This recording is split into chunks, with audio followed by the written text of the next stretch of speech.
Da Vinci's Last Supper, The Forgotten Tale, written by Paul Arrowsmith, narrated by Jonathan Corr.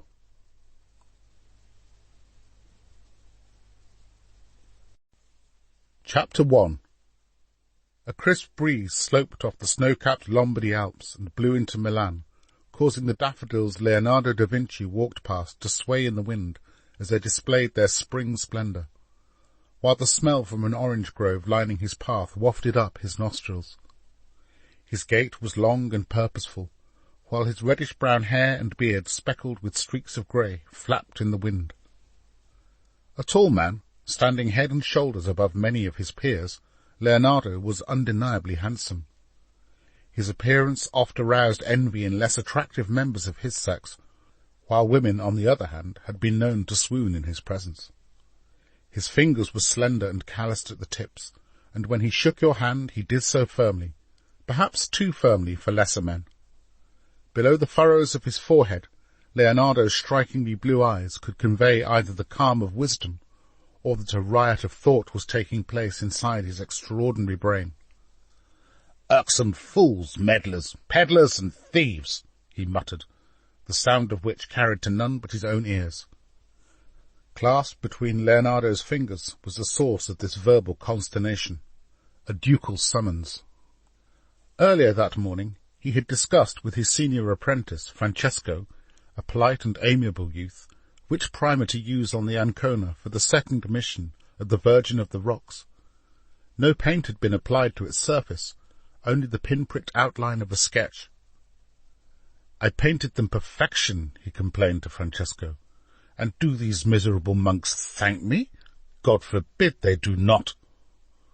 Leonardo, along with the Depretis brothers, Ambrogio and Evangelista, had been commissioned by the Confraternity of the Immaculate Conception in Milan to paint a wood-panelled Ancona. The two brothers were given the minor work of the side panels, with Leonardo assigned to the larger central panel. The brethren of the confraternity were vociferous in their disapproval of Leonardo's contribution. By a succession of court edicts contested over a period of years, and pleased to the Duke of Milan, Leonardo finally had his hands forced into yielding up a second panel for the confraternity. The original the Duke kept for himself, after taking a liking to its misty moodiness. While Leonardo and Francesco discussed how best to proceed, they were interrupted by the arrival of a court official bearing a summons for Leonardo from his patron, Ludovico Sforza, the Duke of Milan, or Il Moro, the Moor, as he was better known. Il Moro was a stocky and pugnacious individual, with limited education yet boundless ambition. He aspired for Milan to be the greatest city in Italy, to surpass Florence, Leonardo's home city, renowned for art and commerce, Rome, home to a corrupt papacy, and Venice, which Il Moro loathed due to its refusal to acknowledge him as the rightful ruler of Milan. Blowing out his exasperation with each step he took in answer to his summons, Leonardo cared little for the court of Il Moro. Experience had taught him that when courtiers were polite, it served only to lure their unsuspecting victim into some trap. He had long since reached the conclusion: for courtiers to be hostile was bad, but for them to be friendly was even worse. Clutching the summons, while still complaining under his breath about the sheer inconvenience, Leonardo wound his way through Milan's cobbled streets. He recalled that during his 10 years in Milan he had received only 4 previous summonses from Il Moro, 3 of which bore the influence of some devious courtier pent on mischief. Ordinarily, he took the long way round from his studio in the south on journeys to his patron's abode, the Castello Sforzesco, thus avoiding the Lazaretto. Yet this morning, Leonardo, walking at a fearsome pace, entered the notorious slum of Milan. His appearance registered with its superstitious inhabitants, most of whom believed him to be a necromancer, and by looks, whispers, frantic gestures, and gasps of surprise, notice of his arrival soon spread. The streets of the Lazaretto were covered with a vile layer of human excrement mixed with that of dogs and other animals. For its unfortunate inhabitants, the stench clung to them in life and only departed upon their demise. for it was death you smelt as you passed this way, the slow, relentless aroma of humanity rotting. Food was mostly decayed before it reached these parts, and along with brick, mortar, wood, glass, and clothes, soon became a part of the disease that was known as the lazaretto. Leonardo cursed his luck that the black sludge, made worse after a night of rain, seeped its way between the toes of his sandals and splattered up the calves of his legs. It was a commonly held belief that Leonardo was in cahoots with the devil, an attitude fueled by the numerous inventions Leonardo sought to find buyers for amongst the business establishment of Milan.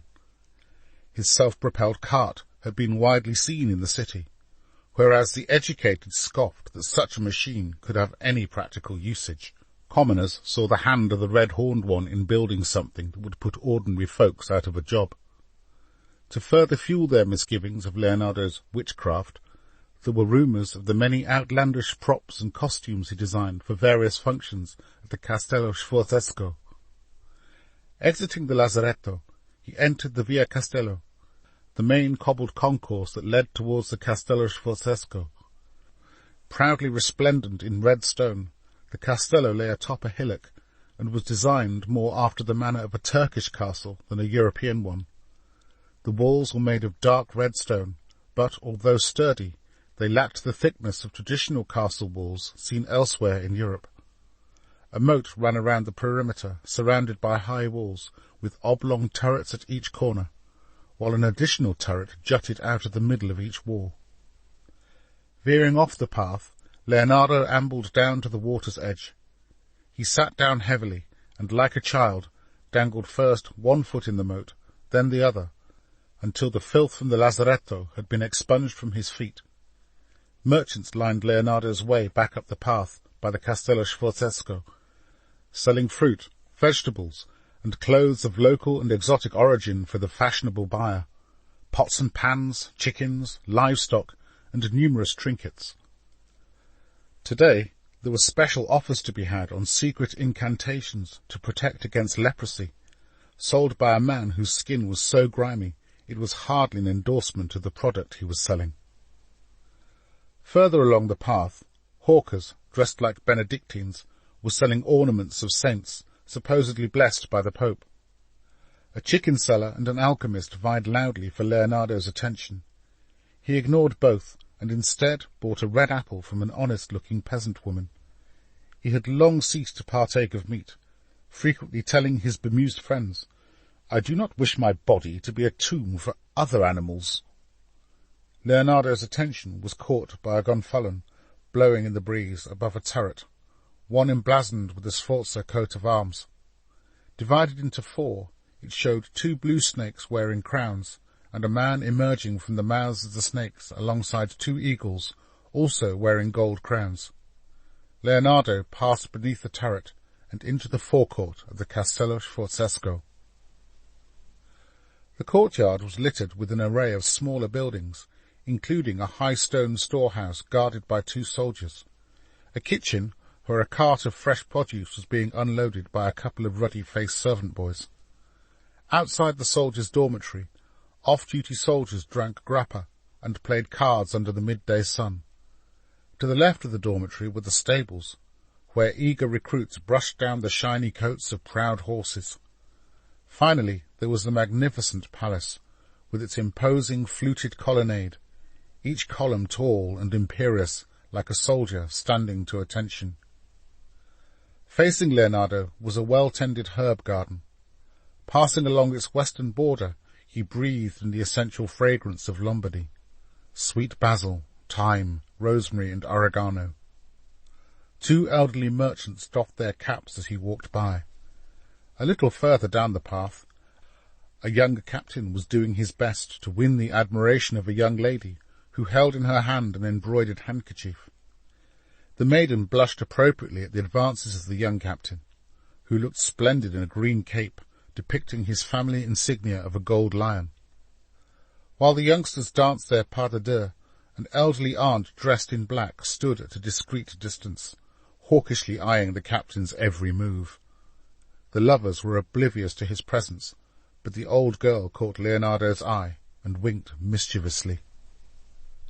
Arriving at the long, broad steps that led into the palace, Leonardo reluctantly took them in his stride. At the top, Il Moro's palace guard moved aside, the blue feathers atop their blackened iron helmets blowing in the wind. Leonardo barely heeded them as he proceeded down the long stone corridor, where he passed more soldiers wearing the black leggings, blue tunic, and iron-plated body armour of Il Moro's private guard. The sight of the Sala della Asse that he himself had painted momentarily lifted his spirits. Cast in a mid-morning sun, the woodland landscape of intricate branches wove upwards, spiralling around each other, decorating the ceiling and vault as though by some magical incantation. He gazed at the thousands of leaves that dangled from branches, arching first in one direction, then another. Every leaf slightly different in tone and shade, as the shadows seduced each one, or left them exposed to an imaginary sun that glistened off each leaf, creating a cascade of greens, reds and yellows, and every conceivable combination of hue in between.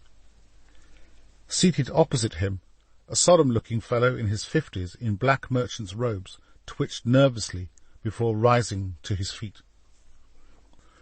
"Nasty business, the price of bread. Those Poles in Krakow are charging me hand over fist for a pound of salt, and his lordship still thinks I'm taking advantage of the good Milanese bakers. If they have to charge more for bread, don't blame me. I'm just doing my best to make an honest living." Leonardo nodded his sympathies and rose from his seat just as Il Moro's secretary was instructing an official to admit him. Leonardo strode forward and bowed before his patron. "With what may I assist my good lord on this fine spring day?" "The lowering of the price of bread." Il Moro smiled at Leonardo's unashamed impudence. "If only you could perform such a miracle, Leonardo, the whole of Milan would be in your debt," replied Il Moro. "Indeed so," interjected the secretary to the Duke of Milan, attempting to sound affable when his tone of voice implied the opposite. He was a round, greasy-haired man with an equally greasy disposition. Through years of wet-nursing Il Moro through the intricacies of diplomatic protocol, he had built up a position of considerable trust from the Duke, and with it a sizable portion of envy in the hearts of Il Moro's courtiers. "What I have in mind, Master Leonardo, is a new commission," announced Il Moro with considerable gusto.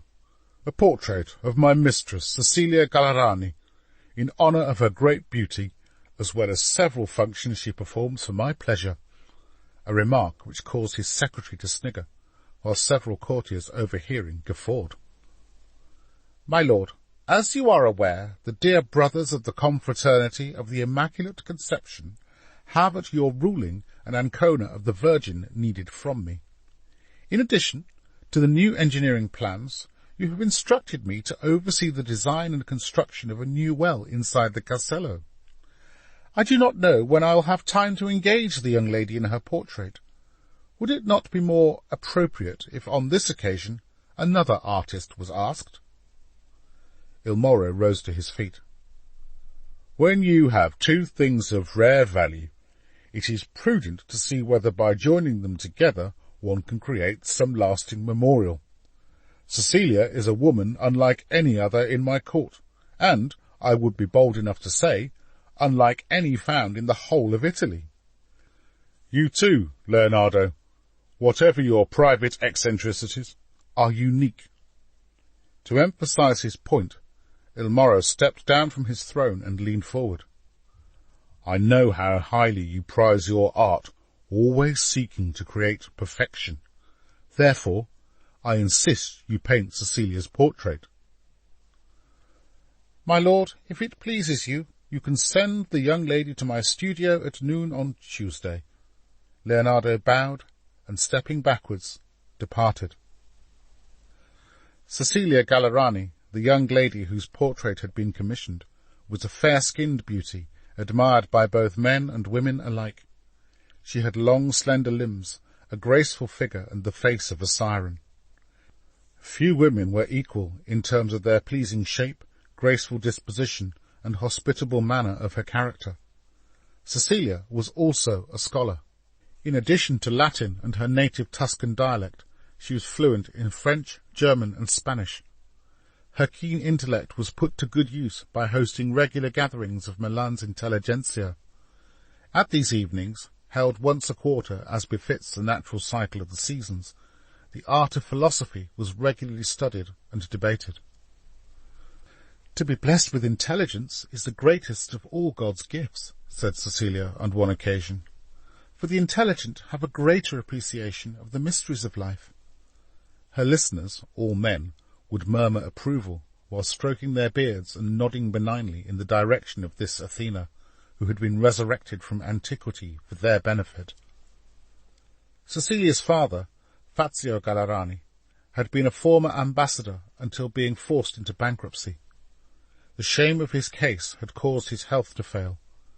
Not long after her father's burial, and encouraged by her 6 brothers, the virginal Cecilia was brought to Il Moro's attention. Besotted with his 16-year-old mistress, Il Moro paraded her around court to the alarm of his advisers. It was his secretary who gingerly approached him late one night when Cecilia had retired to bed. "Sire, I have spoken this night to a trusted adviser, to Ercole d'Este, and he has assured me if the Duke were to discover you have a mistress, he would not grant the hand of his daughter Beatrice in marriage." "Satan's breath! What Duke does not have a mistress?" "One who wishes to be recognized as the rightful ruler of Milan." The secretary lowered his head, anticipating that if Il Moro were to strike him, it would be the top of his head that would take the force of the blow and not his face. Irrespective of how reluctant she was to become a duke's mistress, particularly one who had recently announced his engagement to one of the most influential families in Italy, over time she found Il Moro possessed certain attractive qualities. He spoke to her with more respect than he normally showed his courtiers, and allowed her to continue being tutored. Although he had never read Aristotle, Pliny, or St. Thomas Aquinas, if he found her engaged in a book, he would ask after its nature, and listen intently to her summary of the contents. One of Il Moro's saving graces was that he liked music, and was a fine dancer, a quality that pleased her, particularly when functions were held for visiting dignitaries. Such occasions gave her an opportunity to demonstrate her linguistic skills, as well as elicit any information or gossip she could later relay to Il Moro, who hoped the delicate tongue of his pretty mistress would prize from his guests what he never could. It was a game Cecilia enjoyed, with the exception of drunken foreigners who sought to seduce her. Alone in his room, Leonardo pondered the outcome of his meeting with the Duke, and, as was his custom, allowed his mind to ruminate.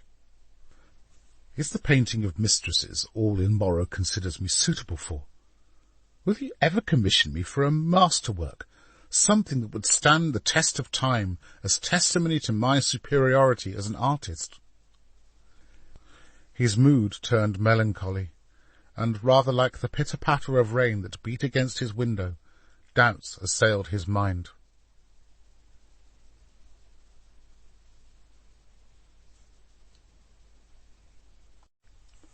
Chapter 2.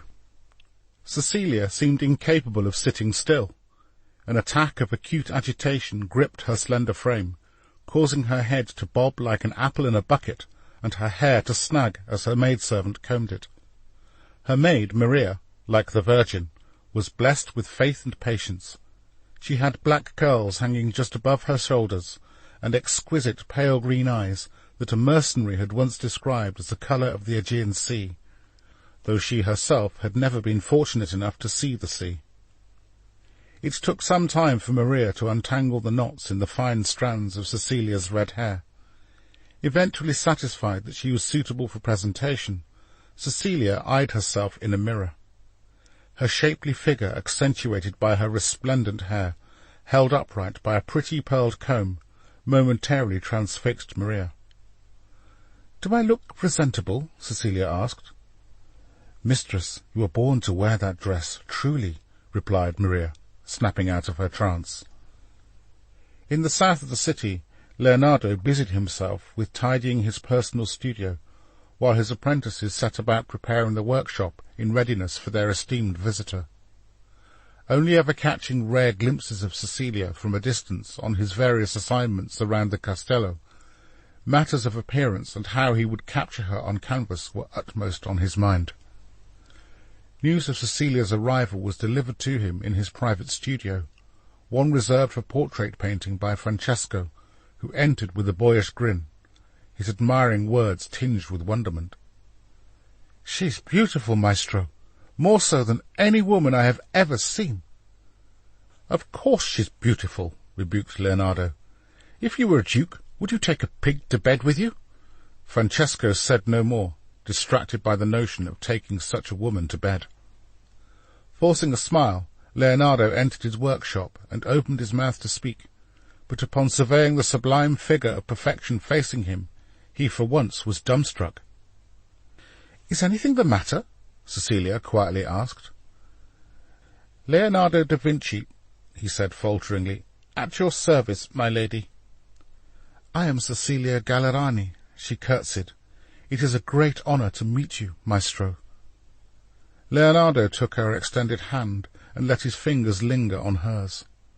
Transfixed by the moment, it took him a little too long before he realized the lady whose hand he held was not alone.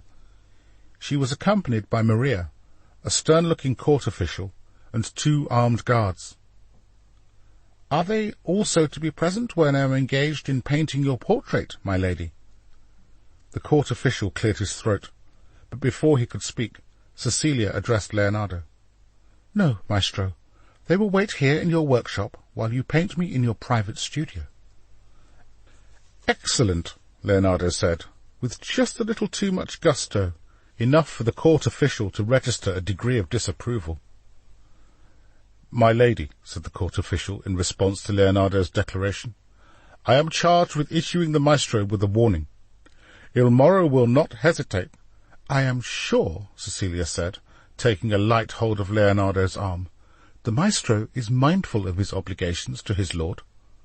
Leonardo dutifully nodded his honest intent. "I am fully aware of my responsibilities. Rest assured the Lady Cecilia will be perfectly safe in my hands." He bowed to ease any lingering suspicion in the mind of the official. "This way, my lady." "Cecilia. Please call me Cecilia." Leonardo smiled as the last Cecilia left her lips, and the solemn oath he had just sworn was drowned out by the sound of her name cascading around his ears. He breathed deeply and escorted her out of his workshop. The guards showed little interest in the proceedings, being much more interested in Leonardo's construction of an armoured vehicle. Circular in dimension, it was divided into 20 sections of metal that were stretched out like a fan. Below each sheet protruded a metal pipe from out of which missiles would be fired. Although it was only a miniature incorporating puppets to operate its mechanical devices, the guards could clearly see its military purpose.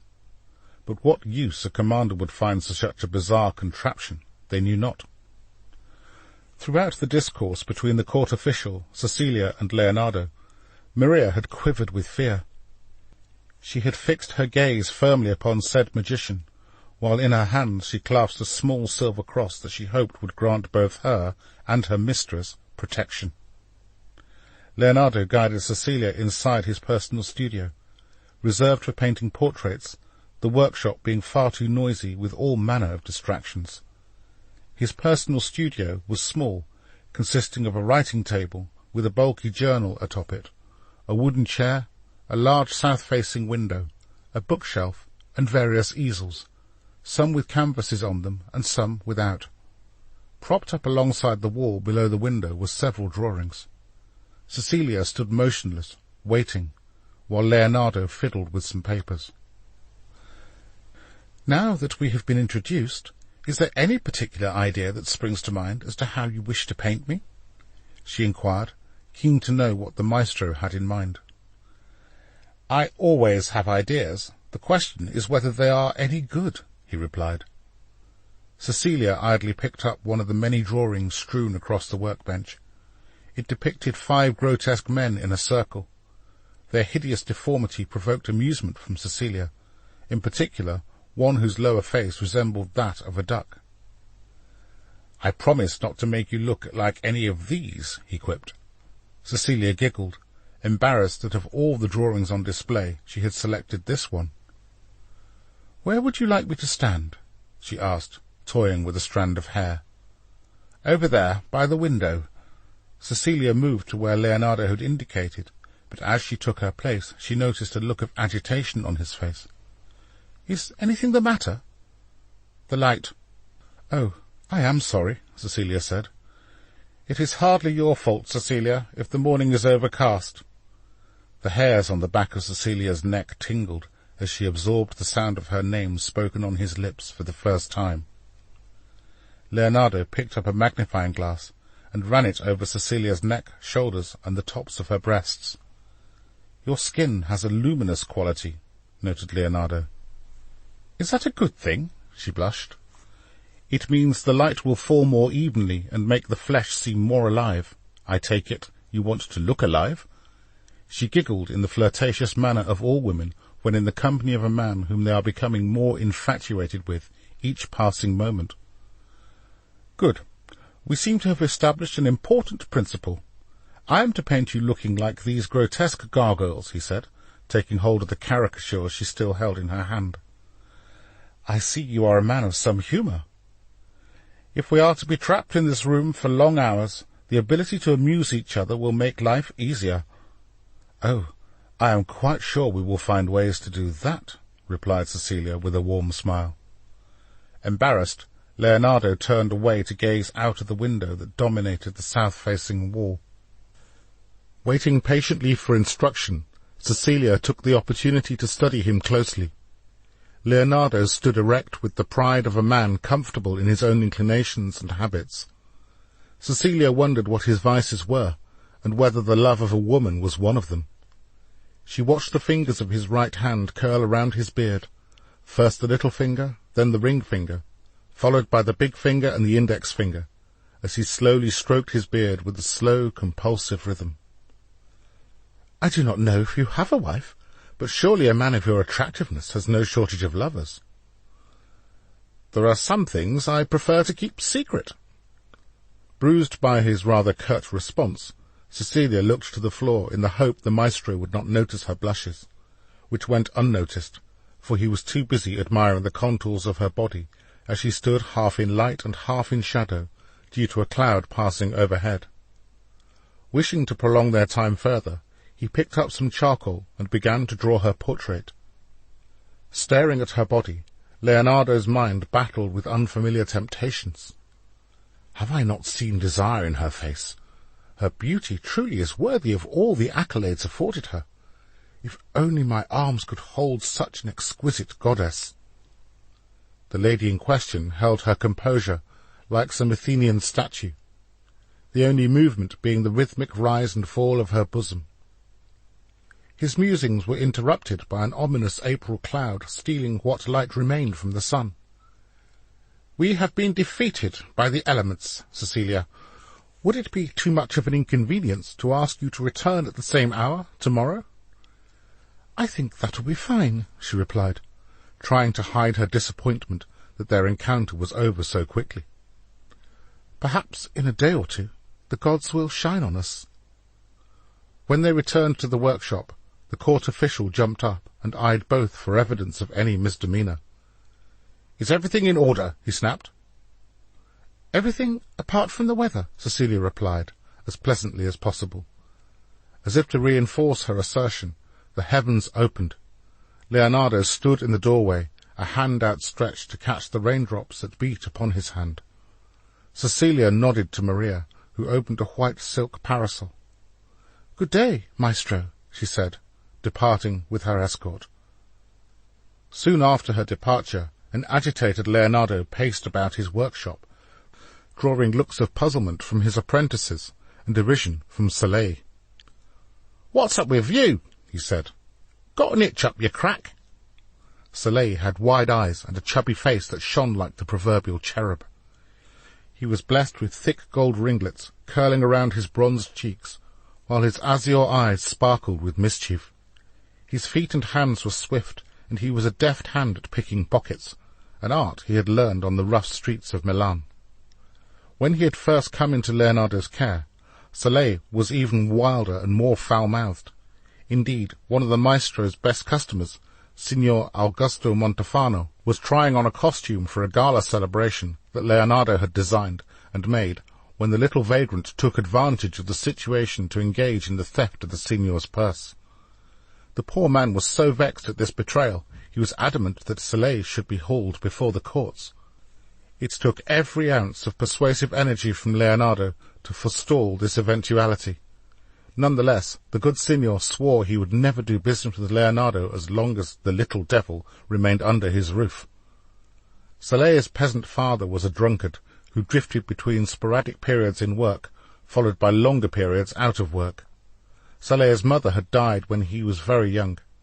Shortly after her death, the boy's father had left him to fend for himself, abandoning him like an unwanted mongrel. Soleil soon learned that if you wanted food, you must steal to acquire it. A chance encounter drew Soleil and Leonardo together. Leonardo had not been looking for a son. Indeed, he was indifferent to the notion of taking a wife and raising a family. In truth, he relished telling his friends marriage was like putting your hand into a bag of snakes in the hope of pulling out an eel. One winter's morning, when the wind and the rain were fleeing down the mountains, Leonardo opened his workshop door to find a child propped up asleep in the doorway. Above the door was an overhang that offered some protection from the rain. The rags it wore barely covered its flesh, which was red raw from the elements. Noticing the child's fingers and lips had turned blue, and its face was bleached of colour, Leonardo picked the child up and carried it inside his workshop. The child barely managed to open its eyes, so weak was it from cold and hunger. Leonardo laid the child down upon his bed. The feeble creature mustered the strength to kick out and scream. "Get off me! Don't hurt me! Leave me!"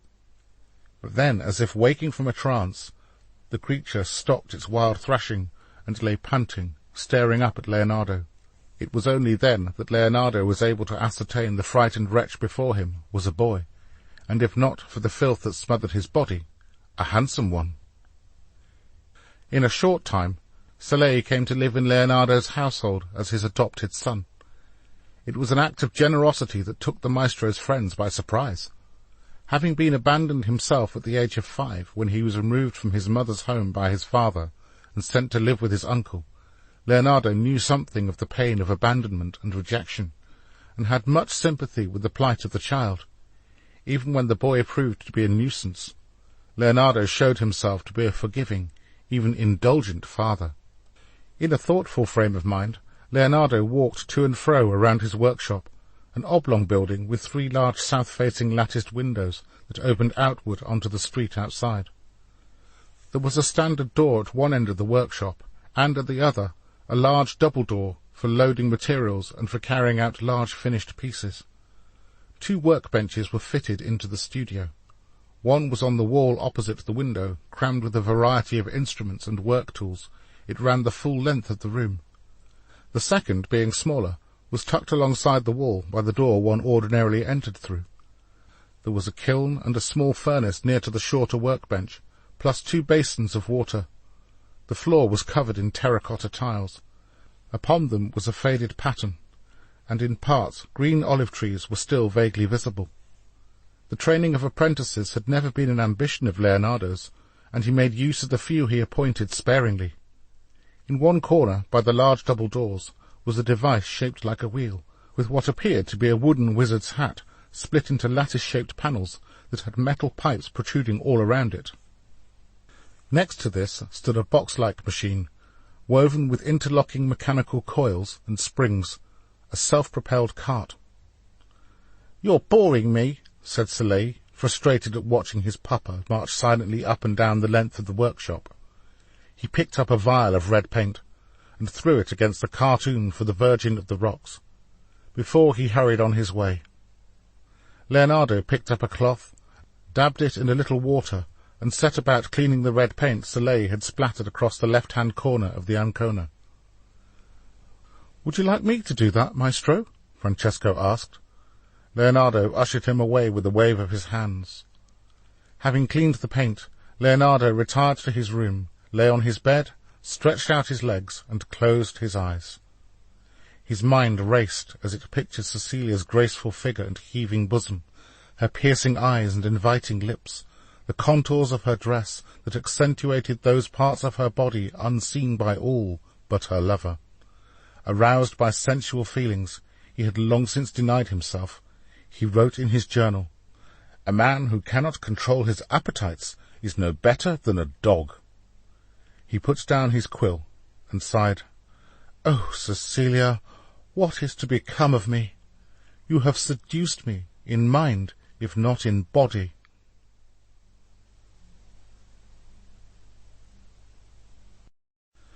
Chapter 3. The mere mention of Father Rodrigo of Salamanca was enough to strike fear into the hearts of many an honest Catholic. Amongst the Spaniard's various papal duties was that of inquisitor, a role he relished as he traversed Italy with the license to condemn those he perceived guilty of crimes against the Church. He had ordered the execution of more souls than he could recall.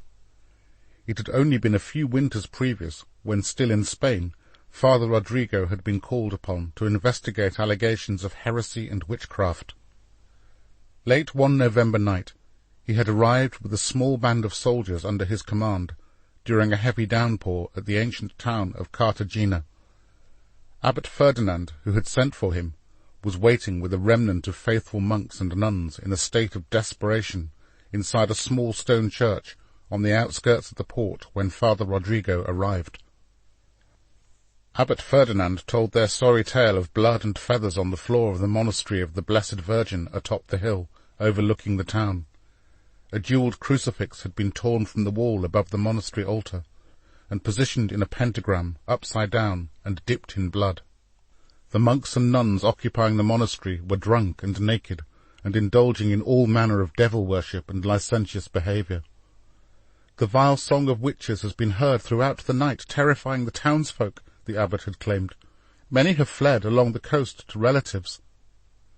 Father Rodrigo considered their comments carefully. Along with the horrific accounts the abbot and his companions told of how Satan had seized the minds of many they once considered brothers and sisters in Christ. Of the weeks that followed, it was Abbot Ferdinand, along with the poor frightened monks and nuns Father Rodrigo had first encountered, who were the first to be found guilty of heresy. It was Father Rodrigo who signed their death warrants, and who stood proudly to the right of the hangman when each one of these innocent Catholics was executed. The power he wielded, he did so with zeal, deriving satisfaction from the fear he struck into innocent and guilty alike. Such a reputation proved invaluable to the Pope when sending the surly Spanish priest on diplomatic missions. Having been thwarted on several occasions by Il Moro's powerful brother, Cardinal Ascanio Sforza, who was Vice-Chancellor of the Holy Roman Church, the notorious Inquisitor had a particular disdain for the house of Sforza. The conniving cardinal had used his influence to hinder the Inquisitor when he had laid accusations of heresy against several prominent individuals who Father Rodrigo suspected had paid handsomely for the cardinal's protection. Therefore, when he was informed by His Holiness that his next diplomatic mission was to Cardinal Sforza's usurper of a brother, Ludovico Sforza, Duke of Milan, his black heart beat with menace. Even Il Moro was not inclined to look the blood-stained priest in the eye when he arrived in Milan one wind-swept winter's day to fulfill his business from Rome. "If you wish the Holy Father's blessing, we would like to see a commission of deep religious significance handed to an artist in whom there is evidence of piety," said Father Rodrigo of Salamanca. "Leonardo is my artist in residence. I am sure he is worthy," Il Moro said, with the slightest quiver in his voice, one not lost on the smirking Inquisitor. "Leonardo is a bastard and a sodomite," was Father Rodrigo's terse reply. "Every artist in Italy is either a bastard, a sodomite, or both," replied Il Moro. "My lord, rumours abound that Leonardo secretly uses cadavers. Any man preaching such diabolism cannot be considered worthy to depict Christ." "I have also heard it said that Leonardo flies around the rooftops of Milan, with a broom between his legs, but in all my nights observing the stars from my balcony, I have yet to see such a sight. If I paid attention to every piece of tittle-tattle that swept past my ears, then I'd be more worried that either the Pope or the King of France has designs to take my land.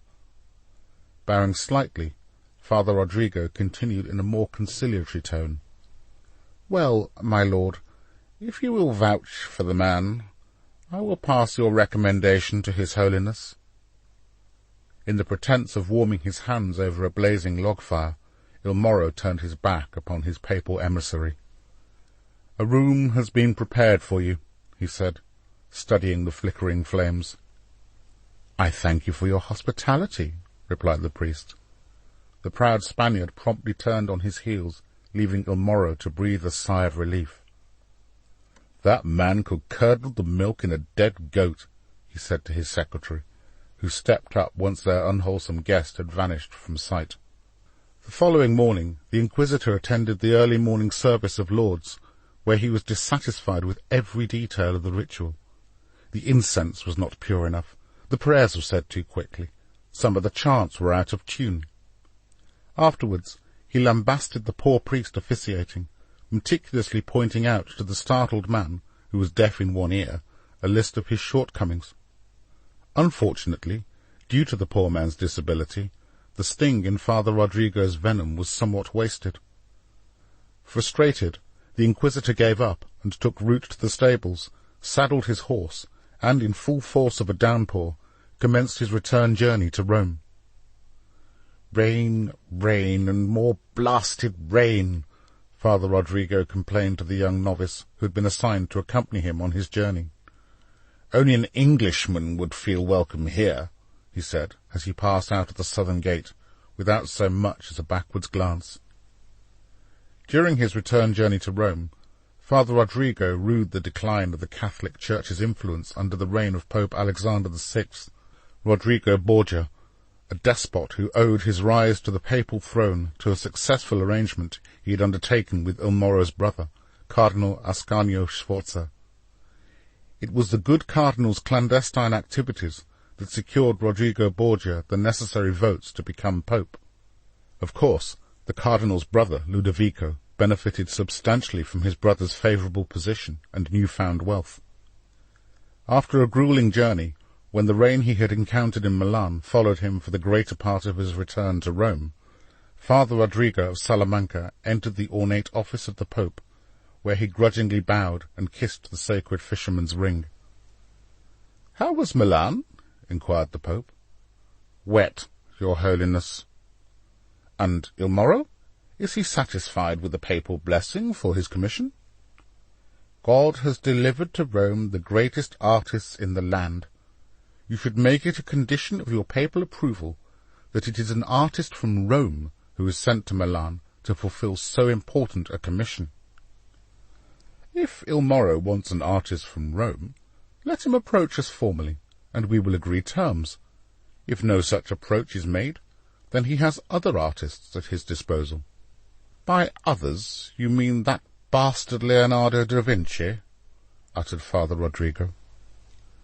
"Italy is a land of bastards. Why, I even fathered a few myself," His Holiness replied, relishing the chance to watch his Inquisitor squirm uncomfortably. "Now go. I will speak no more on this." Marching out of the Pope's private chambers, Father Rodrigo passed a bronze statue of our Lord upon the cross, and fell prostrate before it. "My Lord, he has defiled the holy office and made a mockery of your name. He is a usurper to the throne of St. Peter. By the cross and all the holy saints, may I live to see the day when a righteous pope governs your church." The devout father rose to his feet and kissed the silver crucifix around his neck. He had heard the rumours of regular evenings of debauchery, where drunken revellers, spurred on by prostitutes, were awarded marks out of 10 for virility, by seeing who among them could ejaculate the furthest. If that were not enough, Pope Alexander VI openly kept a mistress, Vanozza Giovanna dei Catanei. Their bastard children not only stayed in the Vatican, they were even promoted to office. Even though Rodrigo Borgia was a Spaniard, Father Rodrigo felt ashamed that a fellow countryman had demeaned the papacy with such vile behaviour. With trembling lips, he proceeded through the east wing of the Curia, comforting himself with the thought that there were others like him in Rome who had not sullied themselves with drunkenness and immorality. Men like Cardinal Giuliano della Rovere, who loathed the Borgia Pope, believed that along with Cardinal Sforza they had conspired to prevent him from being elected to papal office. The brass knocker on Cardinal Rovera's door was shaped like the head of a lion. Rodrigo slammed it so hard the oak door juddered. It was only after he had knocked several times that the cardinal sheepishly opened the door. "Welcome, Father," said Cardinal Rovera. "My apologies for the delay in answering, but these are troubled days in St. Peter's." Cardinal Rovera was a stern-looking man, with an uncompromising air and a long white beard, who, in his scarlet cardinal's robes, fitted in perfectly with the opulence of his surroundings. Upon his walls hung a richly embroidered tapestry of the Battle of Ostia, and the elaborately tailored silk-thread chasuble that had been worn by his uncle, Pope Sixtus IV, on his coronation as Pope. Father Rodrigo poured out his frustrations. "I rejoiced at the sight of white smoke over St. Peter's, believing it was you who had taken the papal sceptre. Now my heart grows wearier by the day, witnessing the evils done in the name of the Church." Father Rodrigo suddenly stopped. He knew he could speak openly in front of Cardinal Rovera, but in his enthusiasm he forgot to take into account another who was present, Cardinal Alessandro Orsini, a thin, rakish Vatican stalwart. "I assure you, Father Rodrigo, Cardinal Orsini is a man to be trusted." Satisfied, the Spaniard continued, "Bastards, thieves, fornicators, sodomites, and heretics of every hue are commonplace in our blessed city. Unless we act to stop the likes of the Borgias and the Sforzas, the very institution of the Church will be threatened." Cardinal Orsini filled a gold goblet with wine, which he passed to the distressed Spaniard. "My son, when God looks down upon this earth, let me assure you he is well pleased by the purity of your words and actions. There are those in the Vatican who now conspire to take my life," said a stern-faced Cardinal Rovera, "but I believe God will preserve it for this divine purpose to rid the world of Rodrigo Borgia. On that day I will be made Pope. Until then it is not safe for me here, and for that reason I leave soon for the court of Avignon. There I plan to form an alliance with King Charles VIII of France, and lure him into some pretext for declaring war upon Pope Alexander VI, and, in return, secure the Duchy of Milan for the French, and Naples too, which he has long held aspirations for." Cardinal Orsini leant in to speak.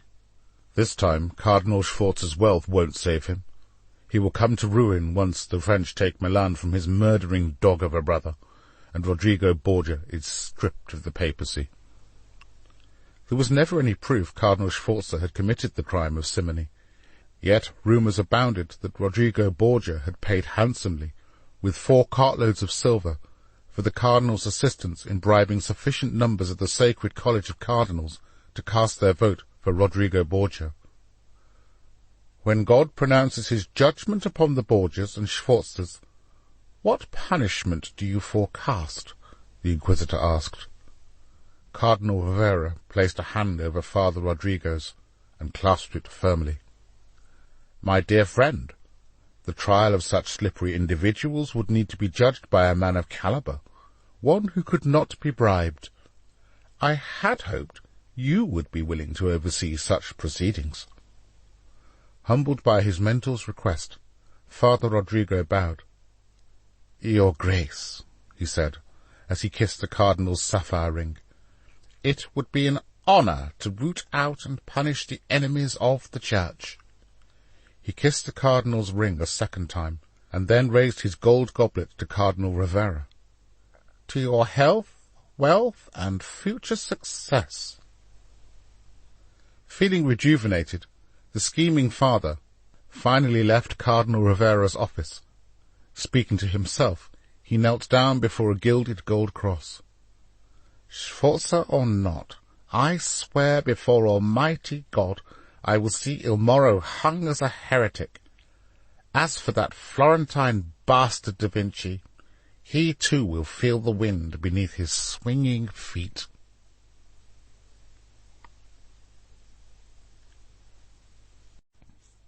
Chapter 4. In the year following the commencement of Cecilia's portrait, Leonardo had been so preoccupied by his patron's demands it remained unfinished. Throughout the summer he was busy overseeing the design and construction of a new well within the Castello's walls. In addition, Il Moro's wife, Beatrice d'Este, had insisted upon a theatrical production to celebrate her birthday, to which Leonardo had been called upon to plan and make both the costumes and a great variety of props. Compared to Cecilia, Leonardo considered Beatrice to be a plain woman of simple tastes.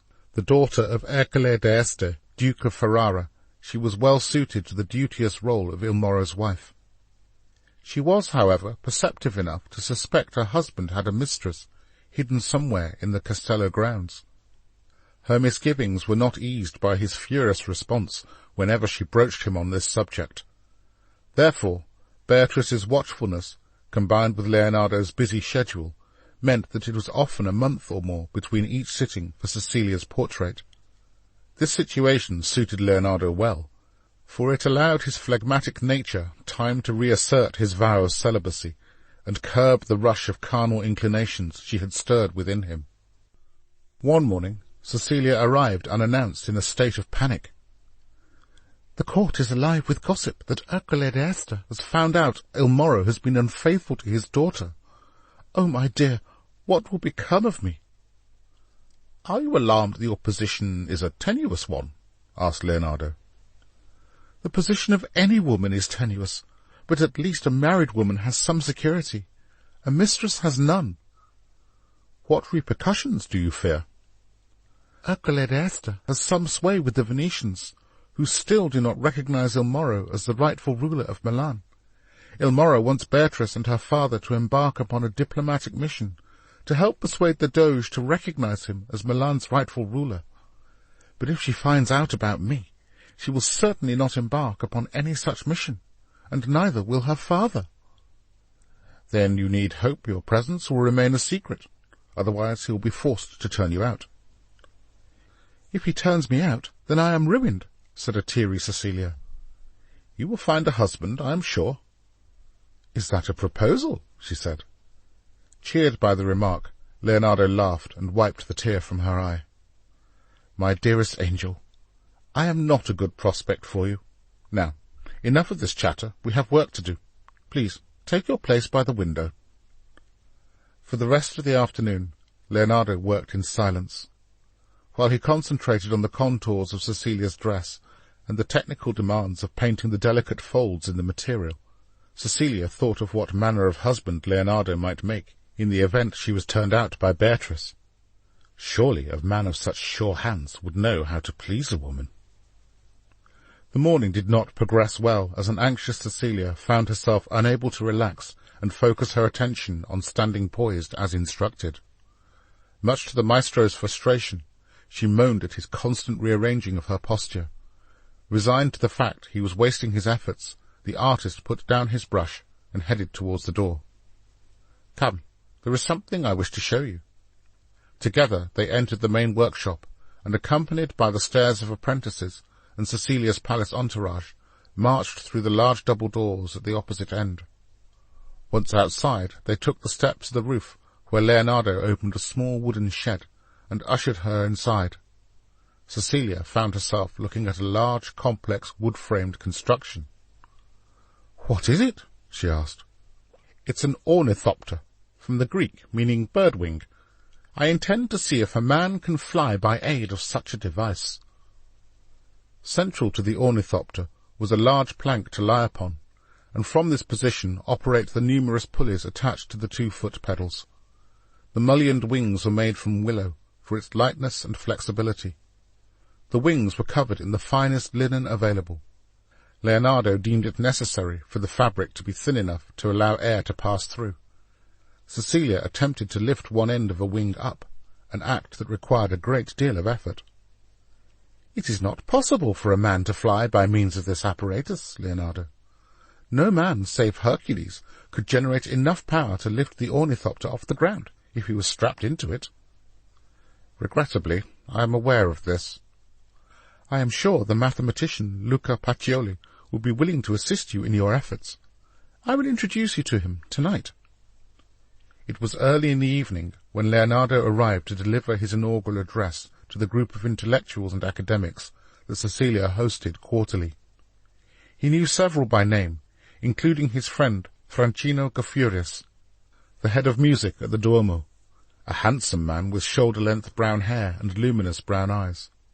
In honour of their friendship, Leonardo had painted Francino, who held in his hands a section of music he had composed, a mass in honour of the city's patron saint, St. Ambrose. Also present was Donato Bramante, architect to Il Moro, who was currently engaged in the final stages of construction for the Duke's personal chapel of Santa Maria delle Grazie. Their paths often crossed in work matters. A delighted Cecilia introduced Leonardo to the 10 men present. Il Moro's artist-in-residence oozed confidence as he nodded politely to each man before he began his presentation. "Gentlemen, I am honoured to speak to you this evening on a subject of great importance to me, flight. Yet if man is to understand the nature of flight, he first need comprehend the art of swimming. Have you ever noticed," he asked his audience, "how the hands of a swimmer, when they strike the water, cause the body of the swimmer to glide forward in a contrary movement? I therefore assert it is the same with the wings of a bird in the air. The atmosphere is an element capable of being compressed within itself when it is struck by something moving at a greater rate of speed than its own velocity." Several murmurs of approval emanated from the group, and one or two caught Cecilia's eye to indicate their guest had thus far impressed.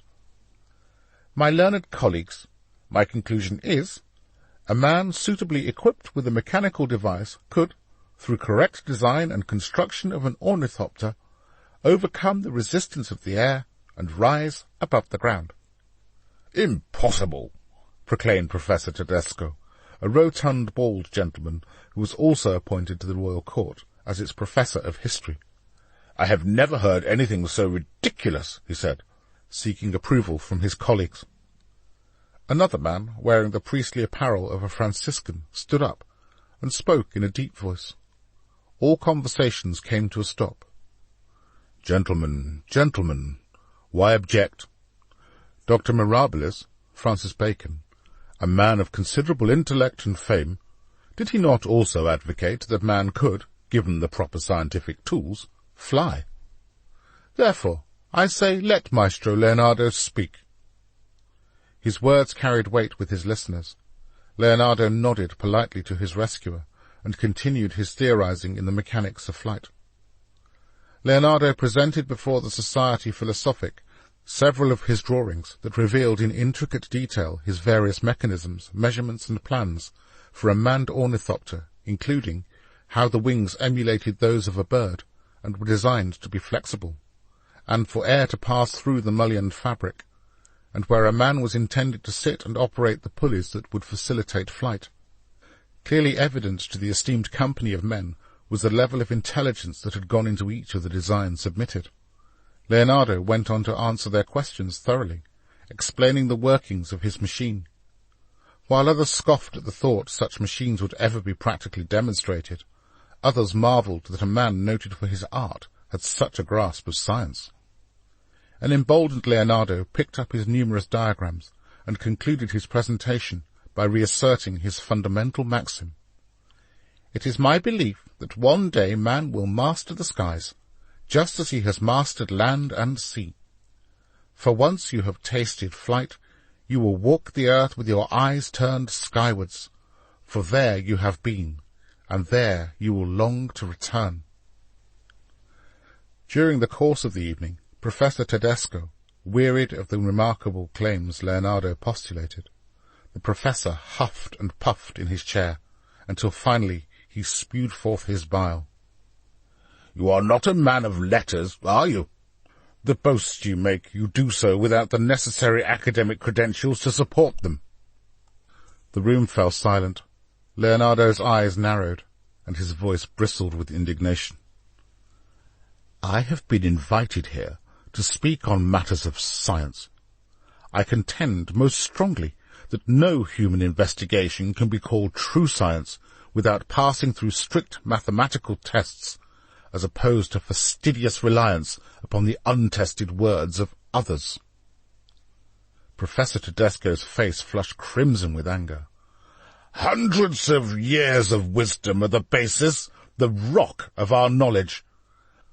Are you so arrogant as to claim you are superior to the learned minds we have taught from antiquity to the present day?"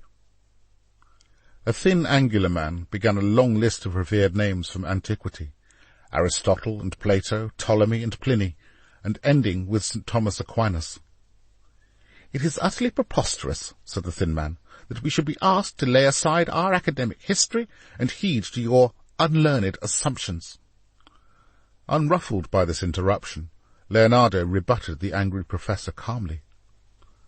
"Before we claim that something is a law in nature, we must first test our hypothesis many times over. Where men of learning in the past have stated such and such as a law or principle that governs nature, we should not maintain such an opinion if the truth of our experiments differs from long-established views." The room descended into academic squabbles. On one hand were those led by Professor Tedesco, who stuck rigidly to classical teaching and rejected as nonsense all modern thinking, while on the other, Leonardo, his priestly ally, and Cecilia, who had been enraptured by Leonardo's presentation, led the chorus for change. When the proceedings were all but over and the debate subsided, Leonardo's deep-voiced champion introduced himself. "I am Father Luca Pacioli. It is my pleasure to meet you, Leonardo. You have not disappointed." "But you too, Father Luca, if I may be so bold, have a reputation." Luca Pacioli was considered the finest mathematician of his day, not only in Italy but throughout Europe, and recently appointed to teach mathematics at the royal court. Cecilia entertained her other guests as graciously as was expected of her, but her mind was on Leonardo. When she finally approached him, he was still deep in discussion with Father Pacioli. "I am pleased you have made each other's acquaintance." The two men smiled and bowed. Noticing a court attendant in his blue and silver regalia enter the room, Cecilia gently took hold of Leonardo's right hand. "My carriage awaits. I know from the many comments passed to me that you have made a lasting impression. I hope you will grace us with your presence again. Good night, gentlemen." Leonardo departed soon after, accompanied for some distance by Luca, who was staying in monastic quarters to the south of the city.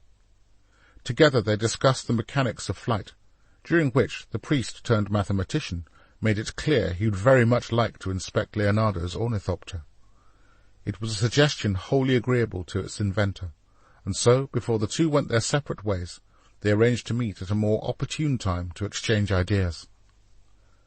While approaching his workshop, a commotion from the street caused Leonardo to realize something was amiss. Pushing his way through the melee, he demanded to know the reason a throng of people were gathered on his doorstep. An aristocratic gentleman in his early 30s, sporting a fine moustache, stepped forward. "Maestro Leonardo, I am Giovanni Visconti." He bowed flamboyantly. "I wish our meeting were under more pleasant circumstances, but a serious crime has taken place. The robbery of my young cousin, Alberto Visconti. The young brigand who committed this outrageous act has locked himself away in your private quarters." "Is it Soleil?" asked Leonardo, knowing the question was foolish. "Indeed, maestro," replied Giovanni Visconti. A downcast Leonardo shook his head. "My humble apologies," he said, bowing. After some persuasion, Soleil abandoned his refuge. The guilty youth was not in a position to deny involvement, for in Leonardo's bedroom they found a cloak belonging to the robbed youth. Leonardo paid Giovanni Visconti the amount that had been stolen, with a little usury to prevent Soleil being hauled before the courts and sentenced to the Duke's fields as a mud-basher. When the crowd had left, and all the other apprentices had finally retired to bed, Leonardo sat Soleil down in the kitchen. "What more can I do to persuade you that you need no longer steal or mix with thieves? Talk to me, Soleil. What is it that makes you persist with such actions?" "I don't know, Papa. Perhaps I'm afraid that one day you will abandon me, and I will return to the streets." "Soleil, listen to me. I am not your father. I will never abandon you." Tears slid down the boy's face. "I'm sorry, Papa." Later that evening, her passions aroused, Cecilia flung open her bedroom door the moment she heard footsteps outside. She dragged the Duke inside, not allowing him breath before she hungrily kissed him. Il Moro needed no encouragement, and sought to carry her up in his arms. To his surprise, she skilfully sidestepped him, spun him round, placed her right foot between his 2 feet, and pushed him hard with both hands in the chest. Il Moro collapsed onto the bed, and before he had time to react, Cecilia lifted her white knee-length linen camisole, jumped up, and straddled him. "My lord, you had better satisfy me tonight, or I will banish you from my room for good." His ardour kindled. Il Moro needed no further invitation, and flung himself on top of Cecilia. Tearing off her camisole, he planted a firm hand on each of her pert breasts. While he frantically made love to her, she imagined Leonardo's artistic hands had come to take possession of her, and recalled how Leonardo had gently spoken her name. In response to the sound of his voice, echoing inside her mind, she tossed her head from side to side, kicking up her red hair and closing her eyes. Her lover, oblivious to his mistress's fantasies, rode her with all the gusto he could muster. She longed to scream Leonardo's name, but bit into her knuckles to stop herself from doing so. As their frenetic love-making reached its zenith, Il Moro grunted into Cecilia's ear, while a hand violently spanked her chalk-white derrière. His energy spent, he collapsed on top of her, perspiring and breathing deeply. "If this is what happens when I neglect you, I can see the benefits of making you wait more often," he said. A satiated Cecilia surrendered to Il Moro's arm, too exhausted to move. Her room was carpeted by a large Indian rug, depicting men wearing coloured turbans, who rode upon elephants in pursuit of a tiger. The tiger's gold and orange stripes were a source of great fascination, along with the beautiful tropical birds that flew hither and thither to escape the clash between pursuers and pursued. By the window sat a blue and cream chaise longue, long enough to sit 3 people. Opposite, on the far wall, was a carved Indian rosewood vanity unit, with a mirror held in place by a silver border. Beside the vanity was a matching wardrobe. Both were carved in ornate interlocking curves, like braided hair in a style distinctly oriental in origin. A large window opened out to a balcony. This offered on one side a view of the Castello, while the other a spectacular view of Milan. Cecilia preferred the view of Milan, and was fond of taking in the night air whilst looking out across the city. After his exertions, Il Moro drew his arm over Cecilia's body and snuggled up to her, a rare gesture of affection. "I have news," he said softly. "For some time now, I have considered plans to have an important commission painted in Santa Maria delle Grazie, but I have hesitated from making an announcement until work there was finalized." "I am sure Maestro Leonardo would welcome such a commission." "I'm sure he would, but Father Rodrigo thinks a Roman artist might be more suitable." "Why pay for an artist from Rome? You have Leonardo, who surpasses anything Rome has to offer." "We will speak more on this another time. I will sleep in your room tonight and see what the morning has to offer." While Cecilia's mind raced with the Duke's news, Leonardo slept uneasily. The wind whistled down the street outside his window, conjuring up strange sounds that echoed in his mind, and gave weight to the insomnia that regularly stole the sleep from his body. Cold loneliness seized him, just as it had done many years ago as a motherless child, who rarely had contact with either his father or siblings. It had returned to him when he had been imprisoned in Florence, and again in Milan. There were nights when he found it hard to shake off the gloom that engulfed him. Doubts assailed his mind. Lord, will I ever be commissioned to paint something worthy of my talent? Or will fate forever conspire against me as it did in Florence? Morose and restless, he rose from his bed, lit a candle, and, using a quill, wrote in his journal, "O wretched life! What must a man do to be free from your many miseries?"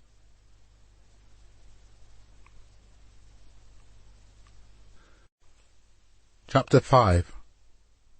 When Maria arrived with breakfast of fresh bread, cheese, and warm milk, the naked Cecilia was frantically searching for something. The Duke had gone long before Cecilia's eyes saw daylight. "Confound the girl!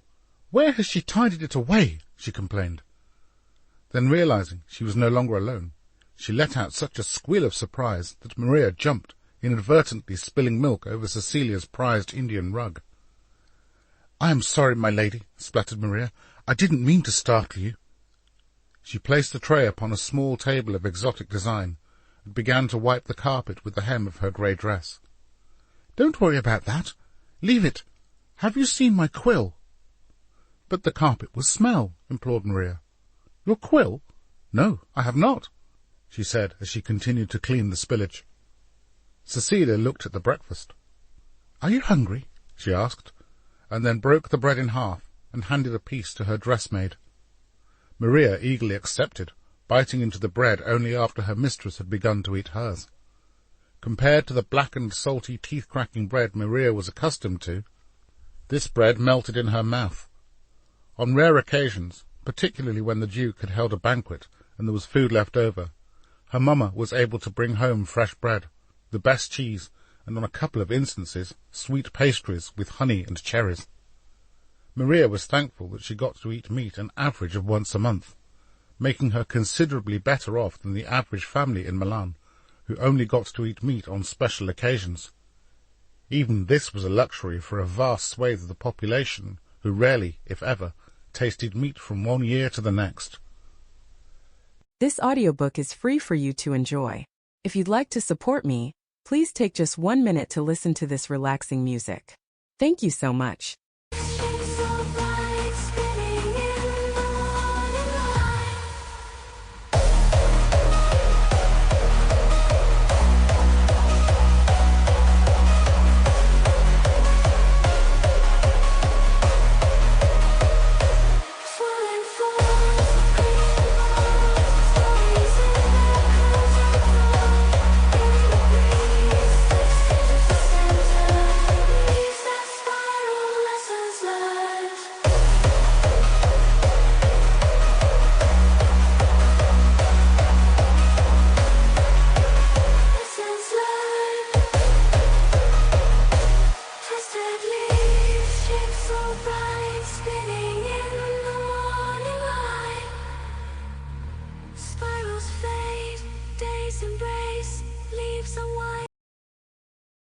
Cecilia perched on the edge of her rosewood bed, swinging her slender legs. "Maria, can you keep a secret?" she asked. When she was younger, she and her best friend Sabrina, who also lived in the staff quarters, had had lots of secrets between them. Most were the innocent fancies of children at play. "I have not been asked to keep a secret since I was a child, my lady." "Perhaps another day, then," Cecilia responded, to Maria's relief. "But," Cecilia continued, jumping off the bed, "I need you to help put into action a little plan of mine. You are to return to your quarters and bring me a long winter cloak. The longer, the better. When you have done that, you are to assist me to vacate the castello disguised as a servant girl and accompany me to Leonardo's workshop." "Mistress, please. If I am caught, me and all my family will be whipped and beaten and flung into the street." "I'm sorry. What am I thinking?" Cecilia said, having realized Maria was right. "I will go alone, if you are willing to fetch a suitable cloak." Maria agreed and departed to fulfill her clandestine errand, returning a short while later with a dark brown cloak with rabbit fur along the edges and an inner lining of horsehair. "May the blessed St. Ambrose smile upon you," Cecilia said, thanking her maid. Maria nodded and left her mistress to her schemes. Very carefully, Cecilia opened her door and looked left down the corridor that ran the length of the Upper East Wing, which were used by Il Moro's high-ranking officials, his secretary, treasurer, and garrison commander. They were up and busy attending to their many duties well before the pampered Cecilia emerged from her room, but today demanded her caution. Her spine tingled and her hands perspired as she took one step, then another, towards the servants' back staircase, no more than 10 or 12 steps from her room. Steeling her nerves before she began her descent, Cecilia wrapped the cloak tight around her. She lifted one end to use as a hood to conceal her head, and began to tiptoe her way down the uneven stone stairs. She was wearing the plainest black dress she could find, along with an old pair of black boots. When she reached the penultimate step, she paused to check if she could hear anyone nearby. Satisfied the way was clear, she took the final step and turned right. She would have to pass by the kitchen on her way to the door that led outside to the Castello forecourt. Beside the clunk of pans and the chopping of vegetables, she could hear the coarse banter of kitchen staff. "Mary, Mother of God, grant me favour." Cecilia scurried past the kitchen and hoped to God that neither Maria's sister Agnesa or her mother would be nearby. Hurrying towards the outside door, she braced herself for the sound of footsteps or a voice from behind, but none came. Cecilia opened the outside door and, breathing a sigh of relief, stepped into the far side of the courtyard. Nearby was the busy south-facing main gate, where traders were plying their custom while buyers milled about. Also that way lay the Castello garrison, where soldiers outside were idly playing cards. She decided to head for the south gate. Just as she reached it, a quartet of soldiers passing through jostled her. "Hey, boys, what have we here?" leered one. "Come with me, honey, I'll show you what you're missing," said another. "You need a real man, not a servant boy," sneered a third, groping Cecilia's breasts. Looking on, the other soldiers laughed their encouragement. Cecilia retaliated with a hefty knee to his groin. "Why, you little bitch!" He wanted revenge, but she was up and away and soon lost in the crowd. Eventually Cecilia regained her composure. Walking the cobbled streets, she was pleasantly surprised by what little notice common people paid her, even under a fur cloak on such a hot June day. Quite inadvertently, she found herself paying attention to sights and sounds she ordinarily tended to ignore when escorted to and from the Castello to various locations in the city. Now, strange as it would seem, her disguise had torn a veil between her and the populace. The sounds of traders selling their wares, the haggling with prospective buyers over prices, the noise of men cheerfully drinking cheap wine, and making bravado at every attractive maiden passing their way. Yet it was the sight of half-naked children with bulging eyes and visible rib-cages which provoked a response of compassion that hitherto had not been her custom. 2 of these orphaned wrecks sat on a wall by the Basilica of Sant'Eustorgio. Here on Sundays, Wednesdays, and Fridays, the good-hearted ladies and priests of the parish fed the poorest of these wretches. Where did they come from? How did they live? Ahead of her, Cecilia could see others had also taken sanctuary on or around the basilica's walls. All were waiting for a bowl of watery soup and stale bread, but none looked quite as close to death as the 2 Cecilia stood before. Tears began to run down her cheek. "What are your names?" she asked a boy of 6 and a girl maybe a year or 2 older.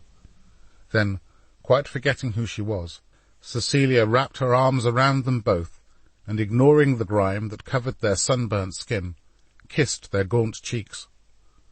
"Oh, my little darlings, what can be done for you? If only I could take you home with me," she sighed. "Lord, have mercy on these poor children." As she held their piteous forms, they laid their hands gently in Cecilia's arms. Eventually she dragged herself away, placing a coin into the tiny hand of each child. So worn down were they from a lifetime of misery, no word of thanks nor even a smile greeted this gesture. This encounter so moved her that every Wednesday from this day on she joined the other ladies at the Basilica of St. Eustogio. She would prepare and serve food to the orphaned children, or clothe and nurse the bruised bodies of Milan's urchins. Il Moro sought to forbid her from such behaviour, yet she insisted that, as a daughter of Milan, it was her duty to assist those children whom poverty had blighted.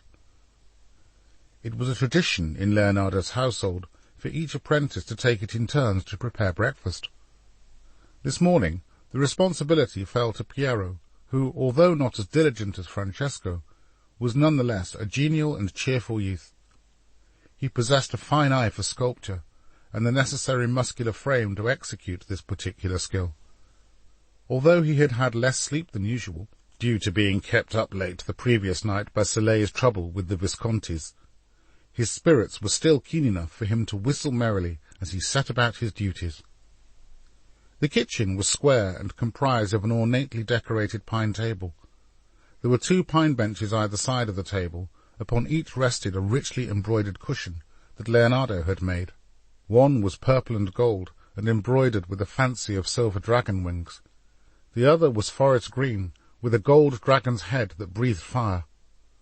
On one wall a window faced the street. Next to the window was a small pantry filled with coloured jars of all shapes and sizes. On the opposite wall was a large stone fireplace, with bronze pans fastened on hooks above it.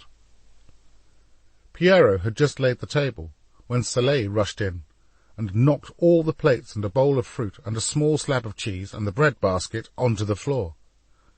"You bastard!" Piero raged. Soleil laughed and threw a pear at him. Piero ducked out of the way, but, to Soleil's delight, a second pear hit him on the nose. The smirk was soon wiped from his face when Piero leapt over the table and wrung his hands around the boy's neck. "You little shit!" Piero yelled. "Stop this!" Francesco entered the kitchen and took a hold of Piero's shirt. "The little bastard's had it coming," said Piero. Francesco took hold of Piero's right arm, forcing him away from the kicking Soleil. "You're a woman, Piero, a snivelling woman," taunted Soleil, who spat in Piero's face, enraging him even more. Soleil received a sturdy punch to his nose in response before Francesco dragged him away and forced him out of the door. "Soleil, go!" he ordered. Soleil departed with the farewell, "Cocksucking whore," aimed at Piero. "I am sick of that little bastard. I'm leaving this madhouse. There are other artists to whom I can be apprenticed." Piero was a proud youth, not known to issue idle threats. Indeed, he was gone by breakfast without even a departing word to his employer. It was left to Francesco to regretfully break the news of Piero's departure to Leonardo. His response was to storm into the kitchen. "After last night's apology, I expected you to have turned over a new leaf," said Leonardo, appalled with his adopted son's earlier behaviour. The boy shrugged his shoulders. "Why should I care?" "Because we are family. It is the work that I and these apprentices are engaged in that puts the food in your belly, the clothes on your back, and allows you to sleep in a warm, dry bed at night and not a cold, wet doorway like the one I've found you in." It was the first time Leonardo had thrown his generosity back into Soleil's face. "I simply will not tolerate this kind of behaviour. I have a business to run, and, no thanks to you, I have just lost a good apprentice." The boy's mouth gaped open, and his nostrils flared with anger, but his tongue, for once, stayed silent. No one heeded Cecilia stealing into the workshop, just as Leonardo finished chastising his errant son. She pointed a manicured finger at Soleil. "You ought to show more gratitude to the man who has shown you nothing but kindness." "You're only a whore," the boy sneered. "Soleil, apologize at once," rebuked Leonardo. "Be careful. As boy or not, Il Moro will have your head in a basket," said Cecilia. The altercation between mistress and urchin needed to cease. Leonardo turned to Francesco and Niccoli, who had both prudently kept out of the matter. "To work!" he ordered. He then switched his attention to Soleil and fixed his steely eyes upon him. "As for you, there is a kitchen that needs cleaning, and when you have done that, you can prepare breakfast." Leonardo dismissed the household and led Cecilia by the arm out of the workshop. "Be careful, my friend. That boy may be the ruin of you," Cecilia said. "I am the closest thing to a father the unfortunate creature has ever had. Although I may not be as skilled a parent as some, I am charged to do all that is in my power to effect a change in him." "Do you think it suits me?" she said, twirling her cloak around. "I should think you have a good explanation for arriving on my doorstep so charmingly dressed." The moment Cecilia entered Leonardo's personal studio, she caught sight of the easel upon which her portrait rested. "You've finished it!" she cried, prompting Leonardo to quickly place a cover over the portrait and position himself between it and her. "Why can't I see it now?" she demanded. "It is certainly not finished. Besides, I doubt you took the effort to come so dressed for an early preview of your portrait." Like a child suddenly remembering the errand upon which she had been sent, she exclaimed, "The commission! Il Moro has told me he plans to announce an important commission at Santa Maria delle Grazie." Leonardo's heart raced with the prospect of finally being commissioned for a masterwork. Clasping his hands together, he paced excitedly around the room. "This is magnificent news. What else did he say?" Cecilia took hold of Leonardo's hands, and shaking her head, said, "Nothing," she said in a manner that was less than convincing. "You cannot lie to me. I know there is something you are not telling me." "He mentioned that it may fall to an artist from Rome." "Il Moro will not go to Rome for an artist, as he would have to pay His Holiness for the privilege. What else did he say?" "He stayed the night, which is unusual, and left this morning at dawn." For a moment Leonardo was lost in quiet contemplation. "Il Moro merely wished to put a wasp in your head, and is probably laughing to himself right now, knowing you would have sent word to me one way or another." "You think he is playing games?" "You ought to know by now, Cecilia. To men of power, everything is a game."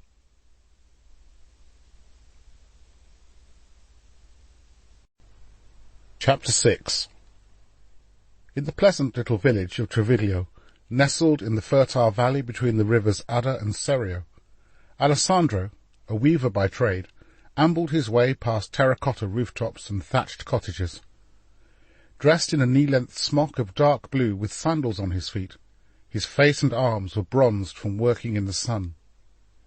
He was a handsome man, muscular with curled blonde hair, and at 30 years old, considered unusual not to be married. He attributed this to never having met the right woman, until recently. Others attributed this to his desire to play with the ladies as opposed to marry one. The girl who was the object of his desires was named Letizia, a tanned beauty, aged 19, who was blessed with an inquisitive nature and an appetite for life. Her wavy chestnut hair and dusky almond eyes were complemented by 2 passionate red lips. Despite her pleasant features, she had the earthy appearance of a young woman accustomed to hard labour. During the long summer months, Letizia worked from dawn till dusk in the vineyards of Treviglio. Calloused fingers and scratched forearms bore testimony to her employment. Due to her outright refusal to romance the men of her village, whom she described as dull and plodding, Letizia too had acquired an unwarranted reputation as a fussy little madam with ideas above her station. "Your younger sister Sabrina is not yet 17, and she is already married. At this rate Roberta will be married before you," were the words her mother had scolded her with less than a month ago. Since the death of her father 3 years ago from consumption, Letizia had become painfully aware of how grief could turn even the most mild-mannered of women into a tyrant. When thoughts of marriage had previously occurred to Alessandro, the time needed to win a woman's affection, plus the necessary formalities of arranging a dowry with her relatives, to say nothing of the many requirements of the church, had caused him to give up. Having traversed the period of a man's life where he had sown his wild oats with every willing maiden who passed his way, the thought of finally settling down with a fine woman appealed to him. Regrettably, none of the respectable young women from Bergamo, the town he called home, would entertain his approaches. Since learning his trade from a child sat upon his father's knee, Alessandro had never thought to become anything else. Having finished his apprenticeship, he moved from Canagrate to Bergamo, where his skill was sufficient for him to make a modest income, weaving for several noble families and merchants who sold his wares in Milan and Venice. With only one uncle to call family, Alessandro's parents, siblings and relatives having perished in 1485 of the sweating sickness, he lived alone in a simple manner. His one pastime was wrestling, an activity he excelled at and trained several evenings a week with his best friend, Marco. Every year, on May 26th, the village of Alessandro's birth celebrated the appearance of the Virgin Mary to a local girl, Gianetta de Vacchi. She had been picking herbs in a meadow when this heavenly visitation had taken place. Consequently, villagers from far and wide annually made pilgrimage to Canagrate for a special celebratory mass. Like many religious events, it was also an occasion of merriment and feasting. Letizia, accompanied by others from her village, walked the journey from Treviglio the day before the Holy Remembrance to sample the atmosphere. Ordinarily, Letizia would not have stopped to watch bouts of wrestling. However, her closest friend, Christina, wanted to watch the major bout of the day, one where the reigning champion, Alessandro, grappled with a man much larger than he as he defended his title against a much fancied opponent.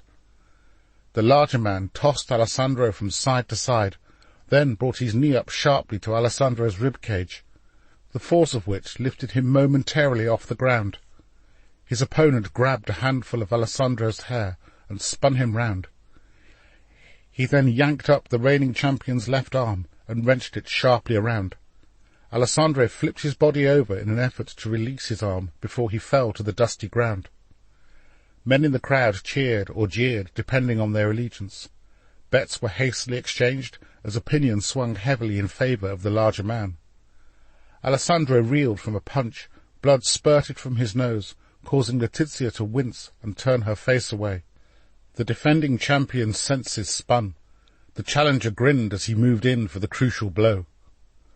While he attempted to wrap his brawny arms around the champion, in a swift movement of arms and legs, the larger man unexpectedly found himself off balance. Alessandro struck. Using the man's weight against him, he deftly threw his opponent face down in the dirt. He drew his forearms tightly over his opponent's neck, squeezing the breath out of him. Pinned to the floor and unable to withstand the pressure of Alessandro's grasp, his rival submitted. The majority of spectators began chanting Alessandro's name. Letizia too cheered, and seeing a flower vendor nearby, dashed over to the old lady and purchased a small garland. Impulsively she found herself standing before Alessandro. He bowed his head to enable her to place the garland around his neck. "I am honoured to receive such a gift from so beautiful a lady." "You must be ever so strong," she gushed, placing a hand lightly on his biceps. "Wrestling is not just about strength," he explained. "It is about skill and knowing how to tip your opponent off balance." "I suspect many a thing in life is about knowing how to tip your opponent off balance," she added. Alessandro felt his knees wobble under the gaze of her warm smile. "My name is Alessandro. I am honoured to meet you." "And I am Letizia," she said with a flirtatious smile. The following morning they met again, and chose to stroll by the leafy poplars that lined the short distance from the piazza to the lazy river Adda. This time the handsome couple were accompanied by Letizia's mother and several other black-cloaked widows, who followed behind at a discreet distance. It would not be acceptable on such a holy day for a young couple to be accused of impropriety. Alessandro bent down and picked up a bunch of wild bluebells and handed them to Letizia. "You have such sweet eyes," said Alessandro to a blushing Letizia. Each step by the banks of the river Adda carried the couple further along a canopy of blossom trees swaying gently in the swirl that swept off the river. Letizia smiled at the man by her side. He was handsome, with his blonde locks flowing down over his shoulders. Seized by a thirst for daring, she did something quite contrary to her nature. She kissed Alessandro firmly on his surprised lips. "God forgive me," her mother wailed. "I have raised a harlot." "Letizia!" Alessandro raised his voice loud enough for the pious ladies behind to hear his words and breathe a sigh of relief. Later that evening, just as the sun began to set over the village, bathing its pilgrims in a soft orange glow, the bells of the sanctuary rang out to invite the devoted inside. The shadow of its domed tower cast a net around all who entered it, gathering up a long trail of people, enticing them inside the sanctuary's twin-arched porticos. High above the entrance, on a bronze pole, hung a banner that blew in the breeze. The expertly crafted banner depicted a girl picking a flower, with the Holy Virgin beside her. Oblivious to the gossip around them, Alessandro and Letizia sat next to each other amongst the festival-goers for the evening mass in honour of the Holy Virgin. The highlight of the evening would prove to be the revelations to the assembly of a frail old lady. As she was helped from her seat of honour, a hush fell over the congregation. "I was a good girl, honest and hard-working. I was not particularly devoted. When you neither read nor write, it is difficult to be pious. Father Thomas always said I was attentive to Scripture and had a good memory. The Lord knows my memory is not what it used to be.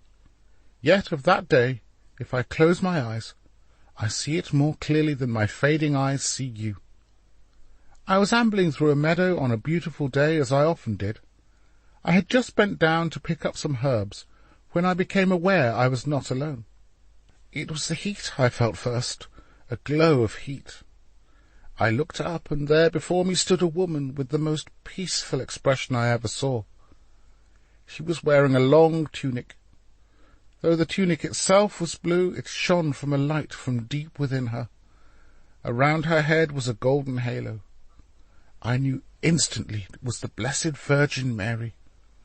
My knees shook, and I fell to the ground. Mary spoke to me. It was like 1,000 nightingales singing. "Don't be afraid," she said. "I bring you a message of peace, for war will end and prosperity will come to all." At this she bent down and touched the earth. As soon as her hand touched the ground, water sprang up like a fountain. It splashed my body where I lay.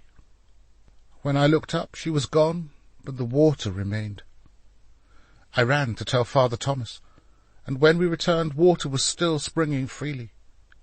He looked at the earth where the Blessed Mary had stood, and it was scorched, not black, but with a golden ring. Since that day people have come from far and wide to drink of these waters, and many wondrous miracles have been wrought to the glory of God. I am Gianetta de Vacchi. I am old now, but when I was a girl, I saw the Holy Virgin. God be praised. The dear woman was led back to her seat of honour, while in the congregation men and women wiped tears from their eyes. Being a devout girl, Letizia regarded it as a good omen she had met Alessandro on a day of holy remembrance. Days after their first meeting, Alessandro embarked upon his first journey from Bergamo to Treviglio, where it had been arranged for him to have dinner with Letizia and her mother. Afterwards, he would retire for the night to the home of Father Alfredo, who would accommodate him in a spare room. The cottage Letizia called home was neat and tidy and furnished with care. A basic table and 4 chairs, each with a pretty embroidered cushion atop it, a hearth for cooking and warming the house with, and several pans, pots, and cooking utensils. Scattered around the room were a few dainty fancies of needlework and embroidery.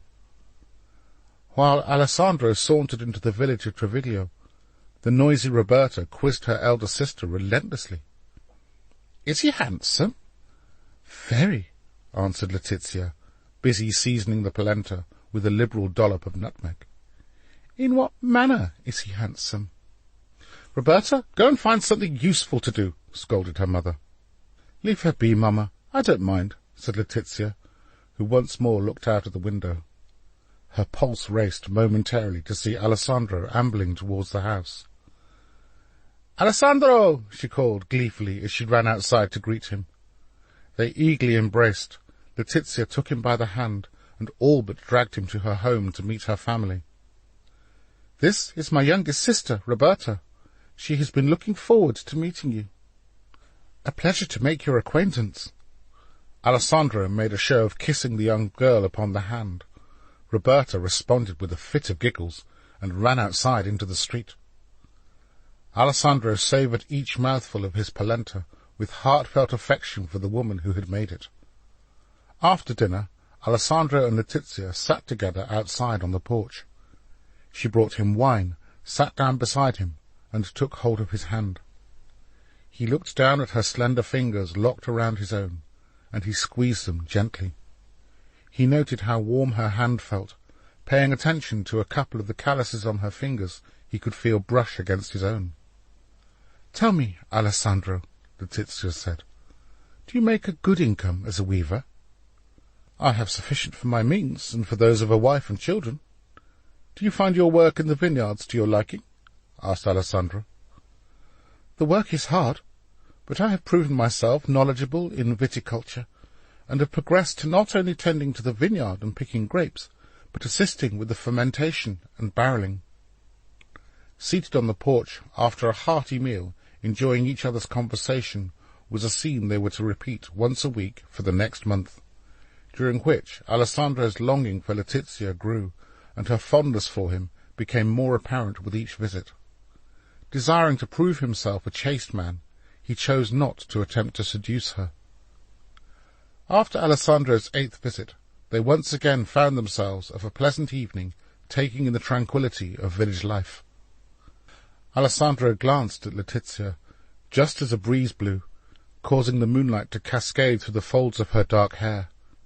His heart pounded as he took a sharp intake of breath, knelt down beside her, and cupped her hand in his. "Letizia, will you do me the honour of marrying me?" A moment's hesitation. Her heart, heavy with trepidation, pounded in her chest before she gave a reply. "Yes." Before anything else could be said, there was a high-pitched squeal from Roberta as she and her mamma landed on the porch. There were hugs and kisses and handshakes and a mug or two of fiery grappa before Alessandro finally left to sleep the night at Father Alfredo's.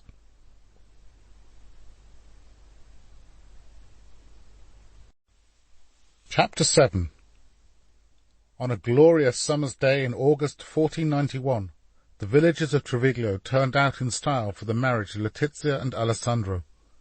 In addition, a lively crowd of Alessandro's neighbours made the journey from Bergamo, especially for the occasion. Trees were swathed in ribbons made of strips of white cloth and adorned with garlands of flowers. Encouraged by the exuberant Roberta, children played and skipped, their laughter a perfect accompaniment to the day. Letizia's red bridal dress was tucked in neatly around her waist, fanned outwards from her hips, and trailed around her feet. Sadly, however, it had seen better days, but her resourceful friends had sewn on motifs of birds to hide the worst of the ravages of moths and time.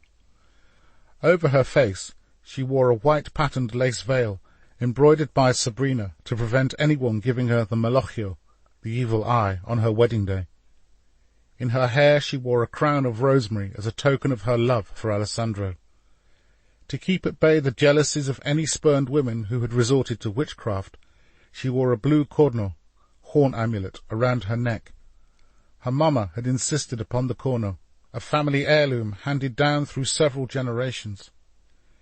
She had also asked Father Alfredo to ensure the nuns be kept from the village in fear of a portent to death. Being familiar with the many superstitions of his flock, he relented and wrote to the abbess requesting she abided by his instruction. Villagers applauded and cheered as bride and bridesmaids passed them on their way to the Basilica of San Martino. Letizia did her best to smile, only her mind was plagued by troubled thoughts. The strange creeping sensation that had caused her to hesitate the night Alessandro proposed once again inflicted her. Snapping out of her mood, Letizia declared, "You're the best friends any bride could wish for. I love you all." Outside the Basilica of San Martino, Alessandro fiddled nervously with his clothes. His jacket and breeches had been purchased several summers ago. Regrettably, they had remained in a drawer. Now that he had need of them, creases stubbornly remained in spite of repeated pressing. He fiddled with a lump of iron in his pocket, one his friend Marco had given to him to ward off the evil eye. "Perhaps she isn't coming," taunted Marco. "Maybe a nobleman passed her on the road and kidnapped her." "Stop this," pleaded Alessandro. "It would seem, my friend, it is your lot in life to remain a bachelor, but at least there is plenty of wine for you to drown your sorrows." Those within earshot grinned at Marco's teasing, while a worried Alessandro looked nervously down the road to see if there was any sign of Letizia. But there was none. The bride and bridal party eventually reached the doors of the church. The relief on Alessandro's face was palpable. Stood resolutely in front of the church was Father Alfredo, who hit his staff twice upon the solid oak doors of the church and immediately brought the excited chatter to a standstill. Alessandro handed the traditional bouquet of lilies and roses he had nervously been custodian of to Letizia. She thanked him with a smile as broad as the church doors, and sniffed their fragrance before passing them to her sister Sabrina. Father Alfredo stepped forward and indicated for Alessandro and Letizia to kneel. The good father then handed the couple a candle each. They each lit their candle from the symbolic flame held by a young novice. Father Alfredo then led prayers to St. Andrew, the patron saint of marriage, and to St. Valentine, the patron saint of love. Marco brought forth a cushion, upon which rested a gold wedding ring. Father Alfredo propped his staff against the basilica's doors, took the cushion in one hand, and placed his other atop the ring. "O merciful Lord, bless this ring. May they be ever faithful to one another, remain in your peace, and together in your great love may they live and grow. Bless their union with children, and may they live to see their children's children. Amen." A nervous Alessandro took the small gold ring between his forefinger and thumb, and slipped it over Letizia's ring finger. Looking heavenward, Father Alfredo placed their hands together. "Let us pray." Neither bride nor groom heard Father Alfredo's closing prayer, so engrossed were they in each other's gaze. The ceremony concluded, and the guests burst into cheers as Alessandro kissed Letizia with the kind of zeal reserved for a man just married. Letizia's head swirled with 1,000 pleasant emotions as Alessandro's lips pressed firmly against hers. Tears of joy wound their way down the cheeks of Letizia's sister and her dear mamma, who blew her nose rather loudly into her handkerchief, bringing a moment's mirth to the occasion. "It's time," Father Alfredo said, hitting his staff twice against the basilica's doors, which the women of the village had decorated in garlands of flowers that were draped along the edges of the church door and held in place by a rope that had been threaded around the entrance and tied to the candle hooks. Father Alfredo opened the doors of the Basilica of San Martino to allow the newlyweds and all outside to enter for a celebratory mass.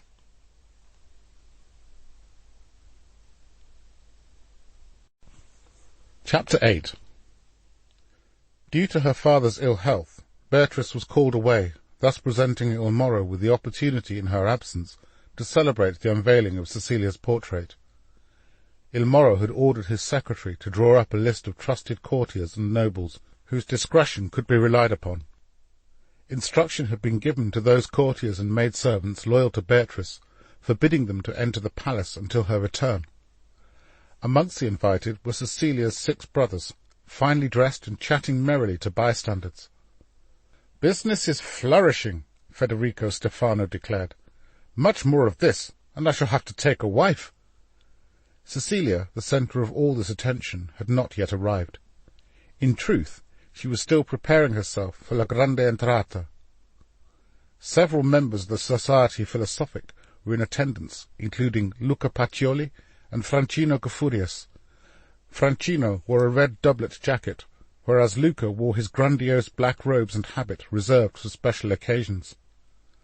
Resplendent in a black doublet jacket with padded shoulders trimmed in blue silk and a large white ruff, Il Moro strutted to and fro amongst his guests. Upon his head he wore a magnificent round leather hat, adorned with a white feather. His tights had one leg in red to match his hat, and the other in black and white stripes to match his doublet and ruff. This summer dresses were usually of one colour, orange, peach, and azure being popular this season. All were elaborately designed and embroidered by the finest dressmakers Milan had to offer. Extravagantly shaped hats, adorned with the pretty motifs and dainties, were draped in silk and lace netting that trailed off to a narrow point at the tip, proved fashionable with the ladies of Milan. The secretary checked his list, and was pleased to inform Il Moro that all invited were present, except the Capaldi family, whose father had recently passed away and was still observing a period of mourning. Being mindful of Il Moro's temperament, the Capaldis still sent their eldest son, who Il Moro paid his respects to, and being in an unusually generous mood, granted him permission to leave. As he departed with the secretary, a murmur of excitement rippled around the room, speculation that he had gone to welcome Leonardo. In fact, he swiftly returned, accompanied by the royal tailor, and 2 of the tailor's sons, their arms laden with clothes. "What is this man doing here?" demanded Il Moro. "You arranged for him to visit today, your lordship," squirmed the secretary. The tailor bowed to Il Moro, unsure of the situation, but decisive in his show of respect to the duke. "Whatever for?" "The forthcoming visit of the Queen of Hungary, my lord." "Send him away," said an irate Il Moro. Mindful of Il Moro's temper, the tailor remained bowed as low as possible for him to do so within the bounds of dignity. He was a small, squat fellow with a large round head, his breathing hurried and uncomfortable. The secretary motioned to dismiss him. The tailor continued to keep his head down as he stepped backwards, his face flushed with embarrassment. "Is the wench beautiful?" Il Moro demanded. "To whom are you referring, my lord?" the secretary asked. "The Queen of Hungary," bellowed Il Moro, to the amusement of a number of courtiers who had long harboured jealousies against the now red-faced secretary. "In my humble opinion, sire, Queen Esther is an immutable goddess." Il Moro beckoned the bemused tailor forward, who likewise ushered his sons either side of him to hold out various garments for display. Il Moro carefully examined each garment, and finally made his selection before he sat back upon his throne. The tailor stepped forward with a piece of chalk, and looking at Il Moro, marked the cloth for measurement. "A splendid garment, my lord, the very latest in French fashion." Before the tailor or anyone had time to react, Il Moro rose to his feet and slapped the poor man in the face. "French!" His roar reverberated across the Sala dell'Asse. "You dare bring me clothes from my enemy?" Mercilessly striking him again with such force, the persecuted tailor fell to the floor. The tailor's 2 young sons looked on in horror. The clothes they had held were dropped to the floor, and they fled from the room to the accompaniment of sniggers. Il Moro, meanwhile, stamped up and down on the discarded clothes. "My lord, perhaps the tailor is a French spy," suggested the secretary, feigning innocence in the remark before he clapped his hands, prompting several of Il Moro's stern-faced guards to step forward. Il Moro looked to the heavens. "My God, I am surrounded by traitors," he said, drawing his sword from its silver scabbard, only to hold it precariously over the tailor's head. "Mercy, my lord, mercy!" the tailor said, as he scrambled on all fours, repeatedly kissing Il Moro's feet.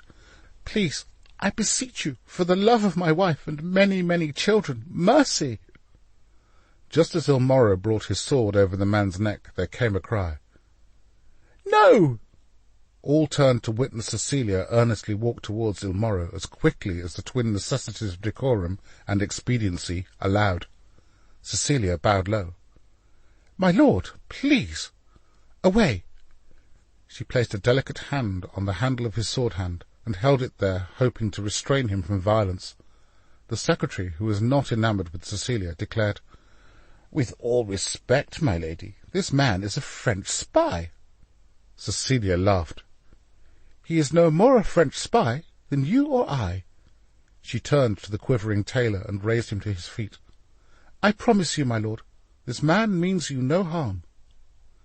Leonardo entered the Sala della Asse, accompanied by Francesco, who held an easel under his arm. Sensing an unfavourable atmosphere, Leonardo took hold of his apprentice's shoulder to prevent him from proceeding further. Cecilia saw the pair enter, and gave Leonardo the most imperceptible of acknowledgments before turning her attention back to Il Moro. "My sunshine throughout the day, I implore you, this man is a mere tailor. He thinks in fabrics, colour, style, texture, not of politics, diplomacy, or war." Subdued by Cecilia's words, Il Moro placed his sword back into its scabbard. "Go, tailor, and next time bring me something stylishly Milanese, and not from my enemies the French." Then, spinning the frightened man around, he kicked him up the backside and yelled, "Or I'll give you French all right, with my foot up your arse."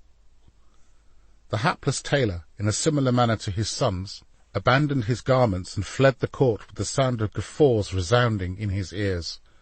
Cecilia leant towards Il Moro and whispered discreetly into his ear, while she pointed out to where Leonardo had patiently decided to bide his time. "Leonardo, do you have it?" an excited Il Moro shouted across the Sala del Asse. Leonardo and Francesco made their way inside. Francesco erected the easel, ensuring the cloth continued to conceal the portrait. Leonardo stepped forward and bowed before Il Moro. "If I am not mistaken, my lord, you appear a trifle distracted," he said with a grin. "Be quick with you, Leonardo. I am in no mood to jest." Leonardo looked to Francesco to ensure all was ready. Satisfied, he bowed again and declared, "Noble ladies and gentlemen, it is always rewarding for an artist to see those upon whose generosity he so heavily relies appreciate his endeavours. Out of time-honoured necessity, I salute your unquestionable sense of taste and dear munificence to one so unfortunately encumbered by life's prejudices, such as I." While the assembled dignitaries of Milan contemplated if they had just been insulted or flattered, with an elaborate flourish of his hand, Leonardo removed the cloth. "My lords, ladies, and gentlemen, I present to you Cecilia Gallerani." Gasps filled the air, vanquishing all prior thoughts. Cecilia's very character and mannerisms, the sensual way she appeared to chew her bottom lip, the delicate texture of her skin, hair resplendent in all its fiery hue, the proud manner in which she stood, were all clearly displayed on canvas. Yet it was the eyes of the portrait that drew you towards her. The subject's gaze followed all who looked upon it. Someone began to applaud. It was Cecilia. Il Moro, wanting to please his mistress, followed suit, and once his seal of approval had been given, a paean of praise ignited the Sala della Asse. Only the secretary was lukewarm in his response. Cecilia stood beside her portrait, a flawless reflection in a mirror. "I do not know which one I shall take to my bed tonight, such is the likeness," Il Moro boasted. "Take both, my lord," quipped Leonardo, much to everyone's amusement, as he soaked up the plaudits as easily as a sponge soaks up water. "Magnificent, splendid, truly sublime, perfection, a work of genius." He particularly liked the latter, and vigorously shook the hand of its speaker, his dear friend Francino Gafurius, who added, "I am convinced your paintings, Leonardo, will live on long after my music has been forgotten." Leonardo noted the delight on Il Moro's face as he surveyed Cecilia's portrait, and concluded there was no better moment to strike. "My lord, I am pleased you approve of my efforts, not only of the Lady Cecilia, but here too upon the ceiling and vault of the Sala del Asse. I have displayed my craftsmanship as an artist par excellence. Therefore, if I may be so bold, I hear you have plans for Santa Maria delle Grazie concerning a new commission you have in mind." "A private matter, maestro," interrupted the secretary, disliking Leonardo's impertinence. Il Moro raised his hand to silence him. "Come, Leonardo, there is something I wish to show you." He turned on his heels and paced out of the Sala della Asse, with Leonardo at his shoulder. He carried onwards along the palace corridor, out by the veranda with its fluted columns, and into the forecourt of the Castello, his 4 guards close behind. The bemused secretary, in an effort to catch up, waddled ungainly after them. So too the gathered dignitaries, quite taken by surprise, took up the rear as they scurried along, like rats following a Pied Piper. "One of the many disappointments of being such a wise and masterful ruler as God has ordained me is witnessing the ludicrous fawning of men seeking to curry favour and approval. Many of my conniving courtiers would happily wipe my arse if they thought it would bring them some advantage. I am impressed, Leonardo, that the only arse you wipe is your own," said Il Moro, with a firm slap on Leonardo's back. Walking beside Il Moro as they marched through the streets with his guards close to hand, Leonardo witnessed the panic in the eyes of many a citizen. Men doffed their hats and dropped on one knee, women curtsied and waved their tattered handkerchiefs in respect. But from the shadows and dark enclaves came anonymous and derisive whispers. "Butcher, thief, usurper." When they entered the Via della Santa Maria, Il Moro pointed to the newly finished Basilica of Santa Maria delle Grazie. "There, Leonardo, doesn't she look splendid?" Before them stood an orange red brick basilica of oblong design, with a large round outer tower of grand proportions, intersected by circular walls, which along with its triangular front facade and high buttress walls gave the basilica an impregnable, almost fortress-style appearance. As well as being a place of worship, it also housed a small monastery with living quarters, a kitchen and a refectory. Il Moro entered by a side door that led into a small garden forecourt, taking the monks at rest in the afternoon sun quite by surprise. Walking past the forecourt's colonnades, he stepped into the refectory. Inside, monks were so engrossed in their meals they initially failed to realize they were suddenly in the presence of esteemed company. Il Moro gestured for them to continue eating, then nodded towards a bare stone wall at the far end of the refectory. "Leonardo, it has long been my ambition to see painted a memorial to honour our Lord and the house of Sforza.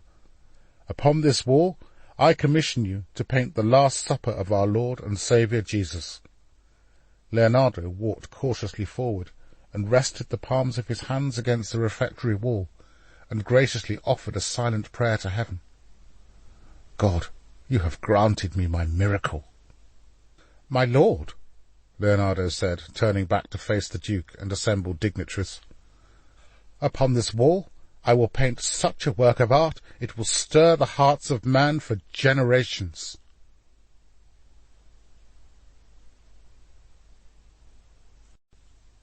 Chapter 9.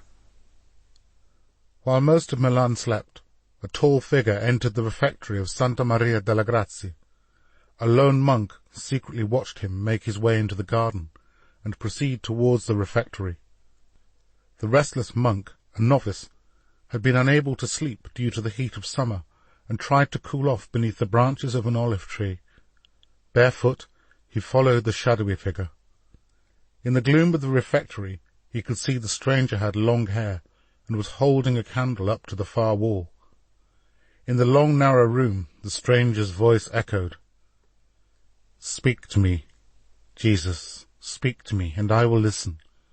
Come forth from this wall and speak. Peter, speak to me. Andrew, speak. James, son of Zebedee, John the beloved, brother of James, show me your favour and speak. Philip, Bartholomew, doubting Thomas, do not forsake me. Speak." The young novice was of course familiar with the names of the 12 disciples as recorded in the Gospel of Matthew, but he wondered at this strange ritual. "Matthew, James, Thaddeus, Simon, speak, and I will listen." The stranger held his head against the wall, as if waiting for an answer. "Judas, even you, come to me. Judas, tell me your secrets." The man knelt and placed the candle beside him. He stretched out his hands to touch the wall, where he remained for several minutes, as if anticipating a reply. The monk decided the man meant no harm, and, as quietly as he had arrived, he departed to leave the man to his unusual protestation, to return to his place under the olive tree. He quietly mumbled his devotions, and soon fell asleep. When he awoke a few hours later, there was no sign of the strange visitor. His immediate thought, as his bleary eyes met the haze of the early morning sun, was to wonder if it had all been a dream.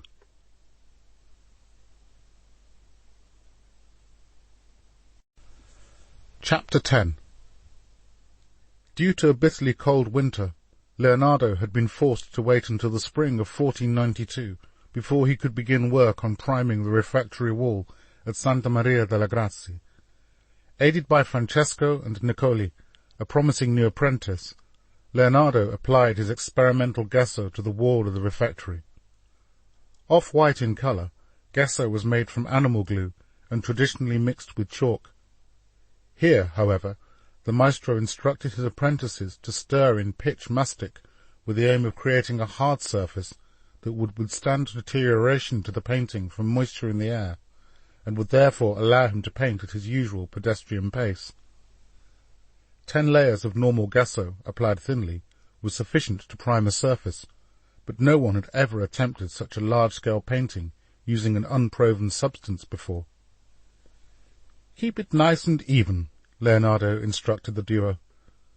Francesco knew well the peculiarities of the maestro, and quickly adapted to the application of the gesso. The younger Niccoli, inexperienced and lacking in confidence, struggled. "Is this thin enough, maestro?" he asked. "Watch me," Leonardo responded. Taking some of the gesso in a trowel, in a right-to-left movement he spread it evenly over a patch of the wall. "Now, you try." The apprentice applied his trowel in a sweeping motion as he applied the gesso. "Good, Niccoli." The youth smiled, pleased his efforts had gained the maestro's approval. "Romano, more water!" yelled Leonardo. Romano was a stocky boy of 12, with thick black curls. "Coming, maestro," the boy replied, as he heaved a bucket of water over. Picking off some plaster from his trowel, Niccoli flicked it at Romano, causing him to stumble as it hit him on the nose. He quickly retaliated, a wet sponge thrown at his tormentor. The prior of Santa Maria delle Grazie, Vincenzo, walked through the refectory door just in time to witness their tomfoolery. "This is a house of God, not a street for playing in. Maestro, have your apprentices treat the Lord's house with respect." Before Leonardo could answer, Prior Vincenzo departed, muttering to himself in Latin. Prior Vincenzo was a short-tempered man in his mid-50s, his belly indicating a love of wine and rich food. He wore the black cloak of the Dominican order over his white habit, and was an imposing figure as he strutted around Santa Maria delle Grazie. A few weeks and numerous applications later, the preparation of the wall with Leonardo's experimental gesso was finished. It then needed 3 months to dry before any paint could be applied to the refectory wall. To aid the drying process, the doors and windows of the refectory were left open at night. "What if some thief took the opportunity to rob us?" the prior demanded. "If you wish to place a watch, I have no objections," Leonardo replied, walking away. "Place a watch!" a vexed Prior Vincenzo yelled at the departing artist. A week later, Leonardo departed his workshop with a sack slung over his back, while a thick brown leather belt with a pouch and hammer attached to it was wrapped around his waist. Looking like any artisan, he walked through the Piazza del Duomo. The bustle of market stalls filled one corner of the piazza, as traders and customers haggled over prices. In the far corner, young men from Milan's military academy were being put through their fencing exercises by an old soldier sporting an impressive grey beard. Holding his feathered silver helmet in one hand and a gleaming sword in the other, he barked his orders. A crowd had gathered around a troupe of Commedia dell'arte players who had taken prime location in the centre of the piazza. Leonardo stopped to observe the actors dressed in striped black and white costumes and elaborate Zani masks with bizarre elongated noses. To the amusement of their audience, the French king, Charles VIII, was being played by an excitable cocker spaniel that wagged its tail with considerable enthusiasm. The gist of the tale was that the avaricious King Charles VIII of France was divided in his affections. Should he court the ugly old Doge of Venice, or the treacherous Borgia that sat upon the papal throne? The whorish Pope was played by Columbina, whose breasts were exposed as she strutted about, arms akimbo. The Doge beckoned to the dog. "I may be an old fart," he pleaded, "but the bulge in my codpiece can still satisfy a young hussy." He got down on all fours and cocked his leg in the direction of the spaniel, who seemed mightily impressed. The French king licked the Doge and was just about to mount him when there was a shout of "Heel, pup!" from Columbina, who lifted her skirt up and over the spaniel. "You don't want to ruin your appetite on a decrepit old man who's not long for this world, when I have pleasures a French king has never tasted before." She kicked the Doge out of the way, who promptly keeled over as if dead, arms and legs held rigid like a corpse. Provocatively, Columbina lifted her skirt back up, and the French king came yelping out and barked at the Doge before jumping into Columbina's lap, at which the Crown and Leonardo roared with laughter. The players took their bow. Leonardo, tickled by the folly he had witnessed, obliged the mischievous troupe with a couple of small coins and walked on. On one corner of the piazza was a notice board, where officials nailed bulletins, city edicts, or details of wanted criminals, as well as occasional announcements. Putting down his sack, Leonardo pulled out a bulletin, one expertly written by his hand, and nailed the parchment to a notice board on the perimeter of the Piazza del Duomo. A small group of curious citizens approached. "Can you read?" inquired one. "Indeed I can," answered Leonardo. "Who might you be?" asked another. "You don't look like an official." "I'm the maestro, Leonardo da Vinci." "Never heard of you. What are you doing with them bulletins?" "You have never heard of him?" a man with no teeth said incredulously. "How long have you been in Milan? He's the resident artist to Il Moro." "I am indeed," admitted Leonardo. "What does this bulletin of yours say then, maestro?" asked a woman with a carbuncle on her nose. With a pompous air, Leonardo read out the words of his notice. "Leonardo da Vinci seeks men of sound mind and body, and of godly features, to audition to be painted as the figure of our dear Lord and Saviour, Jesus Christ. The man chosen will receive the sum of 2 months' salary. Those wishing to be considered must be aged between 25 and 35, and be of good reputation. Applicants must be in possession of their teeth, clean-faced and hair-washed, and to arrive on the first Monday of the new month at Santa Maria delle Grazie. Honourably yours, the Maestro Leonardo da Vinci, resident artist to the Duke of Milan." Leonardo looked up at bemused faces staring back at him. First to speak was a toothless man. "This strikes me as improper, Maestro, to choose a man to be painted as Jesus." "You can't take an ordinary man and paint him as Jesus," said the woman with the carbuncle on her nose. In response, the toothless man took hold of Leonardo's cloak. "Tell me, has Il Moro granted you permission for this nonsense? Or the Archbishop? There could be trouble." Others murmured their agreement. "Friends, friends," implored Leonardo. "Everything is in order, I assure you."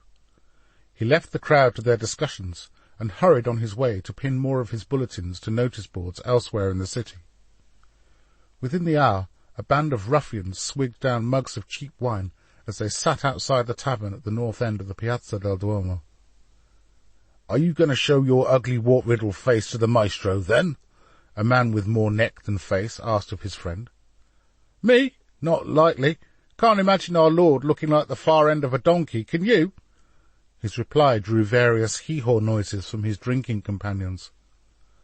"I'll wager 3 bits it won't be long before the maestro has a papal bull shoved up his arse. I'd like to see him conjure his way out of that," laughed the man with multiple warts.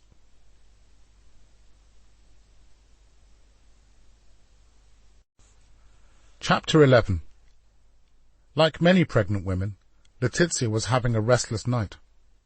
On her mind preyed Alessandro's complaints that as business was so poor in Bergamo, he contemplated leaving his home to secure work.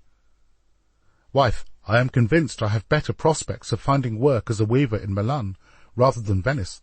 where guilds run by local families strictly control trade.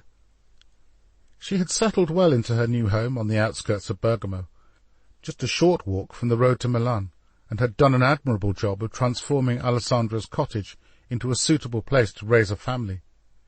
She had planted roses and some geraniums in the front garden, along with rosemary, oregano, and garlic. In the back garden she had grown a selection of vegetables and fruit, spinach, onions, cabbage, various berries, and a peach and apple tree. An olive tree that Alessandra had neglected had fruited under Letizia's care, providing a useful income. Inside the cottage the touch of a woman was evident. A vase of flowers on a shelf by the front window, a neat white lace tablecloth, and several embroidered representations of biblical scenes made by her own hands now hung upon the walls. The largest was a colourful scene depicting Moses and Elijah descending from heaven to give strength to Jesus as he prayed on Mount Carmel. Now she prayed the good Lord would give strength to her husband, strength to resist the fear of poverty that was tightening itself like a noose around his neck, and giving thought to the unthinkable, that he would leave his wife of less than a year to seek employment in Milan.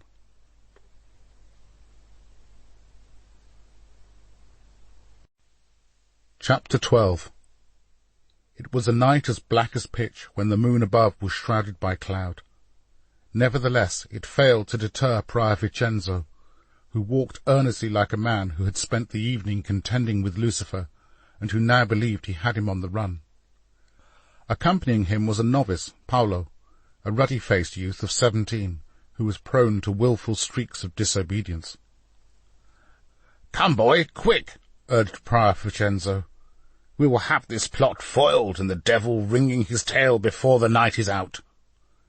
Due to the many bulletins he was holding, Paolo was in no position to reply to his irate superior, for he could barely see the direction he was staggering in. Despite his tender years, he had some sympathy with Leonardo's cause. Had he not been born the second son of his family, and thus by a long tradition destined for the priesthood, he would like to have chosen the path of an artist. In one corner of the Piazza San Carlo they found the object of the prior's wrath, another of Leonardo's bulletins, which Vincenzo furiously ripped down. "That's one less. Let us find the rest before the dawn summons us to prayers." He placed the bulletin on top of the others Paolo already held in his increasingly weary arms.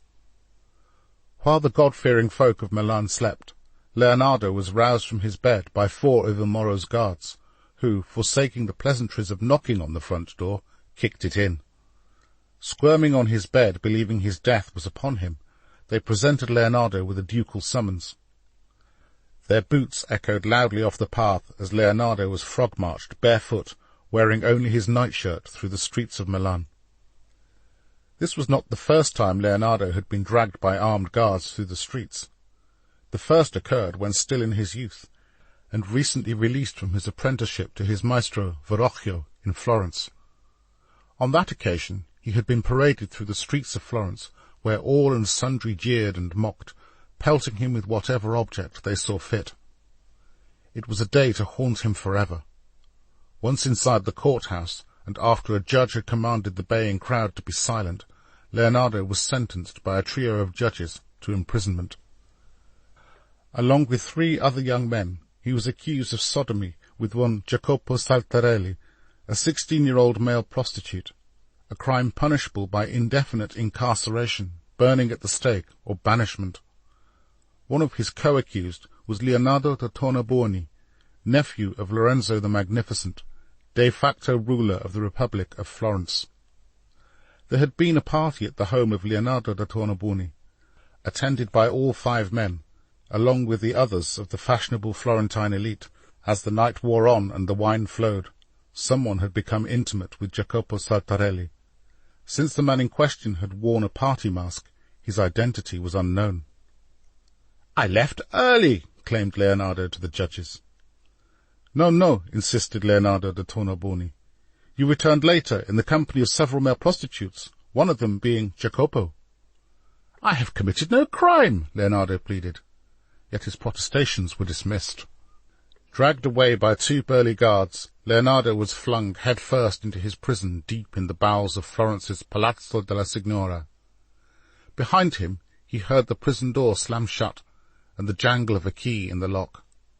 Darkness clung to him with a sickening air, while the prison's rancid smell attacked his nostrils as violently as any fist to the nose. "My God, don't let me die!" he cried. From inside his prison, a slow, mocking laugh answered him. Leonardo could vaguely make out the shape of a man chained to a wall on the far side of his cell.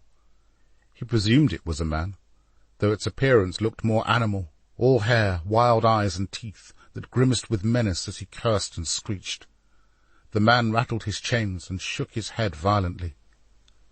Fatigued, Leonardo sank to the floor, yet no angel appeared in his dungeon to soothe his soul like Daniel in the lion's den. Tonight and every other night of his imprisonment, God and his angels were silent. On one long, lonely night, when the chained companion in his room mumbled his agonies more than most, and the ticks in the straw had bitten him half to death, Leonardo made a vow. "If I survive this ordeal, neither man nor woman will touch my body again. I have no need of the agonies love brings." Leonardo endured a difficult 2 months before the court hearing. Eventually, the charge of sodomy against all 4 men was dismissed by the judges for lack of evidence. The prevailing gossip was that the whole fiasco was a plot to discredit the Medici family. Within the year, Leonardo was overlooked by the Medici family for a lucrative opportunity to be one of the Florentine artists sent to Rome to work on various commissions assigned by the Vatican. Leonardo was indignant and sought out his old maestro, Verrocchio. "The Medicis have ostracized me." Demand for places was such that there would always be those who were disappointed, Verrocchio argued, but in truth he knew that the Medici had deliberately excluded Leonardo, who they blamed for the embarrassing debacle of their nephew's imprisonment. "Where will you go?" Verrocchio asked. Leonardo waved a letter in his hand. "Milan. I have heard Il Moro is in need of my skills, and I have written to him offering my services." "But what of your unfinished commissions?" "Florence has no business with me. Therefore, I will have no business with Florence." Once again, Leonardo was made to suffer the ignominy of an armed escort, only now it was Milan's turn to heap shame upon him. Mercilessly, Il Moro's guards took every advantage to make his journey to the Castello Sforzesco a miserable one. They spat, struck him with fists and feet, and trod purposely with hard leather-heeled boots on the maestro's toes, which were now bruised and blooded. Clandestinely following a short distance behind Leonardo and his armed escort, the cunning Salé stuck close to the shadows as he watched his papa pushed and shoved inside the Castello Sforzesco courtyard, then up the steps of the palace, where he disappeared inside. 2 soldiers pushed Leonardo into a room, where he was met by an incandescent Il Moro, who slapped him across the face with one of the bulletins. "What is the meaning of this?" declared an irate duke. "Have you any grasp of the trouble you have stirred up?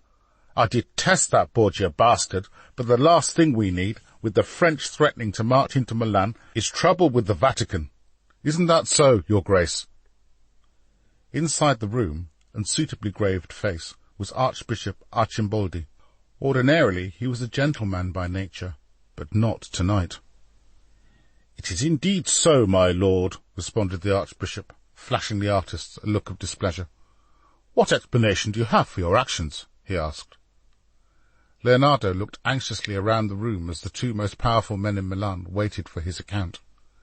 Purple drapes hung from the walls, while a purple curtain shut out what little light shone from a starless night. In the centre of the room, 2 silver stands, each shaped like a hand and bearing lit candles, cast a flickering pallor over the room. A cowed Leonardo looked down at the bulletin that had fallen to his feet. "My lord, your grace, I acted in all innocence," he replied. "Innocence!" barked Il Moro. "I am an artist, my lord, and naive about—" "You are many things, Leonardo," the Archbishop said, "but naive? Do not insult our intelligence with so ludicrous a defence." The colour drained from the questioned artist's face. As for his stomach, it knotted so tightly he felt as if he was being strangled around the waist. "Forgive me, Your Grace," he replied in a hoarse whisper.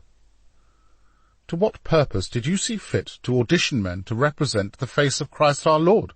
demanded the Archbishop. It was not the first time those in authority had questioned his creative impulses. The Medici, too, had occasion to demonstrate their displeasure. Now the authorities of Milan saw fit to take him to task. "Your Grace, I did not trust my imagination to surpass what nature, in the form of man, has already provided. Why go to the weakness and fragility of the mind to bring forth an image of the divine?" "I see," said the Archbishop dryly. "Perhaps, if you were more diligent in your faith, the thought may have occurred to you that in the very least you should have consulted the Church." "My lord, Your Grace, I humbly apologize. Scripture teaches that each man is created in the image of God. Therefore, what better example of Christ would there be than to paint a man whose face and demeanour personified our Lord?" "My son," the Archbishop said, resting his hand upon Leonardo's bowed head, "it is not for you to decide if depicting a man as Christ is permissible. Such responsibilities fall to the Church to decide." Leonardo's shamed head faced the floor. "How I long for an era where artists are free to pursue their vision, free from the whims of wizened old men." "Your Grace," he began, paying heed to the delicate intonation of his voice, "forgive my presumption." Raising his head, he looked directly into the Archbishop's eyes. "My proposition to find a godly man to portray as our Lord was done without any intention to compromise the Church." Leonardo then bowed, while the Archbishop pondered his sincerity. "That may be so," he said, "but there are other considerations, particularly where the question of blasphemy arises." "Blasphemy?" cried Leonardo. Shaken by the Archbishop's declaration, the blood drained from Leonardo's face. Having read Dante's Inferno, he knew all too well the horrors that awaited those in hell who were deemed heretics, and, like all Catholics, just how grave an accusation of blasphemy, if proven, could be. The Archbishop's reply was measured and his tone conciliatory. "Because man is imperfect and Christ is perfect, and many who came to see me today are appalled that you could even consider painting a man born in sin to depict the sinless one." "I admit, Your Grace, I had not considered some would view my proposal in such a way." "We are exhorted in Scripture not to make graven images. Therefore, painting a man as our Lord and Saviour is seen by some within the Church as an act of blasphemy." "But, Your Grace, artists for centuries have painted images of Christ." "Indeed, that is true. But those images have sprung forth from centuries of tradition and have not borne the image of an actual man." "Your Grace, it was Saint Irenaeus who said, 'The glory of God is a man fully alive.'" "I am aware of the teachings of Saint Irenaeus," he replied curtly. "Please, Your Grace, I have a vision for the Last Supper that will surpass anything seen before. I plead with you, allow me to pursue the vision I have for Christ, and judge me once the painting is complete. If I am proven to be wrong in using an honest and dignified man to depict Christ, I will return the money, and a new artist can be hired to paint a more conventional painting. If I am right, then you will have a painting that will be the envy of Italy." Patiently he waited as the elderly guardian for the souls of Milan took out his rosary beads, deftly wove them in and around his fingers, while he muttered under his breath a prayer in Latin. After an eternity of silence, during which Leonardo prayed to every saint his memory could recall to intercede on his behalf, the Archbishop finally opened his mouth. "If his lordship has no objection, then neither do I." "I have no objection," said Il Moro. "Good," replied the Archbishop. "Then we can all retire to our beds." Il Moro stepped forward and gripped Leonardo's shoulder. Stooping down, he whispered into his ear, "By God's bones, Leonardo, if this painting proves to be less than you claim, I will pluck your pubic hairs out one by one, and when I'm done, I'll have my guards bug you up the arse." Shaken by Ilmora's threat, one Leonardo had no doubt was real, he quickly made his way along a narrow corridor, guarded at either end by soldiers belonging to Ilmora's personal guard. He walked down a flight of stairs and out into another corridor, one unlit by torches. Thankfully, a clear moon and cloudless sky offered sufficient light for him to ease his way along the Castello's inner sanctum. Suddenly an arm grabbed hold of him and shoved him into an alcove. "You're alive, thank God," Cecilia said quietly, as she wrapped her arms around him.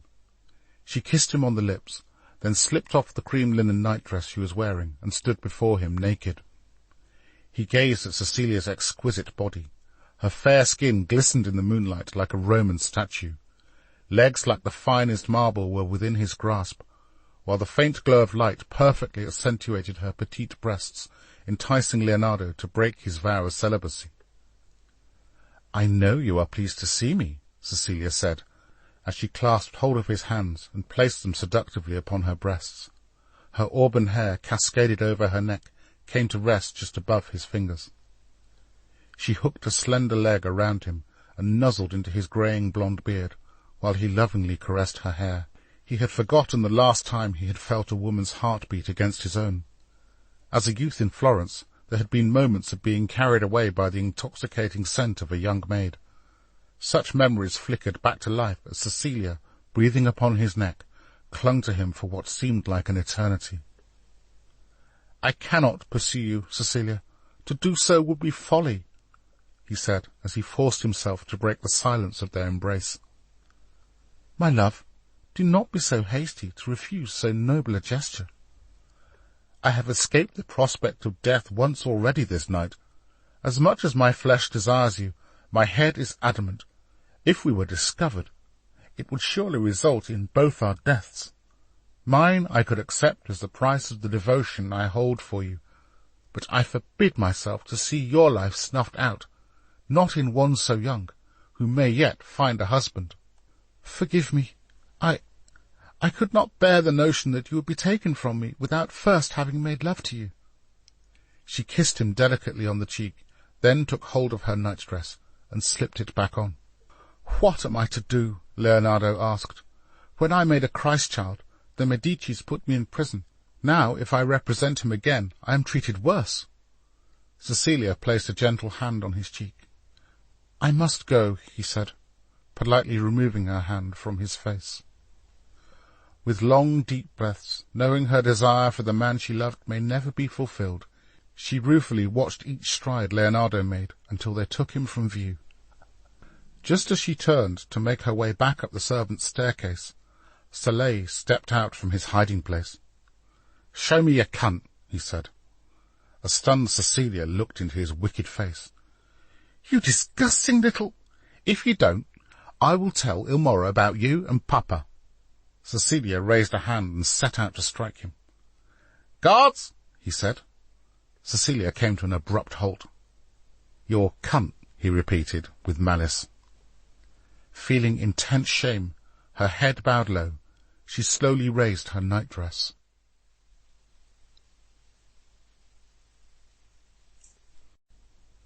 Chapter 13. The first Monday of July in the summer of 1492 arrived. A cool southeasterly breeze blew down from the mountains, just enough to take the sting out of the summer heat and give the good people of Milan a spring in their step. Even the populace of Lazaretto seemed to lift their feet off the filthy streets with a little more ease. Although weary from his night of spiritual warfare, it was not his bed that Prior Vincenzo sought.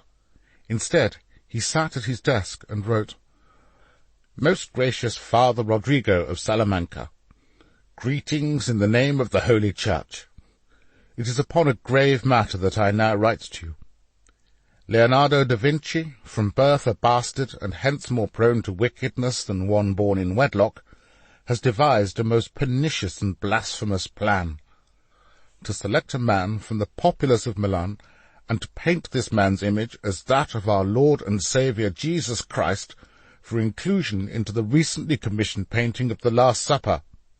Please come urgently to aid me in my fight against the evil that has been unleashed in this city. Your trusted brother, Prior Vincenzo.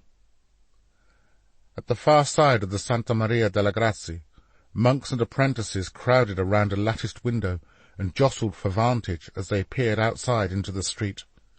Below them, a queue of about 20 men had gathered along the cobbled path by the refectory door. The men were in their 20s or early 30s, and, whether blacksmith or merchant, each was dressed in his finest clothes. "It's a scandal," a monk with a weather-beaten face exclaimed. "An absolute disgrace," said an elderly monk. "Why, what's wrong with it?" Soleil asked, smirking.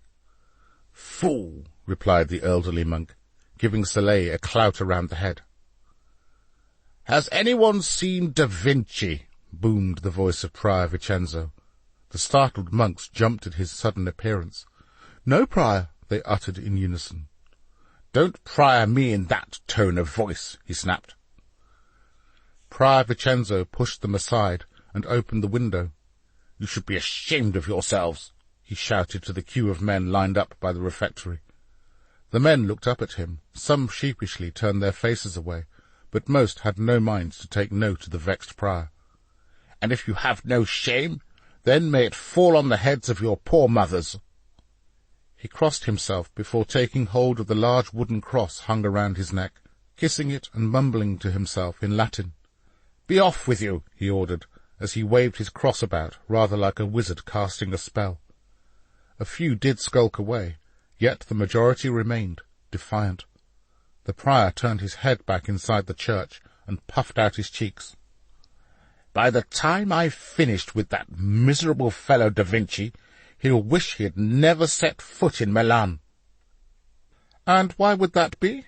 sounded a man's voice from behind.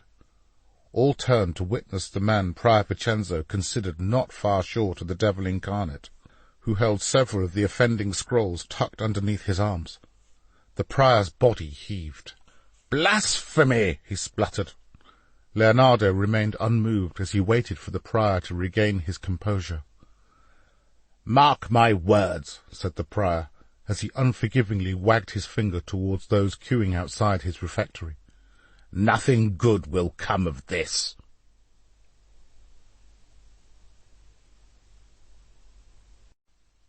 Chapter 14.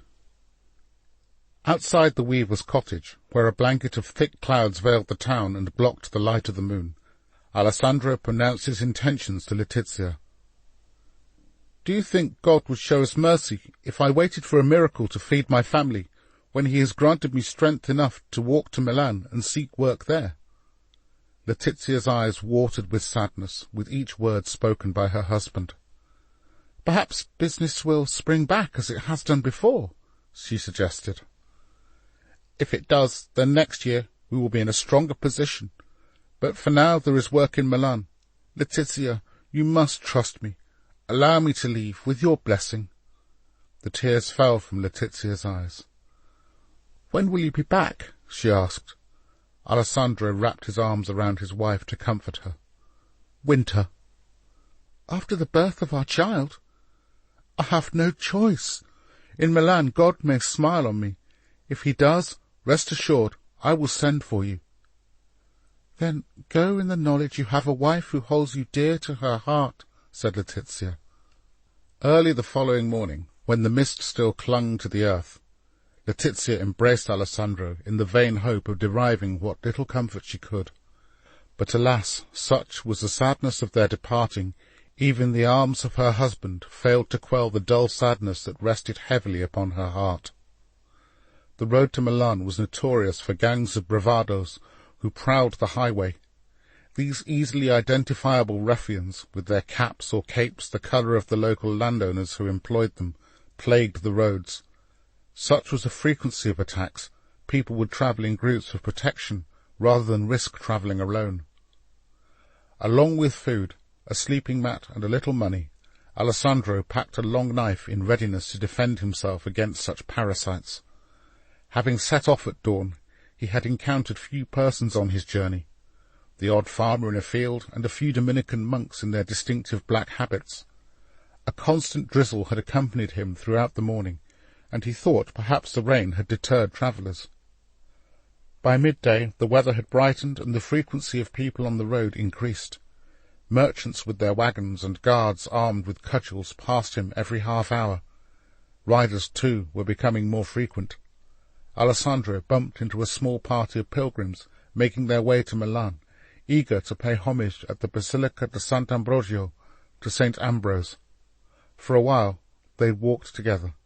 All sympathized with Alessandro's plight, wishing God's blessing upon his endeavours and the rest of the Blessed Virgin's upon his beloved wife. Early in the afternoon he approached a low wooden gate. 3 men leaned against it. They wore blue caps with a pheasant feather protruding from the side. Alessandro slowed his pace. "Are you going somewhere, stranger?" one of the bravados demanded. He bore a heavy scar down one side of his face, while his eyes were darkened by the many violent crimes he had committed. "To Milan," Alessandro replied, trying to hide his fear. "We don't allow your kind to pass this way," spoke another. "Be a good peasant and go back to shovelling shit." "What you got in that bag?" the smallest of the 3 men demanded. "Got a tongue in your head, ignorant yokel," sneered the first man, who then made to snatch Alessandro's sack. Alessandro, though, was faster. Punching him with such force, the man was sent staggering backwards to collide with his colleagues. The men floundered on top of each other, slipping in the mud. The small man looked on, startled. Alessandro fastened his eyes upon him, and the man backed away. The 2 remaining ruffians eventually managed to hold each other upright. "Right, you dumb bastard, let me at you," cursed the gash-faced man. But Alessandro was ready for him, and brandished his knife. "I'm going to Milan," he stated. The gash-faced man nervously opened the gate and pointed straight ahead. Alessandro hurried on his way, stealing half a glance over his shoulder to ensure the thugs weren't following him.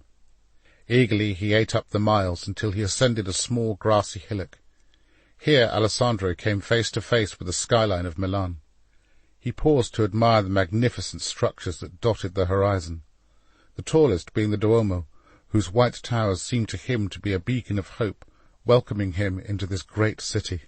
His heart leapt and his weary legs found new strength as he pressed on, until, walking beneath a turret displaying a large gonfalon at the Sforza crest, he entered the city.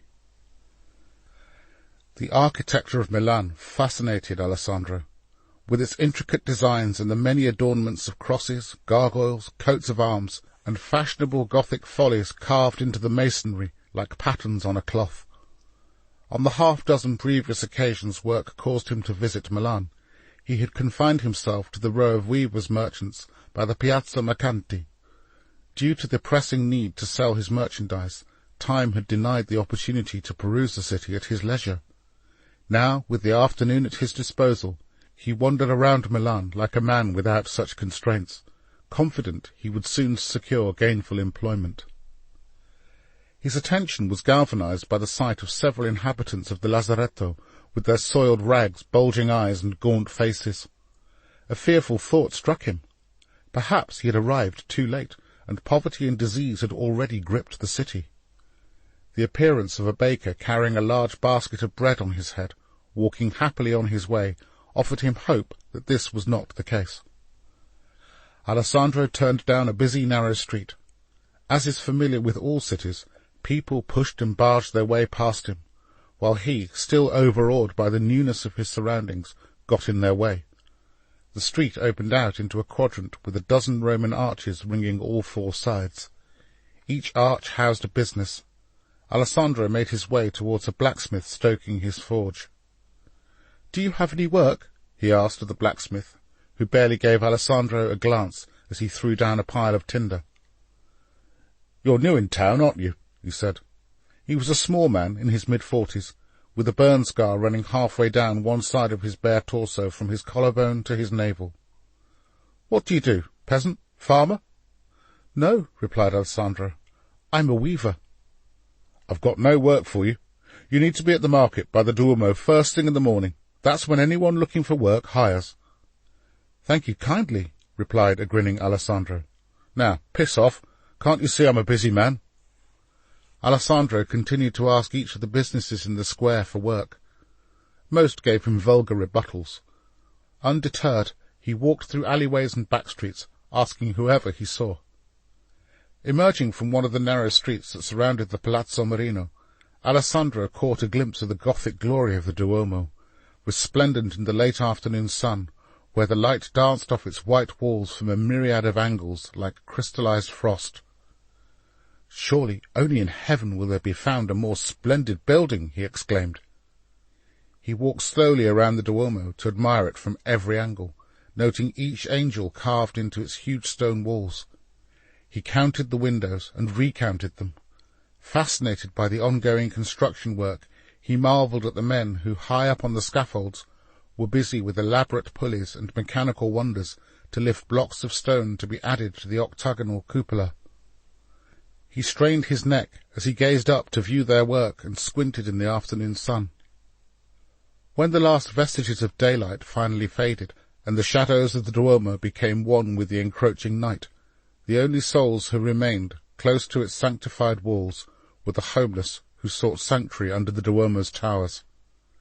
Out of his bag, Alessandro removed a thin blanket and a mat. Nearby, brothers from the Order of St. Ambrose distributed coarse horsehair blankets. Feeling the need to acquaint himself with his neighbours, he struck up a conversation with a family nearby and learned they had arrived only 3 days previously. "Disease struck half my crops. What we were able to salvage was stolen from us by bravados. I'm ruined," the head of the family said. "He's a hard worker," exclaimed his proud wife, "but what can a man do for his family when the lawless go unpunished? We plan to earn enough money to return home and plant new crops in the spring." Their 2 young daughters, aged 4 and 6, sat silently as their parents presented their sorry account. "It is a tragedy all too common," Alessandro empathized, recalling his own encounter with such vagabonds.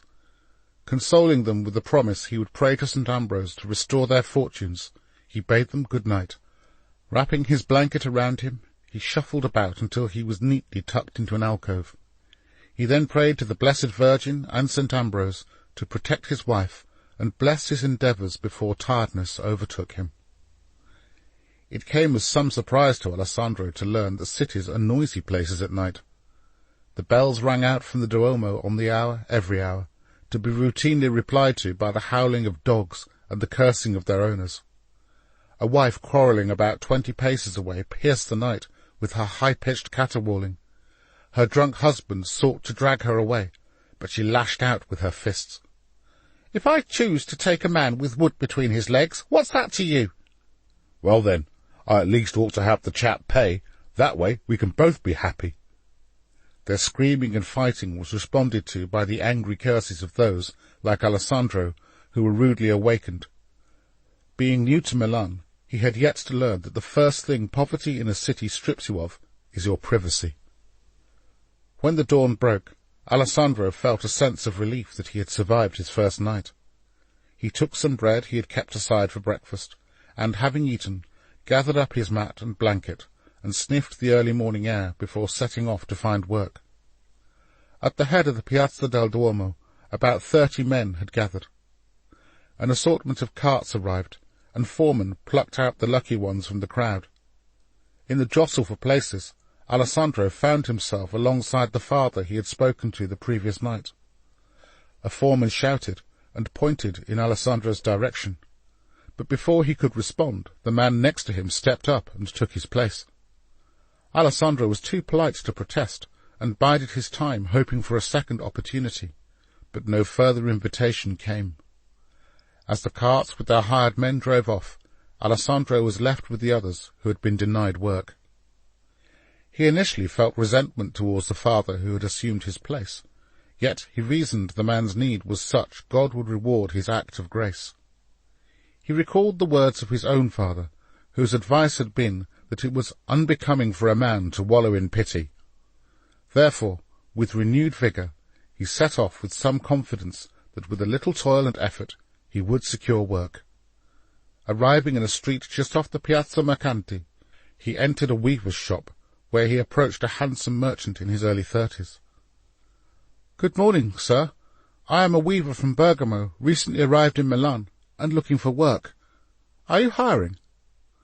"I'm sorry," he politely replied, "but I have had to lay off weavers because the cost of material has risen threefold this past year, and ordinary people cannot afford to buy." Undeterred, Alessandro stopped at every merchant shop that lined the Piazza Mercanti, where once again the same sorry tale was relayed of spiralling costs and men laid off.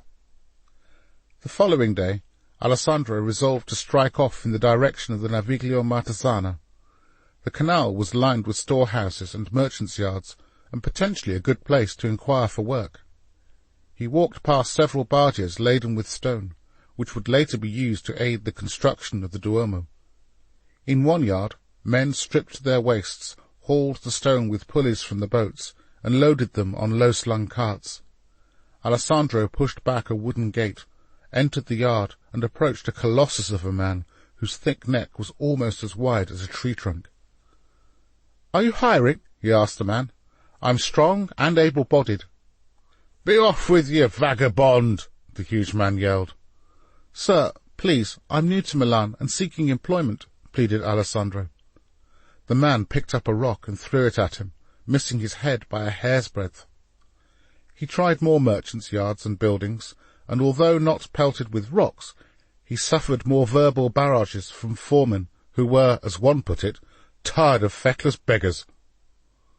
Back in Bergamo, Letizia held her hands tight together in prayer, and with closed eyes tilted her head heavenwards. "St. Ambrose, may your face smile upon my dear husband." Laying tearfully upon her bed, the babe inside her womb kicked for the first time. She imagined her baby saying, "All will be well, Mamma. Trust to God." The morning after his wife's prayer, Alessandro woke with an ache in his stomach. So he joined the throng of those waiting for a bowl of gruel and a hunk of black bread from the monks of St. Ambrose. The gruel was served from a large vat that contained the decomposing remains of onion, carrot, and leek. It tasted bitter and left a sliver of grease on his tongue. Yet to a man whose lips had not touched food in 3 days, even this meagre ration was welcome. He devoured his bread with relish, licking the crumbs that clung to his sweaty palms.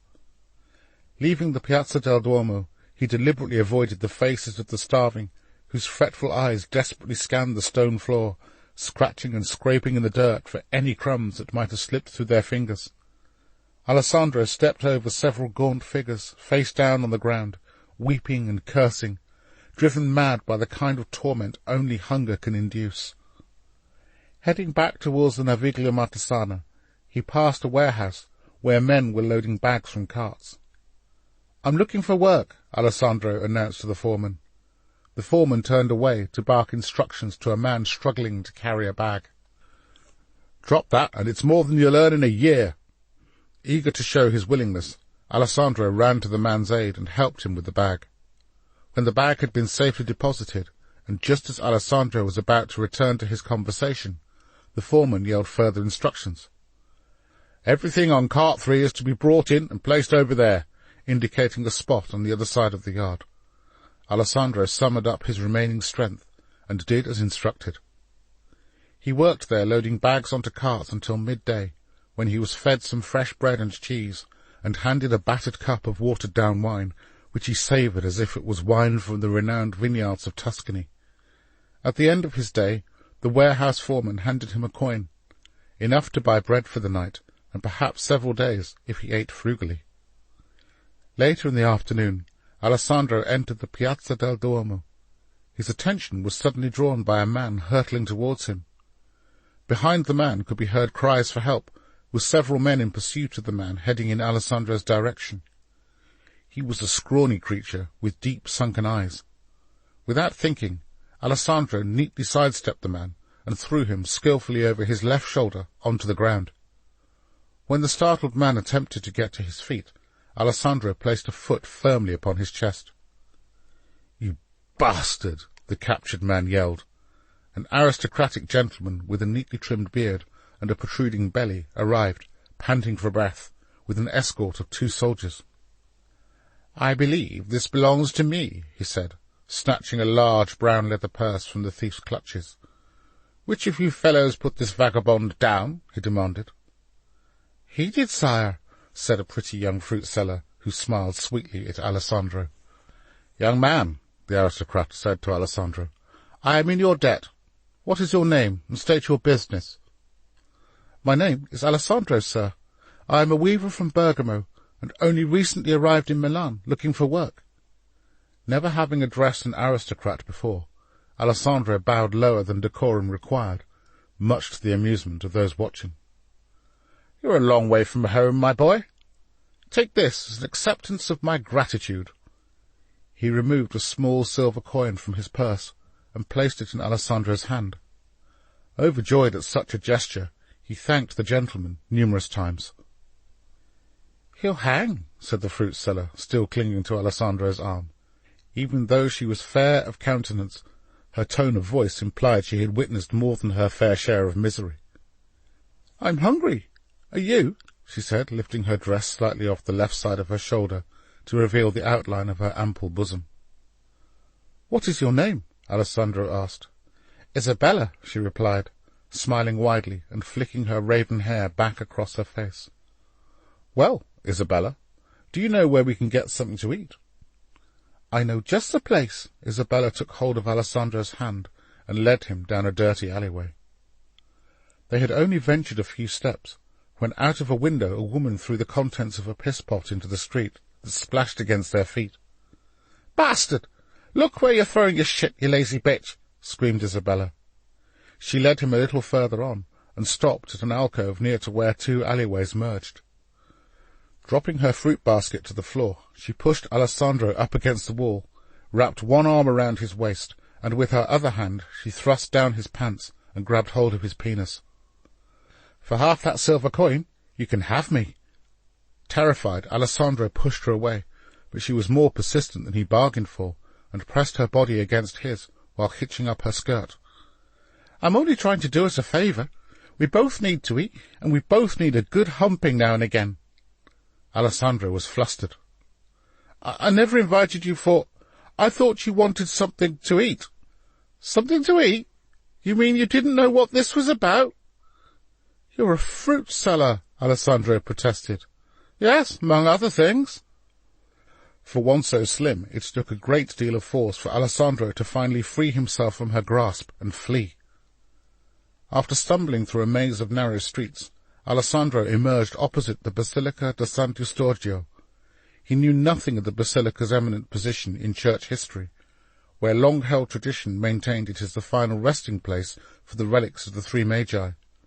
Neither did he notice the unique design of its star-shaped bell tower. What did catch his eye was a bread vendor. Alessandro picked up 2 large loaves of bread and proudly presented his silver coin. "Have you got anything smaller?" the vendor asked. It was the first time in his life Alessandro had ever been asked such a question. He felt rich. The vendor scratched his head and rummaged around for change in his pocket. Thanking the vendor, Alessandro took his bread and change. He had only taken a few bites when 2 children with lank black hair and hungry eyes fell at his feet. "Please, bread, sir." Alessandro broke off half a loaf and handed it to the thankful urchins. Moving on, he quickly ate his bread before anybody else could relieve him of it. Grateful for his good fortune, he decided to light a candle inside the Basilica of Sant'Eustorgio. Having prayed his customary prayers for the protection of Letizia and for success at finding work, he returned to his alcove by the Duomo more content than he had been since his arrival in Milan. He exchanged pleasantries with others who too slept by the Duomo. Then at nightfall he ate a small piece of his bread, pulled out his blanket and mat, ready to curl up under the stars. When morning arrived, Alessandro set off towards the warehouse where he had secured work the previous day. However, upon his arrival he found only a skeleton workforce and no sign of business. He looked for the foreman, but his search was in vain. He approached an old, bald man who stood lazily by the warehouse's large double doors. "Excuse me, friend, are you hiring today?"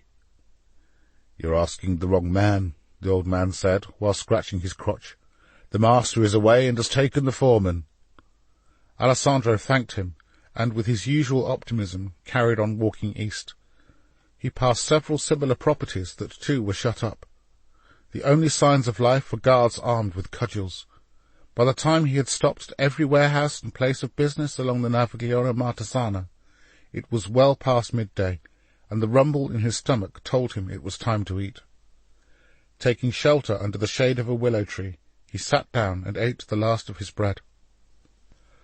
A cool wind blew through Milan as a tired Alessandro dragged his aching limbs to his alcove by the Duomo. Here, weary and dejected, he took his mat and blanket, and curled up by his favourite spot, and prayed for divine intervention. The following morning he once again lined up with men seeking work, and, to his surprise, a foreman with a sanguine face asked if any man there was skilled as a weaver. Alessandro replied that he was a weaver from Bergamo. The foreman, who went by the curious name of Doffo, told Alessandro to follow him. Bounding up and down in a cart, passing row upon row of terracotta rooftops, they eventually arrived at a small warehouse in the south of the city.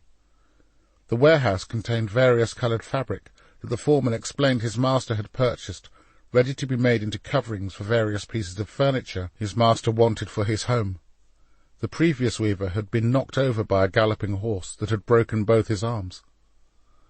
"Are you able to perform the work?" Doffo asked. Alessandro looked at the fabric and examined each of the pieces of furniture: a chaise longue, 6 matching dining chairs, and a comfortable reading chair. "I am confident I can," he replied. After a brief discussion, they agreed on the rate he would be paid. This was to include breakfast, 1 meal a day, and lodgings in a small room attached to the warehouse. Feeling galvanized by his new opportunity, Alessandro set to work. The previous weaver's equipment and loom were made available to him, the foreman having agreed a price for the rental. Alessandro later found out from the weaver who had broken both his arms that the rate he had accepted was lower than the Weavers' Guild in Milan considered acceptable. This caused Alessandro some consternation, because if it became common knowledge, it could jeopardize his prospects of securing work as a weaver in the city. For a small sum of money, which Alessandro was obliged to pay, the man he had replaced agreed to hold his peace. Every few days, Doffo would call by to check on progress. After a couple of weeks, he informed Alessandro that he and his master were travelling to Venice on business, and would be gone for 2 weeks. Upon confirming they would be travelling via Bergamo, Alessandro asked if he would be so kind as to present his wife with the better part of his wages for the month, and tell her he was doing well and missed her. Much to Alessandro's satisfaction, Doffo agreed. The knowledge that he had been able to secure some money for Letizia filled Alessandro with a sense of satisfaction. He felt content that, like his father, he had the joy of providing for his wife and the child she carried. By the time Doffo returned, Alessandro had completed the task of covering the dining chairs, and it would only be a matter of a few weeks before the reading chair and the chaise longue would be completed. Doffo informed him his heavily pregnant wife was grateful for the money and had secured employment in a nearby vineyard. Doffo gave Alessandro a handkerchief Letizia had embroidered with bluebells, and passed on her request that her husband return home as soon as possible. After finishing work on his last night, the master paid a visit to inspect Alessandro's handiwork. Piero Mancini was a small merchant aged 60 who had a missing finger on his left hand, one that the foreman had previously explained had been cut off by a bravados when they had been unable to prise a signet ring from his finger. Delighted with the quality of Alessandro's work, he paid him his outstanding wages, wished him well, and gave him a letter of recommendation. Doffo informed Alessandro that, as it would soon be dark, he was welcome to sleep one more night in his work lodgings. Grateful for this kindness, he and Doffo went out to a nearby tavern, where they ate, sang, swapped stories about their wives, and got merrily drunk. The following sun-blessed morning, Alessandro packed up his meagre belongings and headed for the nearest public bathhouse. While he languished lazily in the steaming water, he was persuaded to buy a remedy to help clean and restore his hair to its natural vibrancy. After working hard these past 2.5 months, and not having had a bath since he arrived in Milan, he reasoned a little extravagance was justified. The male bath attendant poured the potion from a small vase. To Alessandro's untrained nose the potion smelled of honeysuckle. In a circular motion, the attendant's firm hands massaged Alessandro's scalp, neck, and shoulders, producing the desired effect of causing his body to feel revived. Refreshed and in good spirits, he sauntered out into the street brimming with confidence, whistling the tune of a ditty Doffo had taught him the previous evening.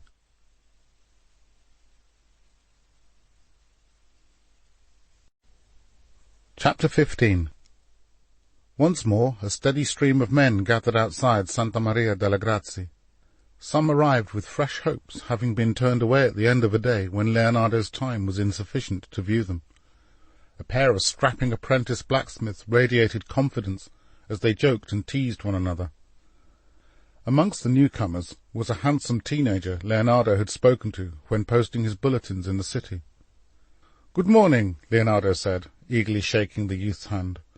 "Over here by the light, if you would be so kind." The young man nervously obliged. He had a wispy layer of fuzz on his unshaven face, while his fair hair mingled with a red blush hung in tight curls that dropped gently over his neck and shoulder, blending perfectly with the pale complexion of his virgin skin. "I'm glad you remembered to come. You are Umberto?" "Yes, maestro," the nervous youth replied in falsetto. "Umberto, sit here for me." Leonardo indicated to a nearby stool, and stooped down to pose the youth as he desired. "Hold that position." He took out a piece of red chalk, and feverishly began to draw Umberto's boyish features on the canvas. He had high cheekbones, which, combined with his flowing light-coloured hair, tinged with a reddish hue and innocent air, lent him a feminine look. After a short time had passed, the youth's curiosity got the better of him. "Maestro, do you wish to paint me as Jesus?" Leonardo laughed. "Jesus? No, Umberto, you are too young to be Jesus. According to Scripture, the beloved disciple John was a young man still not of an age to pay temple tax. Thus you are to be John. Now, give Francesco your address, and when I am ready, I will send for you again." "Thank you, maestro," Umberto replied. "Even if I am not to be Jesus, it is still an honour to be painted." Leonardo smiled, recollecting his own youthful exuberance. While Umberto swaggered on his way with a grin as wide as the studio door, Leonardo turned to Francesco. "He's perfect, isn't he?" "I'm not sure finding the other disciples will be quite so easy," said Francesco. Nonchalantly, Leonardo flicked a paintbrush into the air, caught it, and spun it between his fingers and thumb. "Send in the next man." Francesco stepped outside to hear an excited Umberto recount his experience to the men gathered outside the studio. His eager chatter was cut short by the sudden arrival of Prior Vincenzo, whose hands were clasped tightly around the wooden cross that dangled over his neck. "Mark my words," he said, pointing his cross towards the studio door. "Evil lurks in many guises." Francesco quickly closed the door and went back inside the studio. "I take it the gracious prior is afoot," Leonardo mischievously remarked. In no mood for sarcasm, Francesco ignored him, and instead poured himself a mug of water.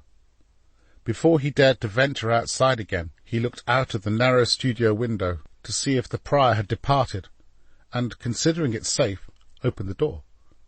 "I see you still persist with aiding the devil in his blasphemy," yelled Prior Vincenzo to a startled Francesco.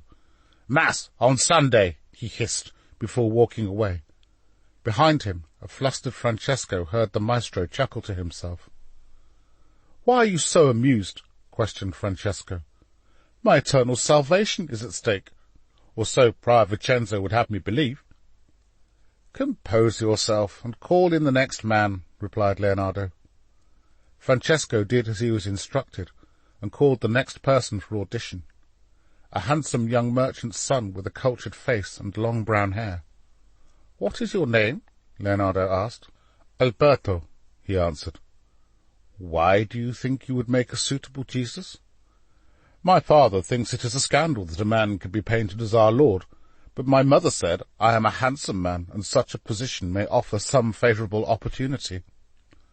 Later that afternoon, Cecilia called by Santa Maria delle Grazie, causing a stir amongst the young men gathered outside, who grinned like imbeciles.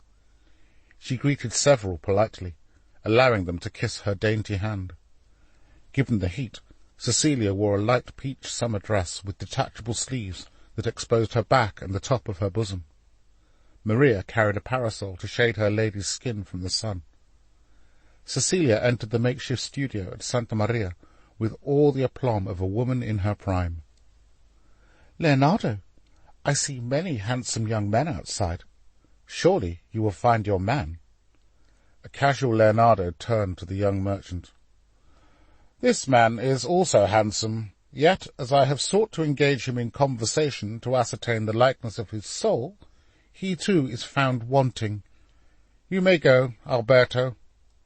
Embarrassed, the young man hastily exited the studio. "That was a little harsh," Cecilia said, surprised that Leonardo had been so candid.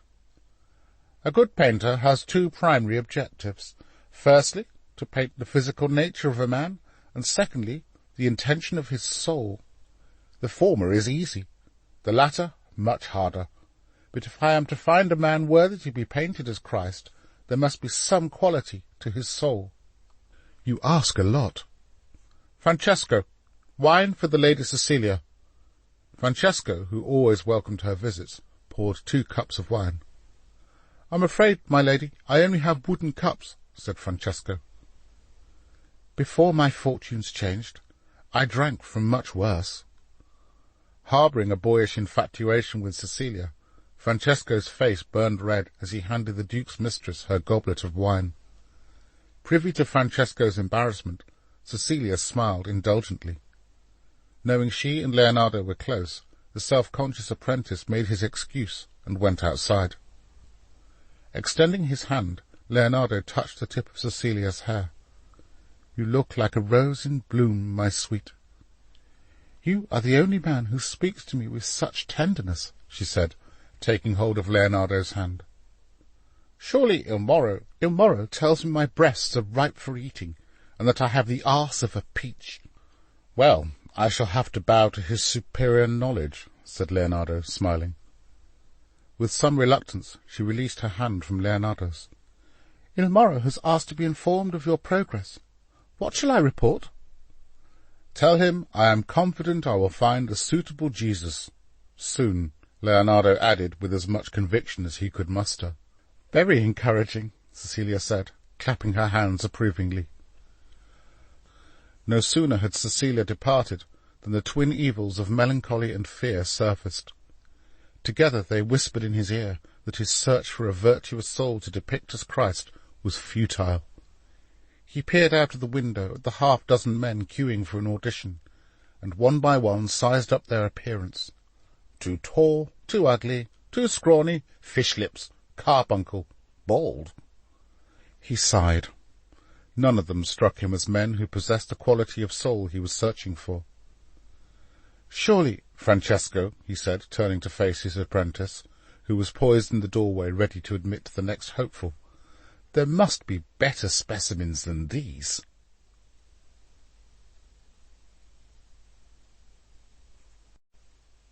Chapter 16. The following days, fewer men assembled outside the makeshift studio at Santa Maria delle Grazie than had gathered in the first month of Leonardo's auditions. The complaint spread abroad that the exacting standards set by Maestro Leonardo would likely exclude the venerable St. Ambrose, if he were alive. Still, a smattering of noble sons arrived, confident that with their superior breeding, one of them would be chosen as Jesus. One young noble, Cesare, was the most favoured. "We will hold the biggest party in Milan once you are crowned Jesus," his closest friend Donatello declared. Cesare, Donatello, and their companions had decided upon this venture after gossip at the home of the distinguished Ambrosini family had turned to Leonardo's search for a Jesus. The august Signor Ambrosini declared, "I have never witnessed such folly in all my 80 years living. A man to be painted as Christ, and from the common stock of Milan? Utter nonsense. Were such a specimen present amongst the rank and file of the city's common folk, we would be a city of saints, Giuseppe Rigatoni said. And as head of the city council's finances, he ought to know well the moral fibre of its citizens. Perhaps the wrong calibre of men are frequenting Leonardo's studio. Perhaps some of our fine young noble sons ought to press their claim, Lady Ambrosini declared, much to the annoyance of her husband, who was still muttering to himself. Well, if that is the case, on Milan's honour, my companions and I will seek out the Maestro Leonardo tomorrow, responded Cesare. Cesare had hair as black as a crow's feathers that hung to his shoulder in tight ringlets. He smiled often, and his comely face, set off by two exquisite brown eyes, was in perfect proportion, as too was the rest of his fine physique. While the young man and his companions continued their exuberant chatter, Francesco appeared and announced the first audition of the day. "Cesare! Cesare!" hollered his collaborators, smiling broadly. Cesare bowed to his friends and followed Francesco back into the studio. When Leonardo's eyes feasted upon the young man, his heart momentarily broke rhythm. "Please, step this way. I am the Maestro Leonardo da Vinci. Whom do I have the honour of addressing?" Cesare swung aside his red cape and bowed. "I am Cesare Scaligeri, second cousin to the Duke of Verona," he said, as he clipped the heels of his boots together, and making a show, he placed his right hand upon his chest. No one else auditioned so far held claim to such prestigious pedigree. Leonardo was quite taken aback by the manner in which he had been addressed. "Please, if you would like to remove your cape, we can begin," he said in his most formal tone of voice. "Francesco?" The apprentice followed his master's cue and hurried forward to take the young man's cape and place it over the spare easel. "Cesare, please move over here where the light is better and sit on this stool," Leonardo requested. "Upon this?" Cesare said, eyeing the school with disgust. "I would rather you did. I intend to paint our Lord reclining at a table." Leonardo took hold of Cesare's shoulders and moved him into position. "Try to shift your weight slightly onto your left leg." "Like so?" "Excellent. Now, tip your head ever so gently to the right." Cesare obliged the artist and raised his head in a haughty manner. "My dear mamma says I was born with the look of the gods. I am sure you agree." Such a streak of pride unnerved Leonardo. Nevertheless, he dismissed it as merely a youthful boast. After a morning of experimenting with Cesare's positioning, Leonardo came to the conclusion that despite the young nobleman's blessed appearance, he had the attitude of a man not accustomed to humility or piety of soul. "I am afraid this is not working as I had hoped," he said, disappointed. "You may leave." "How dare you dismiss me like a common servant?" responded the indignant Cesare. "Your cape," said Leonardo, handing it to the young man. Cesare snatched it from him and marched, red-faced, into the street. Outside the studio, the departure of the spurned Cesare, who cursed the maestro amidst gesticulating to his comrades, mounted his horse and galloped off in haste, knocking an elderly woman aside in the process. The manner of his parting was greeted with gasps of surprise. Feeling their cause a hopeless one, several men walked away, deeming their chance of success futile. Yet a handful of optimists stayed. Their belief that with the competition thinning, their chance of success had exponentially increased. "He will never find a Jesus," said a disgruntled baker, who, along with the others who had witnessed the departure of Cesare, took themselves off to the tavern. "I swear to God, even St. Ambrose would fail to please the maestro," he said, continuing with his complaint. While the men grumbled into their fiery grappa, Leonardo felt a cold shiver creep up his spine as doubt once again plagued his mind. "Surely, Francesco, there is a man worthy of my art." Francesco looked across at his maestro, who was trying hard to conceal his frustration. "I think perhaps you seek the impossible," replied Francesco, Later, knelt by his bedside, a depressed Leonardo, sullen and fighting the thought his search for Jesus was futile, summoned what faith he could muster, and muttered a half-hearted prayer to the Almighty. "Grant me my destiny, and send a man of integrity to my aid, and I will paint no more for ambition, but to serve only you, Lord." The following morning he rose at dawn before anyone else, and after writing a note for Francesco, departed for the refectory of Santa Maria delle Grazie. Upon his arrival there were no men waiting to be auditioned. He reasoned that perhaps his impatience had got the better of him, and men would soon arrive, but none came. He waited until noon, by which time Francesco had arrived with a light lunch of apples and cheese. The youth had sufficient wits about him to not provoke his mentor with meaningless questions. In frustration, Leonardo snapped a brush in two. "I'm going home. Care to come?" In his mind, he angrily fired off a list of complaints to God. "Why did you not answer me? Do you not care if I cannot find a man to paint as Jesus? Do you too consider it blasphemy? What wrong have I done that you deny me so?" Arriving home, Leonardo went straight to his room, and was not seen again until breakfast the following day, where Francesco observed no change in his downcast countenance. Once more they arrived at Santa Maria, to find no men waiting. Leonardo beat his fist against the wall. "God in heaven, why?" Unlocking the door, he thrust it open and marched inside. Having no desire to bear the brunt of the maestro's anger, Francesco sat outside on the step. After a couple of hours, Leonardo reappeared. People of accomplishment rarely sit back and wait for things to happen. They go out and make things happen. Therefore, if the man I aim to paint as Jesus will not come to me, then I will come to him. Feverishly, Leonardo spent the next few hours scouring the streets of Milan. He approached several merchants, none of whom upon closer inspection satisfied his exacting standards. A baker, a barber, a tanner, and even a bailiff, but none pleased him. More significantly, attitudes towards the maestro were oft unfavourable. Gossip had spread regarding the rude manner he had dismissed some who had waited days patiently, only to be dismissed with barely a glance. A few took Leonardo aside to harangue him, demanding why he rejected men known to be of good character.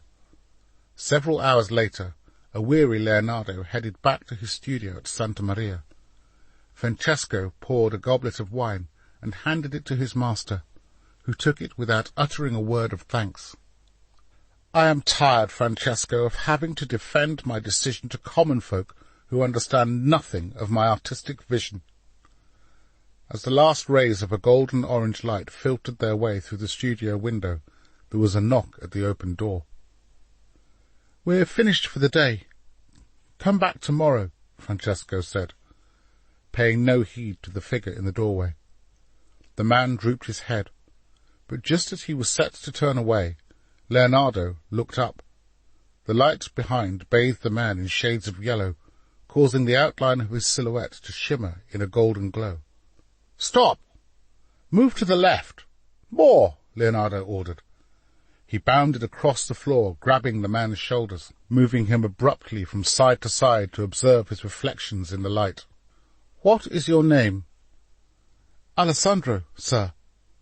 Leonardo leapt on top of the stool to check the angle of the light from above. A residue of oil in Alessandro's hair reflected like a droplet of honey as the sun caught it, sending a ripple of light that weaved its way through Alessandro's pristine locks. Leonardo stood enthralled. More to the right, gesticulating frantically with his hands until Alessandro was once again bathed in sunlight. "I am looking for work. Are you hiring?" Alessandro asked nervously. "Perfect," Leonardo said, jumping off the stool. "You will make a fine Jesus." Ignorant of the purpose for Leonardo's studio, and fearing he had stumbled upon a madman, Alessandro fled. Leonardo gave chase. Francesco followed too, but stopped a few steps outside the studio, thinking it unwise to leave it at the mercy of thieves. "Alessandro, stop!" Leonardo yelled hard on his heels. Unfamiliar with his surroundings, Alessandro ran into a dead end. His pursuer had him cornered. "Why did you run away?" Leonardo asked. "Please, let me go." 2 months' wages to paint you?" "Paint me? Who are you? I have no money." "3, then." "3? I don't understand." "I am the maestro, Leonardo da Vinci, artist in residence to the Duke of Milan, and recently commissioned to paint the Last Supper of Christ our Lord." "But what has this got to do with me? I am just a weaver." "I am giving you the chance to be immortalized as the face of Jesus. Speak, man, what is your answer?" It was a question that flabbergasted the uneducated Alessandro. "Why would you choose to paint anyone as Jesus, least of all me?" "You are an honest man, Alessandro. I can see that quality clearly in your face, and I suspect you have other qualities that make you perfect to be painted as Christ. There is much to consider." 6 months' wages, and that is my final offer." "Let me have a moment alone," Alessandro requested, walking a few paces away to ponder the maestro's divine proposition. 6 months' wages is a princely sum of money to be paid. How would Letizia respond? "Money is money, my sweet." He stood a while longer contemplating his wife, and whether the opportunity presented truly was the answer to his prayers. "Did you say 6 months' wages?" "I did." "And the church agrees?" Leonardo nodded that it was indeed so. "Well, if Holy Mother Church agrees, then so do I," replied Alessandro, much to Leonardo's relief, who eagerly shook the hand of his newly acquired Jesus. Back inside the studio, there was insufficient light for Leonardo to attempt any preliminary sketches. Francesco gave Leonardo's newly appointed muse a cup of wine, along with some bread, cheese, and an apple. Alessandro explained between mouthfuls the events that had caused him to seek opportunities in Milan. He outlined his many attempts to find work, the rejections he had endured, the spitting and stoning he had encountered. He spoke of his resolve not to fall into destitution, and how, in answer to prayer, he had found favour from the foreman Doffo and his master.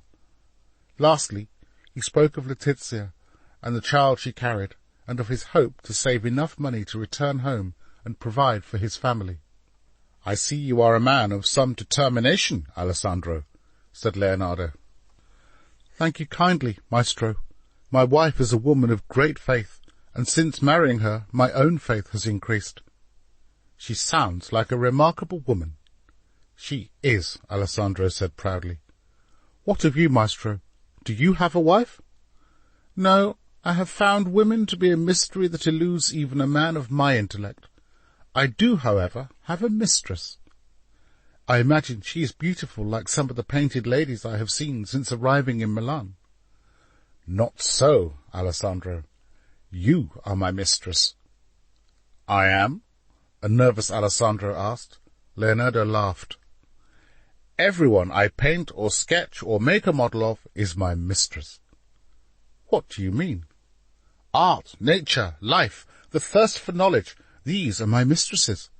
For I consider that the desire for knowledge is natural to good men. More wine?" Alessandro held out his cup as a broad smile filled his face. "I love those who can smile in trouble," Leonardo said, placing a hand upon the weaver's shoulder. "Your patience and faith has been rewarded. Tonight you will sleep at my workshop. Tomorrow Francesco will find a room for you nearby. I will cover the expense." Back home at the workshop, Alessandro proved quite a teller of tales, and entertained Leonardo's apprentices with stories of his wrestling feats.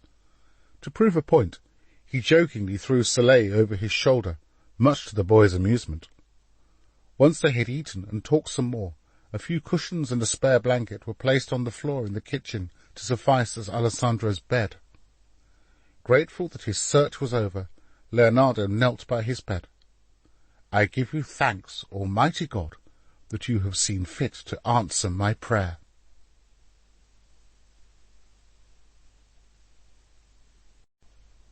Chapter 17. Even though it was the tail end of summer, morning for Alessandro came with all the joys of spring. He woke at dawn, as was his custom. He looked inside the pantry and gazed longingly at a rich-smelling peppered salami. Dragging himself away, he opened the door that led into the main workshop. Noticing Leonardo's self-propelled cart, he marvelled at the intricate coils and spring, and wondered what manner of man the maestro was that he could invent such a strange instrument. He leaned over to take a closer look at the layer of coils that wound their way back and forth, and stretched out a hand, only to quickly withdraw it lest he be the cause of some mishap. He walked over to a long workbench, where, propped up on top, was a painting. Between its chubby fingers a plump baby Jesus sat on the Madonna's lap, holding in his fingers a flower. Hearing movement, he decided it was best to return to the kitchen. "Good morning, Alessandro. Did you sleep well?" Francesco inquired. "Yes, thank you, though curiosity got the better of me, and I went for a wander." "Here, have some bread and help yourself to some salami." Alessandro gladly cut a piece of the salami. "Did you see anything of interest when you were in there?" Francesco said, passing Alessandro some bread. "A painting, Francesco. Our Lord was certainly well fed as a child." Francesco smiled, amused at the peasant's simple understanding. "I thought Letizia would marvel that a man could paint so accurately the bond between a woman and a child." "Yes, the Madonna," responded Francesco. "I have never seen anything like it." "No, neither has the rest of Italy." Later that morning, Alessandro accompanied Leonardo along with the two younger apprentices to Santa Maria delle Grazie. Niccoli helped to set up the room, opening the windows to let in the sunlight, and ensuring all the pens, ink, and paper were at hand. Romano, with little to do, browsed through the sketches of the men his maestro had rejected as Jesus. Studying them in detail, he concluded that each portrait lacked something. With the confidence of youth, he dared offer his opinion. "Maestro, if you please, may I ask—" "What is it, Romano?" "When I look at these drawings, I think I see why you have selected Alessandro as Christ." "You do?" Leonardo fixed his attention on his youngest apprentice. Romano held up one of his maestro's drawings and pointed to the eyes. "His eyes have the look of an innocent man in a lonely place, burdened by some great sadness, such as our Lord must have had the night he broke bread with the disciples, knowing it was to be his last." "My dear boy, I applaud you. You are learning to look at the world through the eyes of an artist." Never having received such a compliment before, Romano was delighted. "Take the rest of the day off and enjoy yourself. Niccoli, you can go too." Gleefully the two boys darted into the street, leaving Leonardo and Alessandro alone. "You are like a father to them," Alessandro remarked. "Between a master and his apprentices, it is natural such bonds form." Inside the room that substituted as Leonardo's makeshift studio, Alessandro ran his eye over the space in which his place in history had been promised by the maestro. It was about 6 strides from end to end, and due to a large bulge in the centre of the wall, was in one part only 3 strides wide. Alessandro shuffled in his seat. At home in Bergamo, he was used to sitting on a stool to weave, so being made to pose for long periods was not particularly irksome. What he did find unsettling was Leonardo's preference to work in silence. While Alessandro's mind drifted off to thoughts of Letizia and the money he hoped to soon send her way, which, intermingled with the carnal thoughts of a husband's longing for his wife, Leonardo's mind grappled with much weightier matters. "If I cast too much shadow on the face of Jesus, it will look as if he has something to hide. Not enough, and he will look like a man without cares." Stroking his beard in a methodical manner, he pondered the nature of light and shadow, while outside in the streets of Milan word spread that a Jesus had been found. Deep in the heart of the Castello Sforzesco, Maria scampered up the servants' staircase and burst into Cecilia's room. My lady, have you heard? The maestro has found a Jesus." Even the Duke's sycophantic secretary could not resist the impulse to gossip. "My lord, I have received news that the maestro has found a Jesus." "Well, go ask the dear chap if he can turn water into wine," Il Moro replied, raising a flurry of titters amongst his courtiers. All morning a steady stream of curious Milanese gathered outside Santa Maria delle Grazie. By mid-afternoon the crowd was large enough and loud enough to affect Leonardo's concentration. The noise aroused the curiosity of Alessandro, who left his stool to peer unseen out of the window. "What do they want, maestro?" "They want you, of course." "But why?" "Even they don't know the answer to that question." There was a frantic knock on the door. "Go away!" yelled Leonardo. "Maestro, it is I, Francesco." As Leonardo unlocked the door to let his apprentice in, those outside surged forward to try and steal a glance at the Jesus standing within. Leonardo and Francesco needed to push against the door to stop people intruding. "Did you get a room?" "It is just 2 streets away. They are expecting Alessandro tonight." The noise outside became even more intolerable. A crowd of perhaps 50 or more eager souls had gathered. Most were peasants with nothing better to do than entertain their superficial curiosity. A few were merchants and their wives, some of whom had previously auditioned, all keen to know what manner of man the maestro had chosen. Leonardo laid down his silver-point pen and looked out of the window. He turned to Francesco. "Go back to the workshop and attend to Salei, Niccoli, and Romano. I will remain with Alessandro. Once their curiosity has been satisfied, I'll see he finds his way safely to his accommodation." With Francesco's departure, expectations rose within the crowd of people. When the door to the studio finally opened, it was Leonardo whose face they saw first. "Jesus! Jesus!" they yelled. Leonardo stared out at them. "Jesus! Jesus!" the surging crowd shouted all the more. "Calm, calm," Leonardo pleaded. "The man I have appointed as Jesus is Alessandro de Canagrate." Leonardo took Alessandro by the arm and led him gently out of the studio. People rushed forward to introduce themselves and shake Alessandro's hand. He was asked many times where he came from and what his occupation. All seemed genuine and friendly and eager to hear everything he had to say. Most were happy to reach out a hand and exchange a few pleasantries.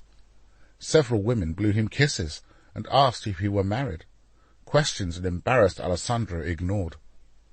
Having answered more questions in one day than he could recall answering thus far in his entire life, Alessandro's tongue was dry as parch, and his throat hoarse from having repeated his thanks to so many strangers. "The day will soon be over, and all this excitement has given me a thirst," said Carlo, a baker, who had previously been auditioned to be Jesus. "There is a tavern nearby. Please come with us and celebrate your good fortune." Carlo was joined by others who took hold of Alessandro, and much to Leonardo's irritation, ushered him towards the tavern. The owner of the tavern, Felipe the Hunchback, on account of his deformity, had never experienced such a rush of customers as now descended upon his establishment. He sought out Alessandro, and thrust a mug of his best wine into his hands. "Welcome, friend, an honour to meet you." "Alessandro, per Jesus!" those nearby toasted. 2 prostitutes approached and stood either side of Alessandro, each taking the liberty to press their bodies lustily into his. "You can give me a blessing any time," said the elder, a woman in her 40s, who grabbed her crotch and swung her hips in front of Alessandro. Leonardo stepped forward. "Have you no shame? Be off with you," he said. The 2 prostitutes begrudgingly withdrew to entice richer customers who had entered the tavern. Tired of coarse jokes and the pouring adulation of Alessandro, Leonardo, resentful that the attention was on his Jesus and not himself, looked for a means to escape and approached Carlo. "Carlo, I have a favour to ask of you." "If I can accommodate your request, maestro, it will be my pleasure," Carlo replied. "I have acquired a room for Alessandro, not far from here, on Via Rosa. Eduardo, the Spaniard, is the landlord." "I know the place. I take it you wish to see that Alessandro finds his way safely there." Are you able? I am able. In that case, Carlo, take this for your trouble, he said, handing him a small coin. If you will be so kind, remind Alessandro I require him to be at Santa Maria delle Grazie first thing in the morning. With a strong sense of revulsion regarding the common company necessity had required him to keep, Leonardo brushed himself down and walked briskly away. The man is without talent, yet they greet him like a conquering hero. Bah! The ignorant are nothing more than fillers of piss-pots.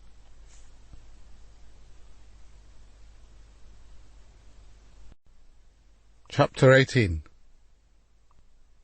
Life assumed a familiar pattern for Alessandro.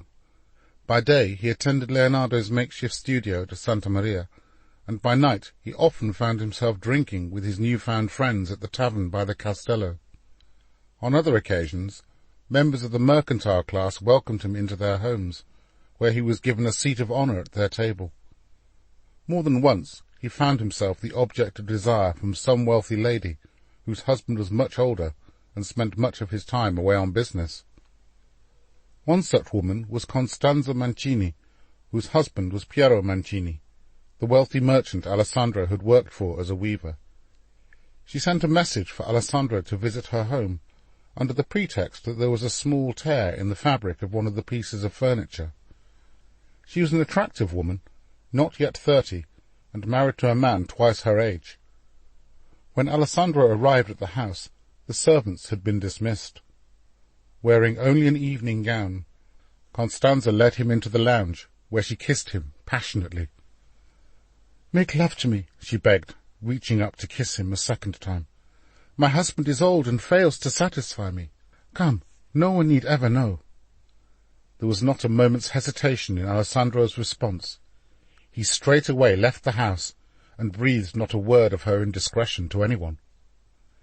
In nearly every home he was invited, gifts were given to him, leather gloves, a fine pair of boots, trinkets of silver, and even an expensive ornate cross inlaid with mother-of-pearl from Milan's richest banker, Giuseppe Rigatoni. The clothes he kept, but most of the jewellery he sold for money, which he gave to Doffo to pass on to Letizia on his next visit to Bergamo. It was from Doffo he learned the good news that his wife had given birth to a healthy boy. "This calls for a celebration," Doffo said. Alessandro agreed, and the two men headed for the tavern to toast Alessandro's son. Soon the whole tavern was toasting Alessandro's news. In a corner of the room, entertaining various customers, was the fruit seller, Isabella. She had begun a conversation with Alessandro, one he was reluctant to continue. Making his excuses, he returned to Doffo and his friends. Feeling spurned once again, she swigged down what remained of her drink and stomped angrily outside. Unwilling to turn down the many offers of a toast to his son's health, Alessandro stayed late into the night and needed to be carried to his lodgings by Doffo, who laid him on the bed and left. Not long after Doffo departed, Alessandro heard his door open. He lifted his head off the bed. Through his blurred vision, he could see his visitor was not Doffo. Alessandro tried to focus, but his uninvited guest was compiled of undistinguishable blots of colour that merged together. Whoever it was took hold of a bottle of grappa from atop a table and took a swig. "Mary, Mother of God!" they blasphemed. It was the voice of a woman, one vaguely familiar. "A bold man would grow hair again after drinking this." "What do you want?" Alessandro managed to ask before the room span, and he held his head in his hands, hoping it would stop. "You denied me payment once before," the intruder complained. Stripping off her clothes, she pushed Alessandro down onto his bed. "I won't let you get away with it a second time." The dazzle of the morning light hit Alessandro's pulsating head like a hammer. Yet it was the smell that first alerted him to the realization he was not alone. He sniffed an unfamiliar scent, but did not open his eyes for fear of the blinding pain of daylight. He lazily stretched out a hand and brushed against a body. He half opened an eye. Spread-eagled on his bed was a naked woman. He leaned across to get a better view. It was the familiar yet unwelcome face of Isabella. "Oh, God, what have I done? Letizia! Letizia!" he repeated. His anguished words gave way to the vomit that entered his mouth, which he spewed into the piss-pot. He crawled by the bed, shaking, while the woman who had induced this fretful condition slept. Overcome with a profound sense of guilt, he hastily dressed and stumbled outside into the street. His only thoughts were of Letizia. Only her words, her face, her forgiving arms could heal the anguish that ravished his soul. His feet fell one in front of the other like lead weights that dragged him down further into a pit of despair. With no sense of direction, only an urgency to get as far away as possible from the accursed scene of another woman's nakedness, he hurried on, oblivious to all he passed. His head, overwhelmed by shame, felt as if it would burst. He leant against a wall as once more his stomach retched its contents into the street. Yet onwards he lurched like a madman, with neither thought nor apology for those he bumped into. Passing the Duomo, Alessandro felt drawn to find solace for his soul and stepped inside. Upon entering, he made for the gold statue of Mary and fell down, weeping, at her feet. A priest approached, and, having witnessed many such outpourings of grief, placed a comforting arm around him. "Do you wish to confess, my child?" Through his tears, Alessandro nodded. The priest had forgiving blue eyes and a kindly face. Taking Alessandro by the shoulders, he helped him to his feet and half carried him to the door of a confessional. Dividing the confessional was a thick red curtain. Alessandro sat on one side and the priest the other. "Does your confession relate to one of the 10 Commandments, my child?" the priest inquired. "Yes, father," blurted Alessandro. "Christ died for all our sins, my child. Do not be afraid. Confess and be forgiven." "Father, last night I returned with a friend, Doffo, to my lodgings. I was drunk. Father, we were both drunk. My friend laid me on the bed and left." "Go on," the priest said, in a manner he suspected what was coming next. "The door opened. At first I thought it was Doffo, but it wasn't. It was Isabella." "You knew this woman? You have had dealings with her before?" "I met her once before, and she tried to seduce me, but I ran away." "And what of last night? Did you run away then?" "No, father. I was too drunk." "So you slept with this Jezebel? May God forgive me. You are a married man?" "I am, father." "You defiled your marriage vows for a common harlot? Shame on you!" The previously mild-mannered priest had vanished, to be replaced by one with spittle round the edges of his mouth as he spat his accusation. "May God have mercy on your beloved wife, adulterer!" "But, father, I do not know if we committed adultery. I was so drunk I cannot remember anything until waking up this morning." "Don't argue with me. You slept with her. Therefore you have committed adultery." "Father, what must I do to be forgiven?" "Are you repentant of your sins, my child?" The priest's hand reached through the curtain and gripped Alessandro's knee. "May God have mercy on my wretched soul," bleated truly wretched Alessandro. "Your penance is to attend the first Mass of the day for a month, and to abstain from strong drink for the same period, to say the Hail Mary 50 times per day, 20 of which must be with prostrations, and to shun all contact with this woman. God has forgiven you." In a state of consternation, Leonardo walked to the door and peered into the street. "Go and see if he has slept in," Leonardo instructed of Francesco, who ran off down the path. While he waited for news of Alessandro's whereabouts, Leonardo cast his eye over the few sketches he had made. What concerned him most was the angle at which he would place Jesus' head in relation to the rest of his body, and just as importantly, his proximity to the other disciples. The eyes of Christ had to fall on neutral ground. Having made the statement, "One of you will betray me," his eyes could not be seen to focus on an individual disciple. When Francesco returned without Alessandro, it had already turned midday. Leonardo decided there was no point pacing the floor, and that he would be better off returning home. Francesco had just stepped outside the studio when he saw Alessandro walking towards them. "Maestro," Francesco said, tapping Leonardo on the shoulder. "I'm sorry, Maestro," Alessandro said quietly, "but I cannot be your Jesus. How can a man who has disgraced himself step into the shoes of the Lord of grace?" Leonardo and Francesco exchanged a look of surprise at the poetic cadence of Alessandro's words. "What has happened since I last saw you?" Leonardo asked. "I am guilty of an unspeakable wickedness," the weaver's voice broke with emotion. "Alessandro, you have nothing to fear from us," said Francesco. "Please, what has happened?" "Yesterday I received word that my wife Letizia has given birth to a son. To celebrate, I went to the tavern. Oh, God forgive me, I am undone. I cannot be your Jesus. I fear the responsibility that has been thrust upon me is greater than my poor character can bear."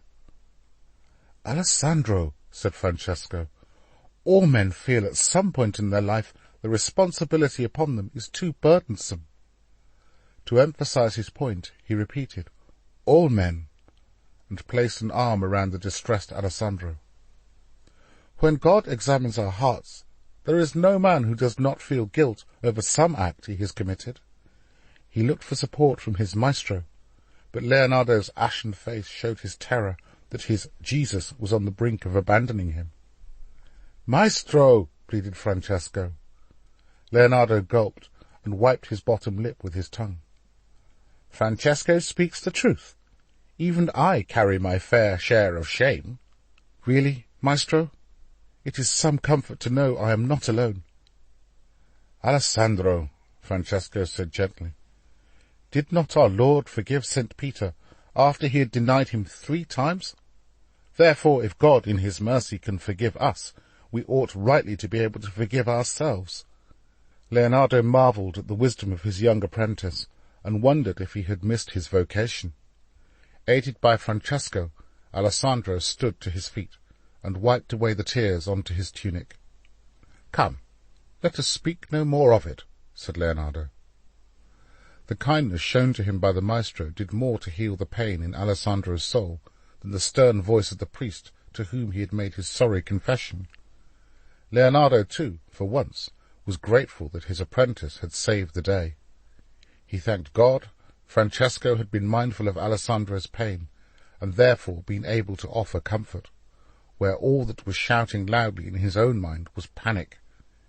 He pondered why he was oft prone to doubt God, when the Almighty had placed within his reach men and a youth who possessed faith.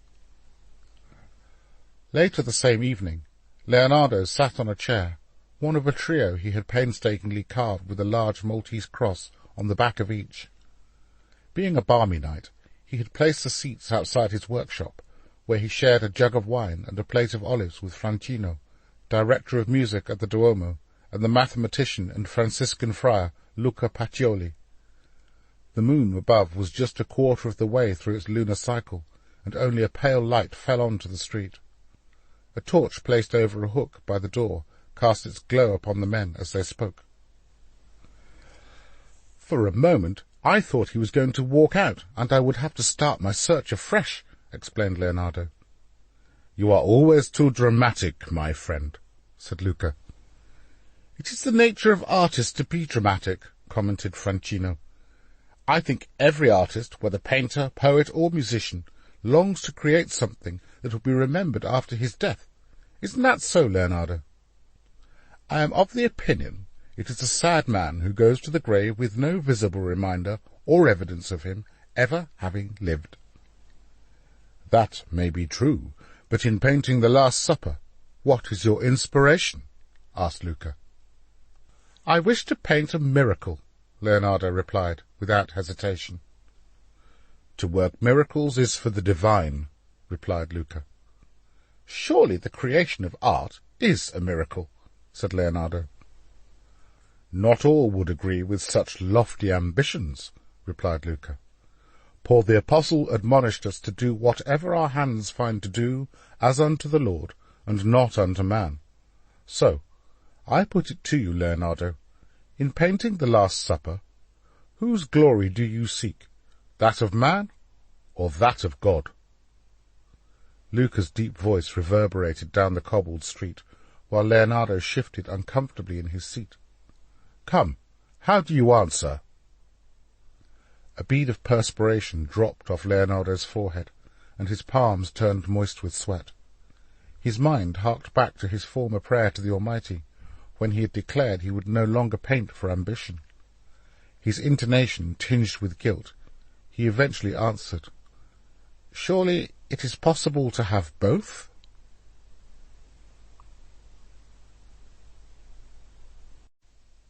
Chapter 19.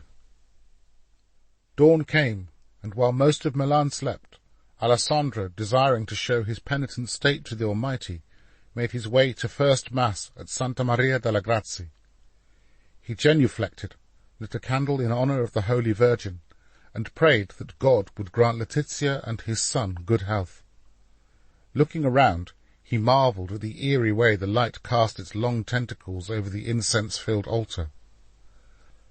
While Francesco assigned Romano and Niccoli the task of reassembling Leonardo's spring-propelled armoured vehicle, they were disturbed by a tap on the door, as two officious-looking men entered.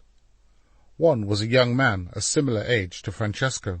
The other, a man in his 50s, sported a neatly groomed grey beard, wore a black legal cloak, and walked with a slight stoop.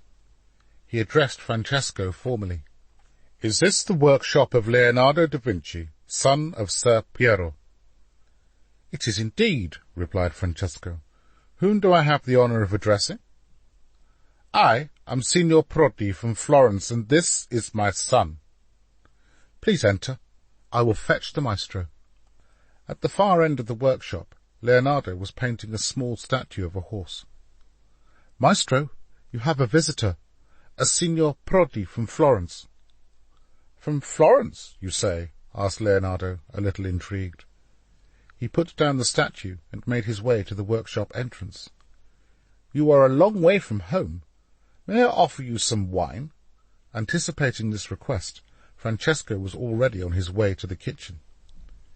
"If you would be so kind," Leonardo indicated for Signor Prodi and his son to follow him. "Please be seated. What news of Florence?" "There is a mad monk stirring up strife," replied Signor Prodi's son. "Please, forgive my son's impertinence," interjected Signor Prodi. "Signor Prodi, may I inquire as to the nature of your visit?" "As you will have gathered from my attire, I am a lawyer, and I represent the monks of San Donato a Scopeto." Francesco entered with a tray and 3 goblets of wine, which he offered first to their guests. "To your health, sir," Leonardo said politely. "Good wine?" ventured Signor Prodi's son. "Life's too short to drink bad wine," replied Leonardo. "I have in my possession a document detailing the court action against you for failing to complete the commission with which you were entrusted." Leonardo took the document from Signor Prodi and placed it nonchalantly on the table behind him. He had been in a similar position before, with the monks of St. Bartolomeo in Florence, over his failure to complete Annunciation, and again in Milan with the Brothers of the Immaculate Conception, concerning the original Madonna of the Rocks. Signor Prodi narrowed his eyes as he spoke. "You have until the end of the year to fulfil the terms of the commission, or face court proceedings." He drank the last of his wine and rose to his feet. "Good day," he said, ushering his son out of the workshop, whose fascination with Leonardo's self-propelled cart caused him to be distracted from his father's business. "Come, Francesco, we have been delayed long enough." Francesco picked up the document. "What are you going to do about this?" "Do? Nothing.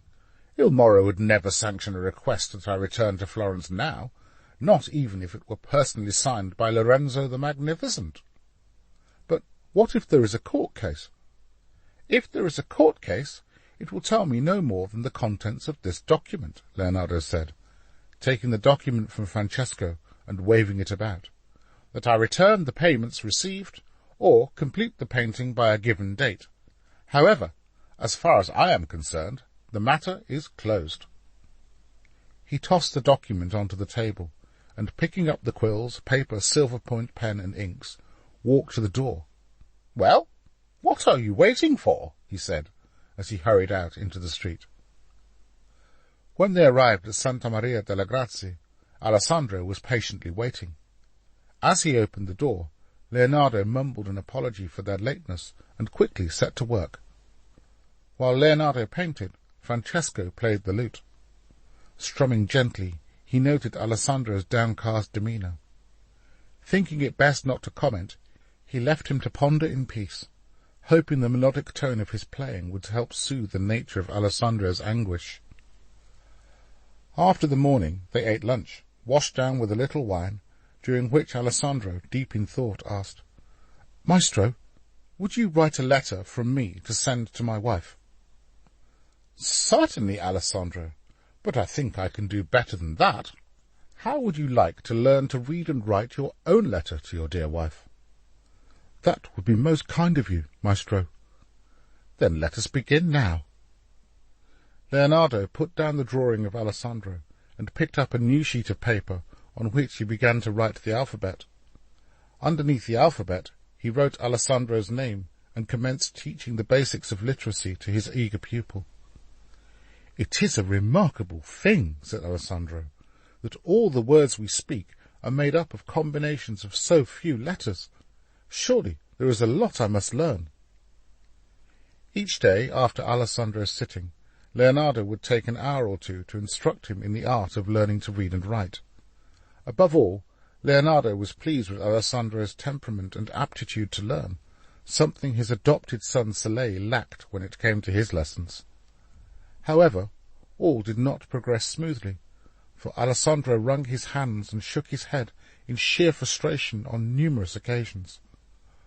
Where lesser men would have been inclined to scold their pupil, Leonardo was ever the patient teacher who realized that teaching a man at 30 to read and write would require much more tolerance than teaching a child who was not yet set in their ways. "Confound it! I shall never get the hang of double consonants," declared the discouraged pupil. "Patience, my friend. Everything comes to he who perseveres." Alessandro struggled to the point of almost giving up. However, Leonardo insisted if Alessandro mastered the art of writing, a new world would be opened up to him. For Leonardo was fond of insisting that there were two worlds, one that we see with our eyes, and one that the knowledge contained in books opens up to us, and he that lives without the latter is poorer for it. "I know you are right, Maestro, but at this rate Letizia will be old before I have even written my first letter." During these hours, Alessandro learned much about Leonardo. In contrast to his own happy childhood, he learnt the Maestro had been marred by feelings of rejection and abandonment by his father. Whereas Alessandro had spent many a playful summer with his siblings, he learned that Leonardo had remarkably little or no contact with his for much of his childhood, and since moving to Milan had not received even a single letter. Above all else, the one factor Alessandro grew to understand, that was being born illegitimate, carried a stigma Leonardo had sought to hide by means of his many talents. The letter Alessandro eventually wrote for Letizia, although brief, was one that had taken a whole day for him to compose. "My dearest Letty, I pray you and our son are both healthy. All is well in Milan. I am prospering and have written this letter by my own hand. I shall come to you when my time working for the Maestro Leonardo da Vinci, artist in residence to the Duke of Milan, is over. I love you and miss you. Your dear husband, Alessandro."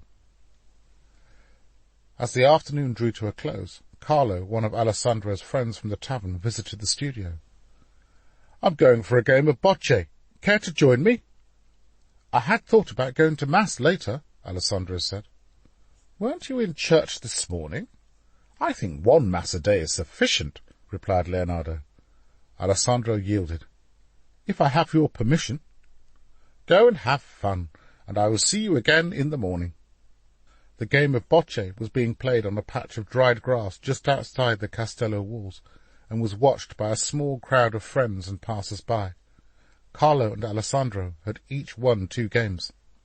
Now into their final match, Carlo stepped up to take his decisive throw. He spat into his hands and prayed the gambler's silent plea. He released the boccia, which flew out of his hand towards the pallino. The boccia hit the pallino and came to a halt nestled between 2 of Alessandro's bocce. All hinged on the final ball. "There must be a prize at stake. What will you wager? A bottle of grappa?" asked Carlo. Alessandro agreed. Then, with a practised flick of the wrist, threw his final bocce with just the right amount of backspin for it to land a hair's breadth from the pallino. The crowd clapped and cheered. "I owe you a bottle of grappa," Carlo said, and then, as if by instinct, the small group of friends headed towards the tavern near to the castello. Preying on Alessandro's mind were the words of the priest, ordering him to abstain from strong drink. He wondered how he could squirm his way out of drinking with his friends. Anxiously he fiddled with his collar, while sweat moistened his forehead. Sensing his unease, Carlo turned to him. "Are you well?" he asked. "You look like you've seen a ghost." "I feel a little faint, Carlo. Perhaps it is best if I go for a lie down." "What about the wager?" "Don't worry. I'll give you a chance to win back the bottle another time." Satisfied his sins were still forgiven, and that he had caused no offence to his friend, Alessandro made his way to his lodgings. On his way he encountered Leonardo. "Why are you not with your friends, enjoying the evening?" he asked. "A man who is drunk is inclined to make mistakes he lives to regret," replied Alessandro. "And what is it you regret, Alessandro?" "What do you regret, Maestro?" "Me?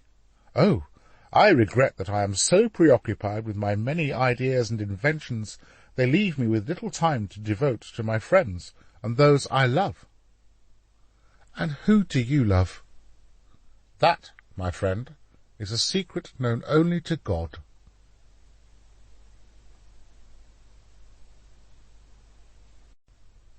Chapter 20.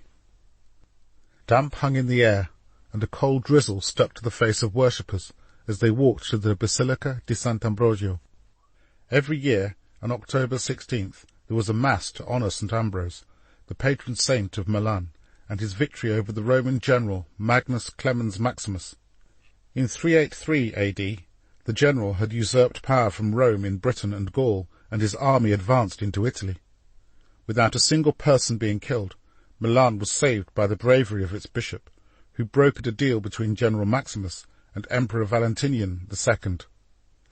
Since arriving in Milan, Alessandro had heard the story of St. Ambrose many times, when, as a babe asleep in his cradle, bees had landed on his face, and rather than sting the sleeping baby, they left behind on his cheek a droplet of honey to indicate the Lord's favour upon his life. To mark the auspicious occasion, Alessandro had purchased clothes especially for the Mass. He wore a white linen shirt with navy blue cuffs and collar with large blue buttons sewn down the front, and a pair of matching blue breeches that gathered just below the knee, where a pair of black leather boots began. Unfamiliar with more fashionable garments, Alessandro wore his new clothes clumsily. "Hey, you there! You're Jesus!" called out a man, missing half a leg. He wobbled excitedly on his crutch. "Jesus of Milan!" he cried out several times. A woman, walking nearby, joined in the calls and pointed and stabbed her fingers, ruined by a life of grinding corn, at Alessandro as she pursued him down the street. "Jesus of Milan!" she yelled, shrieking like a dervish. Soon he was joined by others, who shook his hand and added their voices to the cries of Jesus of Milan. Alessandro sought to pass through the people and return home, but there was such a crowd pressing upon him, his way was barred. Some were perplexed by the jabbing fingers and babbling tongues of those who circled the courtyard of the Basilica di Sant'Ambrogio. Most, however, wanted nothing more than to exchange a greeting or shake Alessandro's hand. Francesco, who had also come to pay homage to St. Ambrose, avoided the crowd clamouring around Alessandro. At first he thought Alessandro wavered and looked uncomfortable at the attention he received. Yet their apparent friendliness and good Milanese humour caused Alessandro to warm to their ovations. Francesco looked on as a stocky merchant with a kind face slapped Alessandro on the shoulder. "Bless you, Jesus of Milan," the man said, thrusting his wife and 3 children into Alessandro's path for their hands to be shaken. The cries of the throng who squeezed into the red-cobbled courtyard were becoming louder and more persistent.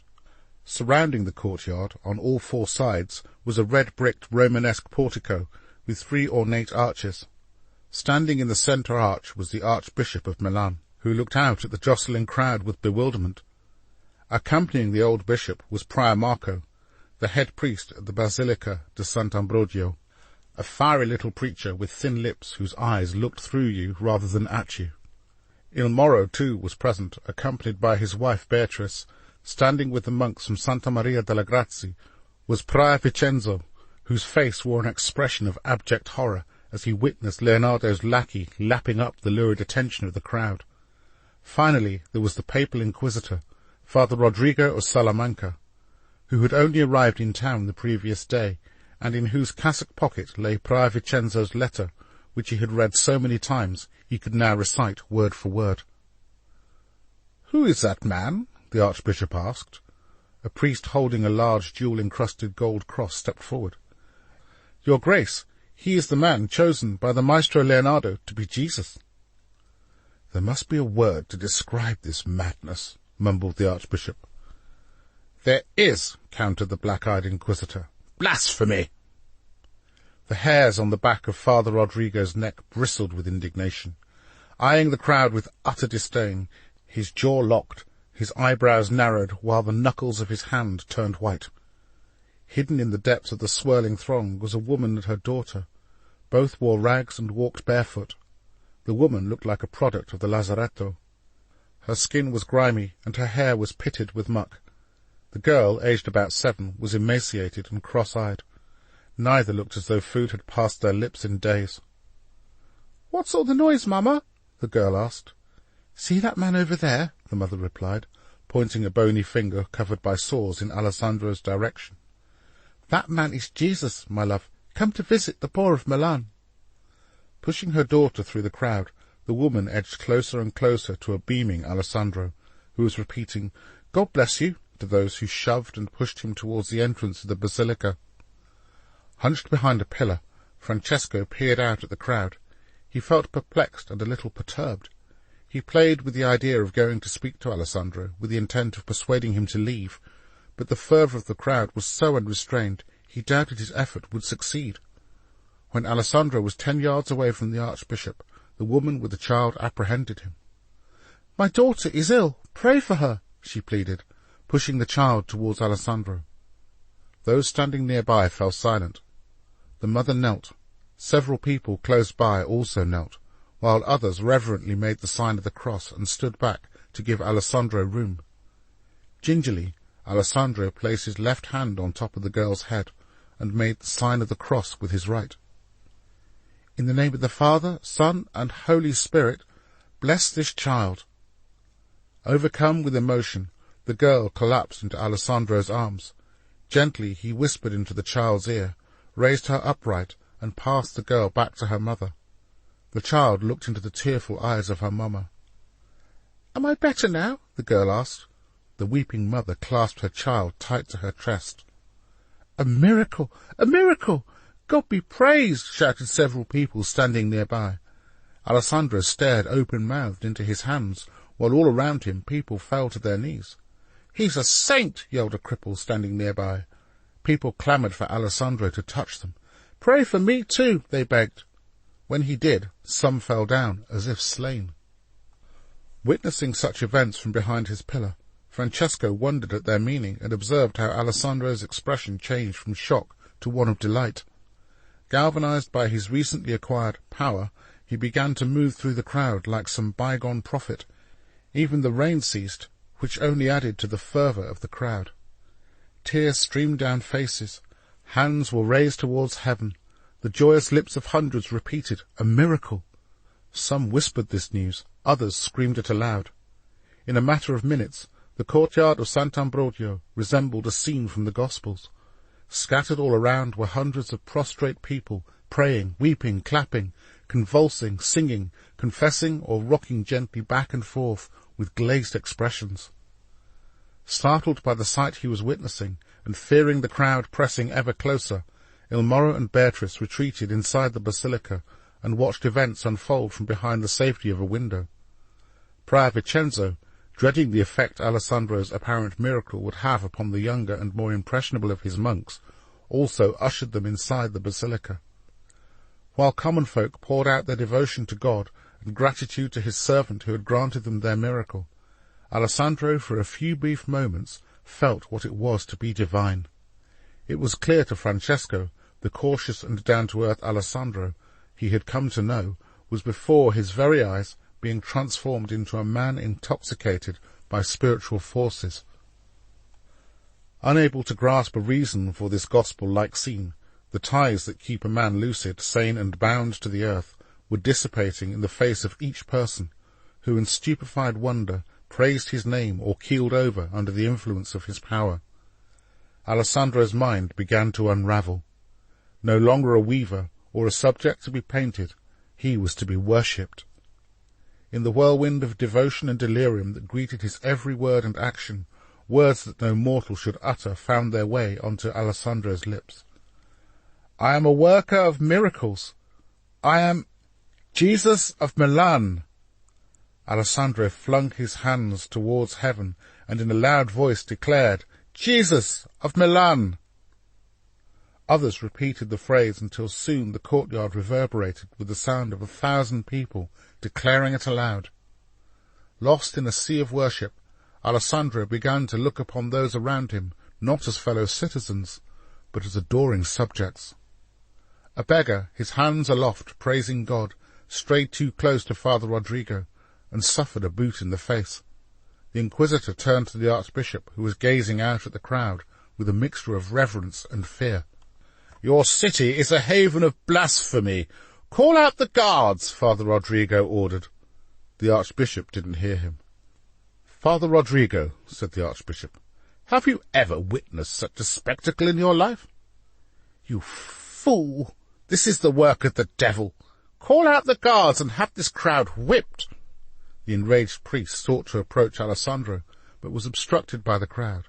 "Damn you all to hell!" he yelled at those barring his way.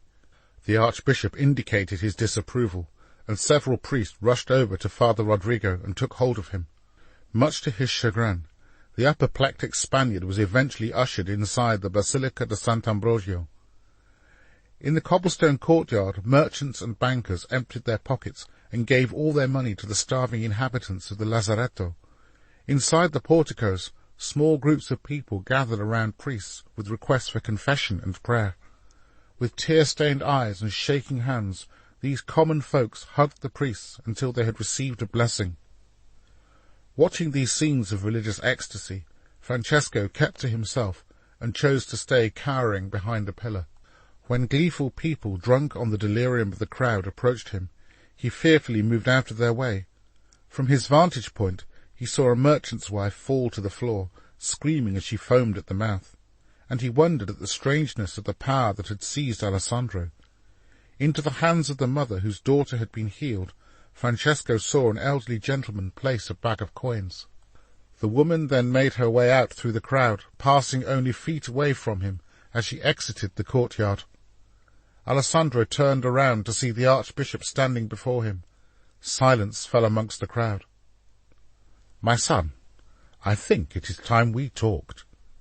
He took Alessandro firmly by the arm, and together they entered the basilica. In a daze, Francesco returned home, where he found the maestro in the act of firing the kiln. "You are back early," Leonardo remarked with some surprise. "Maestro," Francesco said, nervously, as he reached out to pull up a chair, "I think you ought to take a seat. I have news concerning Alessandro."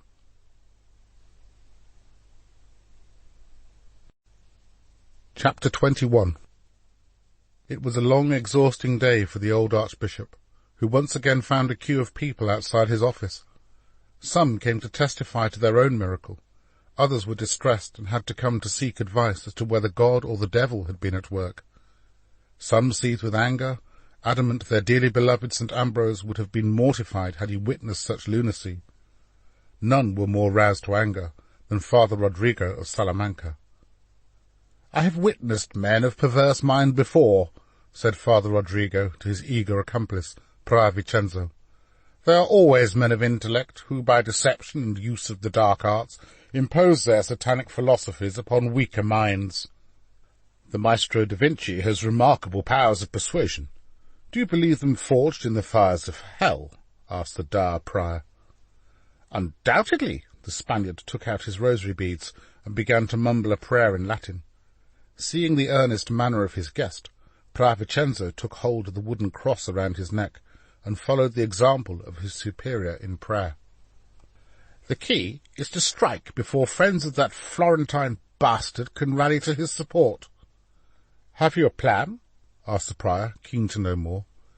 "Before the Holy Virgin and all the saints of heaven, I will not rest until he and his idolatrous protege are charged with blasphemy." "I am confident I can enlist the support of Father Marco," said Prior Vincenzo. "As the head priest at Sant' Ambrogio, his opinion will carry weight with the other priests of the city."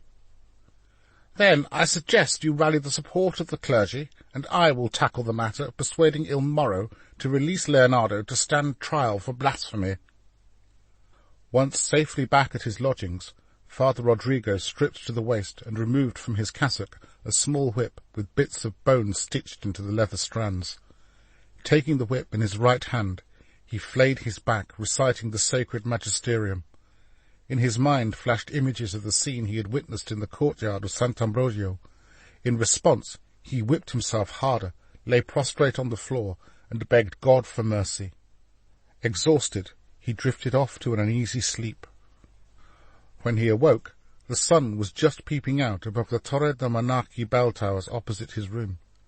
His first thought was of Il Moro, and how to secure permission for Leonardo and Alessandro to stand trial for blasphemy. The stench of burning flesh that clogged the back of your throat and made a man's nostrils twitch did not perturb the phlegmatic inquisitor. In Father Rodrigo's soul burned the conviction that Milan was a city ripe for judgment, and that there were many who would suffer the pains of death before the city was cleansed of its vile ways. Then, today being a Monday, the scowling priest knelt by his bed, and taking out his rosary beads, recited the first of the joyful mysteries. "Beloved Mary, by your obedience in saying yes, you open the blessing of heaven and achieve the will of the Father. Blessed art thou forever." Once nourished and sustained by his devotions, Father Rodrigo exited his room. A chill wind surged down the concourse that connected Sant' Ambrogio to the Castello Sforzesco, bringing with it the occasional blast of rain. Father Rodrigo gathered his cloak around him. A gust of wind kicked up a pile of dirt and flung it in his face. Spluttering, he managed to spit the grit from his mouth. He wrapped the hood of his black cloak over his mouth and nose and drew it under his eyes. In the mind of Father Rodrigo, even Milan's inclement weather was evidence of the sin into which the city had fallen. Righteous indignation boiled in his veins, while the thud of his boots rang off the Castello's stone steps, as Father Rodrigo pushed past the guards and into the Sala dell'Arce. Il Moro shuffled on his throne beside Beatrice, who, having heard fearful tales of Father Rodrigo's temper and his propensity for burning people at the stake, covered her pale face with a veil and reached out a shaking hand to that of her husband. "The devil has come to your city," accused an assertive Father Rodrigo. "If I may be so bold," responded Il Moro with as much authority as he could muster, "the devil has not come to my city. Milan is teetering on the precipice of idolatry and will soon fall into the pit." The colour drained from Il Moro's face as he steadfastly clung to his wife's fingers. His secretary, seeking to placate Father Rodrigo, bowed before the priest. "I am sure the good people of Milan have no desire to be flung—" "Choose your next words carefully," interrupted Father Rodrigo. "I am in no mood to bandy words with a sycophant." The secretary lowered his head. "My apologies, Father," he meekly replied, as he discreetly scurried away. "Your city is beset by blasphemy. Men and women run wildly after an evil conjured up by that malevolent bastard Da Vinci, who you have too long protected. I have witnessed with my own eyes the people of the city falling down and worshipping a man, a mere weaver whom the maestro appointed to be his Jesus, and now this man has committed blasphemy by allowing himself to be worshipped. Therefore, by the papal authority vested in me, I demand Leonardo da Vinci and Alessandro da Canagrate be handed over to me to stand trial for blasphemy." Father Rodrigo thrust the document detailing his demands into the hands of Il Moro. "These are grave allegations, priest, which I will consider carefully. Do not suppose your brother's position in Rome offers you favour." "Are you threatening me?" asked the dumbfounded Il Moro. "I do not threaten people.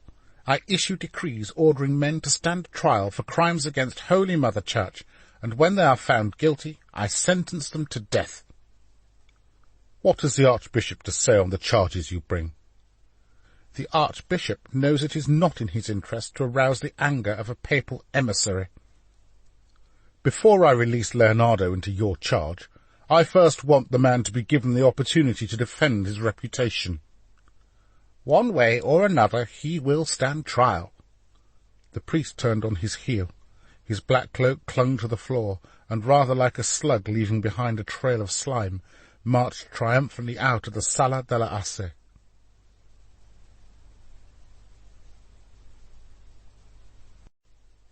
Chapter 22. A weary Il Moro relayed the events of the day to Cecilia, whose head swam, making her faint of breath, while tears she dare not shed filled her eyes. "Have faith, woman. I have no desire to lose a prize like the maestro." "What is your plan, my lord?" "By asserting Milan is a city rife with blasphemy, Father Rodrigo has committed a direct indictment against myself and the Archbishop.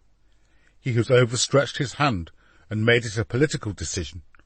That is something I will not allow, not from some jumped-up priest who thinks he can come traipsing into my city, stirring up strife. We have already witnessed what one madman of the cloth has done to Florence. I will not let another zealous bigot do the same to Milan." Mindful that his wife had doubled her efforts to root out his suspected infidelities, Il Moro chose not to prolong his visit. Gathering her wits, Cecilia called for Maria and presented her with a note she was to take immediately to Leonardo, imploring him to meet her at Il Moro's prayer room inside Santa Maria delle Grazie. Once her maid had been dispatched, Cecilia vent her emotions. She ran to the balcony for air, where she almost collapsed with grief. The sky was filled with a long trail of orange and pink plumes that tailed off into the distance, bathing the city in shades of soft pastel. It was a soothing sight that ordinarily would have gladdened her heart, but tonight she laid prostrate on the cold floor and sobbed. When she could cry no more, she returned to her room and searched for Maria's old cloak, which her kind maid had allowed her to keep for just such an eventuality. Rarely did Cecilia venture from the Castello's grounds once night arrived, yet her urgency of the moment outweighed any concern she had for her own safety. With the hood pulled over her face, she wrapped the cloak about her and slipped out of the Castello in the same manner as her last secret enterprise, in the disguise of a servant girl. On the doorstep of Santa Maria delle Grazie, Cecilia glanced about her. Satisfied she had not been followed, she entered. Inside, what meagre illumination there was came from 2 bronze candle-stands placed slightly in front of the gold and jewelled-encrusted altar, causing the gold of the altar to ripple with movement as the flames flickered across it. She shivered in the eerie stillness, while she looked for signs of life as the candles cast long tentacles of light that penetrated the lofty emptiness of the basilica's apse. She rested her hand against one of the cold stone pillars. "Dear God, I pray he has received my message." Girding her soul for fear of disappointment, she genuflected twice before she walked slowly forward towards Il Moro's private prayer room and opened the door. Before her was blackness so thick that her eyes failed to take in her surroundings. She let out a muffled cry as in the darkness a hand took hold of her. "Shh! It's me. Why on earth have you sent for me at this hour?" Leonardo whispered. To save you from certain death. Why? Who would have me killed? Father Rodrigo plans to see both you and Alessandro burned at the stake for blasphemy. Cecilia could not see Leonardo's face. Had she been able to do so, she would have been surprised by the calmness of his expression. There is another way, Leonardo, continued Cecilia. You have no choice but to flee to France. France? I have no desire to flee like a dog to France. Then you will be tried for blasphemy. My sweet, I plead with you to take heart, Leonardo said, as he reached out to wrap her in his arms. Be convinced of this. It is not my end to be burned at the stake by some fanatic. I could not live if you were to die. Leonardo responded to Cecilia's declaration with a kiss on her forehead. Go home and be at peace, he said. Cecilia kissed Leonardo's hand and reluctantly left him in the blackness to contemplate his future. From where his confidence came, Leonardo knew not, but as he prayed in the darkness, he had an inner conviction that the hour of his death was not yet upon him. Unbeknown to Leonardo, Fra Vincenzo had earlier seen him enter Il Moro's prayer room. Intrigued, he hid inside a confessional and waited to see who else might arrive. Shortly afterwards, he observed Cecilia enter. The malcontent prior waited a moment or two, then crept out of Santa Maria delle Grazie. Filled with spite and a desire to cause mischief, he waddled in haste towards the Castello Sforzesco. On the stroke of midnight, Leonardo walked out of the basilica and straight into the arms of Il Moro's guards, who flung him to the ground. Down, they ordered. Il Moro does not take kindly to servants cavorting with his mistress, the chief guard said, his sword poised above Leonardo's neck. A satisfied smirk snaked across the prior's face as he stepped out of the shadows. You are not long for this world, Da Vinci, he hissed. When I see you again, you will be either swinging from a rope or burning atop a fiery stake. You fool! Leonardo shouted. They were the last words he spoke before a guard brought the butt of his sword down upon his head.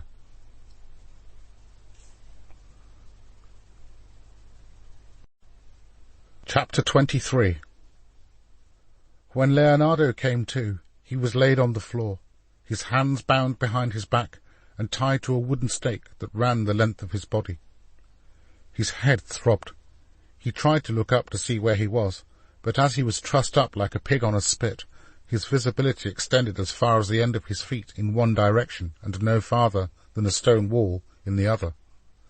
Struggling to find a better view, he attempted to pivot to one side, when the night was shattered by the high-pitched wail of a woman's screams from within the Sala della Asse. "You are my mistress!" shouted Il Moro, "not some common whore who opens her legs for any old bastard." Two guards gripped an arm each as Il Moro punched Cecilia in the mouth. Blood oozed from a split lip. "My lord, I beg you, Leonardo never laid a finger on me." "Lying slut," Il Moro said, as he thumped her in the stomach. She doubled over in distress, but the guards yanked her upright and shook her like a doll. "We did not make love," Cecilia said, between gasps of breath. "I swear upon my father's grave." "How dare you answer me back?" Il Moro screamed, pushing her to the ground. She fell heavily, her head striking the hard floor. Il Moro kicked her in the right side, breaking a rib. Choking back tears, Cecilia opened her mouth to speak, but all she could do was splutter up blood and spittle that dripped down her porcelain chin. "I went to warn him to flee to France," she feebly protested. "I have no lover, my lord, but you. I beg you, do not kill Leonardo. To do so would only serve the plans of that scheming Spaniard." "Do not try to hide behind my loathing of that papal menace." "My lord, I tell you the truth." She clung to his legs, vainly hoping he would cease his violence, but instead he pulled her head back with one hand and clasped tight around her throat with the other. "I will rip your throat out with my bare hands if you so much as touch another man. Confess before I kill you, and have the maestro strung up by his balls and his head impaled on a pike." "Please, my lord," Cecilia gasped, I went only to warn Leonardo of the plot against him." "Then why did you go sneaking off, dressed like some scullery maid in the dead of night?" "How else was I to get word to him? You would never have consented for me to visit the maestro at so late an hour." "Do you think me a fool?" he asked, taking a knife from his belt and holding it to her throat. "How many times have you donned such garb in order to sneak out and whore your body?" "Never, my lord, never. I am your property, and if you kill me, you kill one who has been faithful to you." Il Moro withdrew the knife and stepped slowly away to consider her words. "Leave us," he ordered the guards. They cast a sideways glance at the wretched figure on the floor and left. Her hand shaking, Cecilia wiped away blood from her mouth and chin and proceeded to straighten out her dress. She then drew her hands through her hair to comb some semblance of shape into them. "If I am to die," she said to herself, "I will do so with as much dignity as I can muster." While she contemplated her lot in life, whether she would live to see another sunrise, Il Moro breathed nasally, as if Vesuvius was about to erupt. Pity was an emotion alien to Il Moro's nature, yet, as Cecilia awaited her fate, it was pity he felt, and it discomforted him. In her favour was the knowledge that in all the years he had known the maestro, he had never taken a lover and had lived faithful to his vow of celibacy. "You may go," Il Moro finally said, with a dismissive wave of the hand. Cecilia bowed her head, then, carrying her bruises and broken rib, retired to her room. Leaving the Sala della Asse, Il Moro, ill at ease over his sympathetic act, paused to stand beside the two fluted columns that separated the palace from the courtyard. Out in the courtyard, soldiers mocked and poked Leonardo with sticks or boots. They were so engrossed in their game they did not heed Il Moro's approach. "Pick him up!" Quickly the men raised a dazed Leonardo to his feet, his hands still tied behind his back and fastened to the stake. His clothes were stained with blood, and he would have fallen but for the intervention of a guard who held him upright. "Did you dip your wick in my mistress's pantry?" Il Moro demanded. "Cecilia!" But Leonardo was unable to complete the sentence, for his spinning head lolled idly on his neck. "Speak! What were the pair of you plotting?" "France," was all Leonardo could mutter, before his eyes closed and his knees crumbled. Il Moro raised Leonardo up by the scruff of his hair. "Are you and Cecilia lovers?" "I have no need of the pleasures love brings," Leonardo said, as his head flopped forward into the hand of Il Moro. "If you are lying, you have more to fear from the wrath of a Sforza than some jumped-up priest holding a burning torch." Pushing himself up on the arms of the soldiers either side of him, Leonardo recited a verse from his days in Florence. "Though he can't stand to attention, he still laughs with joy forever. Who would be happy, let him be so. Nothing's sure about tomorrow." "The man's lost his wits," said Il Moro, who scrutinized his artist-in-residence with the kind of repugnant expression he usually reserved for the insane. "Throw him in the dungeon overnight. Perhaps come morning we'll get some sense out of him."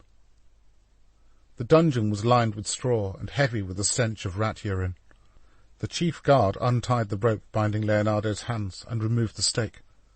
Leonardo slumped to the floor, where, overcome by drowsiness, he fell into a deep sleep. A fat rat scurried over and licked the blood oozing from his wound and nibbled his torn flesh. Several times Leonardo awoke. At first he thought he was amidst a nightmare about his time imprisoned in Florence. Only the nauseating smell that greeted him was enough to confirm it was no nightmare. Each time he racked his brain for answers as how or why he came to be bound in such a manner. The pain in his head was too severe to concentrate, and he soon drifted back into unconsciousness. When morning came, Il Moro, in the face of interference from Rome, wished to emphasize his rule over the Duchy of Milan, was attired in his ducal regalia, a long purple robe finished in ermine fur around the collar and sleeves. Upon his head he wore the iron crown of Monza, said to have been fashioned from the nails used in the cross of Christ. The crown was made of a thin metal strip, plated in gold, and encrusted with rubies and other precious stones. Gathered with the Duke was the Archbishop, Father Rodrigo of Salamanca, and his faithful subordinate, Prior Vincenzo. Prior Marco of the Basilica de Sant'Ambrogio was also in attendance. Making up those present were several prominent figures of Il Moro's court. All had come to hear Father Rodrigo cross-examine Leonardo and state his case to have him tried for blasphemy. The papal inquisitor had reluctantly agreed to question Leonardo in Il Moro's court and allow the artist the opportunity to explain his actions before formal proceedings and charges were made against him. Satisfied his mistress had not betrayed him, Il Moro regretted the beating the guards had given Leonardo, for his night in the dungeon now played into Father Rodrigo's hands. Seeing Leonardo's dishevelled state, a smirk of satisfaction slithered across Father Rodrigo's lips. "Has your infatuation with poetry ceased, Leonardo?" Il Moro had recovered his good humour. "My lord, I haven't the faintest idea to what you are referring." "It is a common tactic amongst the guilty," insisted Father Rodrigo. "One I have encountered many times. Flagellation and torture usually restore a person's memory." "Why should I be tortured? What crime have I committed?" Leonardo swayed on his feet, and the glorious mural in the Sala della Asse, with its myriad forms of life, became a blur. "This man is clearly unwell. Call the physician," demanded the Archbishop, looking for some pretext to postpone the proceedings. "A physician? What use is a doctor to a blasphemer?" replied Father Rodrigo. "No conclusion has been reached regarding the accusation of blasphemy, and a sick man deserves the attention of a physician," replied the Archbishop, annoyed. The debate was cut short by Leonardo vomiting. "God damn you, man," said Il Moro, but then, realizing he had blasphemed in front of the Archbishop, mumbled a half-hearted apology. A stool was brought for Leonardo to sit upon, along with a cup of water. His head flopped, and his hands fell limp by his side. The searing pain from the butt of the sword inflicted upon him the previous night made his every thought difficult. Try as he may to hone into the accusations of Father Rodrigo and listen to the debate in Il Moro's court, the ache in his skull and the numbness he felt made concentration nigh impossible. "Can we proceed with the matter in hand, namely releasing Leonardo into my authority, where he will be charged with blasphemy and ordered to stand trial for his crimes?" The stern voice of Father Rodrigo echoed around the room. Fighting through pain and nausea, Leonardo lifted his head. "I have committed no such crime." Leonardo's eyes rolled in their sockets, and as soon as he had spoken, his head drooped down. Father Rodrigo took hold of Leonardo's hair and yanked him upright. "Confess!" Father Rodrigo slapped Leonardo hard across the face. "Confess or be damned!" "I am a Christian," spluttered Leonardo, who fell backwards onto the floor. The physician entered just in time to see Leonardo's arms and legs flail wildly about in a flurry of uncoordinated movements. Then, as suddenly as they had started, they ceased and remained by his side rigid. The physician ran over to examine the lifeless maestro. "Is he dead?" asked Il Moro. "If he is, then it is the fires of hell that await him," said Father Rodrigo. The Archbishop, using his gold staff, made the sign of the cross over the still body of Leonardo. "May God have mercy on his soul," he solemnly pronounced. "He is unconscious, my lord," the physician said. "He needs to be moved to the infirmary, where I can best attend to him." "See to it," said Il Moro. "This is a ploy. Throw a bucket of cold water over him," said Father Rodrigo, his mood becoming more agitated by the second. "Excuse me, Father, but water will not rouse this man. He will die if you seek to question him further." "Physician, do not contradict me. I order you to rouse this man." Spittle flew from the mouth of Father Rodrigo, showering the physician in the face. The Archbishop stepped towards the papal inquisitor. "The maestro is in need of a physician. Therefore, I declare this examination over." In order to assert his authority, he banged his staff twice upon the floor. "It is I, your grace, who have authority here, and I am not finished with this heretic," bellowed Father Rodrigo. "In my court, I make the decisions. Physician, see to the maestro," ordered Il Moro. The physician stepped forward and indicated to several servants who rushed over. Each took a limb of Leonardo's and quickly carried him out of the Sala della Asse. "If he dies, I will demand compensation from Rome," said Il Moro. "You will receive no compensation for a man with a charge against the church hanging over his head." "Where is the evidence of blasphemy?" asked the archbishop. "You will receive no confession from the maestro save by torture, and I will not allow a sick man to be tortured, not in my city. We," he said, pointing to those gathered, "were all present that morning in Sant'Ambrogio, whereas I agree what we witnessed was difficult to describe. But if you had been standing by the Sea of Galilee when our Lord performed his miracles, would you not also be overawed, afraid, and question whether God or the devil had been present?" The archbishop's argument resonated with his listeners, who murmured their approval. Only Father Rodrigo and Fra Vincenzo were inclined to disagree. "Archbishop, I agree that what we witnessed was, as you say, difficult to describe," said Father Rodrigo, adopting a more conciliatory tone. "But the accusation I make, I do so because with my own eyes and ears I saw and heard people clamouring to touch the weaver known as Alessandro, proclaiming his glory, not that of God's. I furthermore insist the whole sorry spectacle could and should have been avoided by forbidding the maestro to choose a mere man, a peasant, to be painted as our Lord." "Artists have for centuries used models to paint the Holy Virgin," stated the archbishop, "and the Church has not accused them of blasphemy. By granting permission for Leonardo to take a man of sound principles and moral standing to paint as our Lord may break with the traditions of the Church, but I do not consider his intentions were ever blasphemous." "And the spectacle we all witnessed at the Basilica of Sant'Ambrogio? What name does your Grace have for that?" "That, Father Rodrigo, was godly ecstasy," replied the archbishop. "Godly ecstasy? What nonsense! Upon my return to Rome, I will have another artist dispatched to complete the Last Supper," said Father Rodrigo, a remark that rankled Il Moro, who had endured enough of his malcontent papal menace. "I am the maestro's patron, and it is I who will decide whether he is released from the commission or not," Il Moro replied. Prior Marco, who until now had kept quiet, finally broke his silence. "Nothing so far has been mentioned concerning the man painted as Christ, Alessandro, whom I have spoken to and found to be a man of good character and faith. If you condemn the maestro, will you condemn him too?"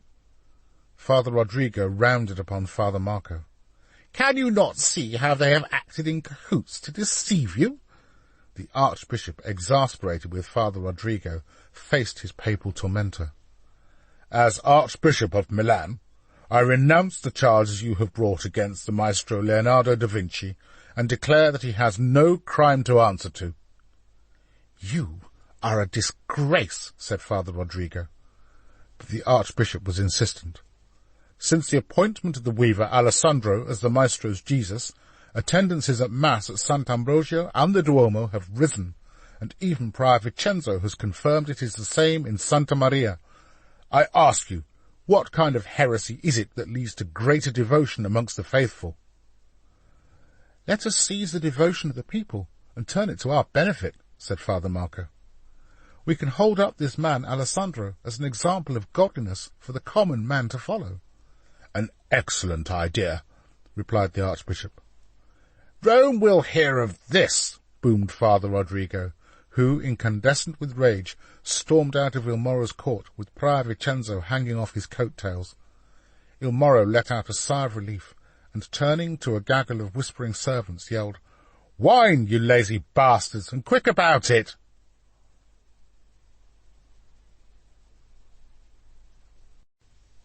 Chapter 24. "You want me to perform another miracle?" It was clear Alessandro had failed to grasp what the archbishop had said to him. Beside his grace, seated upon a tall, high-backed, gold-painted chair, were Il Moro, his secretary, and Father Marco. They were gathered in the archbishop's private office in the Duomo, a lavishly decorated room with a thick red carpet and an elaborately carved wood-panelled ceiling. Covering the wall behind the Archbishop was a large mural depicting the miracle of St. Ambrose as a baby. A hive of bees hung from a sycamore tree above his head, while on his cheek was a thick droplet of honey. Choosing his words carefully, the Archbishop began a second time. "My good man, one miracle has been sufficient to galvanize the populace to faith. God has used your appointment as Leonardo's Jesus to bring about an increase of piety in the people of this noble city. Therefore, to acknowledge their devotion, this coming Sunday we will present you to the city's population, a common man like our Lord, whose example they would do well to follow." "I am honoured, your Grace," said Alessandro. "And whatever that Florentine miser has offered you as payment, I will double," declared Il Moro. The secretary handed a pouch of coins to Alessandro, whose eyes lit up as he took them in his hand. "The Church, too, would not employ your services without adequate recompense," said the Archbishop, handing an even larger pouch of coins to Alessandro, who thanked his benefactors repeatedly. Father Marco took gentle hold of Alessandro and escorted him, still bowing, out of the Duomo. With his pockets bulging, Alessandro's immediate reaction was to pay the maestro a visit. In what should have been a journey of no more than half an hour, he instead heard the church bells ring twice. Every time he saw a man walking towards him, he thought he saw the eyes of a thief, and he turned around and walked the other way, or crossed the street. When he eventually found his way to Leonardo's workshop, he was met by Francesco. "Have you not heard? The maestro is unconscious and being attended to in the infirmary by the Duke's physician." "My God, no!" Alessandro's hand shook and his face drained of colour. "Here, Alessandro, sit down," the youth said, pulling out a seat. "Shall I go to him, Francesco?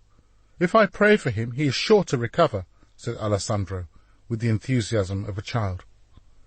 "No one is permitted to see him. Not even I have been. I think all you can do is pray." Alessandro looked off into the distance and nodded his head. "Was there another reason for your visit?" asked Francesco. "The Duke and the Archbishop gave me these." He held up his money bags. "Can I trust you?" Alessandro asked. "Of course." "I cannot go walking around Milan with such a princely sum of money tucked in my jacket. Who knows what vagabond may seek to snatch it from me? Can I leave it here with you? I am sure it is safer here in the hands of you and the maestro than in my place at Via Rose." "What about putting it in a bank?" "God forbid! I don't trust those thieving rascals. Won't you keep it safely here till I have need of it?" "I will personally ensure it is kept safe," replied Francesco. "Have you eaten, Alessandro? Would you like me to prepare some food and a little wine?" "Thank you. You are a good boy." While Alessandro waited, his thoughts drifted to the conversation with his Grace. "You are to be honoured before the people."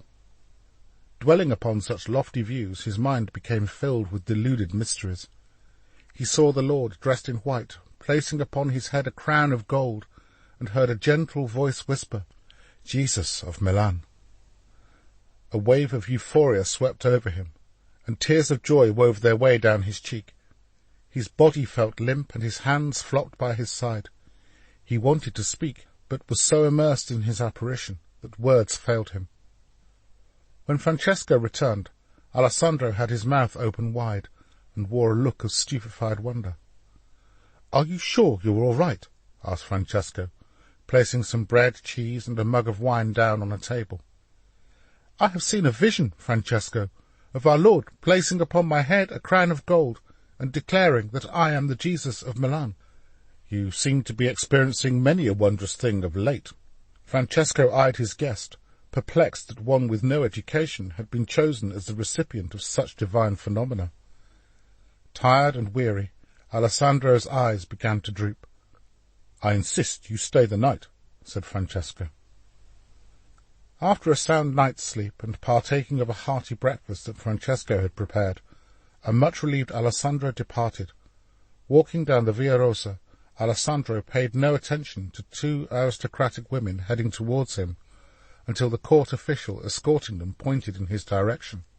The ladies had pale, painted faces and wore flowing yellow dresses, cut revealingly across the bust. Their dresses did not trail along the floor, as was the custom, but were raised slightly off the ground, just enough to show a flash of an ankle. They wore long white gloves, and both had their hair tied up with pretty combs and ornaments. One had curly red hair, mischievous blue eyes, and a dainty face. The other had blonde hair, eyes the colour of emeralds, and wore a large emerald necklace with a thick chain made of gold that rested atop her ample breasts. Alessandro made to move aside when he was deliberately hindered. "You must be the man all Milan is talking about," the blonde said, tapping her embroidered lace fan off Alessandro's chest. "Isn't he divine?" oozed the redhead. "He is rather pretty for a country bumpkin," said the blonde. "Who are you? What do you want with me?" Alessandro protested, as each took hold of an arm and marched him off down the street. "Where are you taking me?" They ignored him and continued onwards. "I wonder if he makes love like a pig," said the redhead. "I once made love to a Frenchman. Does that count as a pig?" the blonde replied. "My God, tell me more," demanded her accomplice. "It was at a banquet Il Moro held for a French lord, while you were away in Verona. A rather handsome young general had been eyeing me up all evening, and demanded dances at every available opportunity. The Duke asked if I would bed him, and try to find out what the wily old lord was up to. So I did, and told Il Moro everything the young general—" "I don't care about the politics," interrupted the redhead. "What was he like in bed?" "Lousy, all grunts and no rhythm," she said, laughing hoarsely. "Who are you?" Alessandro demanded to know, digging in his heels and bringing them to an abrupt halt. "I am Caterina Rossetti, only daughter of Signor Umberto Rossetti," said the redhead. "And this delicious creature on your left is Belinda Arcimboldo, whose uncle happens to be the archbishop." Caterina Rossetti and Belinda Arcimboldi were inseparable and notorious. The daughters of wealthy aristocrats, their raucous behaviour had heaped considerable shame upon their respective families. Caterina, the redhead, although smaller and more softly spoken, was the leader and mastermind of their infamous exploits. Belinda, a year younger than her companion, was a seasoned hedonist, but a lazy one, who would not have achieved quite the reputation she had if it were not for her accomplice. Two things struck Caterina as strange: the generous amount of money she was being paid to toy with Alessandro, and the identity of her paymaster. "If he possesses the character of our Lord, then, like our Lord, he will be able to resist temptation," had been Father Rodrigo of Salamanca's words to her. "If not, I charge you to discredit him by whatever means necessary. Are you in agreement?" the priest asked. Caterina, who was accustomed to dealing in the devious ways of the world, whipped out a small knife from inside her dress and pinned it to the priest's throat, drawing a thin sliver of blood. "I accept your terms," Caterina said, "but if I find you plan to deceive me, I will put out a contract on your life and hire every mercenary in Italy to hunt you down like a dog." Caterina and Belinda glided effortlessly but slowly, given the cumbersome nature of the dresses they were wearing, until they eventually arrived at a house with a large marble Roman portico set back in its own private garden. The garden was festooned with orange and cherry trees. Caterina stopped to open a bronze gate. In the middle were 3 roses depicting the Rossetti family crest. The widowed Signor Rossetti was away on business for much of the year, leaving his wayward daughter the run of the family mansion. An elderly aunt, her dead mamma's sister, also resided on the premises, but she was too old and blind to subdue her niece. Upon entering the large and ostentatious lounge, Caterina, in her brusque aristocratic manner, ordered the servants to prepare a bath for Alessandro. "You fetch the pumice stone, sponges and strigil," to another, "Don't spill the hot water, you clumsy fool," and to a third, "Hurry with the perfumed oils." Female servants carried into the room a large bronze bath, which they proceeded to fill from urns being heated over a fire. The room was wide and spacious. Even the fireplace was bigger than Alessandro's room in Via Rosa.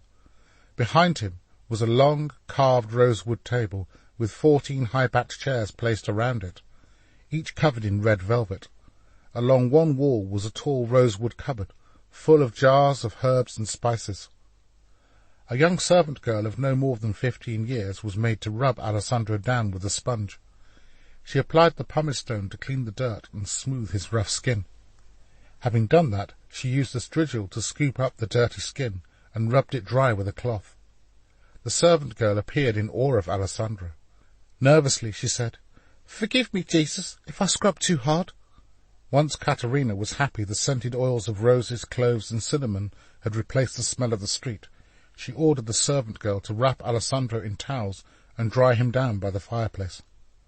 Alessandro's skin glistened in the soft firelight, and the masculine outline of his torso, accentuated by the oils, shimmered with lustful promise.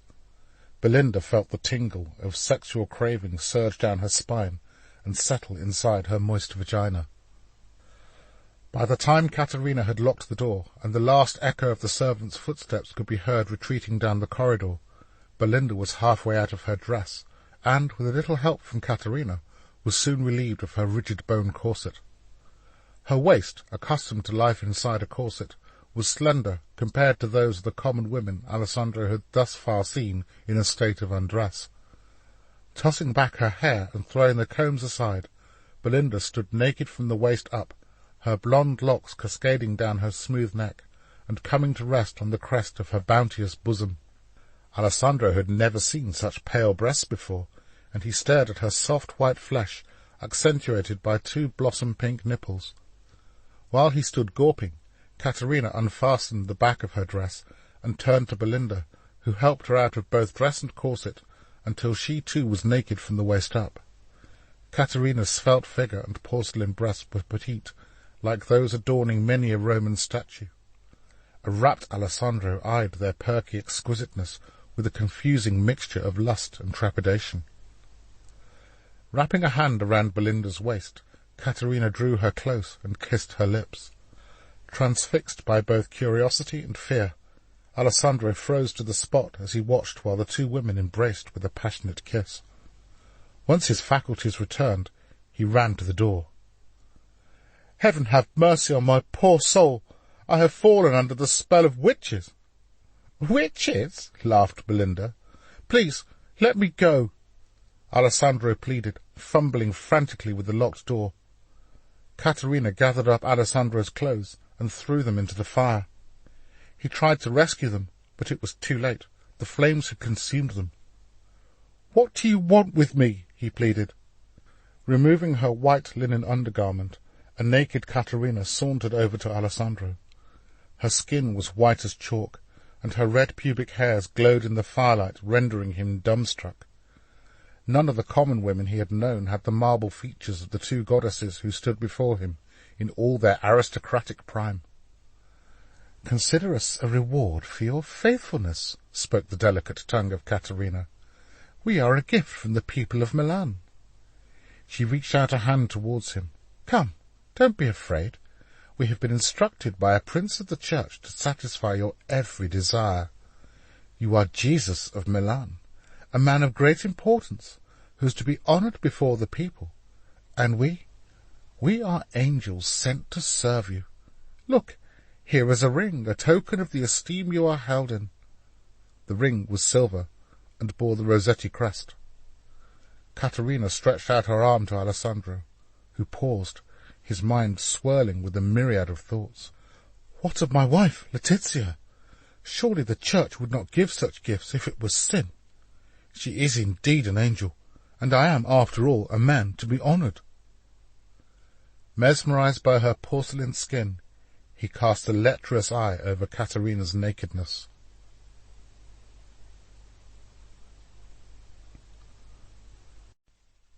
Chapter 25.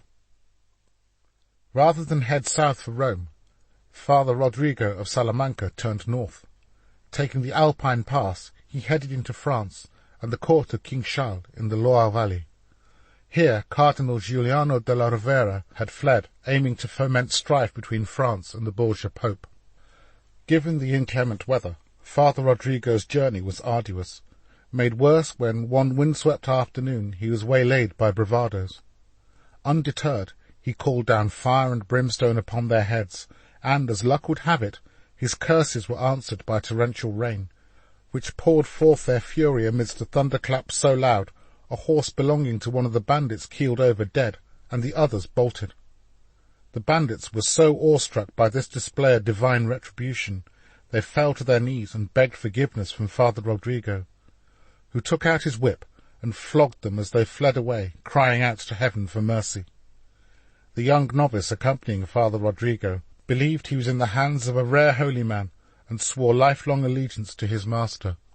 Unfortunately for Father Rodrigo, his horse died shortly after this incident, and so the last 2 weeks of his journey were spent on foot.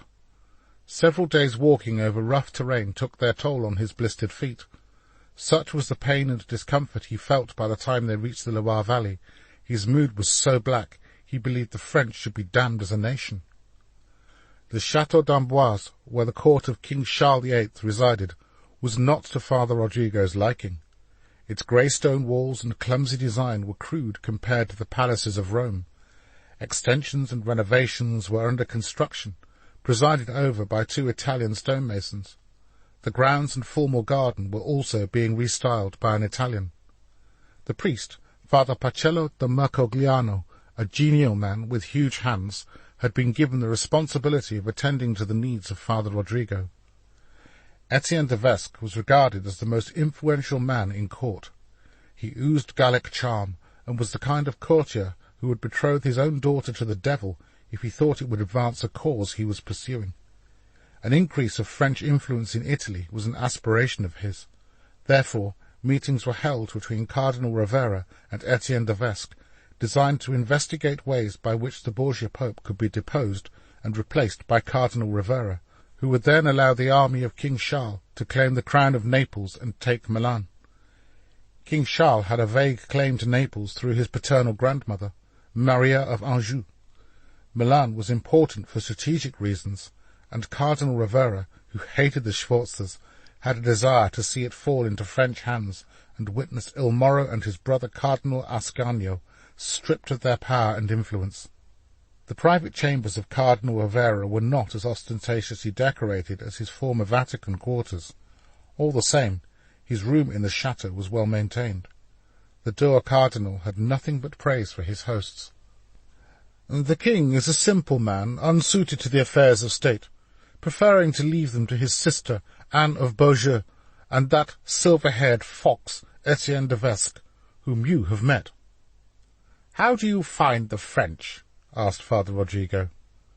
"The French see themselves as the natural masters of Europe, yet they lack the cultural and academic lineage of Rome or Vienna. Besides, they are too often thwarted by the brutish British, whom they are forever at war with, and like the Romans before them, are never able to subdue." "Do you think they will invade Italy and place you upon St. Peter's throne?" "Rome cannot endure the ignominy that Borgia heaps upon her. Retribution must be swift, decisive, and merciless." "I pray God will cause your plans to prosper," Father Rodrigo said, bowing low to kiss the cardinal's ruby ring. "From what you have told me, it is not only Rome that needs purging of iniquity, but Milan too. Yet that is hardly surprising, considering it is Sforza who sits enthroned there." "Perhaps not for long," replied Father Rodrigo.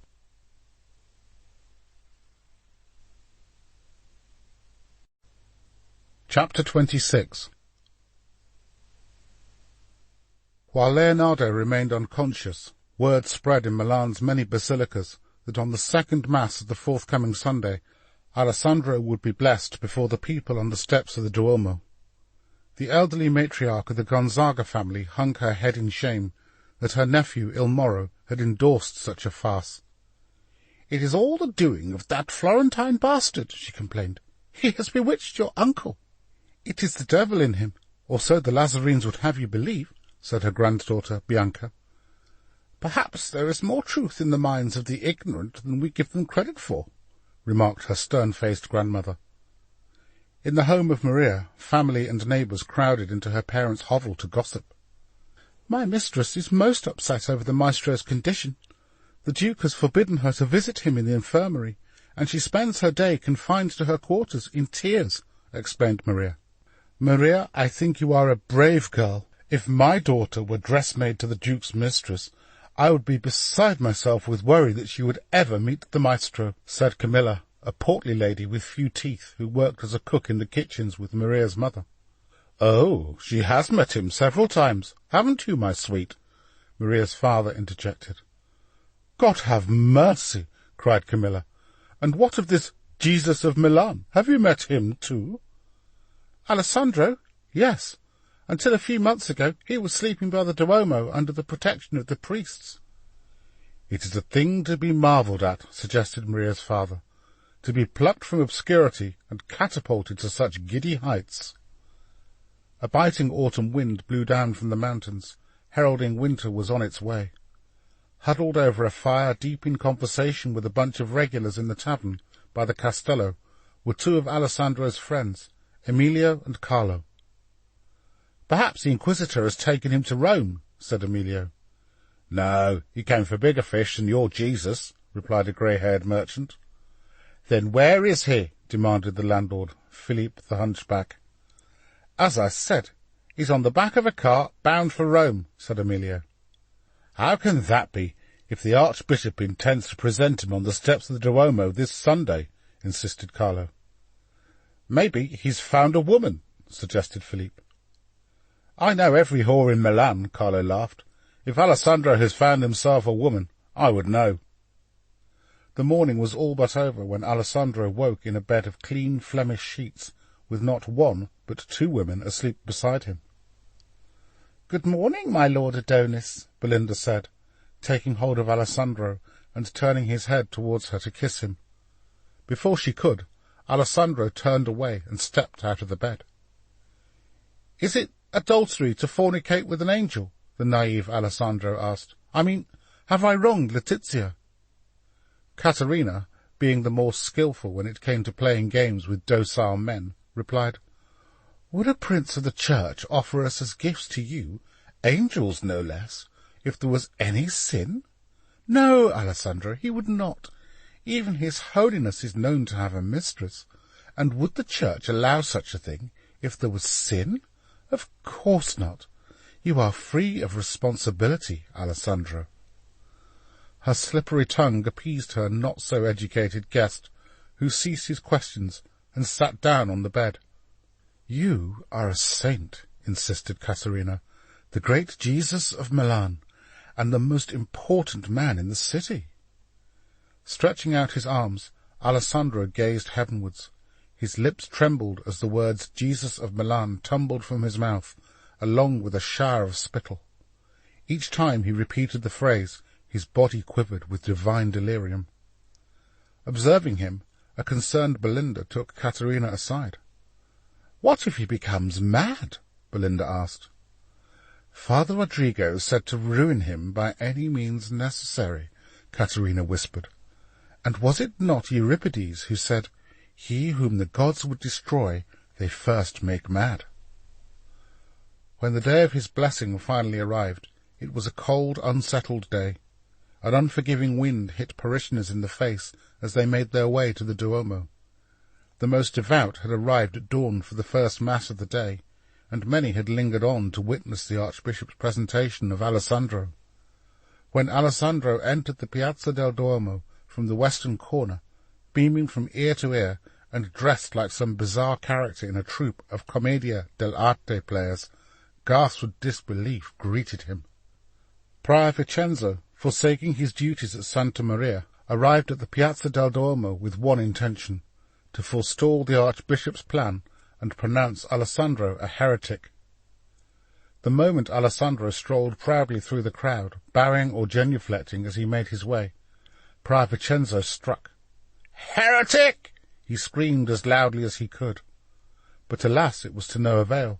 Such was the noise of the crowd hemmed into the piazza, shouting, "Jesus of Milan!" One lone voice bellowing against 1,000 was like trying to blow out a candle at 100 paces. On either side of Alessandro were Caterina and Belinda, who, given the inclement weather, had chosen to dress more modestly, whilst Alessandro paraded through the throng, wearing a clownish purple and red silk coat with matching breeches that Caterina had specially purchased from the Duke's tailor.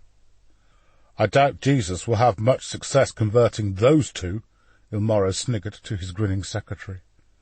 The remark was overheard by the Archbishop, whose face had reddened at the sight of the man he wanted to portray as a paragon of virtue, arriving in the company of his notorious niece and her even more corrupt accomplice.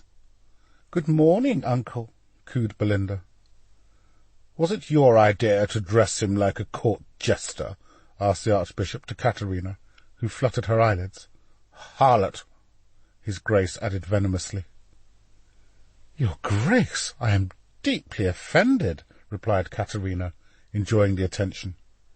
"Get out of my sight, the pair of you.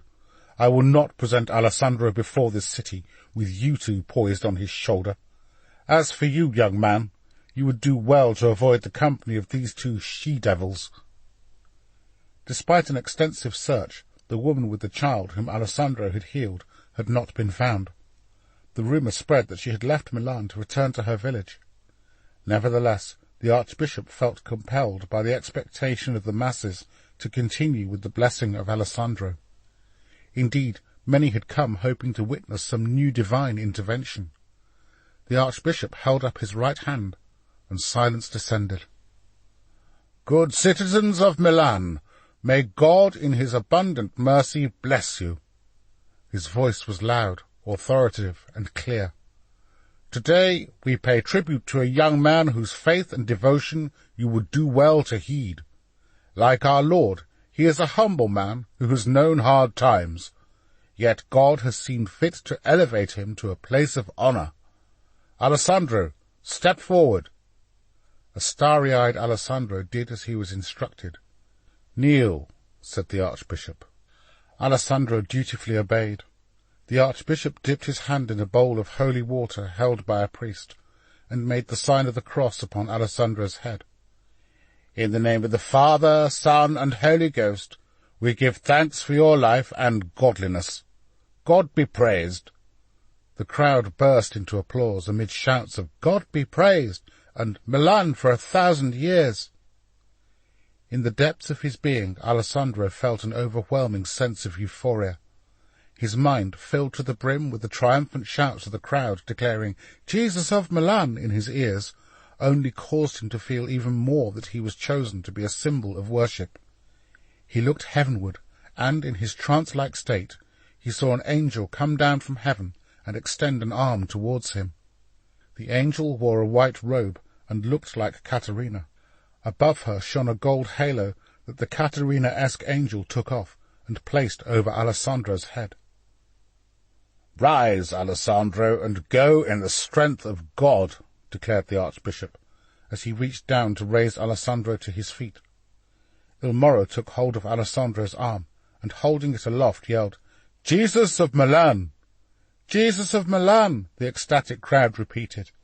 For a moment, events looked as if they might replicate the madness that had occurred in the courtyard of the Basilica de Sant'Ambrogio. Arms were flailing heavenwards, citizens genuflected and embraced each other. Tears wove down 1,000 cheeks, some in torrents of euphoria, others in gentle sobs. Sensing the tide of emotion had swung away from jubilation to take on a more fervent disposition, the Archbishop signalled to the Duomo's trumpeters to sound an alarm. With the banner of St. Ambrose flapping in the wind, 3 trumpeters rang out a long, high-pitched note that brought the commotion in the Piazza del Duomo to a standstill. Priests opened the door of the Duomo, and the entourage on the steps turned around and headed for the open doors. Recognizing the Archbishop had called them to Mass, the crowd quickly curtailed their celebrating and made their way inside the Duomo for the second Mass of the day.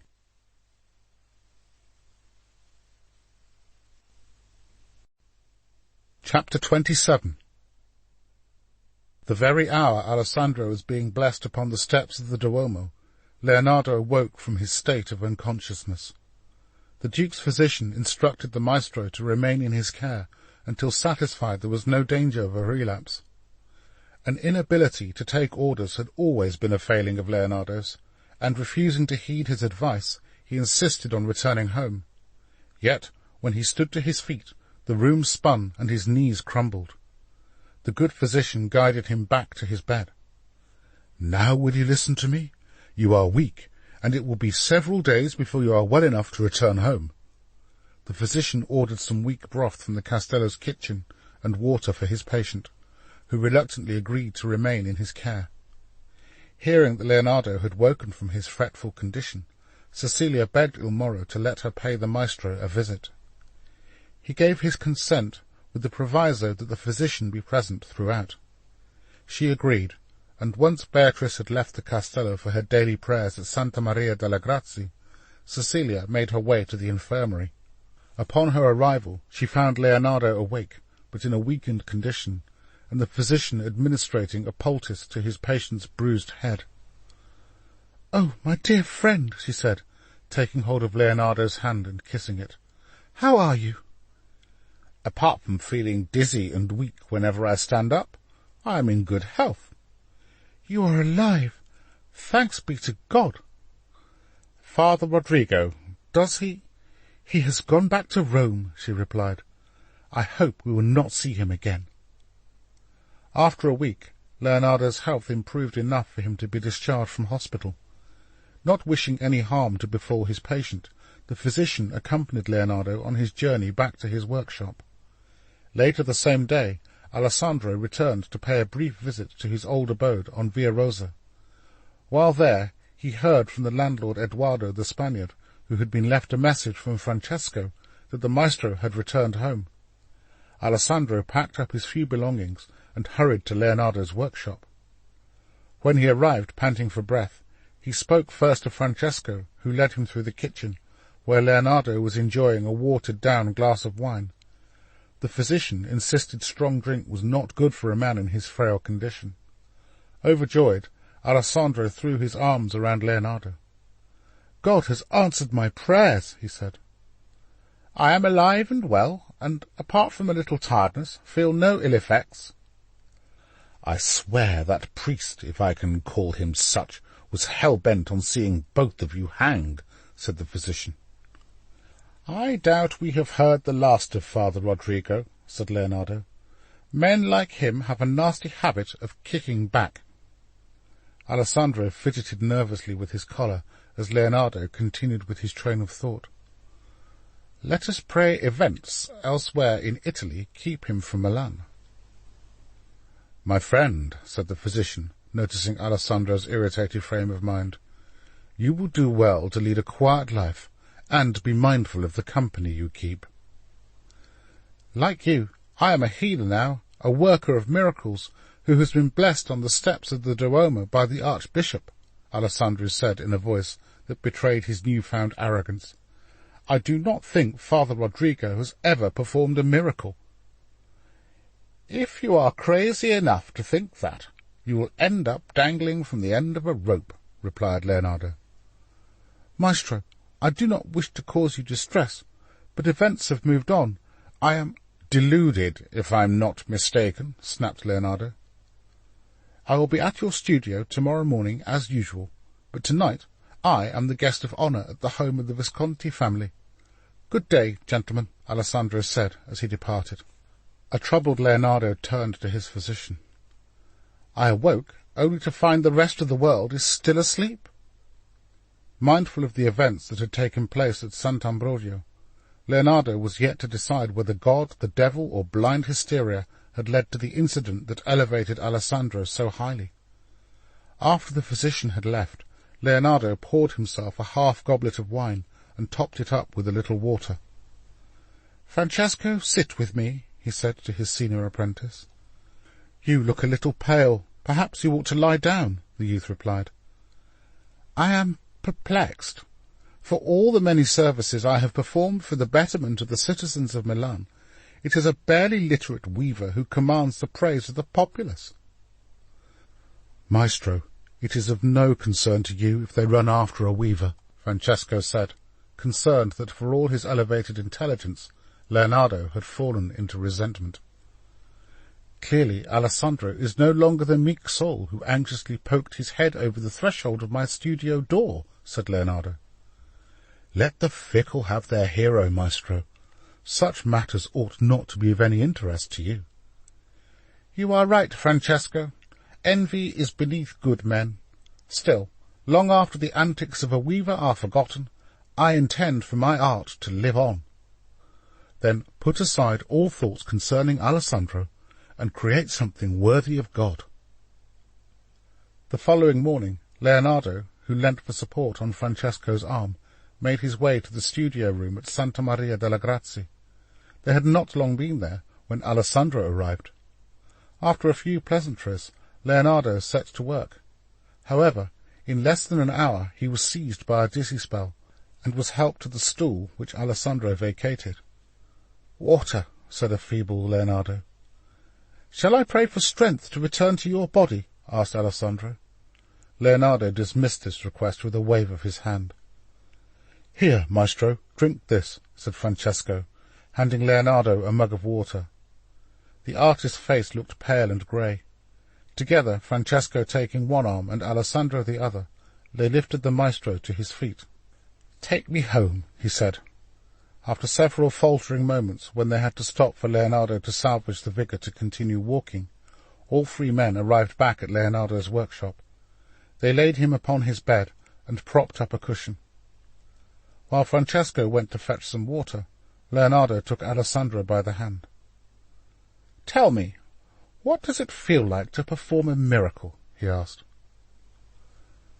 "Maestro, it feels like heaven is in your fingertips." "I have always thought the sign of a true artist is if heaven resides in their fingertips." "Then we are one and the same." "No, Alessandro, we are not the same. My brush with death has taught me one invaluable lesson. Be you weaver or artist, if God grants you the joy of performing even one miraculous thing in your life, it is not an occasion to boast or think yourself superior. It is merely the Creator revealing to you what it is to be fully alive." An indignant Alessandro rose to his feet. "It is time I was going. I wish you a speedy recovery," he said, departing in a foul mood. Wearing a white toga and with a laurel wreath upon her head, Caterina, dressed as a Roman emperor, prepared for a night of debauchery. Her guests were all dressed as famous figures from antiquity. Among them were Cesare Scaligeri, Il Moro's secretary, and the very young and virginal Bianca Gonzaga, who Caterina had a mind to initiate in the act of love. They were dressed respectively as Alexander the Great, Socrates, and Helen of Troy. Nymphs, specially selected by Caterina from the finest brothel in Milan, handed out large silver goblets of wine to each guest.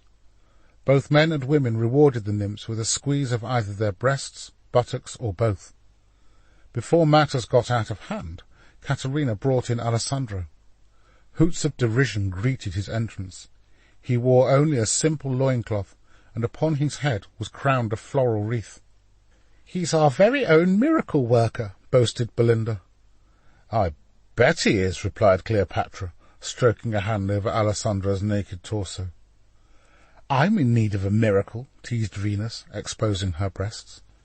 "You, my dear cousin, couldn't afford him," replied Caterina. Il Moro's secretary planted a kiss on Alessandro's cheek. "Perhaps not, but I could," he bragged. "Maybe it's not one of your little whores he needs, but a fat, meaty salami," continued the secretary, planting a kiss on Alessandro. A nymph poured a goblet of wine into Alessandro's mouth. As the wine flowed down his chin, the eager girl proceeded to lap it up with her tongue. While the musicians, who Caterina insisted performed nude, for which she paid them triple, stuck up a jaunty frottola. Half-naked nymphs banging tambourines danced wildly about, gleefully discarding their clothes. Giggling, Bianca rose to her feet. "I do not have gold or perfume," she said. "Instead, my lord, I give you my virgin body." She threw off her Helen of Troy robes, and, naked as the day she was born, flung her hands in the air and danced up and down. "Make a woman of me," she begged, and thrust herself into Alessandro's arms. Besides the noisy coupling of Alessandro and Bianca, who screamed excessively as she cast off the garment of her virginity, Alexander the Great, Minerva, Mark Antony, and Cleopatra set about relieving each other of their clothing. Soon everyone in the room was fornicating, be they lord, lady, or nymph.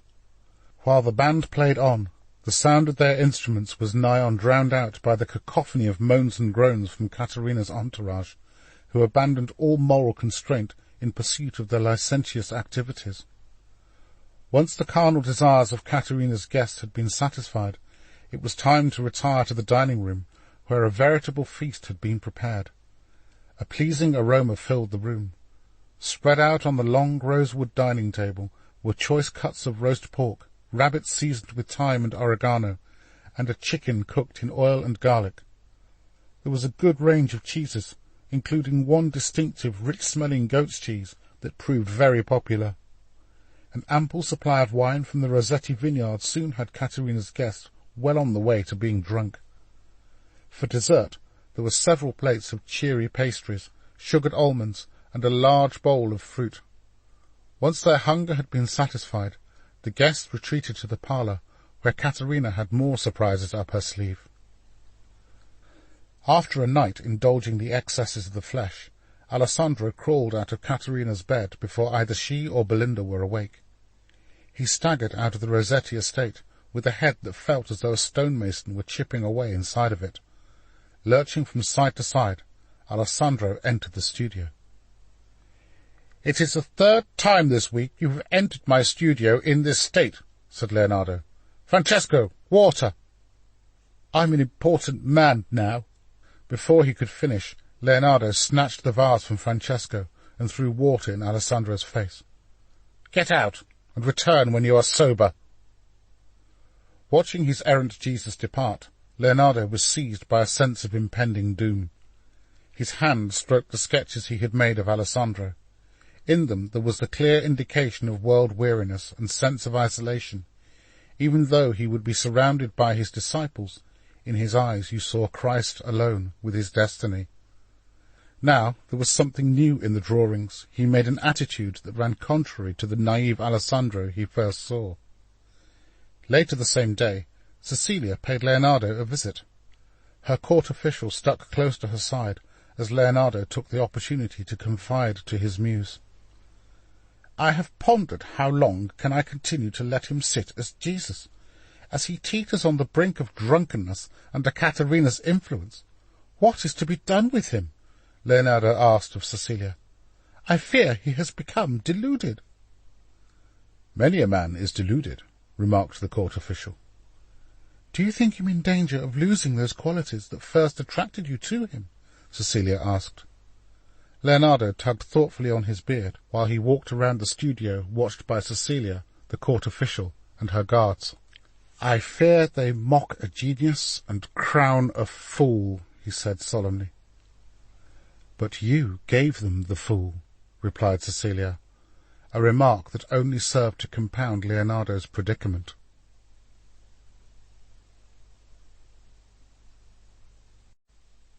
Chapter 28. It became a habit of Alessandro's to stop strangers in the street, offering to pray for them. Some welcomed this intervention, others were embarrassed by it, while a few were openly hostile. On one occasion he insisted Caterina's servants line up so that he could pronounce a blessing over each. To one he prophesied, "A faithful husband and a long life." To another, the girl who had bathed him, "May your womb be fruitful and bring forth many children." And to one of Caterina's footmen, "May you know riches beyond measure." Caterina was greatly amused by the whole charade, as most of her simple-minded servants took the proceeding rather seriously. "And what blessing would you pronounce over me?" the delectable Belinda asked. "That would be simple," said Alessandro, as he took her by the hand. "For you and Lady Caterina to dwell with me in eternity." Caterina could barely keep a straight face at the absurdity of Alessandro's utterance, and to mask her laughter coughed violently into her embroidered handkerchief. Learning from Francesco that his aunt had died, Alessandro asked to be taken to the house to pray that she be raised from the dead. "If my aunt's name was Lazarus and not Benita, perhaps such a thing could be possible," replied Francesco wearily. Not wanting to continue the conversation, he made his excuses and returned to his work. When Alessandro left for the day, A cornered Francesco took Leonardo aside. "What is to be made of the many reports of miracles that Alessandro is rumoured to have performed? Do you believe them?" "I was not there at the Basilica de Sant'Ambrogio, so cannot comment. But a miracle, like any sign from nature, would need to be examined and proven beyond doubt before I could believe in such a thing." "So you are like the disciple, Thomas, demanding proof?" "No, I am a man of science demanding evidence." While Caterina hosted another night of excess, one attended by the usual crowd of debauched guests, she noisily entered the parlour while everyone was fornicating and demanded they all stop. In her hand she held a large earthen jar. "I am sorry, my dear friends, but I shall have to call a halt to the evening. We are regrettably out of wine." While several people groaned their displeasure, most responded that she was forgiven for her error, and the party should go on. Belinda, knowing the plans of her lover, cried, "Perhaps Jesus of Milan can turn water into wine for us." All looked to Alessandro. Caterina held out a ladle to him that contained water. She then asked him to bless the water and to drink it, which he did. Caterina took the label back off Alessandro and scooped out a drink from the earthen jar. The ladle contained wine. There was such a cry of surprise that Caterina and Belinda could hardly contain their amusement. If their guests believed the earthen jar had contained water all along instead of wine, so be it. When morning arrived, Alessandro, hung over and shielding his eyes from the sun, staggered along the cobbled streets of Milan and stumbled into Leonardo's studio. Before he could be scolded for arriving still under the influence, he eagerly relayed the event of the night before. "If I am still drunk, how many men can boast they are drunk on water they have turned into wine?" "You are making a mockery of your position. Where has your humility gone? Where is the hard-working family man I appointed?" reasoned Leonardo. "I have other obligations now," Alessandro argued. "You are not the only one who has demands upon my time." "Go," demanded Leonardo. "I am in no mood to paint a drunk. Come back sober tomorrow, or suffer the consequences." A stunned Alessandro, too hungover to argue, and feeling in need of his bed, sauntered off without a second thought to Leonardo's warning. The following day a rumour swept through the streets that Jesus of Milan was to receive the sick and the lame by the door of Santa Maria delle Grazie. By midday a crowd of more than 100 had gathered outside the church walls.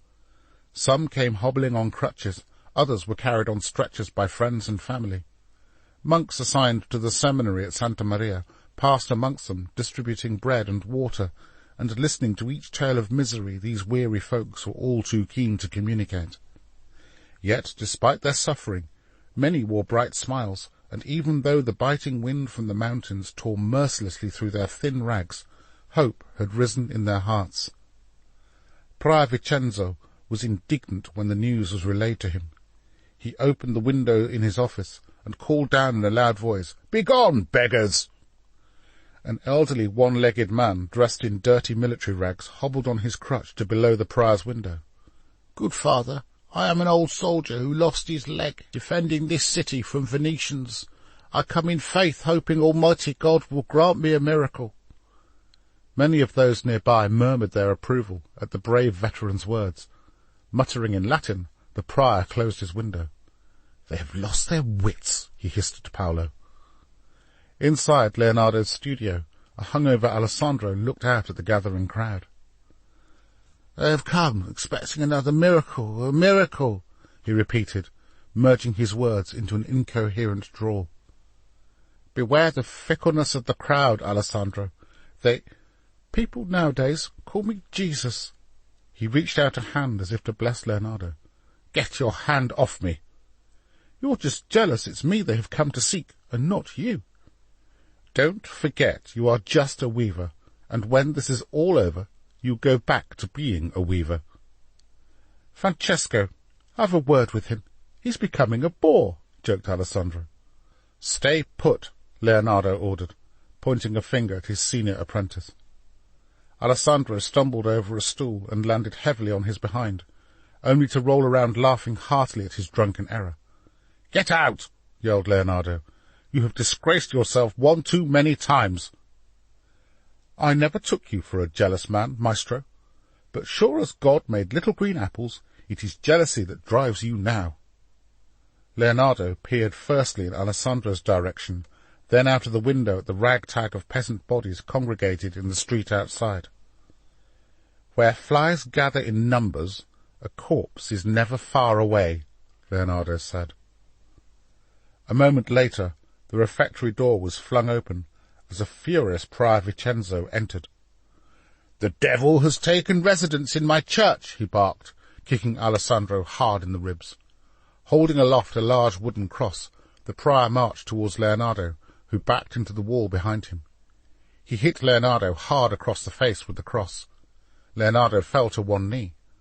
Prior Vincenzo hit him again, this time over the back with the bottom of the wooden cross. Before the prior could hit him a third time, Leonardo rolled swiftly out of the way as the wooden cross missed its target and came crashing down onto the stone floor. "Blasphemer!" the prior yelled, swinging the cross again at Leonardo, who ducked out of the way as it whistled past his head. Alessandro laughed.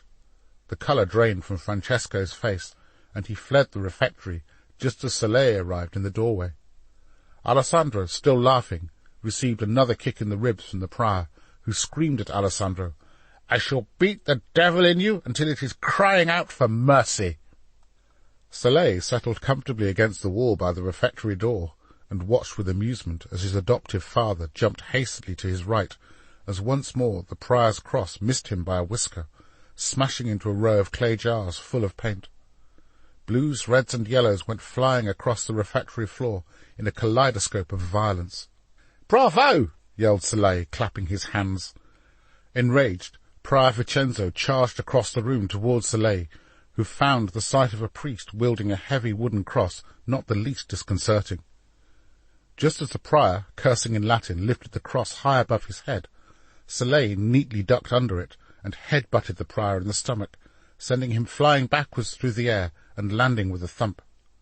Soleil struggled to pick up the cumbersome cross, then, mustering his strength, swung it at the winded prior, giving him a glancing blow to the head. "Damn you to eternity!" cursed the prior, who staggered to his feet as Soleil once more swung the cross at him. But before it hit the prior, the hand of Leonardo reached out and grabbed hold of it. "That's enough, Soleil." "Fat bastard!" muttered the boy. "Go!" yelled Leonardo. Soleil did as instructed and ran out of the studio. "Prior Vincenzo, you have made your point. Now leave before you make an even bigger fool of yourself." Leonardo stretched out a hand towards the prior, who reluctantly took hold of it as Leonardo helped him to his feet. The prior wiped the dust from his tunic, then, without looking back, skulked head down out of the refectory, muttered something inaudible in Latin while leaving the instrument of his wrath behind. "It's true what they say about priests, isn't it?" said Alessandro. "They serve God with their sermons and the devil with their tempers." There was a fire in Leonardo's eyes as he turned slowly round. "I thought I told you to get out." "What do you mean?" "Your services are no longer required." "But the painting, it isn't finished." "I can finish the painting without you. Now go." "But I'm Jesus of Milan." Alessandro pointed fiercely towards the window. "There, Jesus." "You're nothing more than a peasant," barked Leonardo. "How dare you?" replied Alessandro, who squared up to the red-faced artist in residence. "Don't you know I am a man of honour, blessed by the Archbishop and respected throughout the city?" A furious Leonardo grabbed Alessandro by the scruff of his neck.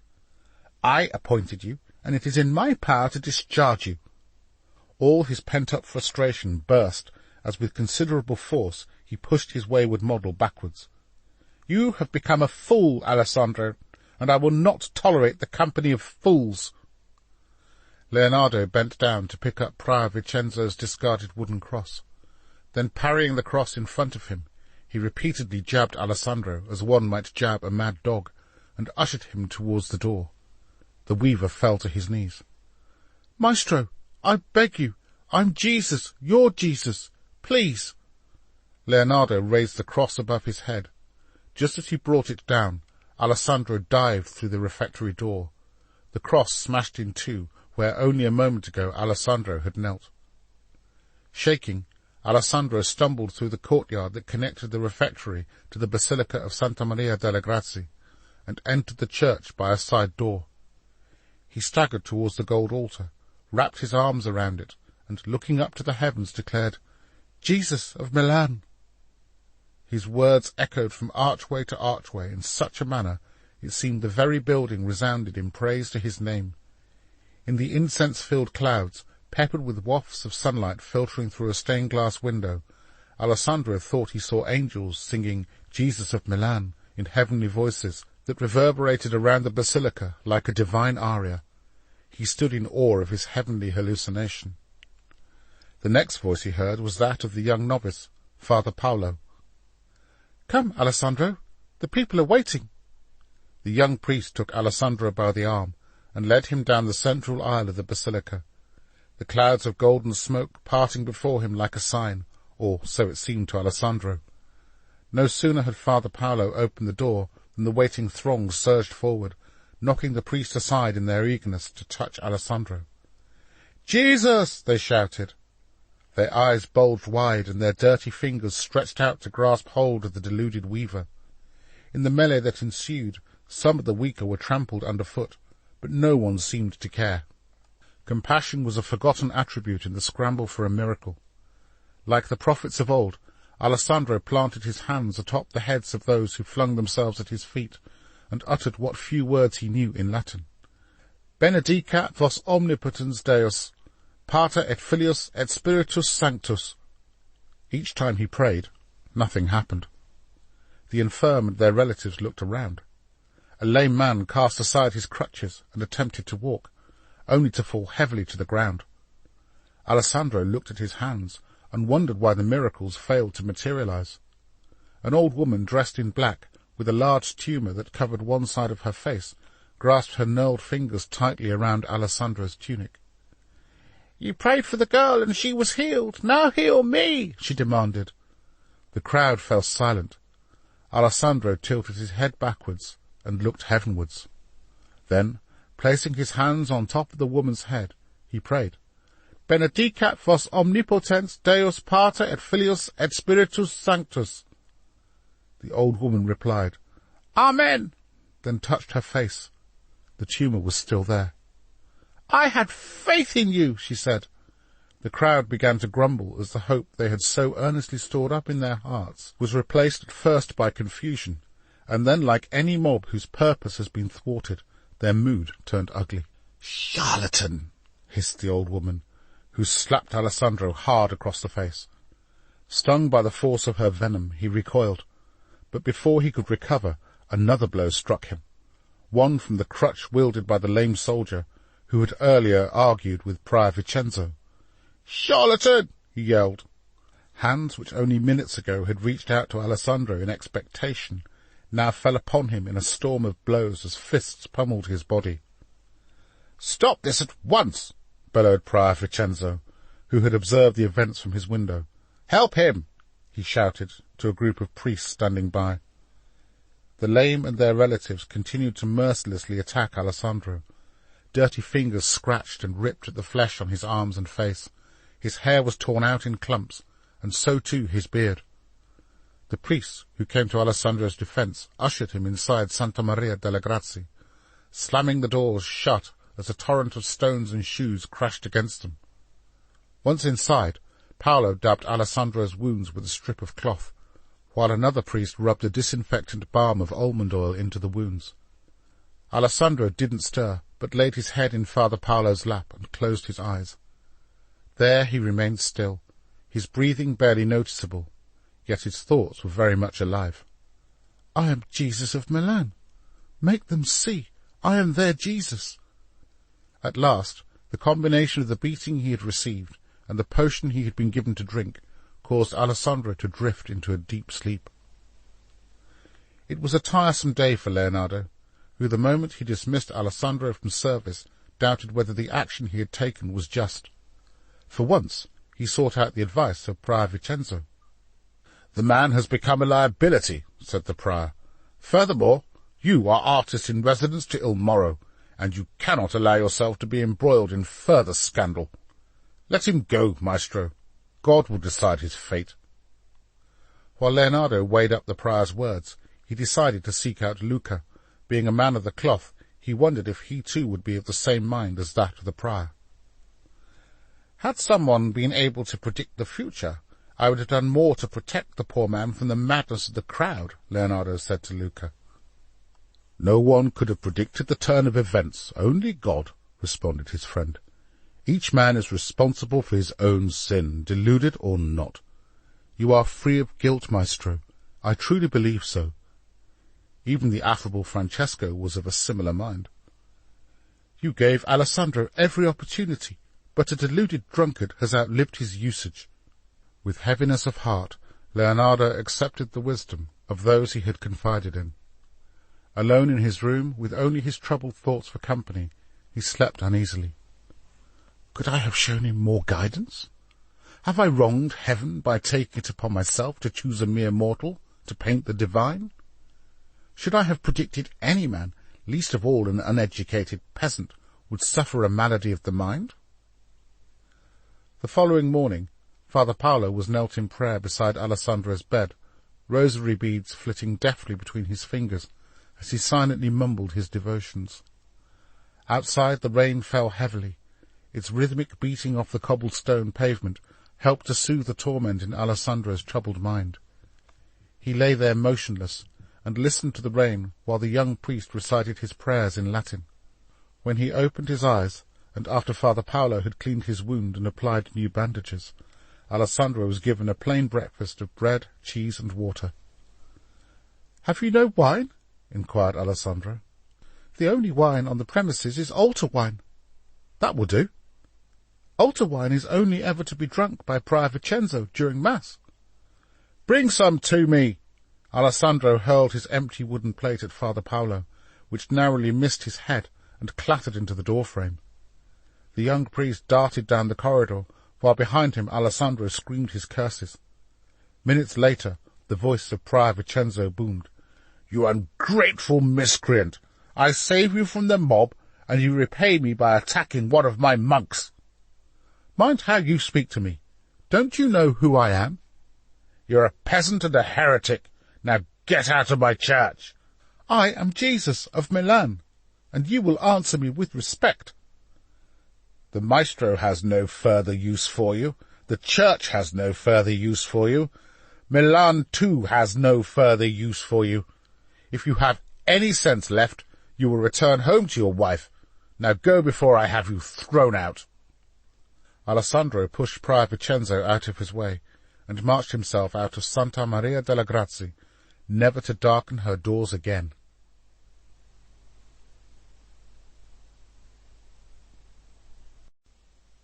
Chapter 29. In his bloodied clothes, the very ones he wore for his blessing on the steps of the Duomo, Alessandro called upon Caterina, who stood in the entrance to the Rossetti mansion with 4 manservants resolutely beside her holding cudgels. "You ridiculous man! Do you need me to point out just how tedious you have become?" From her father's banking firm, she had received notice that Father Rodrigo had paid into her account the outstanding moneys owed. "But you are my guardian angel, appointed by God to serve me. I demand you fulfill your duty to the people of Milan and take me into your home." "If I see you again, I shall have you thrown out of the city." Caterina gave an imperceptible nod to her manservants, who lashed out at Alessandro with their cudgels and chased him off the premises. Next, Alessandro paid a visit to his former landlord, Eduardo the Spaniard, who, since Alessandro had not slept in his room for over a month, had rented out his old room. He tried the home of Doffo and the warehouse, but there was no sign of him at either place. In desperation, he called on Carlo and Emilio, hoping he could lodge with one of them. "When you hobnobbed with the rich, did you think to invite us?" asked Carlo. "No, you bloody well didn't." "We weren't good enough for you in your fine clothes and pretty women by your side," accused Emilio. "But now they've deserted you, like the rich always do when they tire of the poor. You think you can come crawling back to us?" Carlo and Emilio pushed Alessandro aside and went on their way. Undeterred by rejection, he called on both rich and poor in whose homes he had been entertained, but to no avail. Wherever he went, no one would offer him a room for the night. As a chilly November evening drew to a close, Alessandro called at the tavern by the Castello. He went from table to table, pleading his cause, but it was fruitless. All shook their head, or worse, insulted him. "From Jesus of Milan to fool of Milan," laughed Felipe, the landlord. Annoyed at the spectacle he was making of himself, Felipe threw Alessandro out of the tavern. The only person who came to his aid was Isabella, who allowed him to stay in her filthy hovel on the edge of the lazaretto. The one thing of worth he possessed was the silver signet ring Caterina had given to him. Exchanged for coin, it could have been used to rent a modest room with food for the best part of a year, or more importantly, see his family safely through the winter. Instead, Alessandro sold it for half its value and chose to remain with Isabella. During the day, Alessandro frequented the many piazzas of Milan, calling out that he had come to heal the sick. He would accost priests, whom he ordered to become his disciples. Whether Isabella accompanied him for amusement, or if she truly believed he possessed divine powers, she was often in attendance when he proclaimed his gospel. By gossip from Prior Vincenzo's pulpit, word spread that Alessandro de Canagrate had disgraced himself with loose women and drunkenness, and consequently was dismissed from service by the maestro. On a nightly basis, Alessandro and Isabella would frolic in taverns and drink until they passed out, often not making it home. Rather like rats drowned in cheap booze, their pitiless bodies were washed up on the streets for all to gawk at. Between them, it took only a matter of months for them to drink their way through Alessandro's money. This was not helped by the fact that Isabella fleeced Alessandro and secreted some of his monies into an old tin, hidden under the bed of her hovel. When his money was all gone, Isabella too, like everyone else, threw him out.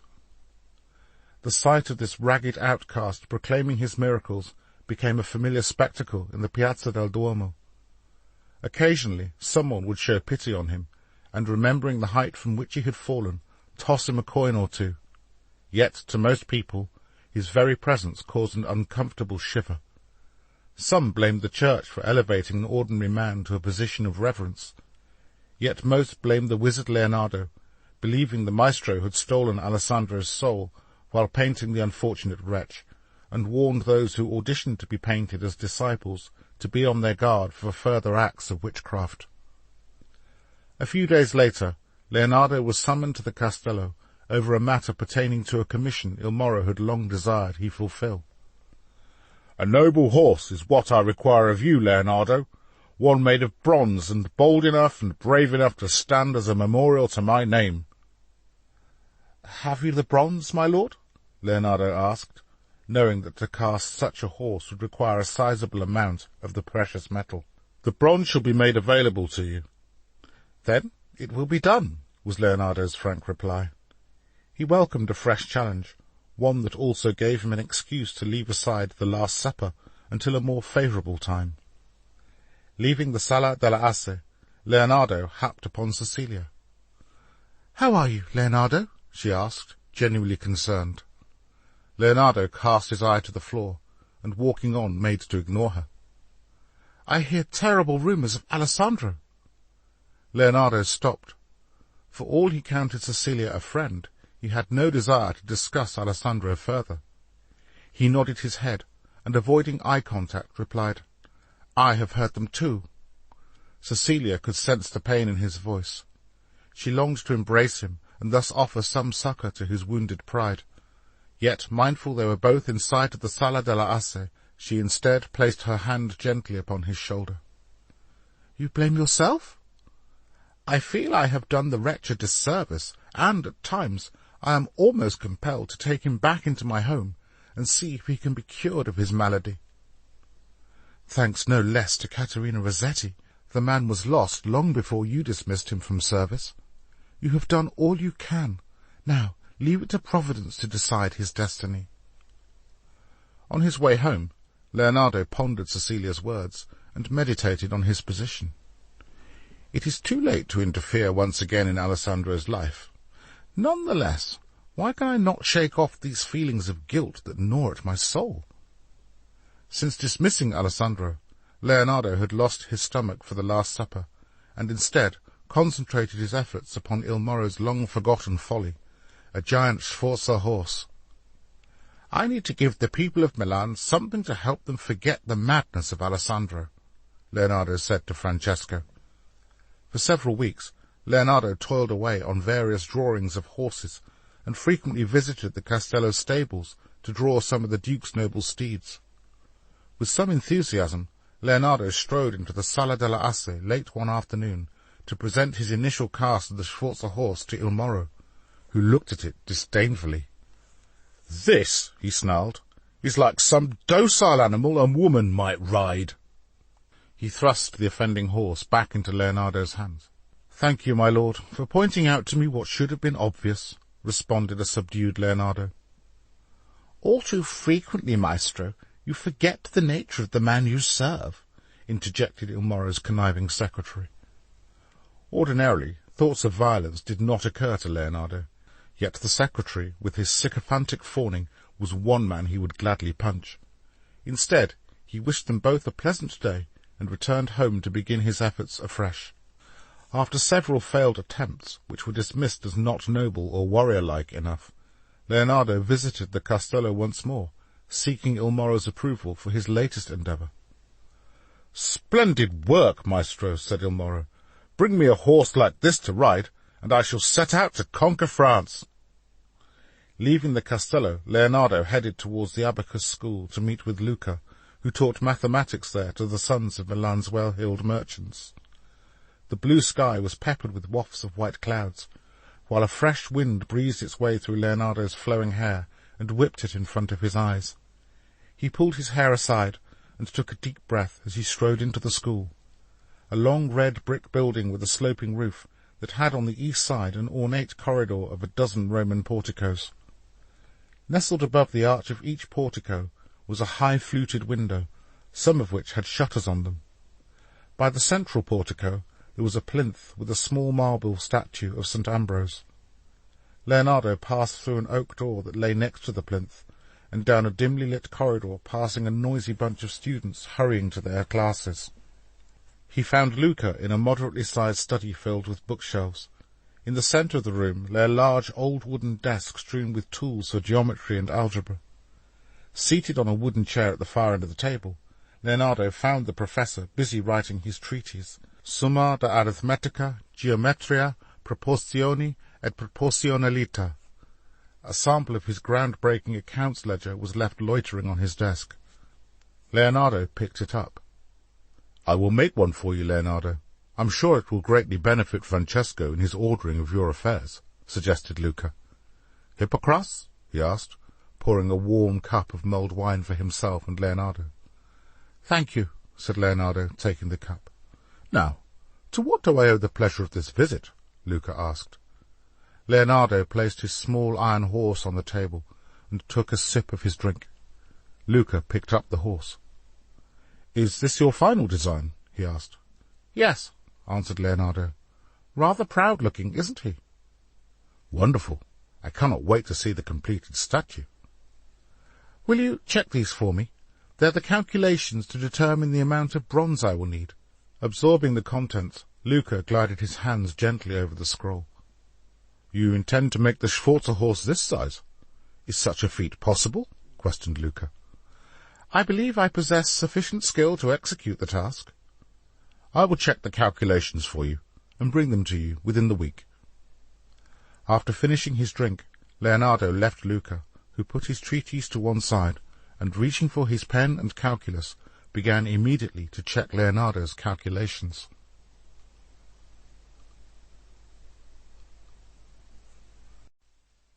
Chapter 30. The rumours Letizia had heard from pilgrims passing through Bergamo on their way home gravely troubled her mind, enough to cause her sleepless nights. Some said the man appointed as Jesus by the Duke's artist in residence, the maestro Leonardo da Vinci, dined in the homes of the wealthy and was dressed like a lord. Others declared he had lost his wits, and was wandering the streets of Milan a homeless beggar. Knowing from Alessandro's letter that he had been under the employ of this man only served to disturb Letizia more, and give rise to the fear that the man she loved had met some terrible fate. In need of godly counsel and advice, Letizia sought out her local priest, Father Gregory, a young priest who had arrived at Bergamo not long after she had moved into her marital home. "Father, I am plagued by gossip that my husband has met some terrible fate." "I, too, have heard such rumours," Father Gregory said. "As protector of your soul, I took the liberty of writing to a priest I know in Milan, and today received a reply. By all accounts, it would seem this man, whom some call Jesus of Milan, is indeed your husband." Letizia's head dropped into her hands, and her stomach churned with such force she thought she would vomit. "Mary, Mother of God, give me strength," she said tearfully. Noting her disposition, the young priest fetched some water for her to drink. "Here, take this," he said, pressing the cup against her lips. Letizia supped a little between her gentle sobbing. "What have you in mind, my child?" "Please pray God's protection upon the life of my child and I as we journey to Milan. Perhaps there I will reconcile with my husband." "You have my blessing. Go in peace." The sun had barely risen from its earthly cradle on the first Tuesday of February, when Letizia and her 5-month-old son slipped out of their cottage in Bergamo. She had named him Stefano, after her father. The baby was clothed in a linen swaddle that covered him from his neck to toe. On his head was a white linen coif, which was held tight against his face to protect him from the elements. On the front of her body, Letizia had a makeshift hoist to support Stefano, while on her back she had a small wicker backpack into which she had packed a few clothes, some food for their journey, and a little money. She wore her warmest woolen tunic, and over that a coat of rabbit fur. Father Gregory's housekeeper had an old pair of boots she had kindly loaned to Letizia. They were a shade too big. Nonetheless, she was grateful for them. The only people out so early in the day were farmers in their fields tending to their livestock. One of these farmers informed her he was on his way to market at her home village at Treviglio. She had visited there only once since the birth of her son. Now her mind wandered to the place of her childhood, reawakening the same premonitory feelings that had engulfed her the day Alessandro proposed, and again before he had left for Milan.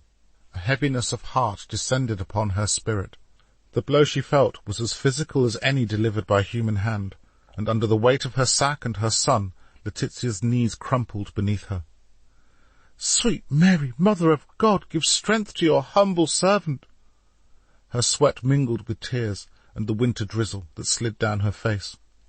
As if in sympathy, the infant began to cry. Instinctively Letizia opened her cloak and took the babe to suckle. Sheltering under a sprawling evergreen, she fed Stefano. While the rain worsened and the path began to run with little rivers of muddy water, Letizia hummed lullabies until the infant in her arms cooed and burped, and a smile appeared on his innocent face. The rain eventually ceased, and, like the hearty Lombardy girl she was, Letizia drove herself onwards. When company finally arrived, she was grateful for it. A small band of Dominican monks making their way to Milan. They were a merry band of brothers, quite content to make a fuss over the infants she carried, and frequently breaking into song. At midday they stopped for lunch at a farm outhouse, and Letizia inquired as to whether any of them had heard of this Jesus of Milan. "I have heard some say he is a worker of miracles," replied an elderly monk, who wore spectacles on the rim of his large hooked nose. "It is idolatry," replied a stern-looking monk. His words were met with nods and murmurs of approval. "How can it be blasphemy if people give thanks to God?" retorted the elderly monk. Their leader, Father Bernard, was a kind man, thin as a rake, with eyes that sparkled when he spoke. "My dear child," he said, "the road you are on is unsafe for a woman with a baby. I insist you remain under our protection until we reach Milan."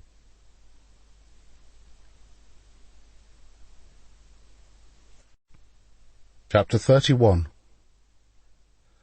The monks of St. Ambrose, not wishing to deny any man a meal, obligingly fed Alessandro a bowl of gruel.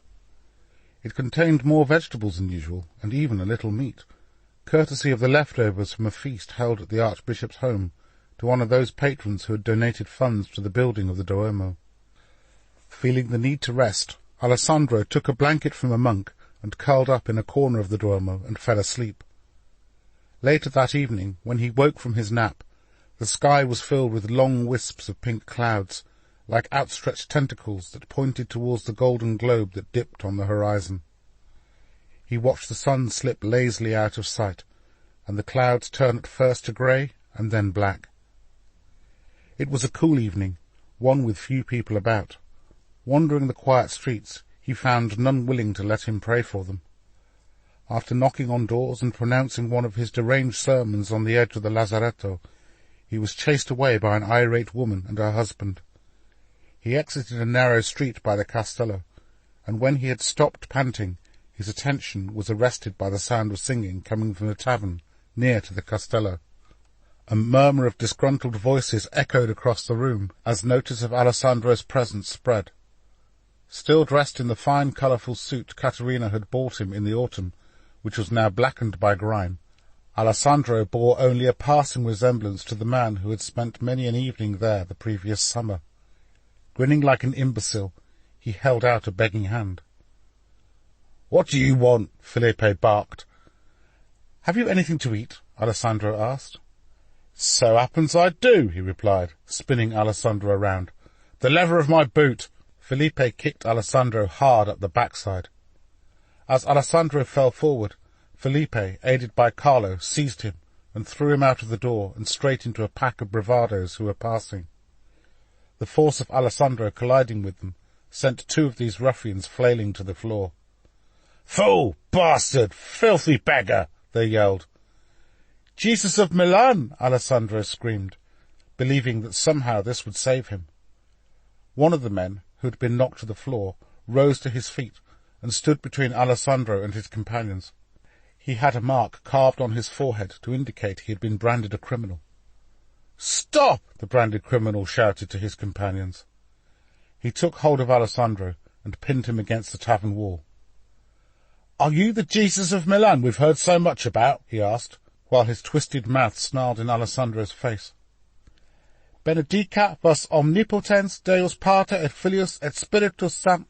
Alessandro didn't finish his sentence, as another man pulled a long knife across his neck and would have slit his throat if it not for a kick to the ribs from a third man that sent Alessandro sprawling away from the trajectory of the blade. A thick leather boot smashed into Alessandro's jaw. The sound of it breaking sent a shudder down Carlo's spine. Scrambling on all fours, Alessandro reached up a hand towards the heavens, just as a bravado came at him with a long, thin knife. The blade went clean through the palm of Alessandro's left hand. The wounded man gave his assailant such a look of madness, he backed away without withdrawing the knife. Snarling like a rabid dog, Alessandro impaled his right hand over the knife so that both hands were pierced through. No scream passed his lips, rather his body shook with crazed frenzy. Horrified at his act of self-mutilation, his dumbstruck attackers backed away. "Jesus of Milan!" Alessandro hissed through his broken jaw, while holding out his pierced palms. The bravado whose knife had pierced Alessandro tried to pull the knife from his hands, but his efforts were met without success. It took two bravados, one to force Alessandro's head and body back, in order for the second to have enough leverage to withdraw the knife. Removing the last of his torn rags, Alessandro stood before them naked, with his blood-stained hands outstretched in the shape of a cross. Struck speechless, Alessandro's attackers warily stepped around him and made their way into the tavern. Only one remained, the man branded a criminal. He pulled out a short, thick knife and plunged it into Alessandro's right side. Alessandro fell to his knees, blood oozed from his wound, its crimson stream stained the ground. Carlo looked on aghast as more blood spluttered from Alessandro's mouth and gathered in pools on the cobbled floor. The criminal knelt down beside him. "Farewell, Jesus of Milan," he said, spitting in Alessandro's face. A troubled Carlo made his way towards Alessandro, whose fingers clawed at the ground as he clung desperately to life. Carlo thought of offering the man he once considered a friend some comfort, but a shout from behind caused him to turn away and enter the tavern, giving the gasping Alessandro one final look. Struggling for breath, Alessandro saw Letizia. She was bent over the stove in their cottage, making his favourite nutmeg polenta. Her chestnut hair dangled over her shoulders, and her hips swayed gently as she stirred the pot. She was talking to him, though he couldn't hear her words, yet the glint in her eye and the smile on her face were enough for him to know that they were the words of a teasing lover. As Alessandro reached out a hand, Letizia dissolved into the inviting light of the afterlife. Instantly a brilliant glow bathed his body, filling him with warmth from the soles of his feet to the tip of his head. "Rise, Jesus of Milan," said a voice that sounded like many waters and filled his body with peace. "You have been chosen to avenge the wrong done to me." The sound of the voice soothed a pain in his body, and Alessandro felt strength enter him. He looked at his pierced hands. Instead of blood flowing from his wounds, he saw a golden light shine from the palms of his hands. The blood that had collected in pools glistened like molten gold as it weaved its way down the path. Alessandro's body burned with fire, his whole being consumed by the light that encapsulated him. Whether his vision lasted moments or hours he knew not. Only when it finally passed he was no longer face down in the dirt, but standing with his bloodied hands raised heavenwards. Staggering forward, Alessandro gave no thought to the direction in which he stumbled, while in his ears rang his divine summons.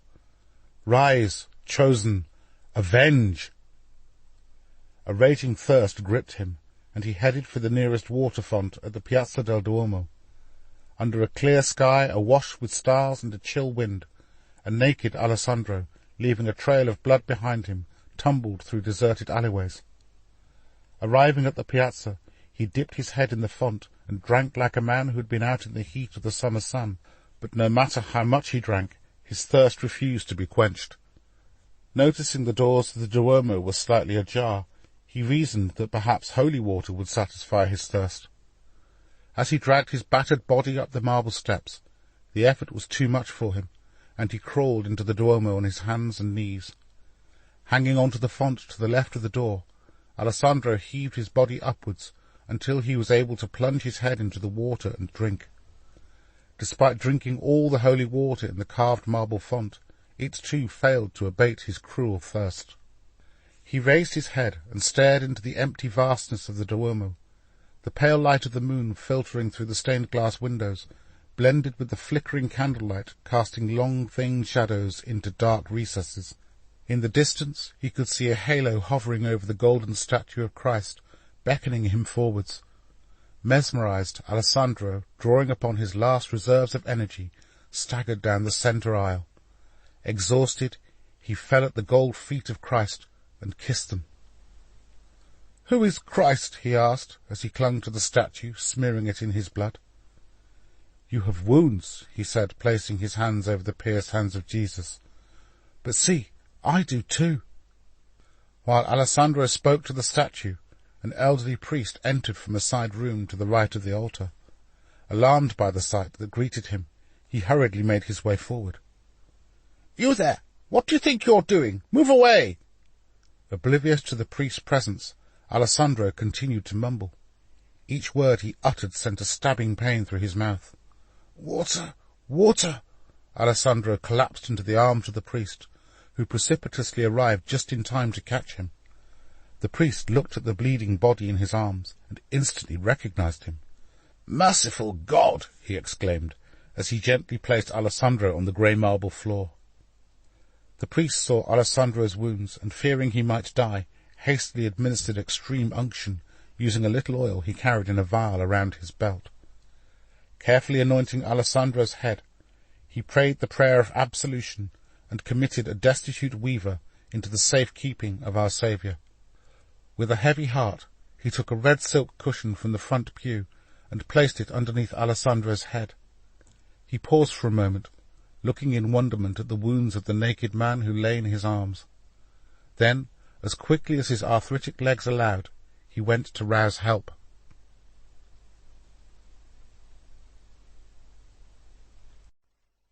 Chapter 32. A cold fog blew into Milan, one so thick it clogged Carlo's throat and kept visibility to no more than an arm's length. The superstitious believed such a gloomy sign to be a portent of bad tidings, which would surely befall Milan for the act of wickedness that had occurred the previous night. From those gathered in the tavern the rumour quickly spread that Jesus of Milan had met an unfortunate end, murdered by bravados.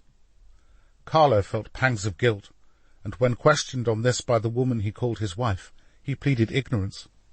When she pressed him further, he lost his temper. "Jupiter's cock, woman! Just because I once shared a drink with the man doesn't mean I wipe his arse and know whether he lives or dies." Mopping the sweat from Alessandro's brow, Sister Anna, a young nun with full lips and inquisitive brown eyes, marvelled at the stigmata of her patient, who had remained unconscious throughout the night. Under her grey habit, she had an admirable figure. One Brother Francis, the middle-aged monk, who was also in attendance, couldn't help but notice. "Do you think it is a blessed sign?" Sister Anna asked, clasping the blood-stained right hand of Alessandro. "Only God knows," replied Brother Francis, taking hold of Sister Anna's fingers and lifting them off Alessandro's bloodied hand. "He has a wound in his side, too. Surely it is a blessed stigma." "Only God knows," repeated Brother Francis. "Will he live?" she asked, while she fiddled with the ring on her left hand, signifying she was a bride of Christ. "Only God knows," replied an unimpressed Brother Francis. "But he is Jesus of Milan. Surely the sign is authentic," Sister Anna said, her voice rising excitedly with each word she spoke. "Only God knows," repeated the dour-faced monk. "Can't you say anything, Brother Francis, other than 'only God knows'?" Unaccustomed to outbursts from young women, Brother Francis blushed, and on the pretext of going for more medicine, exited the room regretting his earlier lustful thoughts for the feisty nun. Sister Anna took hold of Alessandro's hand. "I am your faithful bride, my body promised to you alone." She kissed his hand repeatedly as she said, "Purer than glass, whiter than snow, more brilliant than the sun is my love for you." Swaying backwards and forwards, Sister Anna pressed the bloodied palm of Alessandro's right hand tightly to the breast that lay above her pounding heart. When Brother Francis returned, he caught Sister Anna, naked from the waist up, pressing her lips against those of the lifeless Alessandro. Aghast, he dropped the balms he had brought, one containing almond oil smashed on the floor, and filled the room with its pleasing aroma. In a heightened state of agitation, he rushed at Sister Anna and flung her to the floor. "You harlot!" he yelled. "I am a bride of Christ, and he is my beloved," whined Sister Anna, seeking to hold on to Alessandro's right hand. Brother Francis dragged her out of the room and proceeded to kick her down the corridor. By the time evening arrived, Alessandro had still not regained consciousness. Now, however, he was attended to by 2 monks. Father Marco had considered it necessary to send instructions to the abbess of the Poor Clares convent, forbidding any nun to enter the hospital wing of Sant'Ambrogio. Any nun who disobeyed his command would be stripped of holy orders and banished from the convent. Sister Anna's punishment for her objectionable actions was to be flogged with a cat of 9 tails, and for her hair to be shaven off. The archbishop, alarmed by Alessandro's apparent stigmata, summoned Father Marco to the Duomo. "What is to be done with this man? He seems ever to haunt us," said a concerned archbishop. "One thing I know for certain, Father Marco. News of his whereabouts must never reach beyond the walls of Sant'Ambrogio." "I understand, Your Grace. My brothers can be relied upon, and I will ensure the sisters of the convent are also held to obedience," replied Father Marco. "Good. There is a monastery in the Swiss Alps, founded by the holy St. Bernard of Montjoux, one that is only accessible from April to September. I will write a letter explaining our predicament, and request that the abbot confine Alessandro de Canagrate to the monastery and put him to use. As soon as he is well enough to travel, I want you, Father Marco, to personally oversee his safe passage." Father Marco bowed and kissed the archbishop's ruby ring. The brothers at Sant'Ambrogio and the sisters of the Poor Clares convent adhered firmly to the archbishop's instruction and refrained from mentioning, even among themselves, word of Alessandro. So strictly was this order observed, that not even the indomitable Prior Vincenzo caught wind of it. He too, like everyone else, presumed Alessandro dead.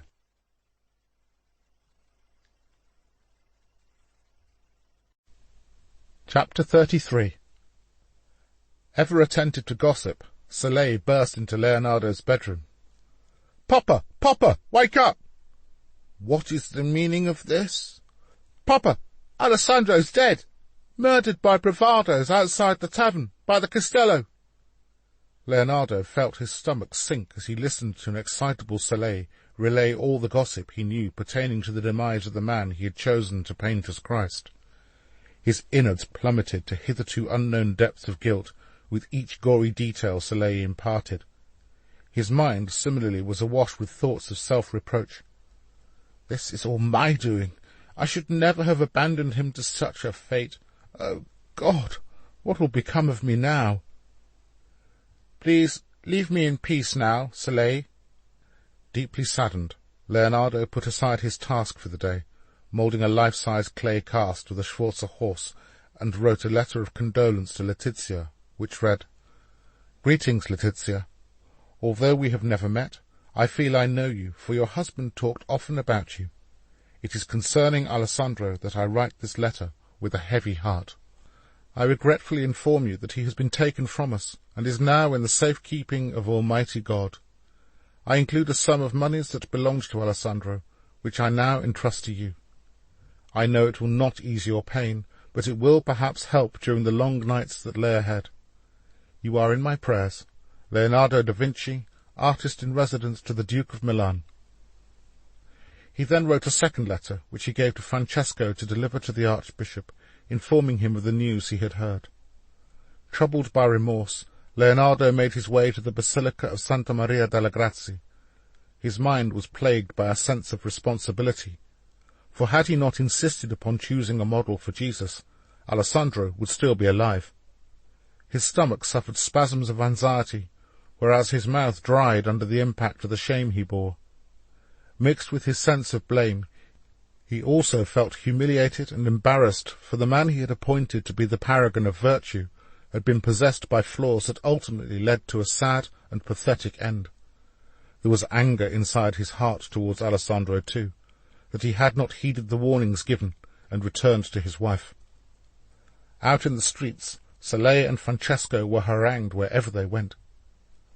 What did the maestro know of the death of Jesus of Milan? Did the maestro order his execution?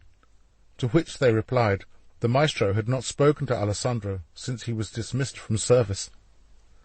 Fearing the wrath of God, Carlo paced up and down the street whilst he attempted to summon the courage to enter Santa Maria delle Grazie and confess his part in Alessandro's murder to a priest.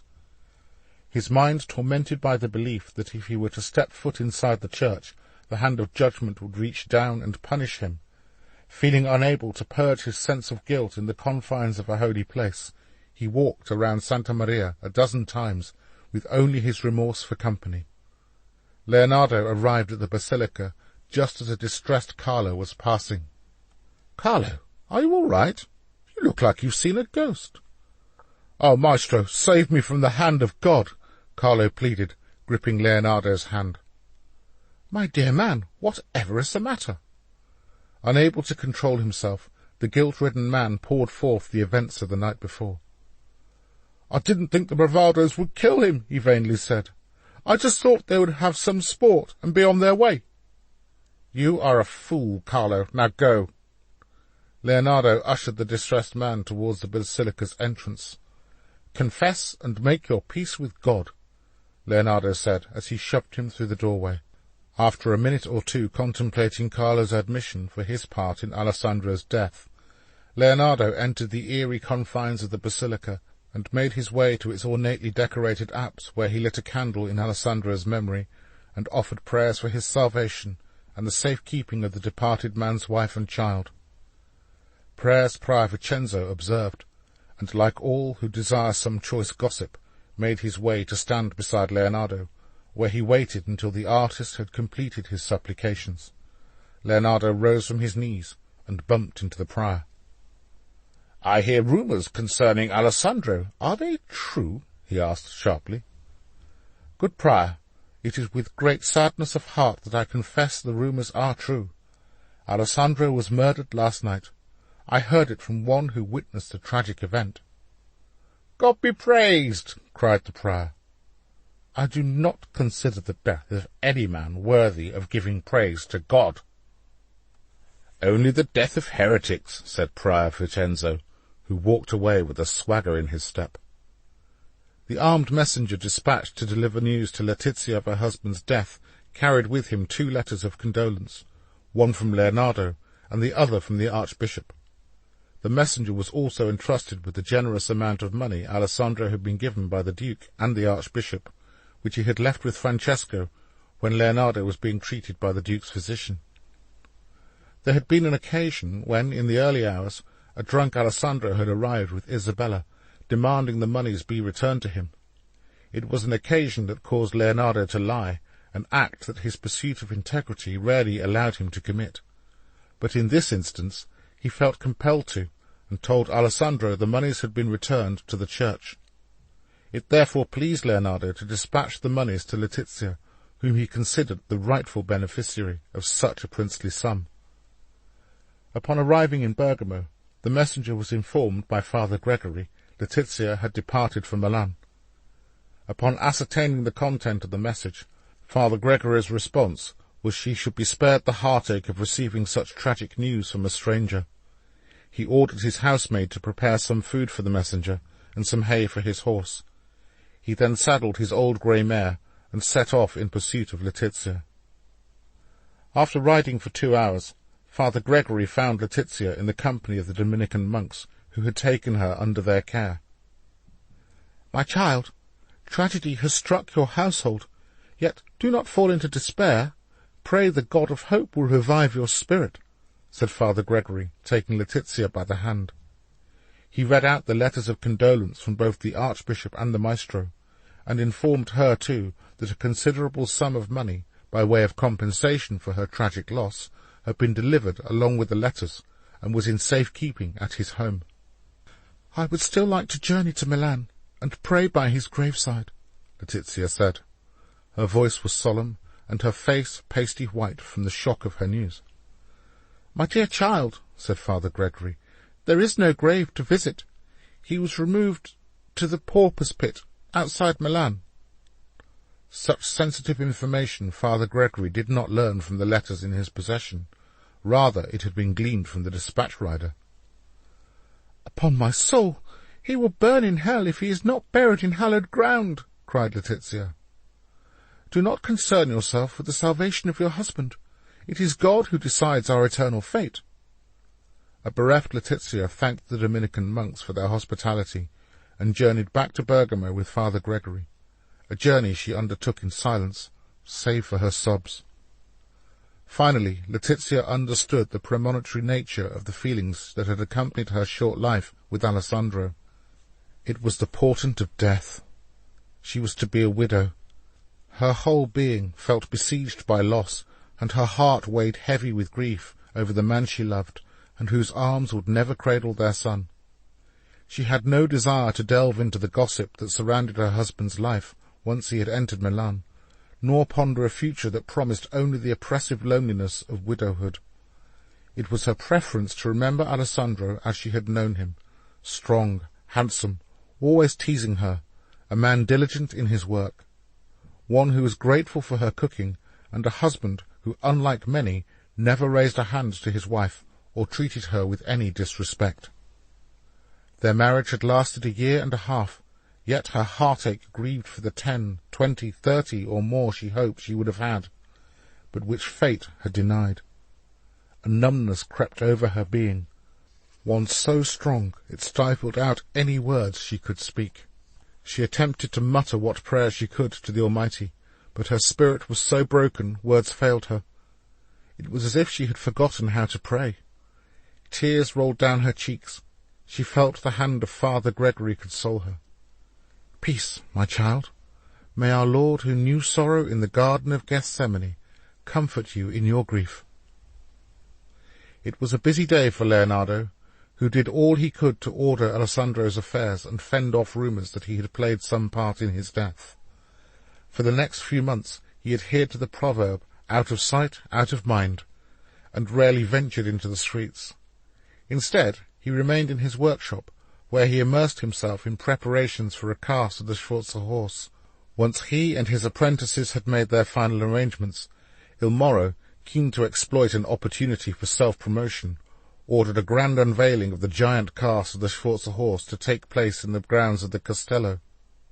Milan's nobility were invited, and, in order to popularize the cult of the Sforza name, commoners too were rounded up and assigned places at the far end of the Castello courtyard. It was a position none wished to be in. Most held the opinion that Il Moro was a jumped-up shoemaker whose family had usurped control of Milan. Leonardo's clay horse, covered by an enormous drape, sat atop a low-slung cart pulled by 2 stout black farm horses. Half a dozen men either side of the model steadied it with long poles. Il Moro wrung his hands in anticipation and grinned to his wife. "Beatrice, my love," Il Moro said affectionately, "let us hope the maestro is as good as his word." Unconvinced, Beatrice fiddled with the ruffled collar on her blue taffeta dress. She mistrusted the maestro, believing he often used his superior intellect to gainsay her husband. Confined to watching the proceedings from her bedroom balcony, well out of sight of the jealous Beatrice, who remained ever watchful for evidence of her husband's infidelity, Cecilia watched Leonardo stand on the cart and inspect the pulleys connected to the drapes. Jumping off the cart, he paced round it twice, checking the pulleys once more and joking with several of the workmen. Francesco approached, and the pair exchanged a few words. Satisfied all was well, Leonardo walked to Il Moro and his invited guests and bowed while Francesco, who was assigned the task of unveiling the Sforza horse, waited for his master's signal. "Illustrious lord, upon whose favour Milan rests, it is my honour to unveil a cast of the Sforza horse in recognition of your esteemed family."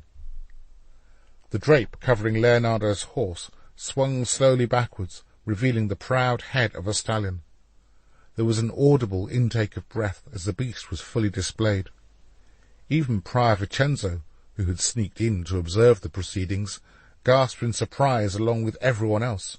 Cecilia, too, from her vantage point, was filled with admiration when she caught sight of Leonardo's creation. Il Moro proudly ambled forwards, with his hands raised gleefully above his head. "Leonardo, you're a genius!" he exclaimed, but his words were drowned out by clapping and shouts of "Bravo!" from the crowd, all of who were amazed at the grand statue before them. Leonardo's horse, painted black and varnished to gleam like a mirror, was poised elegantly on 2 legs, every muscle flexed and accentuated. It was a horse fit for a king. Its aristocratic neck was complemented by a tightly woven mane of curls that fell gracefully on either side of its muscular body. Its back was perfectly arched like all good thoroughbreds, while its tail was slightly raised and proud. Even the criss-crossing of fine hair on its tail glistened in the sunlight. The head was tilted downwards, as if snorting to give the impression it was about to rise up, while its eyes glazed with an arrogance reserved for the prince of beasts. It was truly a descendant of the Hippoi Athanatoi, offspring of the 4 wind gods, who was said to pull the chariot of Zeus. "You have surpassed yourself, Leonardo," raved the delighted Il Moro, who vigorously shook his artist's hand. "If you provide the bronze, my lord, I would erect the largest statue in Christendom, something all Italy would marvel at, all in honour of the Sforza name." "It is magnificent, maestro, the most remarkable sculpture I have ever seen," praised Beatrice, who was not usually this complimentary towards Leonardo. "Thank you, my lady," replied Leonardo, bowing. "Do you need this model for the bronze statue?" asked Il Moro. "No, my lord. Everything I need is set aside in preparation." "Then I would like this statue to remain here in the Castello grounds until the bronze one can be erected in its place." "A charming idea, my lord," chirped Il Moro's secretary, who threw a rare smile in Leonardo's direction. "As a reward for your many services to my kingdom, A vineyard has been donated to you. I will have the deeds to the land drawn up in your name." Leonardo kissed the royal ring on the left hand of Il Moro and thanked him for his kindness. Buoyed by his success, the following morning Leonardo headed straight for Santa Maria delle Grazie and renewed working on the Last Supper. Days which turned into weeks and then months, while he waited for Il Moro to procure the considerable amount of bronze needed for the Sforza horse, were wisely used, auditioning men for the roles of the disciples. Considering the spectacle Alessandro had made of his term under the maestro's care, Leonardo thought it would prove difficult to find men willing to be the disciples. In fact, the opposite was true, as men gladly came forward to offer themselves to be painted. Some saw it as their civic duty, while others sought a cathartic spiritual experience and deeper understanding of our Lord's suffering at the hour of his greatest need. The chosen disciples were an assortment of characters. Some were merchants from the educated classes, while others were traders or artisans. In this respect, they mirrored Christ's disciples, who too had been a mixture of artisans and professional men. All were cheerful, and none appeared to hold any prejudice towards Leonardo, each acting the role he had assigned to them with due diligence. Be they Matthew protesting his innocence, Peter clutching a knife, or Thomas stabbing the air with his doubting finger, all behaved with courtesy and respect. In an attempt to capture the moment when Jesus revealed to his disciples that one of them would betray him, Leonardo twisted their bodies into a myriad of angles. No two disciples were seated the same. Each had his own unique shape as he burst forth with energy, rising to his feet, leaning towards his friend, pleading with his hands, all begging for answers. Their faces carried an abundance of emotion, shock, fear, disbelief, denial, as each man manifested the questions burning in his mind. "Surely not I. Who can it be? Why, Lord, would one of the 12 betray you?"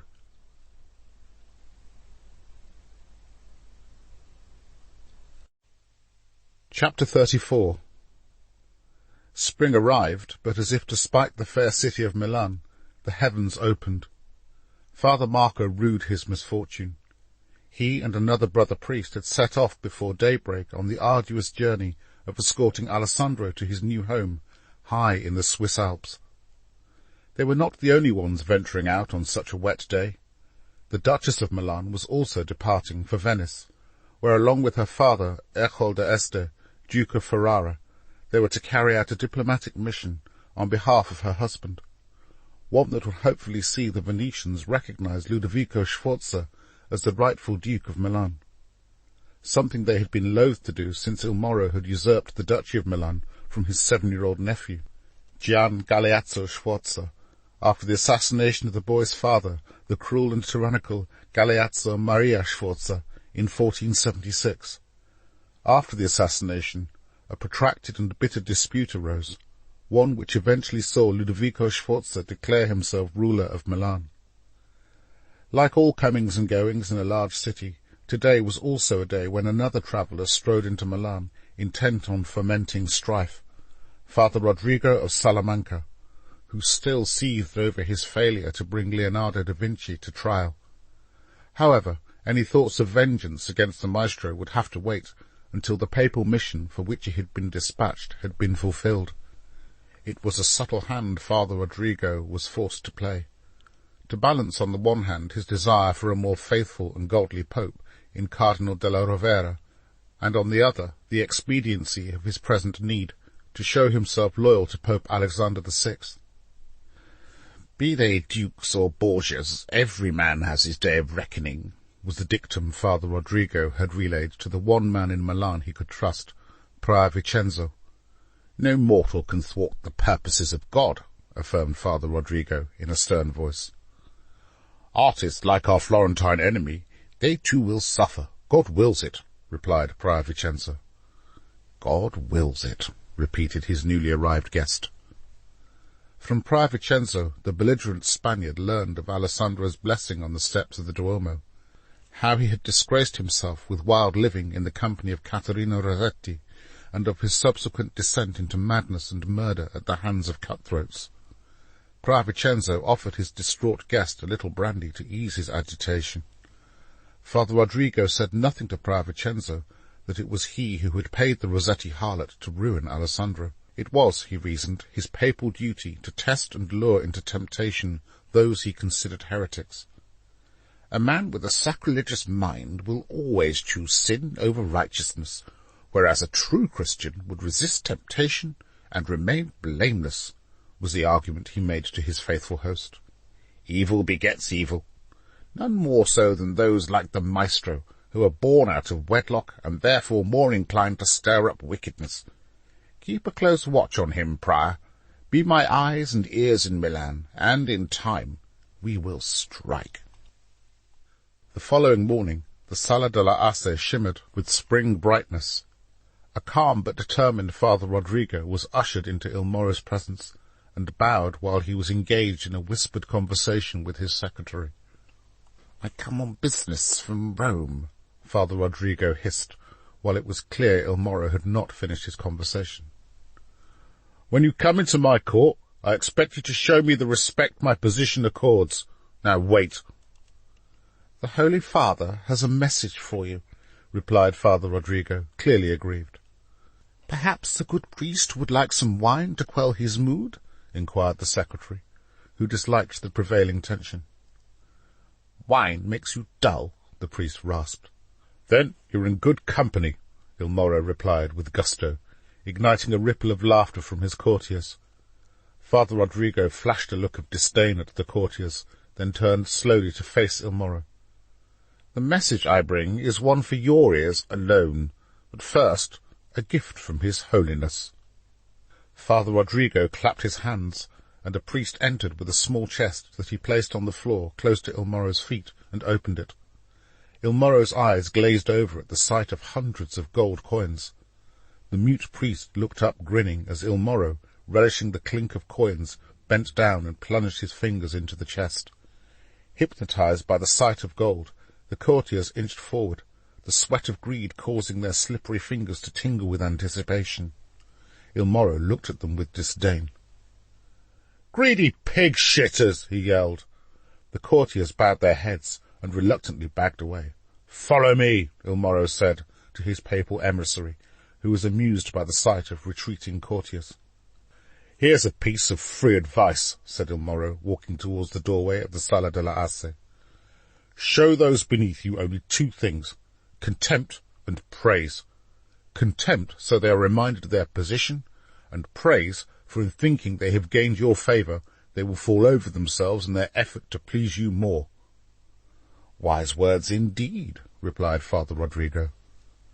Il Moro stopped outside a thick door guarded by two soldiers with stubby chins and murderous eyes. The soldiers stood aside as Il Moro took a long iron key from his belt and opened the door by its solid bronze handle. He motioned to the secretary to place a chest on an oak table. Il Moro lifted a handful of gold coins to his lips and kissed them. "What are you still doing here?" he barked at his secretary, who skulked away.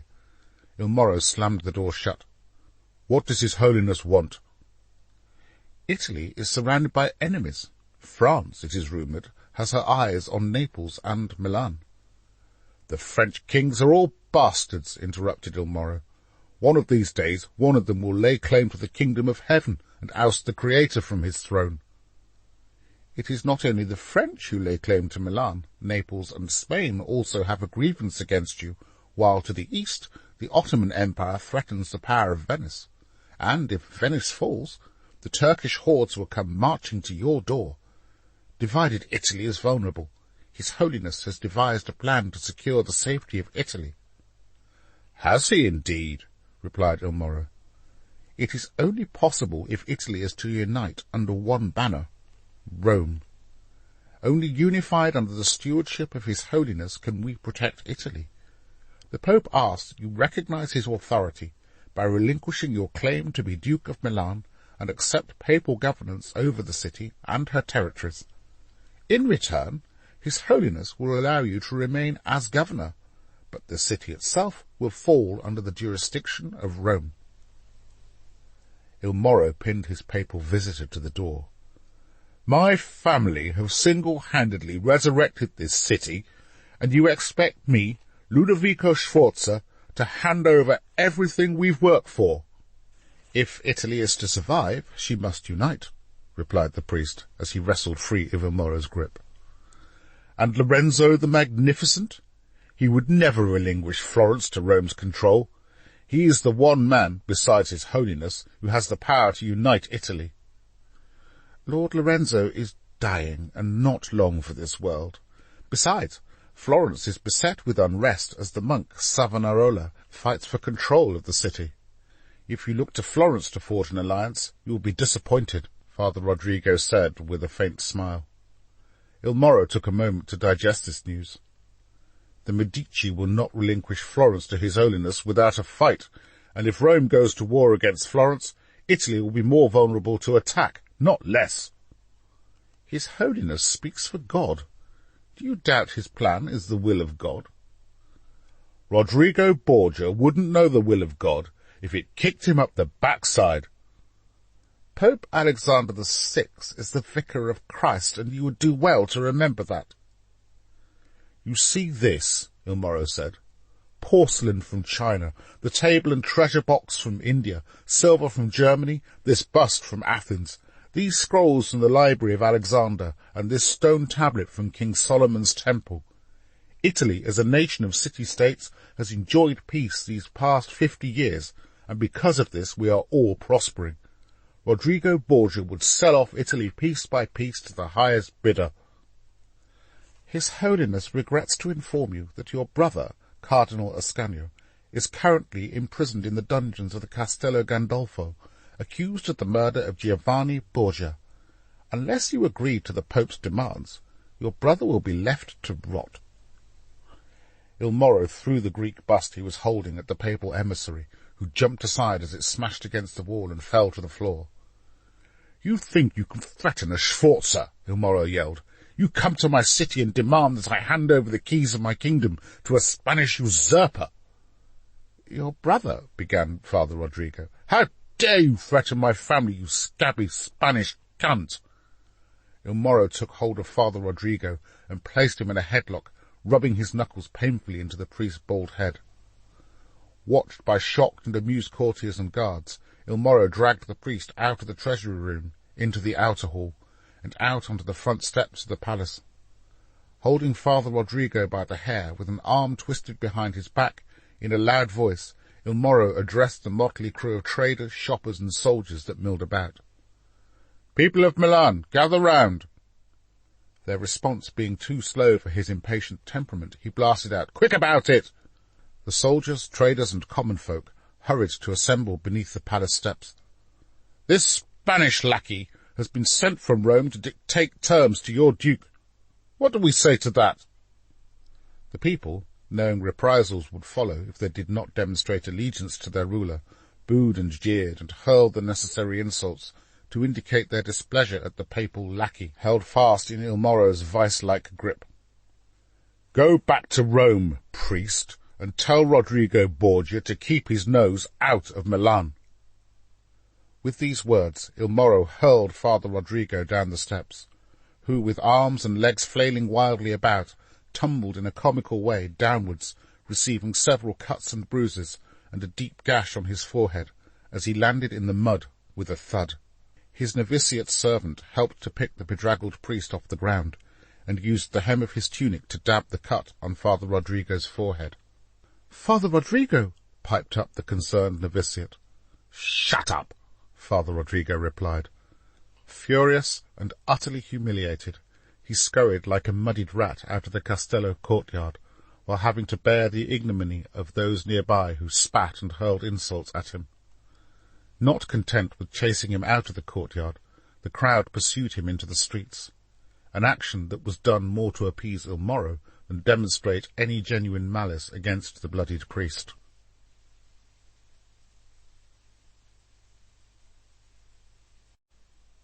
Chapter 35.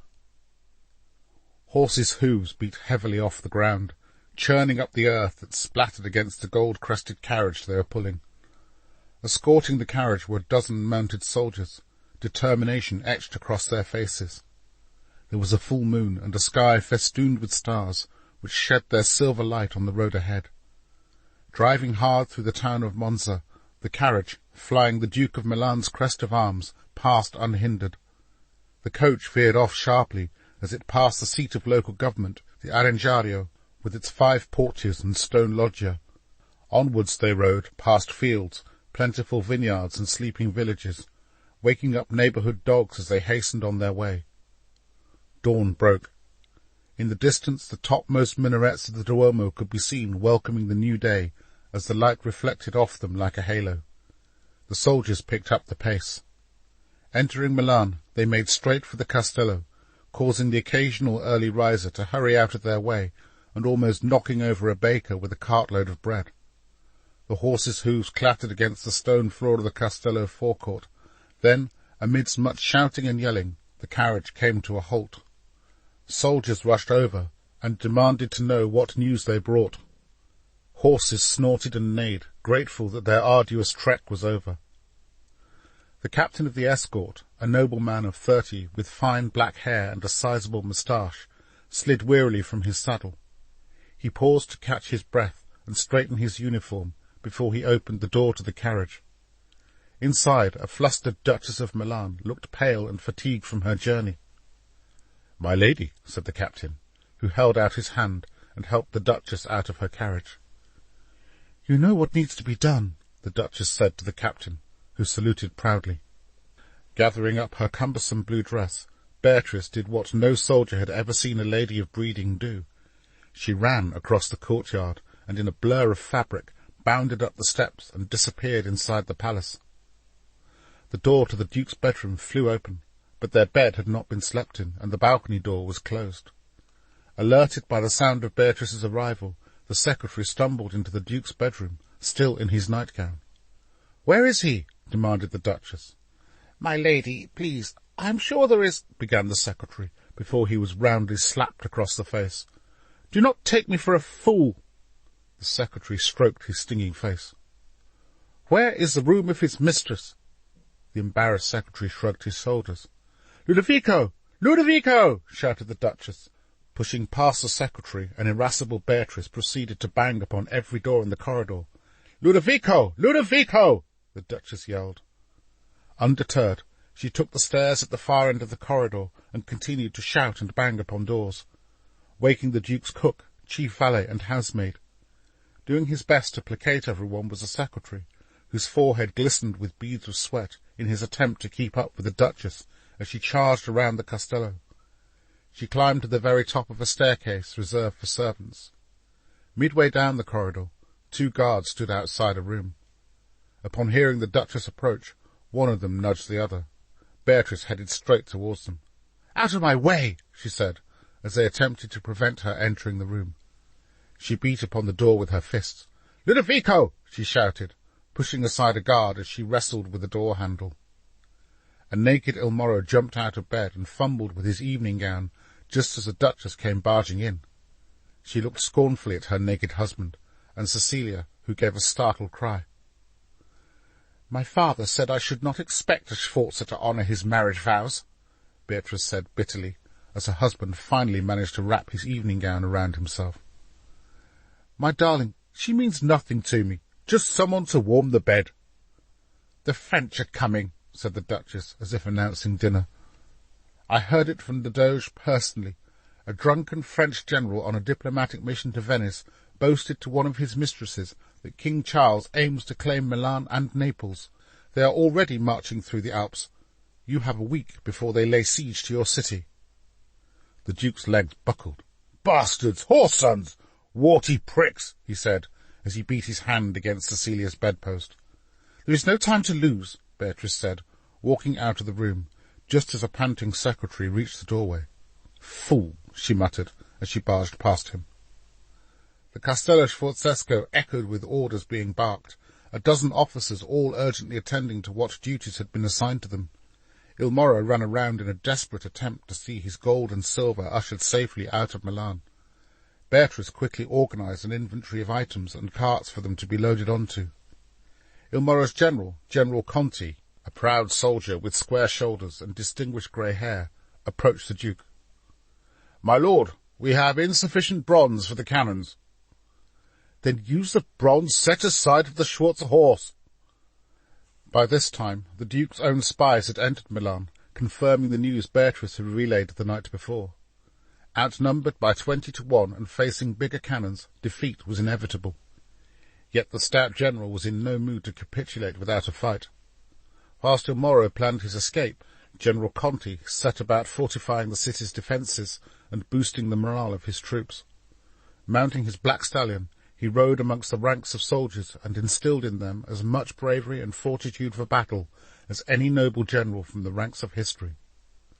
The French will think that with their vastly superior numbers they can swat us aside like a man lashing out at a wasp. But let us show them we Milanese have a sting in our tail. Let them taste Milanese steel. Let us spill the blood of our enemy. Let us make them regret the day they marched to our doors and thought they could take our city, or violate the dignity of our wives, daughters, and mothers. The French have never shown mercy when they have laid siege to a city. Therefore, I demand you show no mercy. Cut them down. Strike a blow for the liberty and freedom of this great city. He raised himself on his horse and brandished his sword. Milan for 1,000 years, yelled General Conti. Words his stout-hearted men repeated with gusto. In the streets of Milan, the populace was seized with terror. The nobility and merchant class packed what belongings they could, and along with their womenfolk, set off to stay with relatives in the country until it was safe to return. Knowing even the sanctity of the church was no deterrent to thieving French hands, priests hid gold ornaments, jewelled crosses, and other precious artefacts in the secret alcoves of Milan's basilicas. The streets were crammed with carts pulled by donkeys, horses, and cows, as the fleeing Milanese took what they could salvage in their urgency to escape the city. Vagabonds helped themselves to the pickings the rich left behind in their desperation to escape. Many souls sought refuge in the Castello, only to be turned out by Il Moro's personal guard, causing many to declare that such an ungracious ruler deserved to be taught a lesson by the ghastly French. In the Castello courtyard, a dozen wagons laden with the Duke's gold, ornaments, paintings, including the Virgin of the Rocks, and the items from his treasury room were being loaded into place under the supervision of Beatrice. 20 soldiers were assigned to escort the Duke and Duchess to safety. A horse, alarmed by the commotion, bolted, tipping over the cart it was pulling and spilling its contents. A chest burst open, scattering gold ducats across the courtyard. Il Moro rushed forward to scoop his gold back into the chest. "Get your thieving hands off my gold!" he snarled at several soldiers who came to assist him. Tentatively, Cecilia entered the courtyard. At first she went undetected by Il Moro, who was too busy ensuring that all his gold was accounted for to notice his mistress approach. "My lord, save me! If the French capture me, they will—" "You ridiculous woman! You can't come with me!" "I know, my lord. Send me away under your protection, I beg of you." Il Moro looked about him. Nearby, a young captain was supervising a group of soldiers. "Captain!" yelled Il Moro. The young captain turned his horse around. "What of Leonardo?" Cecilia asked. Il Moro looked at her, puzzled. "If the French were to capture him," Cecilia continued. Il Moro took hold of the reins to the young captain's horse. "Ride to Santa Maria delle Grazie, and escort Maestro Leonardo to Florence." The young captain saluted Il Moro. "My lord!" cried Cecilia, thinking for a moment she was to be abandoned. "Take her too," the Duke ordered, half-heartedly, wagging a finger in the direction of his distraught mistress, "and charge Leonardo with her protection." "Thank you, my lord," Cecilia said. Grateful for his intervention, she kissed Il Moro's hand. While the streets of Milan were a hive of activity, Leonardo stood deep in concentration at the top of a scaffold. He stroked his brush on the wall of Santa Maria delle Grazie in a manner that suggested he was oblivious to the tumult outside. Francesco, assisted by Soleil, urgently organized an inventory of personal possessions and works of art. "Maestro, I beg you, the French—" began Francesco. "Are always coming," retorted an angry Leonardo. "But, Maestro—" "I will not abandon my work," said an emphatic Leonardo. "Il Moro has fled the city," replied a frustrated Francesco, who turned to Soleil. Can't you talk some sense into him?" "Since when does he take any notice of me?" replied Soleil, who marched over to the scaffold. "Do you plan to get us all killed?" he screamed, shaking the scaffold to ensure he got his papa's attention. "Do you think the French will spare you if they get their hands on you?" "What do you think you're doing?" asked Leonardo. Soleil shook the scaffold again, only harder. "Do you plan to kill me?" Leonardo said. "The French will do a good enough job of that," shouted Soleil, shaking the scaffold further, and causing Leonardo to hang on to the frame for support. The door to the refectory swung open, and in marched the young captain, accompanied by 2 of his men. "Where will I find the Maestro Leonardo da Vinci?" he asked Francesco. Everyone in the room pointed to the finger stood atop the scaffold. The young captain approached. "I am Captain Chianti, and I am under orders from the Duke to escort you safely to Florence." "Captain Chianti? That's a Tuscan name," replied Leonardo. "You are correct, Maestro. My family were originally from Radda." Leonardo looked the earnest young captain up and down. "As I have already explained, I'm not leaving. You may go." Leonardo turned back around and picked up his paintbrush. "Maestro, you will agree to the Duke's request. I insist." There was a sound of a scuffle in the doorway, and a woman's screech echoed around the refectory. Everyone turned to face Cecilia, who entered, followed by a soldier. "I'm sorry, Captain," begged the soldier. "She refused to stay outside." Cecilia walked to the scaffold and placed her hand upon the ladder. "Now is not the time for obstinacy, Leonardo. Do you think the French will show you mercy if they were to get their hands on you?" Then, stepping back and preening her hair, she announced, "The Duke has placed me under your protection." "Is this true?" Leonardo asked. "It is, Maestro," replied Captain Chianti. Leonardo placed his hands upon the wall and, lost in his thoughts, slowly caressed the painting. "I have been undone again." "Papa, we must go," Soleil pleaded. Sighing heavily, Leonardo slowly descended the ladder, still holding a brush in his hand. "Maestro," implored the captain. Leonardo turned to face his apprentices. "Soleil and Francesco, you will accompany me. But as for you, Niccoli and Romano, you have family in Milan. I urge you to go to them. When it is safe to return, I will notify you." While the apprentices were saying their goodbyes, Leonardo gave instructions to Father Paolo to cover the Last Supper with drapes and hide it from French eyes. Father Paolo assured the maestro they would do all in their power to preserve the integrity of the painting and hide his additional works of art. This necessity seen to, Leonardo mounted his horse, while Francesco and Soleil rode pillion with 2 of the captain's guards. In the streets of Milan they passed citizens fleeing for their lives or barricading their homes. Outside the basilicas, priests ushered a frightened populace inside for sanctuary from the French. At the city's south gate, no soldiers were on guard, all having been assigned to defensive duties elsewhere in the province. The road out of Milan was a pitiful sight of refugees intent on finding safety in the homes of relations in the country. Unfortunately, the vast majority of Milanese had neither relatives in Lombardy nor elsewhere in Italy who could harbour them, nor did they have the means to escape. Therefore they stayed in the city to face the invasion. In the ensuing chaos, vagabonds took advantage of the fleeing rich to rob and violate premises, including Leonardo's workshop, which was ransacked.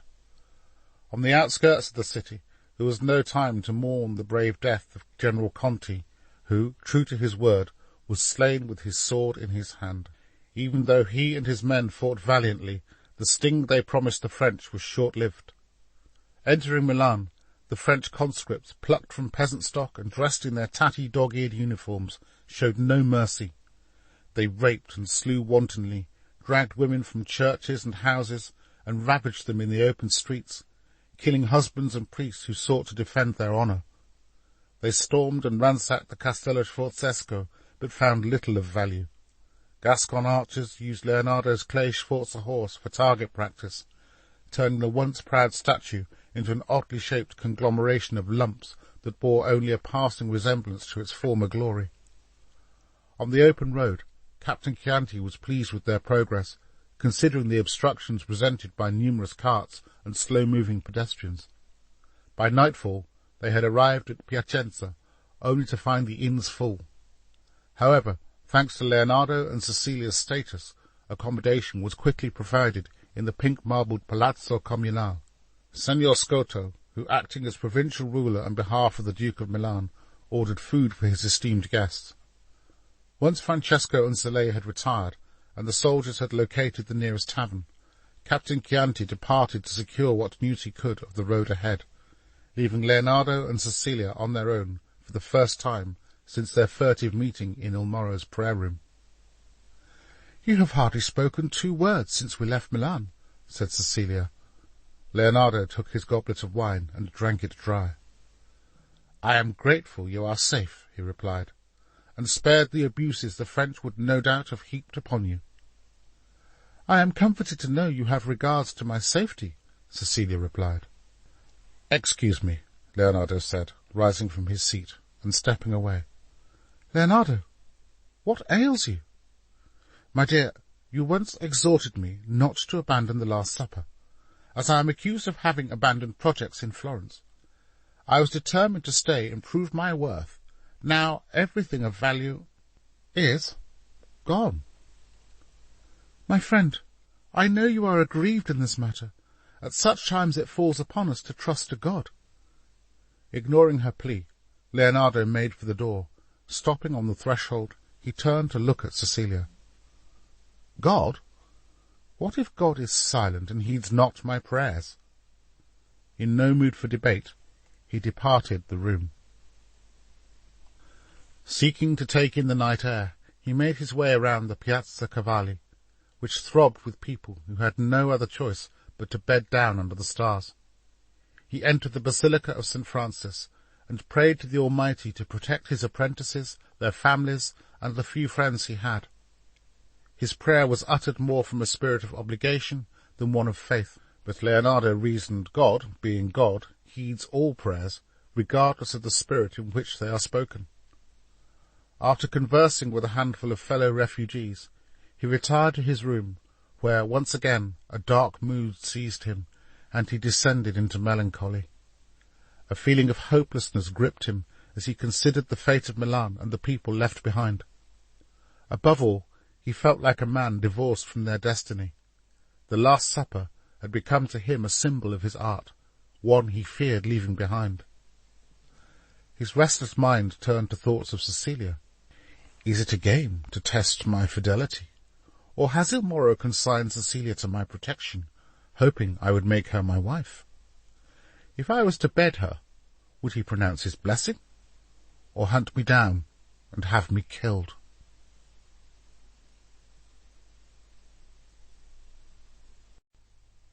Chapter 36.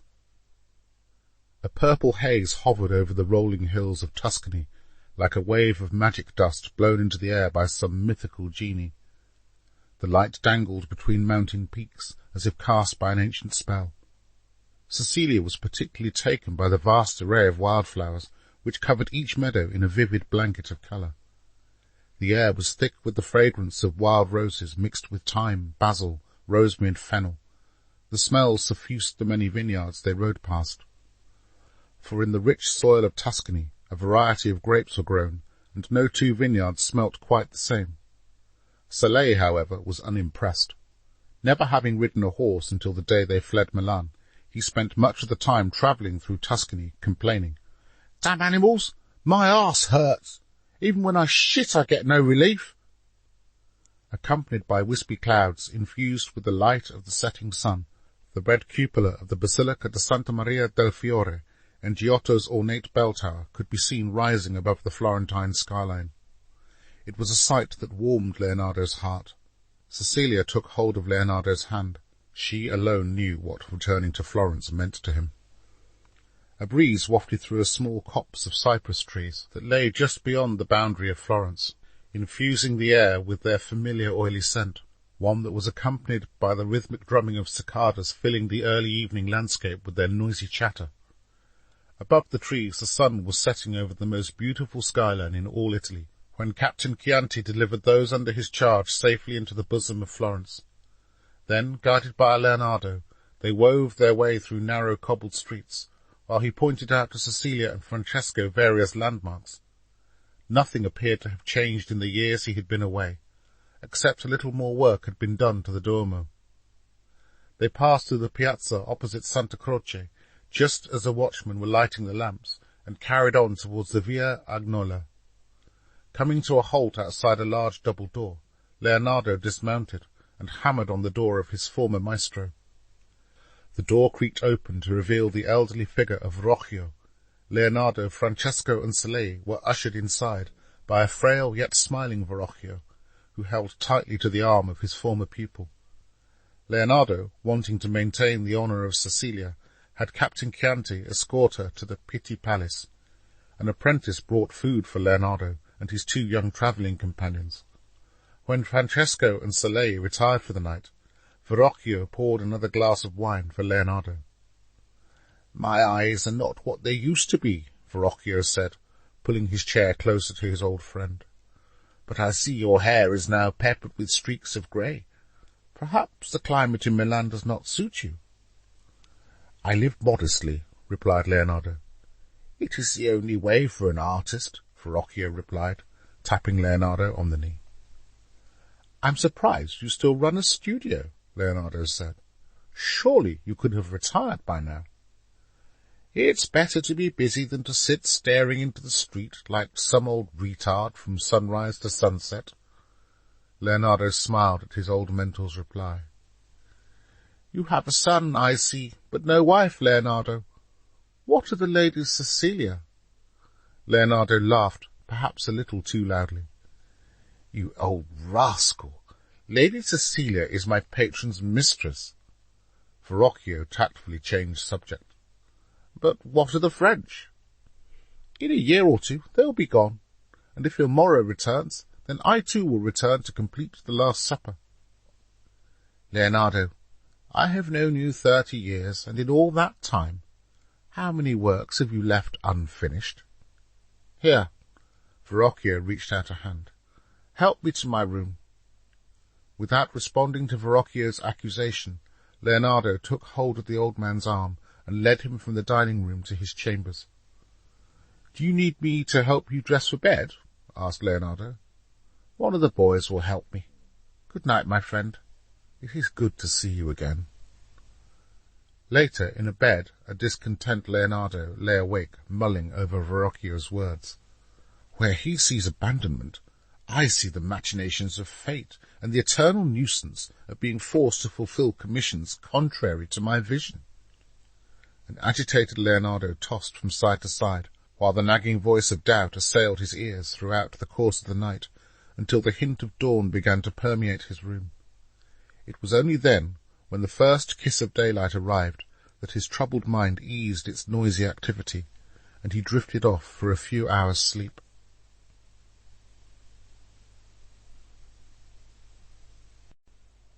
Chapter 37.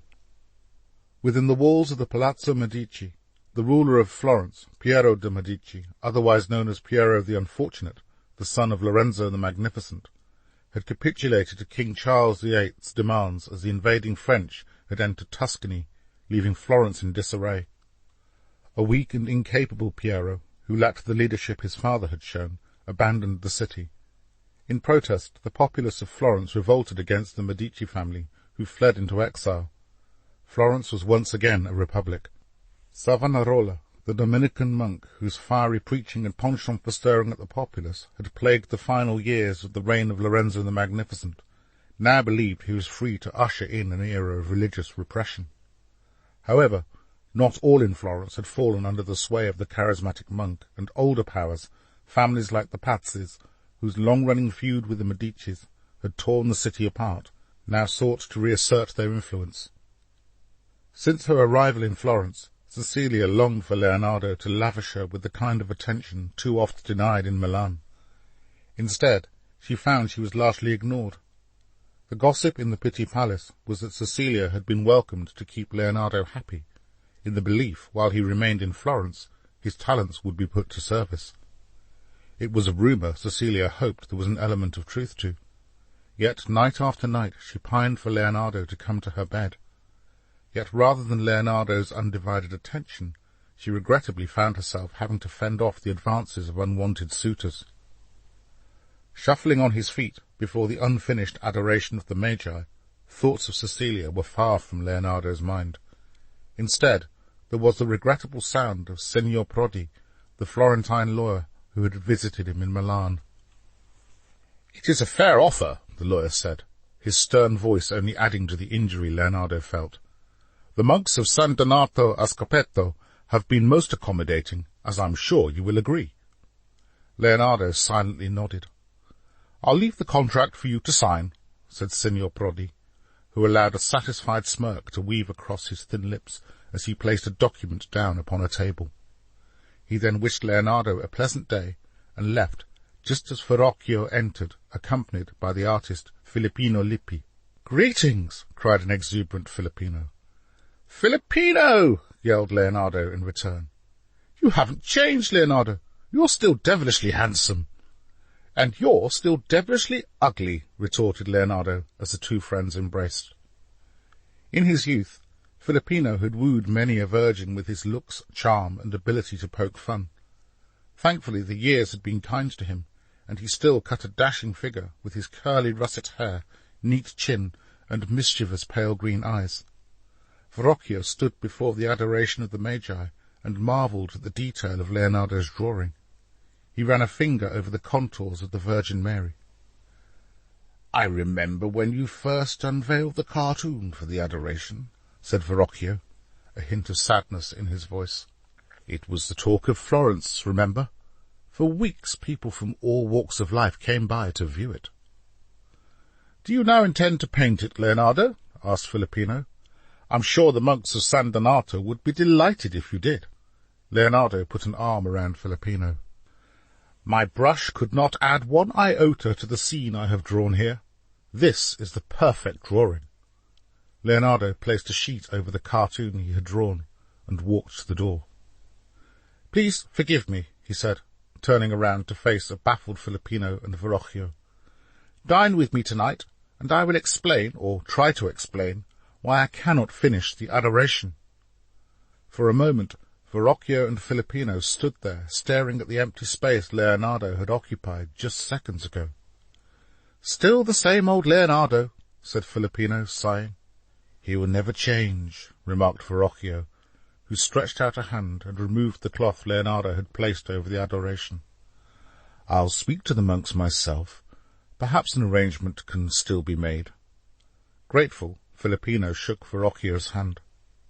In a state of agitation following Signor Prodi's visit, Leonardo heeded no one's company but his own.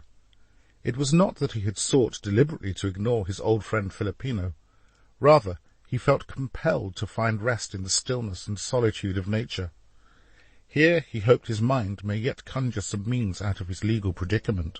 The country paths around Florence were well known to Leonardo, and he veered off the beaten track until he found a pleasant meadow secluded from passers-by. Amidst the fauna and flora of the Tuscan countryside, he meditated upon the beauty of nature until a more tranquil mood descended over him. In a state of contemplation, he sat for hours hoping his mind would find a satisfactory solution to the demands of the monks of San Donato a Scopetto. When Leonardo finally returned to Verrocchio's, he was handed a note left by Cecilia. "The rumours of her appearance are true," remarked Verrocchio. Leonardo chose not to reply, and taking the note took himself off to his room.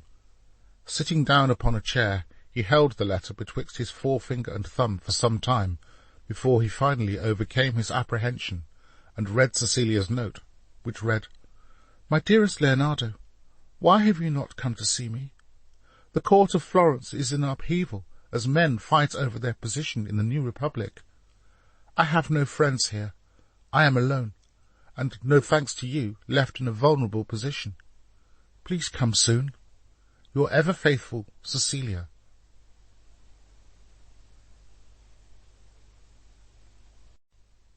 Chapter 38. The following morning, Leonardo entered the Palazzo Medici Gardens, where he found Cecilia seated on a white bench beneath an intricate floral canopy of red geraniums.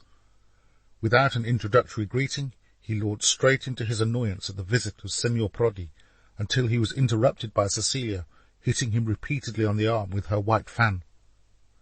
"I am subjected to ridicule by the ladies of the city, and the unwarranted attention of unscrupulous men, who think with my protector nowhere to be seen, they can part my legs and treat me like a concubine.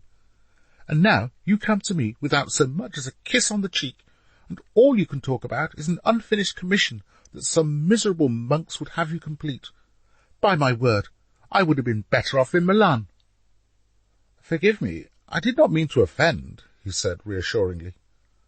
"What have I done that you act so cruelly towards me?" Cecilia said, stabbing a finger in Leonardo's chest. "You are guiltless, my songbird. I find myself so absorbed by reacquaintances with old friends, catching up on the Republic's news. Time passes without my being aware of the discourtesy I have demonstrated." "Walk with me," Cecilia said, linking her right arm inside Leonardo's. "I think you are only telling half the truth. I know men, and you are not a man like other men, who by now would have taken advantage of the fact Il Moro is in Austria to enter my bedroom." Leonardo wanted to stop and to turn around, but Cecilia's arm was firmly locked in his, and she was not letting go. "It is why you show me your ornithopter and complain to me about commissions and conniving lawyers, because to talk to me of anything else risks exposing your true emotions?" "You have the advantage, Lady Cecilia," Leonardo said. "At nights I lie awake and long to come to your bedroom, for I know you would welcome me. But you were entrusted to me for protection, and to violate the trust bestowed upon me would mark me out as a man who lacked integrity." Cecilia stopped by a Roman figure carved in marble. "Damn your integrity, Leonardo! For once can't you act like a man?" But the honesty of his words touched her. No man, save her father, had ever shown her such respect. "Is there nothing I can do to dissuade you?"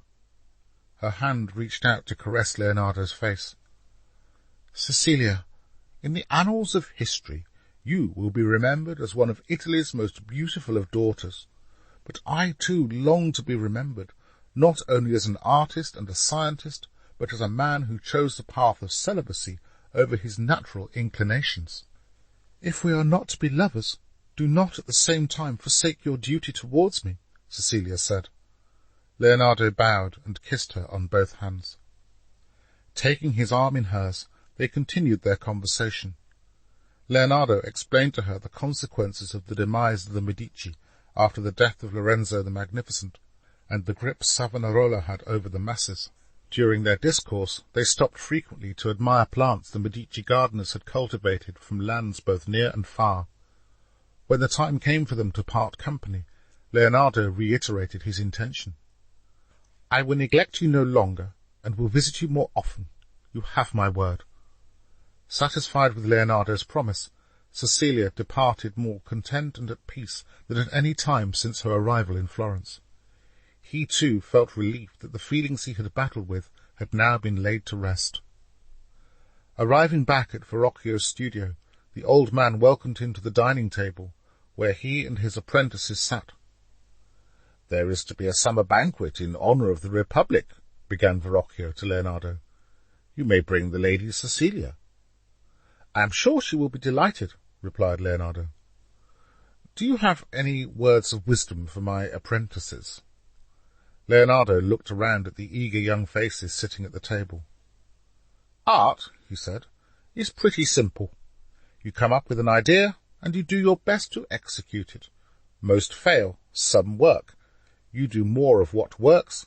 If it works well, others quickly copy. Then you do something else. The trick is the doing something else." "Excellent advice," said Verrocchio. "I have something to tell you, my friend. You have been invited to sit on the committee to choose the artist for the statue of David." "Who is the favourite?" Leonardo asked. "Michelangelo," Verrocchio replied. "Michelangelo! That ugly deformed creature," said Leonardo. "You cannot allow personal animosity to cloud your judgment. I beg you, Leonardo, as the older man, to lead by example," Verrocchio implored. "That half-wit would sooner throw rocks at me than shake my hand." Leonardo stood to his feet. "Good evening," he said, and departed for his room. Verrocchio turned to his apprentices, who, along with Francesco and Cellei, were witnesses to Leonardo's outburst. Like the warring Medici and Pazzi families, it would appear Florence cannot accommodate both Leonardo and Michelangelo, at least not at the same time. The day arrived for the committee to award their decision. Leonardo, along with Verrocchio, the Archbishop of Florence, and other civic dignitaries, gathered around a large marble-topped oval table. In front of them was a blueprint for a statue that each man examined in turn. "It is magnificent, don't you agree?" the Archbishop inquired of Leonardo. "Absolutely," said Leonardo, with a hint of envy in his voice. All were in agreement. Michelangelo's blueprint was by far the most ambitious of those presented for consideration. It depicted a young David, with his body turned at an angle, accentuating his muscular torso. To polite applause, Michelangelo entered. He was an odd-looking youth, small and stocky, with a permanent scowl on his face, and powerful hands like those of a pugilist.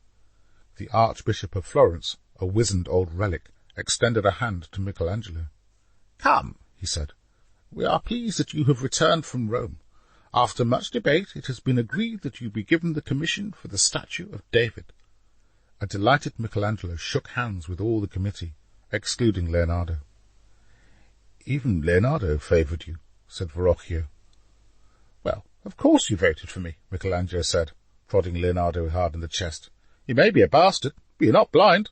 Leonardo bowed, and having no desire to hear Michelangelo gloat further, left him to bask in his moment of glory. Behind an archway, watching Leonardo make his way out of the civic building, was Father Rodrigo of Salamanca. Alongside the father were 3 French mercenaries hidden in shadow. The priest pointed Leonardo out to his accomplices, who then followed him at a safe distance into the busy streets of Florence. The mercenaries wore long black capes slung over one shoulder, and each carried a French longsword, rather than the shorter espada ropera favoured by Italians. Leonardo made his way to the Ponte Vecchio, where he stopped and purchased a roll of fine white linen and some gold silk thread and needles. Once Leonardo had moved further down the path, the short mercenary, who spoke the best Italian, approached the merchant. "Wasn't that the artist Leonardo da Vinci?" he said. "Yes," replied the merchant. Then, seeking an opportunity to boast, he continued, "He has been invited to the summer banquet of the Republic, and purchased from me fabric for the costume he has a mind to wear."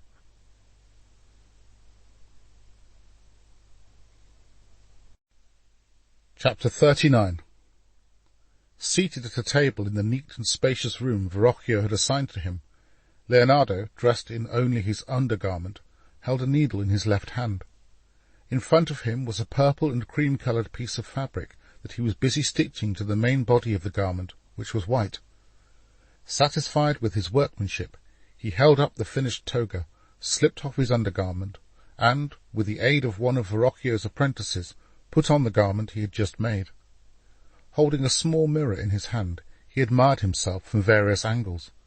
The hem of the toga was rimmed in gold, while sliding elegantly across the left-hand side of his chest was a decorated motif of the symbolic Florentine giglio. Several hours later, Leonardo and Verrocchio were in a carriage en route to the summer banquet of the Republic. Under the influence of the zealous monk Savonarola, strict laws had been imposed, which many had opposed, believing them more suited to monks living in a monastery than the free-spirited Florentines who enjoyed their nights of revelry. The austere, who sided with Savonarola, believed all such banquets to be signs of immorality. Regardless of their objections, there were many in the tumultuous days of Savonarola's reign who saw such occasions as an opportunity to do business the old ways. The Florentine bankers, merchants, and men of commerce, who still wielded considerable influence, relished any excuse to make a profit, even when dressed in the garb of those intent on an evening of merriment and frolic. Verrocchio was dressed in a smart blue silk jacket, white ruff, and military-style breeches. "With my failing eyesight, I would only make more of a spectacle of myself if I came trussed up to the eyeballs," had been his answer when Leonardo had offered to make him something for the occasion. Leonardo poked his head out of the carriage window. There was a gentle breeze scented with the aroma of cypress trees. Leonardo breathed in the sweet smell, thankful for nature's simple pleasures. Arriving at the Palazzo Medici, Leonardo and Verrocchio were joined by Cecilia, dressed for the occasion in a loose flowing brocade dress of gold with a silk sash of red wrapped around the middle. When Leonardo saw her, his thoughts were taken back to the first time they met in his studio. She is a goddess of sublime proportions. Together they were greeted by their civic hosts, who were all splendidly arrayed in costume. Their host for the evening was Signor Pazzi, who sought once again to ingratiate his family into the political elite of Florence, now the Medicis were in exile. "Welcome, Leonardo. May the night be long, and may your wishes come true," he said, with a jovial smile as he shook Leonardo's hand. "Leonardo, you are more beautiful than any Greek or Roman god," remarked his daughter, Viola. "Besides you, my fair lady, I am but a pale imitation of beauty," Leonardo replied, to giggles from his host's daughter and a forced smile from Cecilia. Ignoring Leonardo's escort, the Lady Viola, whose opinion of Cecilia was that she should have stayed in Milan and used her talents to entertain the French, took Leonardo by the arm and escorted him inside the palazzo. Wearing the black and white outfit of a harlequin, she was a slim, buxom, hazel-eyed young woman who still retained the squeaky, high-pitched tone of a 5-year-old. Viola had received an enlightened education and was considered a most elegant lady. Nevertheless, she was used to getting her own way, and tonight she was determined to have Leonardo's full attention. "Age has not added years to you, Leonardo. To what do you attribute your good fortune?" asked Viola coyly. Although married, she was not going to pass up the opportunity to flirt with the man she had been infatuated with since childhood. "Abstinence from excess," replied Leonardo, "and taking regular walks to admire the beauty of nature." "Well, tonight is your sole duty to admire me," his young escort said. The Lady Viola led them into a spacious ballroom draped in gold and silver banners. In the middle was a silver fountain filled with red wine from which servants filled goblets, while at the far end a small orchestra played. The dignitaries of Florence, dressed in outlandish costumes, lined up to greet Leonardo and Viola. Verrocchio shook his head and walked off, passing 2 men wearing the purple robes of the Roman Praetorian Guard. Preoccupied with eyeing Leonardo, the taller of the two bumped into Verrocchio. "Pardonnez-moi," he said, giving his nationality away to Verrocchio. The smaller guard hissed, "In Italian, you imbecile!" The pair loitered on the periphery of those mingling around Leonardo and Viola, never close enough to engage either of them in conversation, but close enough to cringe at the boot-licking they overheard. "It must feel divine to be the possessor of such extraordinary talent," said one. "To be a genius, no less," offered another. "Your presence in Florence is like the return of the sun after a long winter," remarked Viola. "Any time you need your bed warming at night, I am at your service," said a young maiden, who unveiled the top of her costume to reveal a breast. "And I too, maestro," said a handsome man wearing a shoulder-length wig, "would offer my attention if you so desired." "You flatter me too much," Leonardo said with false modesty. "But, as many of you will no doubt have heard, since my unfortunate incarceration in the dungeons of Florence, I have chosen the life of a celibate." Viola cringed. Even though her nether regions pulsated at the thought of Leonardo as a lover, she was at least wise enough to know such infatuations always ended in tears. Confined to watching events from the sidelines for fear of arousing the jealousy of Viola was Cecilia, who, bored, took to admiring the ballroom. The room had gilded gold panels along all 4 walls that were intricately carved by the finest craftsmen. They were higher than any she had seen in Milan, and were so polished their reflection could be seen on the marble floor, merging with the feet of the dancers, and the light thrown down from 6 ornate chandeliers, each holding 10 candle holders, which were likewise painted in gold leaf.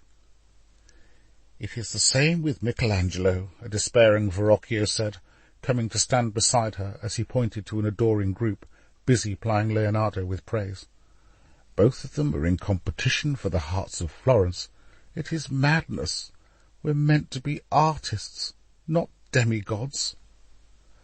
I sense you do not approve of such behaviour, replied Cecilia. Leonardo ought to know better. Do you think he will be the victor in this war for Florence's affection? He is too easily distracted by matters other than art. Michelangelo not only burns with ambition, but has the force of will to carry projects through to the end. He is the more prolific, and Florentines like trophies they can put on display. At last the throng of people cavorting around Leonardo moved on. Sensing an opportunity, Cecilia made her way towards him, only to be accosted by a nobleman dressed as Zeus. "A dance, Lady Cecilia?" She curtsied to her companion and waited for the dance to begin, a lively carolla.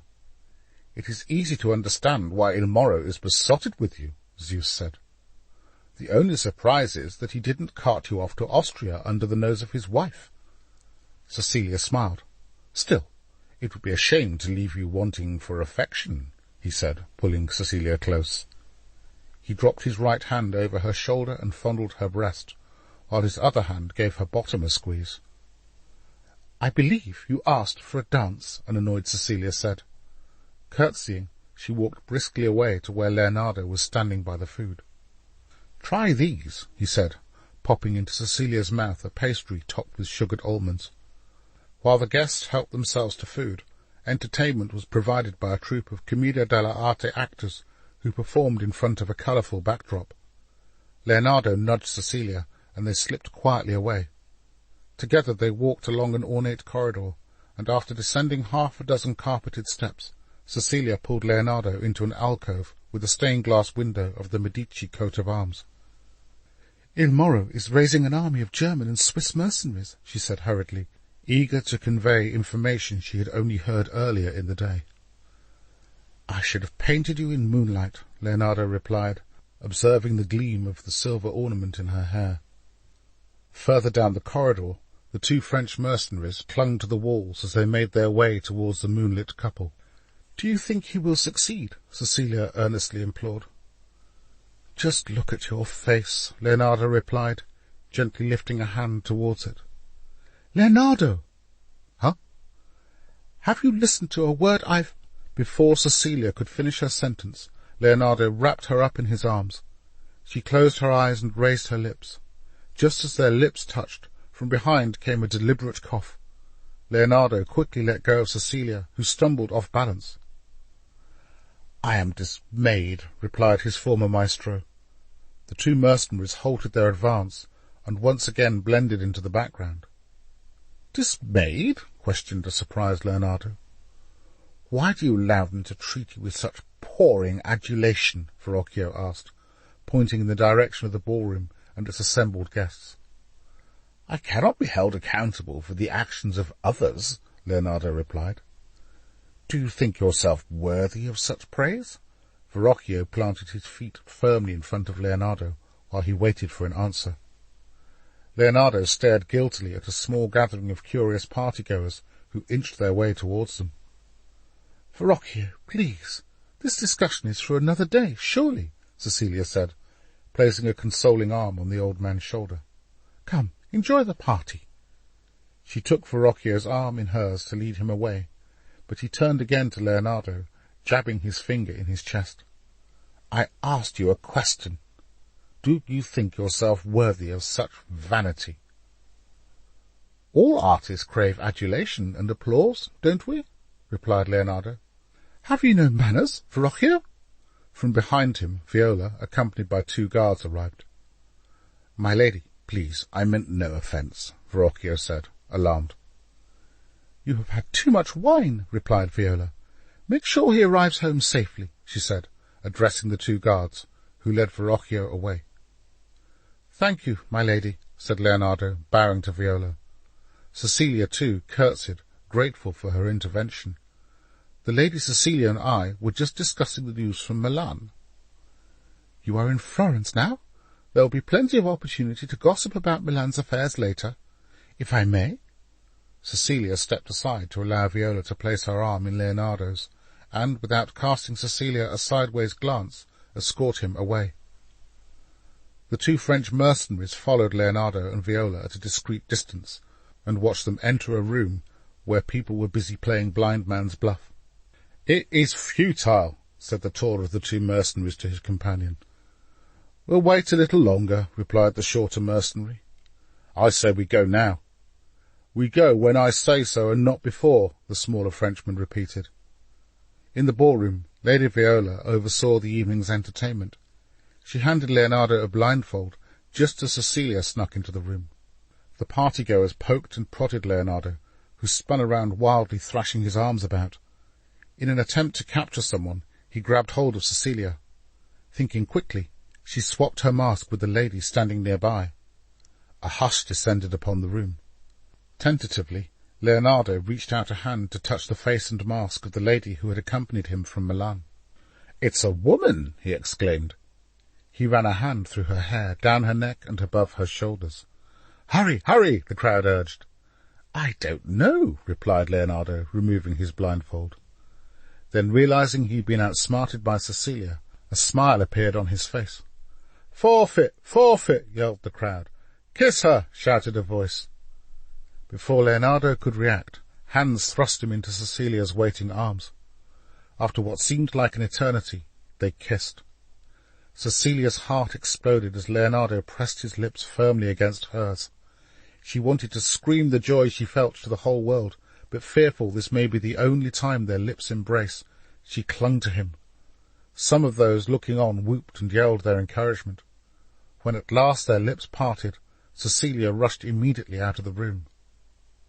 Cecilia ran down a gilded gold corridor where once had hung the proud portraits of the Medici ancestry, but these had all been taken down by the Republic.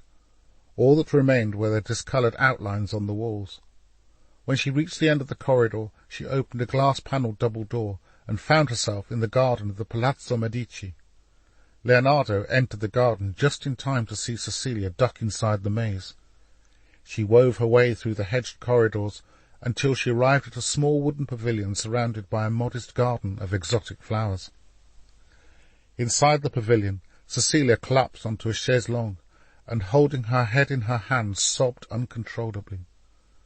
"My dearest goddess Cecilia," Leonardo said, bending down to wrap his arms around her. "Cecilia, Before he could continue, she put a finger to his lips.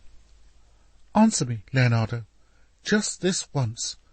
Do you love me?" She buried her head in his shoulder. He placed his arms around her, laid her down, and kissed her. Eagerly, Cecilia responded, wrapping a leg around his to push him tight against her gently gyrating body. He eagerly tugged on the material of her dress until it parted to reveal her soft breasts. He had forgotten how delicate and warm the breasts of a maiden were, and his fingers delighted in their touch before his tongue reached down to caress her strawberry-coloured nipples.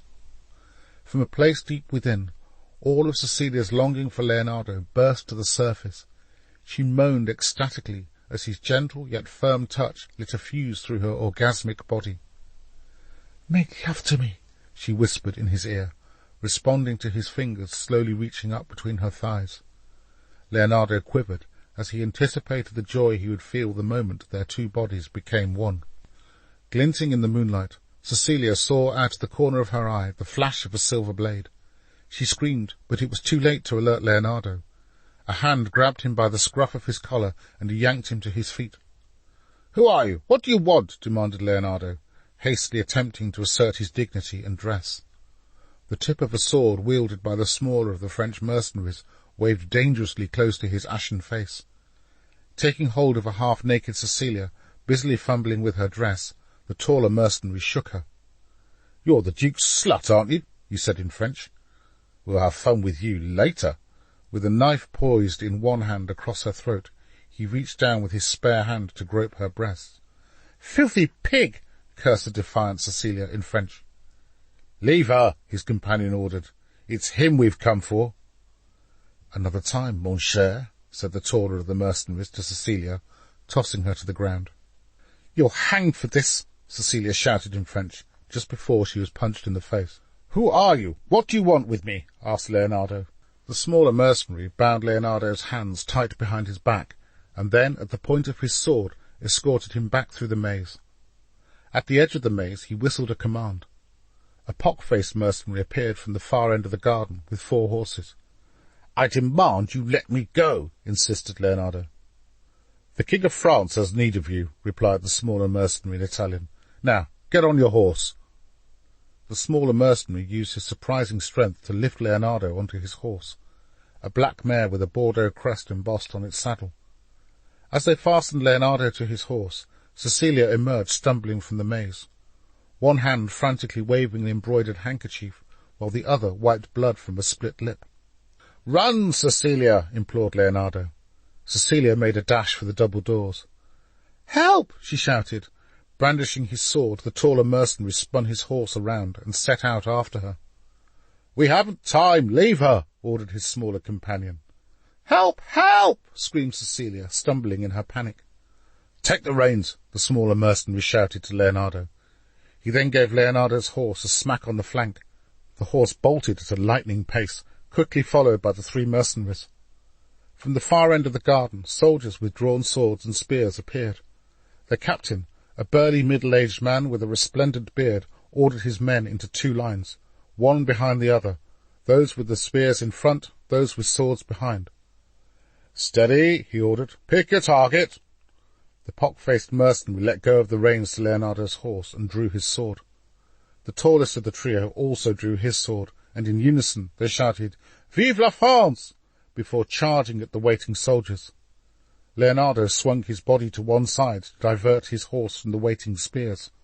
The short mercenary drew his sword and aimed for the very end of the line of soldiers, where a youth nervously held a shaking spear. "For France, the King, and glory!" he shouted, and threw his sword at the nervous youth, killing him.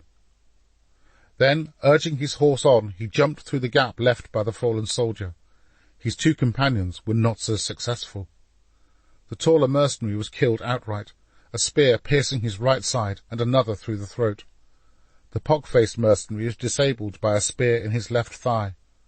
Unable to make his escape, his head was lopped off his shoulders by the captain's sword. Leonardo fell backwards off his horse, and, with his feet caught in the stirrups, was dragged along the ground as his horse bolted. The terrified horse reared dangerously until the captain took hold of the reins and brought it under control. "You're a lucky man, maestro," the captain said, freeing his feet from the stirrups and cutting him loose from his bonds. "Thank you, Captain," Leonardo said. "I owe you my life."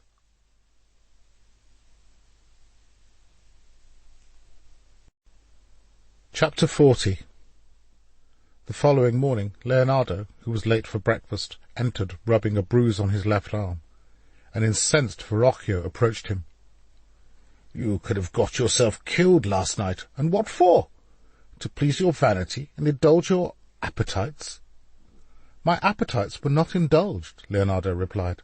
"Now excuse me." Picking up a roll of bread, Leonardo left. "And what have you to say to the monks of San Donato a Scoppetto?" Verrocchio yelled to his departing friend. Showing no willingness to fulfill his obligations, the monks of San Donato a Scoppetto finally wearied of his endless procrastination, and once again Signor Prodi was again dispatched to Verrocchio's workshop. Walking down the Via da Agnola, Leonardo ducked into a doorway and watched as Signor Prodi exited Verrocchio's workshop. In an attempt to appease the disgruntled monks, Leonardo had previously visited the monastery of San Donato a Scoppetto. "Good brethren, the cartoon I have drawn is the perfect piece of craftsmanship. To paint over it would lessen its beauty." Like godly men, they listened to the maestro explain his artistic inclinations, but they were adamant the commission was unfulfilled, and while they admired the energy and passion of his cartoon, they wanted a finished work. Leonardo paused in the doorway until Signor Prodi was out of sight, before he resumed his walk to Verrocchio's studio. "Ah, Leonardo, there has been a visitor for you," Verrocchio said. "Signor Prodi. He left this for you." Verrocchio handed Leonardo a document which he opened. "Is it the final demand from the monks of San Donato?" Verrocchio asked. "They have obtained a civic hearing. I have either to write that I will complete the adoration of the Magi within a year, or return the payment I received." Those are fair terms, Verrocchio said. It is not just the monks, though. The Civic Council is also keen to see you finish the commission. It would appear I am very much in demand, replied Leonardo teasingly. What has got into you? You are dismissive of the monks of San Donato, you show scant regard for the wishes of the civic authorities. Your behaviour at the summer banquet was not worthy of your good name. If Il Moro were to discover news of your dalliance with his Cecilia is not my lover. We were... What are you trying to tell me? Asked Verrocchio. I have committed no wrong. Try explaining that to Il Moro, a curt Verrocchio replied. Fearful of any further attempts upon his life from the French mercenaries, Leonardo barricaded both his bedroom door and window. As he laid on his bed, his mood once more slumped into despondency. His agitated mind raced with recent events, and unable to sleep, he routinely got out of his bed to pace his room. I ought to apologize to Verrocchio for the discourtesy I have shown against my old friend. Cecilia, too. What must be going through her mind? The noble life of celibacy has been my chosen path. Therefore I must put to death all carnal urges I hold towards the girl. He concluded addressing each would have to wait. His mind was further troubled by what demands the court authorities would place upon him if they found in favour of the monks of San Donato, which he suspected they would. The attack of the French mercenaries, this too weighed heavily upon him. What if they should seek to snatch me a second time? His mind set, when morning finally arrived, he rose purposely from his bed. "Francesco," Leonardo said, "pack up the bags. We're leaving for Rome." The diligent Francesco had profited a great deal working alongside Verrocchio's apprentices. It was an altogether more efficient arrangement than the haphazard approach Leonardo took to the acquiring and fulfilling of commissions. Verrocchio's studio had been an environment in which Francesco, who thrived on orderliness, had enjoyed immensely. Being Leonardo's senior apprentice had given him a degree of standing amongst the other boys, who were keen to hear what other great works the maestro was engaged in. All were fascinated to learn of the various inventions they had had to leave behind in Milan. "What are you telling me?" snapped Soleil. "We are leaving boring Florence, but going to bastard sodomize me up the arse, Rome? Jupiter's cock! Will I ever get home to Milan and stroll along the streets with my friends again?" "The French are in Milan, and they have already made one attempt upon my life," Leonardo explained to his frustrated son. "What of Cecilia?" a concerned Francesco asked. "I will make arrangements with Captain Chianti for her to be safely taken to Mantua." "You're not going to see her?" Soleil asked. "No," replied Leonardo. An astonished look passed between Francesco and Soleil. "Il Moro will have him chopped into little pieces if any harm befalls her," whispered Soleil to Francesco. In late September, only a few days after his announcement, Leonardo, Francesco and Soleil bade farewell to Verrocchio, with whom Leonardo had made his peace, and took the old Roman road to Rome. The skies were clear, but a mild breeze heralded the arrival of autumn. The ever-present purple mist that covered the undulating hills of Tuscany hung in the distance as they travelled further away from the land of Leonardo's birth. The path that carried them echoed of history. They could barely travel a mile without stumbling upon some Roman ruin built of travertine stone, whether a temple to some long-forgotten god or the remains of some nobleman's mansion. The remnants of a once glorious past festooned the countryside, whereas the north of Italy, bordering the wild Alps, was a haven for bravados. Tuscany was pleasant like its people, and Leonardo journeyed without the need of an armed escort. It only took a long day of travelling and a cold night beneath a starry sky for Soleil to vent his frustrations. "You dragged me from one place to another to freeze my balls off, and what for?" "Just a few more days and you will be sleeping in a warm bed," assured Leonardo. But Soleil was unrelenting. "I want to go back to Milan," he said. "Roll up your mat and eat breakfast," Leonardo replied. After a week's travel, Rome came into view. The three dismounted and stood upon a grassy hillock and gazed into the distance at the sublime skyline, one that has mesmerized a millennia of people. Truly she is home to the gods, said Francesco. In Rome, all men can be gods, replied Leonardo. Well, maybe there's hope for me, said Soleil, laughing. Here's the money, Francesco. Ride ahead and see if the rooms I have rented have been prepared. Leonardo handed a small pouch to Francesco, who took it, remounted his horse, and galloped on his way. Why does he get to go with the money and not me? An indignant Soleil asked. Do you seriously think I would entrust you with money? Leonardo replied. Dusk was settling over the Eternal City, when Leonardo and his adopted son found their horses treading upon cobbled streets. The lengthening shadows threw their arms around the many sublime Roman ruins. Leonardo took comfort in the geometry of the buildings, and found great pleasure in the order and simplicity of the ancient architecture. Surely I will prosper here. If ever a city was made for a man of my talents, this must be it. As they made their way down a narrow street, they passed a dreary-looking hospice with dirty, boarded-up windows, and a badly written sign that read, Hospice for poor souls, needing the blessed guidance of the merciful St. Jerome. A dead man was being wheeled out on a cart by an elderly caretaker. My good man, Leonardo said, addressing the caretaker, how long has this chap been dead? Leonardo picked up the dead man's arm, which was dangling over the side of the cart, and examined the fingers. Rigor mortis had not yet set in. No more than an hour, sir, replied the caretaker. I'm just on my way to take him to the pauper's graveyard. He doffed his grubby hat, and Leonardo stepped aside to let the old man pass. You make my flesh crawl, said Soleil to Leonardo.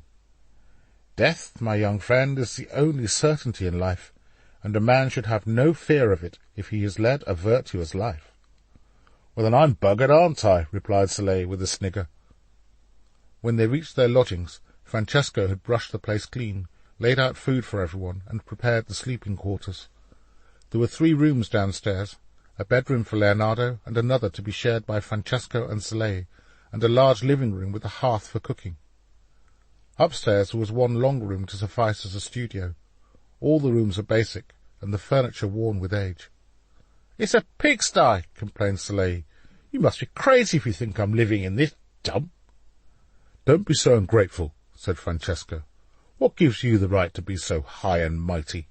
There was a time a few years ago when a night's sleep in a room like this would have seemed like a palace to you. Boys, said Leonardo, I know it's not particularly salubrious, but— What the hell does that mean? Interrupted Soleil. Pleasant, of a high standard, explained Francesco. You can say that again, Soleil said. I have to be careful with our finances until our situation improves, so, for the time being, it will have to suffice. Leonardo pulled up a chair and helped himself to the food Francesco had prepared, and a glass of wine, while Soleil stood by, scowling. I'm going out, he said, and headed for the door. Leonardo jumped to his feet. You'll do no such thing. Sit down and eat. But it was too late. Soleil had already opened the door and was running down the street. When he returned several hours later, sporting a black eye, Francesco had already retired to bed. Leonardo, however, was seated at a table. By the light of a candle he was drawing, in intricate detail, the hand and fingers of the dead man he had seen earlier that evening. "Another fight?" asked Leonardo. "Some boys poke fun at my accent." Leonardo opened his arms, which for once Soleil was glad to embrace. "Can we go home?" the youth said, a tear trapped in his eye. "We will," said Leonardo, "just as soon as the French have left."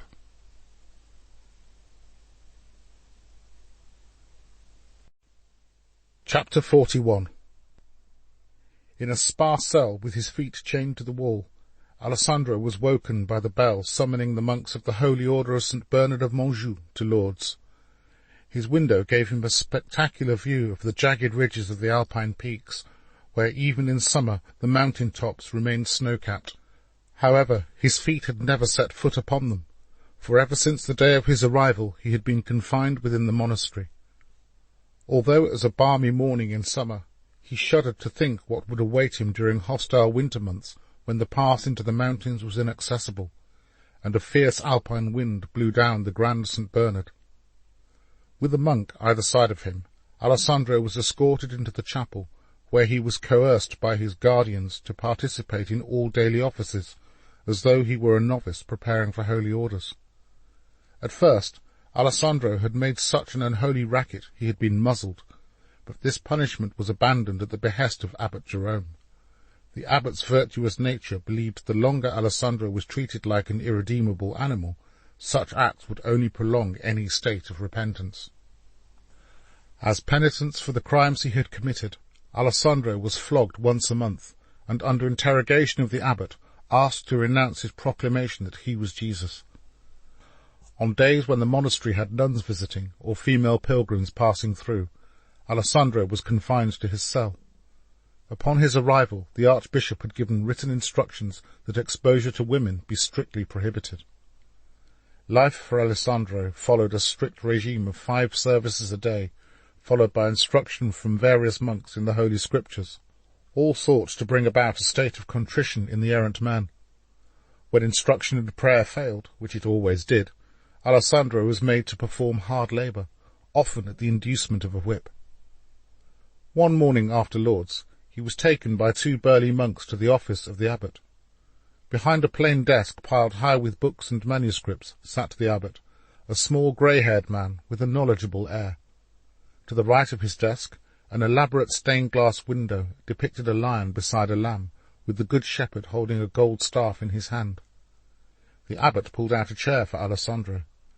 The 2 monks used a length of rope to tie him to the chair. Once they were satisfied he was secure, the 2 monks left. "My son, the archbishop requests news of your progress. Has God healed you of your affliction?" "But why would I need to be healed? I am who I am, Scylla." "I see," said the abbot, who sat back and made a few notes on a manuscript.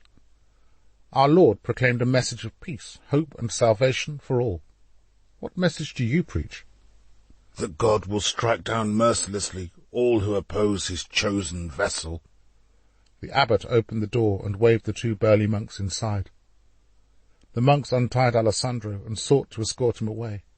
However, he resisted and bit a monk, who screamed in pain and released his grip. Alessandro rushed at the abbot and wrapped his fingers around his throat. In the struggle that followed, the desk and its contents were tipped over, pinning the distressed abbot to the floor and destroying a 200-year-old gold-leaf copy of the Neoconfucian Ethics. "I'll tear you apart." "Help! Help! Come quickly!" the abbot yelled. It took 3 monks to finally drag a cursing Alessandro away, while a 4th monk lifted the desk from off the abbot and helped the shaking man to his feet. After taking a moment to compose himself, he reached for his pen and began to write a letter. Distracted by the lashes of a whip, the abbot put down his pen and, rising to his feet, peered through his stained-glass window to the courtyard below, where Alessandro, stripped to the waist and tied to a pole, was being flogged. Once 12 lashes had been administered, the abbot returned to his desk. A month later, the letter was delivered to the Archbishop of Milan. It read, "Your Grace, there has been no remission of his delusional condition, and no repentance of sin. Indeed, I doubt if such a creature as he has become is even capable of true repentance. I regret if this news distresses you, and if your Grace considers I have failed in the execution of my duties, I humbly beg your forgiveness. Your humble servant of our Lord, Abbot Jerome." The Archbishop put down the letter, and with a heavy heart said, "Alia iacta est." The die is cast.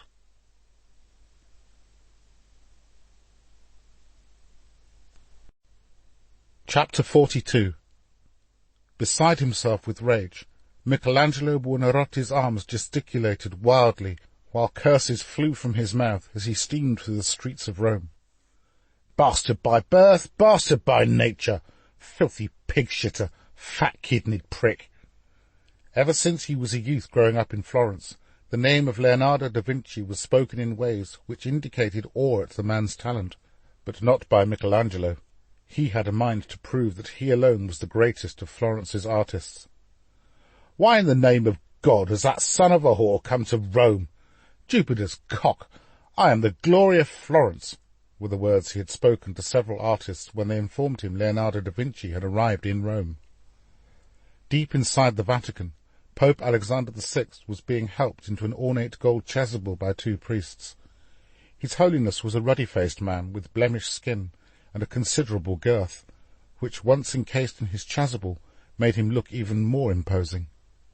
In spite of the trappings of Holy Office, one would think twice before deciding who had been the most debauched ruler of the citizens of Rome.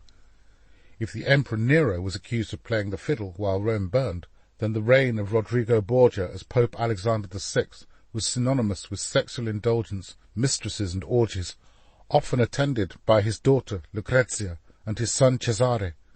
To this was added the accusation of incest between Lucrezia and Cesare, to which the father openly colluded, along with his mistress Vanozza dei Catanei, whom he kept within the Vatican, and who was the mother of 4 of his children. Guarding the entrance to the Pope's palatial room with its gold-panelled walls and portraits of former popes were a pair of Swiss guards. Both wore full body armour and red feathers atop their silver helmets, while in their hands each held a gleaming metal pike-staff with a small Vatican insignia tied at the end. "Out of my way!" demanded a red-faced Michelangelo. The Swiss guards resolutely held their ground. "I said out of my way, goat-shaggers!" Undeterred by the tantrums of petulant artists, the two guards forced Michelangelo back. "I've heard that bastard Leonardo da Vinci is in town," Michelangelo shouted. "Indeed, I have heard the same thing," replied the Pope, toying with him. "Did you summon him?" "What need have I for another son of Florence, when I have you?" His Holiness signalled to the guards, who allowed Michelangelo to enter. He walked briskly into the room, knelt, and fleetingly kissed the papal ring. "What do you intend to do about him?" Michelangelo demanded. "Do? Nothing," said the Pope, winking at the priests in attendance. "God's bones! Do you just expect me to sit back and watch him gallivant around Rome like he owns the sodding place? Well, if you won't do anything—" "You aren't listening," interrupted the Pope. "I will have Leonardo do nothing. What do you suppose he will do? Or to whom will he turn if I expressly forbid any commission be offered to him while in Rome?" A smile crossed the face of Michelangelo. His Holiness continued, "But a man of Leonardo's talents ought to be put to some use. I have heard he has designed instruments of warfare, which I have no doubt Cesare will be most interested in. And perhaps we can put him in the thick of some battle. Does this meet with your approval, my child?" "How could I have doubted you, your Holiness? God be with you," said Michelangelo, bending down to kiss the papal ring. The Pope patted the head of his temperamental artist. "Now, go and give thanks to God, for he has chosen to favour you." Considerably calmer, Michelangelo walked backwards out of the presence of his Holiness.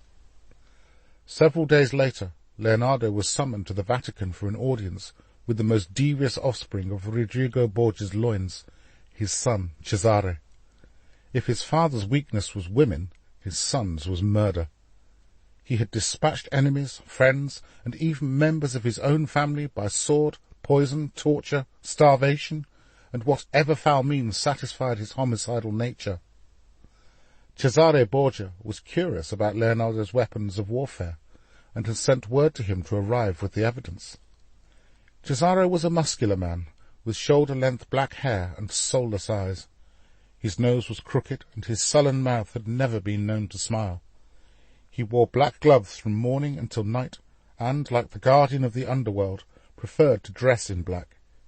Even his father, the Pope, was fearful of his temper. Leonardo chose to dress sombrely for their meeting, and wore a dark blue tunic with black tights and boots.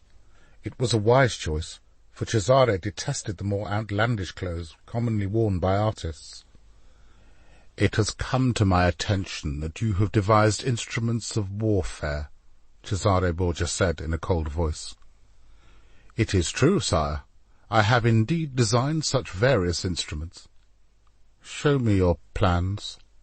Leonardo rolled out several sheets with his designs for a mortar blaster, an armoured vehicle, and a giant crossbow, all of which impressed. "Purchase what you need for these mortars of yours, and I will cover the expense," Cesare said, handing Leonardo a pouch stuffed with coins. Then, picking up Leonardo's designs, he scrutinized them one more time. "Tell no one your business or the mortars you devise. If your machines prove successful, you'll be handsomely rewarded. If you cross me, I will cut out your heart and feed it to my dogs." He removed a black glove from his left hand, then using his right, slapped Leonardo hard across the cheek with the back of his glove. "That is to remind you I am not a man to be disloyal to." His mind a state of heightened anxiety, Leonardo walked aimlessly, pondering the nature of his meeting with Cesare Borgia. Passing the Colosseum, he made his way towards the Appian Way and walked out of Rome. Although he had boasted about his weapons of warfare, he had never envisaged he would be forced to oversee their construction for use in battle, especially for a man such as Cesare Borgia. Even the promise of wealth did little to ease his conscience. "It would have been better for me to stay and face my creditors in Florence," complained Leonardo to Francesco, when he eventually returned home later the same day. "At least they would never have threatened to feed my beating heart to their dogs." "What will you do, maestro?" asked a worried Francesco. "I have no choice," said Leonardo. "I must comply." With the help of Francesco and Salei, who found the idea of making instruments of warfare more exciting than painting, Leonardo set about constructing 3 mortar blasters for his new paymaster. Leonardo's mortar blasters were designed to be lighter, smaller, and more versatile than a conventional cannon. They were shaped like a large barrel, which was cast in solid iron and housed on 2 wheels. The barrel could be moved up and down, and depended on the trajectory of the missile in relation to its target. Into the barrel could be placed a cannonball, which Leonardo predicted would travel at a greater velocity than a conventional cannon, and thus inflict greater damage on the enemy's defences. Into the barrel could also be placed iron filings, which, when fired at an approaching army, would pierce the soldier's body armour as easily as a hot knife through butter. It did not take Cesare Borgia long to pick a fight, and to enlist Leonardo in a military campaign. The object of Cesare's wrath was Count Orsini, who had spurred the advances of His Holiness to have the Principality of Orsini brought under papal jurisdiction. Cesare obtained confessions from men allied to the Orsinis, who admitted to being party to a plot orchestrated by Count Orsini to poison the Pope. His Holiness duly declared Count Orsini a traitor, and dispatched his warmongering son to bring the obdurate Count and the Orsini clan to heel. A persistent Salei begged Leonardo to take him on the campaign. "Many a man my age has gone to war," argued Salei. "Many a boy your age has died in war too," replied Leonardo. "Better to die in glory than grow into a toothless old man," Salei retorted. "There is no glory in having your body blown to pieces. You will remain in Rome under the guardianship of Francesco, who will continue to tutor you in my absence." "Bugger the pair of you," said Salei, who ran out into the street. "Don't worry about him," said Francesco. "He'll come back when he's tired and hungry, or after he's suffered another beating." "Francesco?" "Yes?" "If something was to befall me, can I count on you to see my affairs be conducted according to my will?" "The good Lord will protect you," Francesco said, embracing the maestro. Less than a week later, Leonardo found himself camped a few miles south of the Orsini castle, which was perched atop a hill. Surrounding the hill was a wood, where the army of Cesare Borgia camped. The captains of Cesare Borgia were a joyless bunch of mercenaries. Once they learnt the mechanics of Leonardo's mortars, Leonardo was ostracized. The common soldiers, who eyed Leonardo with suspicion, followed their paymaster's example and likewise ignored him. Along with everyone else, Leonardo queued for his evening rations of bread, cured sausage, which he gave to the man behind, and a mug of wine. To his right, a group of men were playing cards, the prize being a pair of expensive boots that looked to have been worn by some nobleman. Further to his right, a swordsmith was busy sharpening the swords of a steady stream of men, while beyond them lay a makeshift enclosure where servant boys were grooming the cavalry's horses. To his left a fire burned, around which men were huddled in small groups, eating their rations and chatting, or making repairs to their boots. Beyond the fire lay the tent of Cesare Borgia and his captains, who were dining on roasted wild boar and drinking superior wine from silver goblets. They studied maps, discussed tactics, and assigned duties to each captain. Well away from prying eyes, he sat under the shade of a small crop of Italian cypress trees, and ate his meagre rations. Happy to keep to himself, Leonardo took out a small knife and whittled on a piece of sycamore, where, content to worry the night away in silence, he contemplated whether he might live to see the following day, and beseeched the Almighty. "Good Lord, I petition you. Have I been the man I ought to have been? Had I chosen another man as Jesus, would the outcome have been any different? I should have shown more exertion and finished the Last Supper. Then, at least, there'd be one remembrance of me on this joyless earth." Then, getting to his knees, he genuflected and whispered a prayer. "God preserve my life, so I may do good. Amen." Morning came with a flurry of activity. Every man checked his weapons, put on his armour, or helped another comrade into his, while swords were thrust first in one direction and then another, in mock execution of an enemy soldier. Some cursed, while others prayed to whichever saint belonged to their village. Others partook of whatever superstitious ritual had thus far seen them survive previous battles. Men took an extraordinary amount of time over their boots. They stamped up and down, prodded their toes, and only moved to join their regiment once they were satisfied their footwear would not betray them at some crucial moment. Some boasted noisily of what feats they would accomplish on the battlefield. Others looked solemn and spoke little. When each man had taken up his position, Cesare Borgia rode up and down on a black stallion, inspecting his soldiers in silence. He gave no speech to rally his men. It was left to each captain to relay the task that had been assigned to them.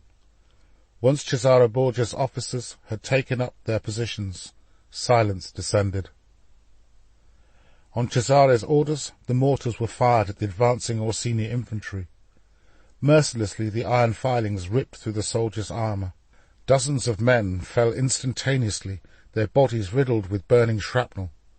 Blood turned the ground crimson.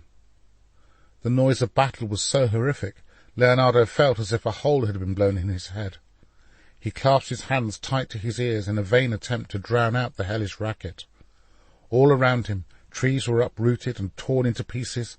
Lumps of earth caked him from head to toe.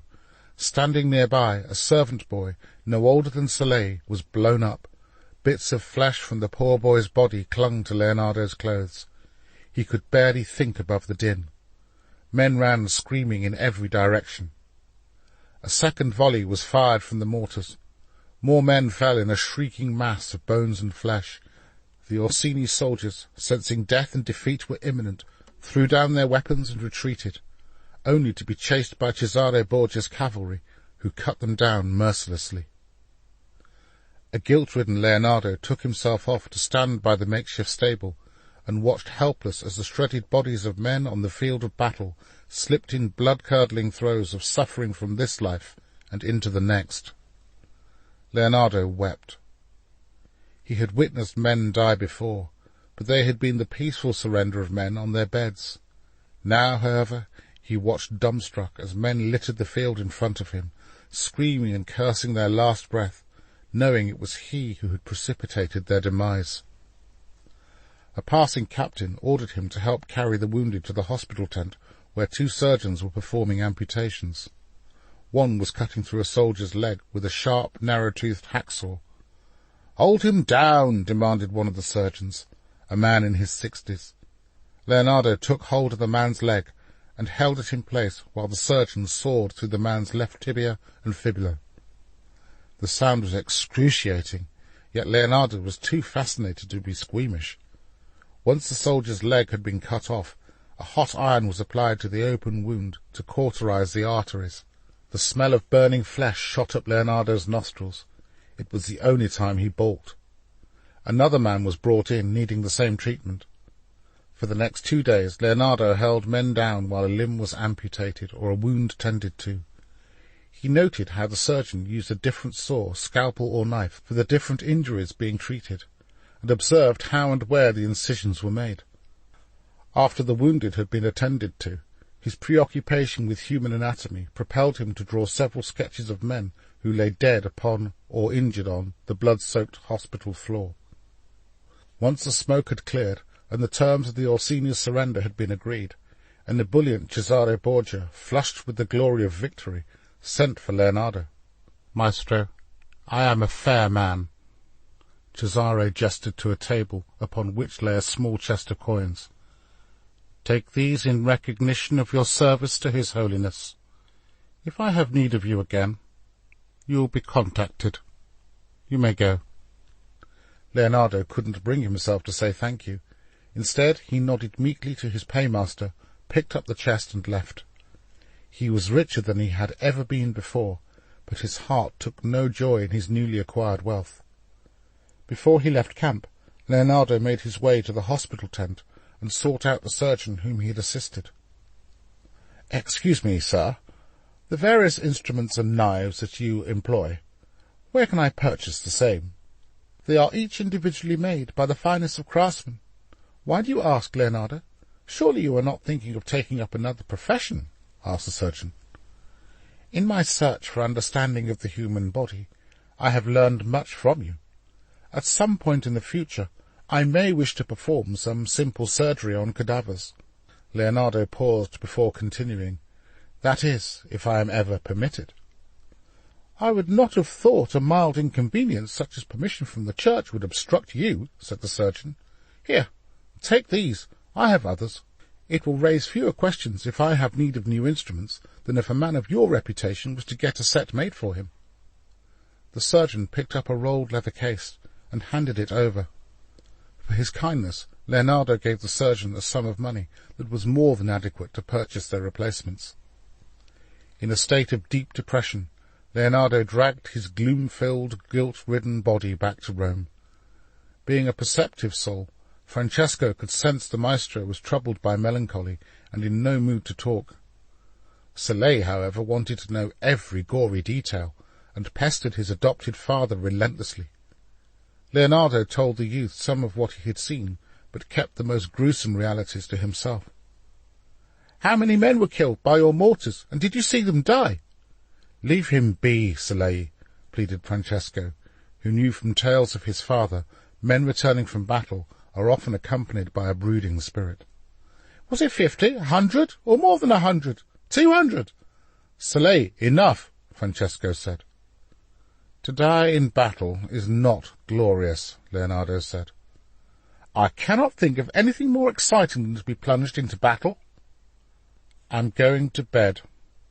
Leonardo took his tired limbs off to his room and left Soleil and Francesco to continue their squabbling. Alone in his room, he turned over a new page in his journal and wrote, "Our life is made by the death of others.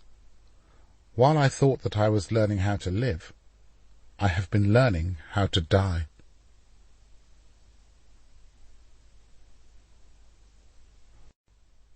Chapter 43.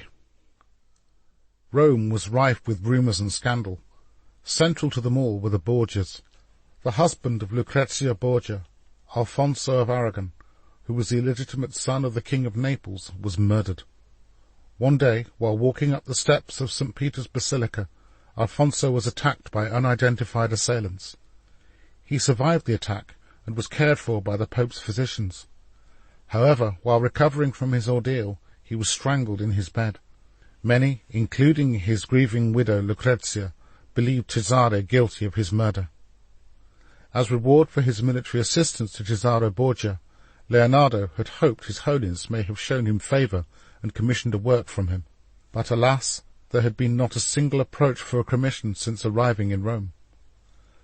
As purchaser for Leonardo's household, Francesco began talking to a group of apprentice artists at the market beside the Colosseum. "Your maestro is wasting his time in Rome," said a slender youth of 15, who had been assigned the task of mixing paints for Michelangelo. "Why is that?" asked Francesco.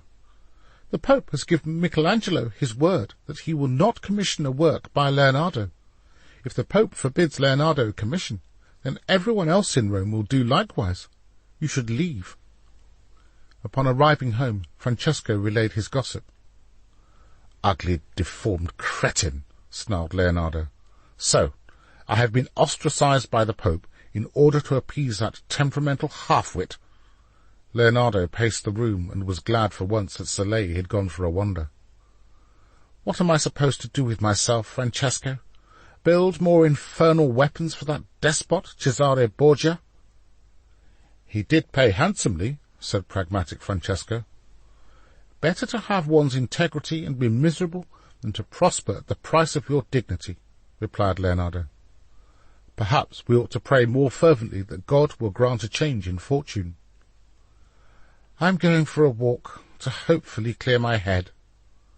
Leonardo picked up a notepad and some pens and hurried out into the street. Walking along the Appian Way, cedars, poplars, fig trees, orange groves, and vineyards lined the old Roman road. After he had walked several miles, Leonardo picked a couple of oranges from a tree on the edge of a grove. He peeled a segment and bit into it, savouring the sweet juice. Passing by a cream lily with velvet leaves, he sat down and drew the flower in intricate detail from a variety of angles. After he had examined his specimen, he pressed the petals in between his notepad and ate the second of his oranges. By the time he decided to head back into the city, the light was fading fast. In the distance, a reminder of its once mighty dominion, the Colosseum dwarfed the twilight skyline. Lost in thought, Leonardo took a wrong turn and found himself in the narrow cobbled street outside the Hospice of St. Jerome. He opened the door and bumped into the old caretaker. "Hello, do you remember me? We spoke last September," Leonardo said. Looking him up and down, the elderly caretaker had his misgivings. "If you have business here, it's Father Alfonso you'd best speak to, but he, like the rest of the good brothers, won't be here till sunrise." "If you are a man of discretion, then my business is with you, and I will pay you handsomely for your silence." "I'm all ears," said the caretaker. "Step this way." He led Leonardo into a small room lit by a single candle on a rickety old table. The room had one window that offered a view of a long room. Inside the room were 2 rows of 10 beds. On each bed was a sick man that the monks of St. Jerome tended to. Leonardo took out a pouch of gold ducats that made a thud when they hit the table. He opened it and tossed the caretaker a handful of coins. "For you," Leonardo said, "and there's more, if you can be trusted." Grinning, the caretaker picked up the coins with his gnarled fingers. "You don't want me to murder anyone, do you?" the caretaker said, running a suspicious eye over Leonardo. "Only I'm a little old for such shenanigans." "No, certainly not," replied Leonardo with a smirk. "Then what do you want for such a sum of money?" "I want to be informed whenever one of your patients dies. I have need of their bodies." "Why, whatever for?" he said, alarmed. Leonardo tipped out a couple more coins onto the table. "That is my business. Do we have an agreement?" The elderly caretaker licked his lips. "We do," he said, holding out his hand. "Don't breathe a word of this to anyone. Whenever I have need of a body, I will pay you 2 ducats. "But you placed 8 on the table." "That was to buy your silence. Now, how close to the next life are any of the men in the room yonder?" "Come and see for yourself." The caretaker led Leonardo into the room, where the sick and the dying coughed and groaned on their grubby mattresses. On the 3rd bed from the caretaker's room laid a man who shivered and sweated. Leonardo bent down to speak to him. "What is your name?" "Water," the man gasped. "Water." "Fetch this man some water," Leonardo demanded of the caretaker, who returned carrying a large jug. Leonardo poured a mug of water and handed it to the thirsty man. He drank it desperately, his shaking hand spilling as much down his ragged shirt as entered his mouth. "More," he begged, taking hold of Leonardo by the arm. "Pour him another drink," Leonardo said to the caretaker, who did as he was instructed. Next to the thirsty man's bed was a man who shook as he gripped his stomach. He was in violent pain. Leonardo knelt down and cradled him in his arms. He noted the whites of the man's eyes were tinged yellow. "What is your name?" Leonardo asked. The man opened his mouth as if to speak, but a fit of agony caused him to lurch backwards and forwards in Leonardo's arms, and finally surrender his spirit. "You have your man," said the caretaker. "Be at peace," Leonardo whispered to the dead man in his arms. He then turned to the caretaker. "Do you have a cart?" Leonardo asked. "I do. Follow me." After a short while, the dead man was loaded into a cart and covered with a blanket. "I will have the cart returned in the morning." Under cover of darkness, Leonardo made his way through Rome's streets as furtively as possible for a man in possession of a corpse. It was not an easy task, for the wooden wheels had a tendency to get caught between ruts in the uneven road. On more than one occasion he was close to tipping the corpse into the street, and several times he had to stop for breath. Upon arriving at his accommodation, he was greeted with gasps of horror from Francesco. "You will have me excommunicated for sure," he exclaimed. "Don't panic, Francesco. I have enough money to buy the old caretaker's silence, and as long as you and Soleil keep quiet, there's nothing to worry about." "My silence you can count on, but Soleil—" "I'll see to him."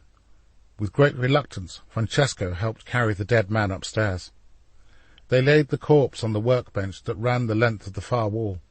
Then, feeling unclean for having touched a corpse, the apprentice washed thoroughly and took himself to his room to pray. On a hook above the corpse, Leonardo placed a lantern. He then placed a candle on top of some journals by the head of the body. On a table behind, he placed several rolls of paper, various pens, and some chalk. Lastly, he went downstairs and took the small brass candle from the kitchen table and placed it on the table besides his papers and pens. Calmly and carefully, Leonardo washed down the pitted body of his corpse and rubbed a little almond oil into the body to ward off the stench.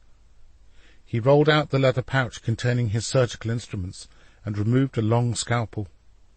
He was just about to make an incision to the left of the man's sternum when the door was opened with a clatter. "The dirty old dog! The dirty old dog! His Holiness is a dirty old dog!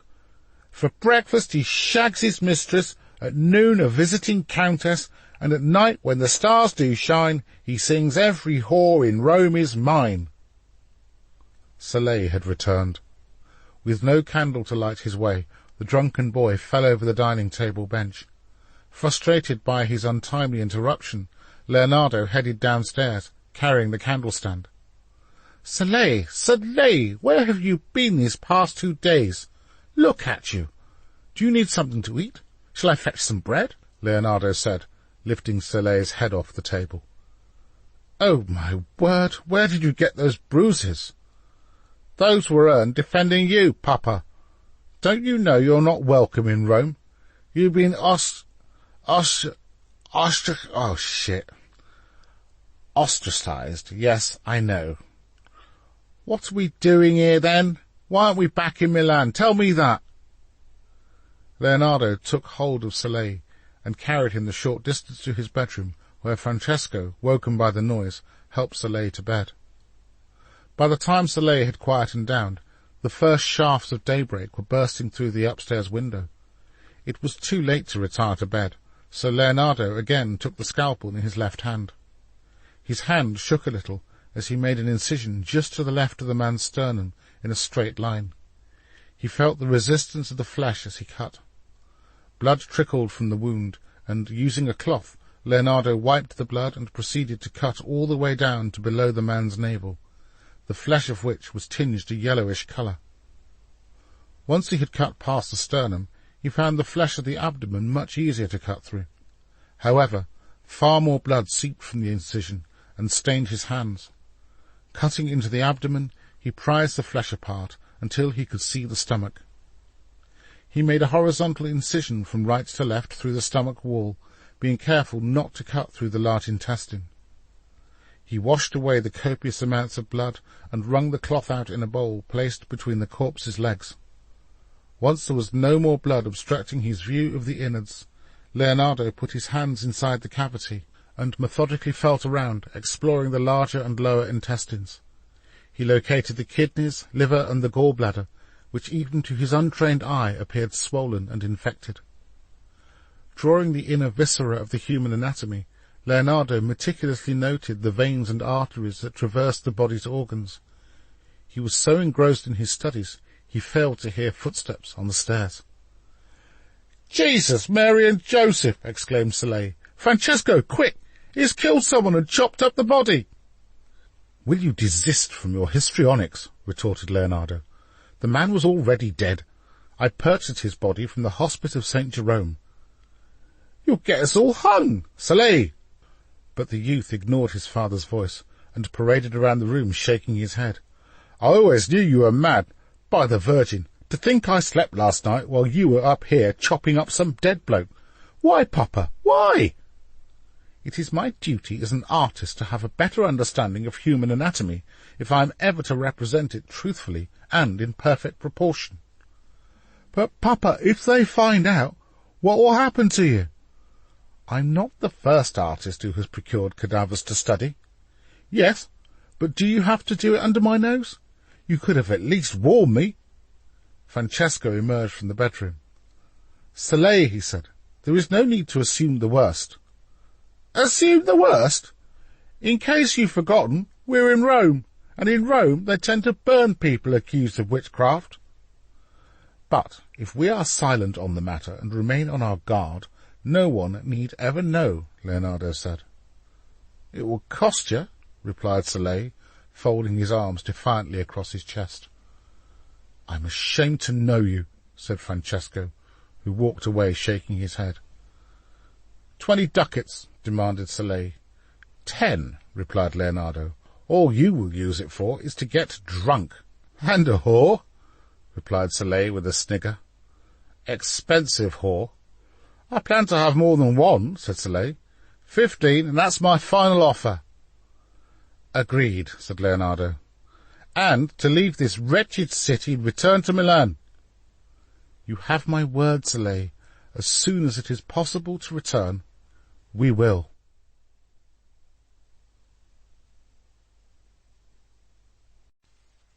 Chapter 44. A Vatican official, distinguishable by a purple belt tied around his midriff, made his way towards Leonardo's house. He was an irksome creature with pallid skin, who appeared to have a constant sliver of grease covering his clammy hands. He looked through a window.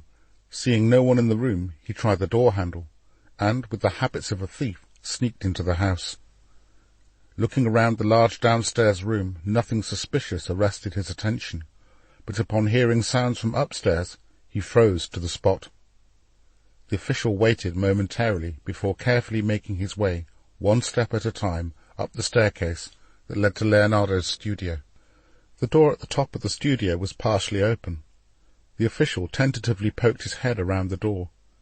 The sight that greeted the official's eyes made him clasp his hand against his mouth. On a table not more than 7 paces away was a severed human arm. The flesh had been cut to the bone and peeled back. All around the arm were scattered drawings showing the muscle, bone, and blood vessels. Leonardo was leant over the corpse with a scalpel in his hand. The official watched as Leonardo made an incision into the shoulder and bicep of the corpse's remaining arm.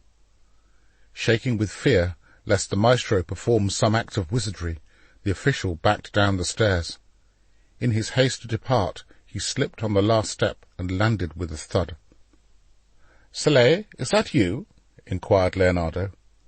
The Vatican official snatched at the door and hurriedly made his way out into the street. Leonardo leaned out of his studio window just in time to see the official flee past Soleil and Francesco in the street. "Hey, you! Come back! What do you want?" shouted Leonardo. But the official had rounded the corner and was gone. Leonardo bounded down the stairs. "Who was that man?" asked Soleil, who almost collided with his papa, hastily opening the door. "A Vatican official, I think," replied Leonardo. "God help us," said Francesco, who nervously made the sign of the cross. "We're as good as dead," pronounced a solemn Soleil. The Vatican official ran as though he expected bolts of lightning to come hurtling down from above. Flailing his arms and muttering Hail Marys, he hurried on his way. With sweat dripping off his forehead and his face flushed from exertion, he bounded up the white steps of the Vatican and hastened down an ornate corridor displaying the portraits of former pontiffs. The official entered a large square room, in which were seated various priests and dignitaries waiting for an audience with the Pope. Beyond this room a door led to an inner sanctum, guarded by 2 Swiss guards. Seated on a splendid gold cathedra was the Pope. The throne was intricately carved in gold. At the foot of each armrest was the head of a lion, while above the pontiff's head was carved the figure of Jesus appearing to the women in the Garden of Gethsemane. His Holiness beckoned the official forward. "He's practising magic, Your Holiness," the official said, bowing before the Pope. "Using human sacrifices. I saw him chop up a man's arm." "Are you absolutely sure they're human?" asked Father Rodrigo, wetting his lips in anticipation. "I've seen enough dead bodies," replied the official. "Do you have an address?" asked Father Rodrigo. "He's renting a large house on the edge of the Jewish quarter, in a side street off the Via Aranula. He has hung the sign of an artist above the doorway," replied the official. "Thank you for fulfilling your duties with such dedication," said the Pope, extending his hand for the official to kiss the fisherman's ring. "Would you like me to continue to observe Leonardo, Your Holiness?" The Pope dismissed the suggestion with a wave of his hand. "Your humble servant," said the official, who walked backwards out of the room, bowing on his way. Once the official had left the room, Father Rodrigo, holding tightly to the silver cross that hung around his neck, prayed silently, "Lord God, may the Holy Father extinguish this Florentine heretic." "Is there no limit to the depravity of that man?" hissed Father Rodrigo. "I doubt Leonardo is practising the dark arts," replied the Pope. "Nonetheless, the use of cadavers is strictly prohibited." "Did you know he's left-handed?" Father Rodrigo said. "Is he really?" "In my experience, Holy Father, those who are left-handed are more prone to malevolent tendencies." "I have heard such nonsense before." "Da Vinci and his ilk are a boil that needs to be lanced."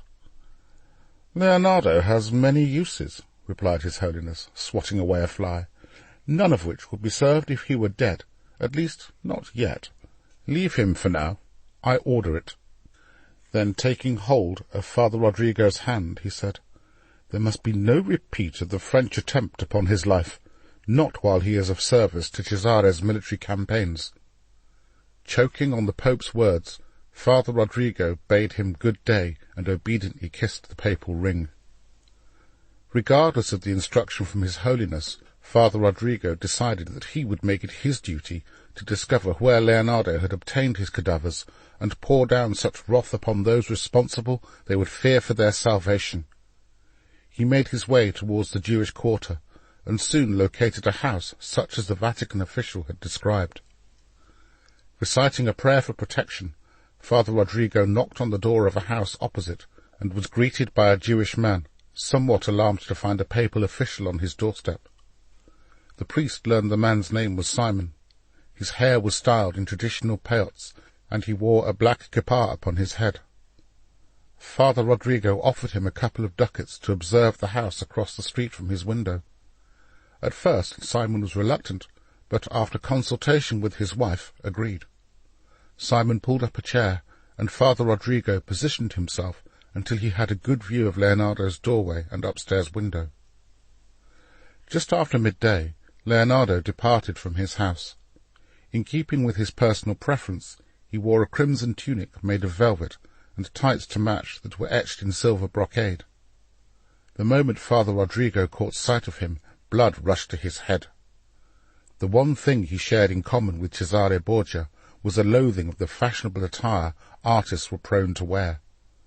Bidding his hosts farewell, Father Rodrigo quickly made his way out into the street, sticking close to the side of buildings and using the hood from his robe to cover his face. He followed Leonardo through a maze of cobbled streets. Dotted along the ancient walkway by the Colosseum was a string of busy market traders. Father Rodrigo eyed Leonardo as he approached the store of an apothecary and browsed through his collection of jars and potions. The apothecary was a stout, bald fellow. Leonardo picked up a large vial and held it up to the light.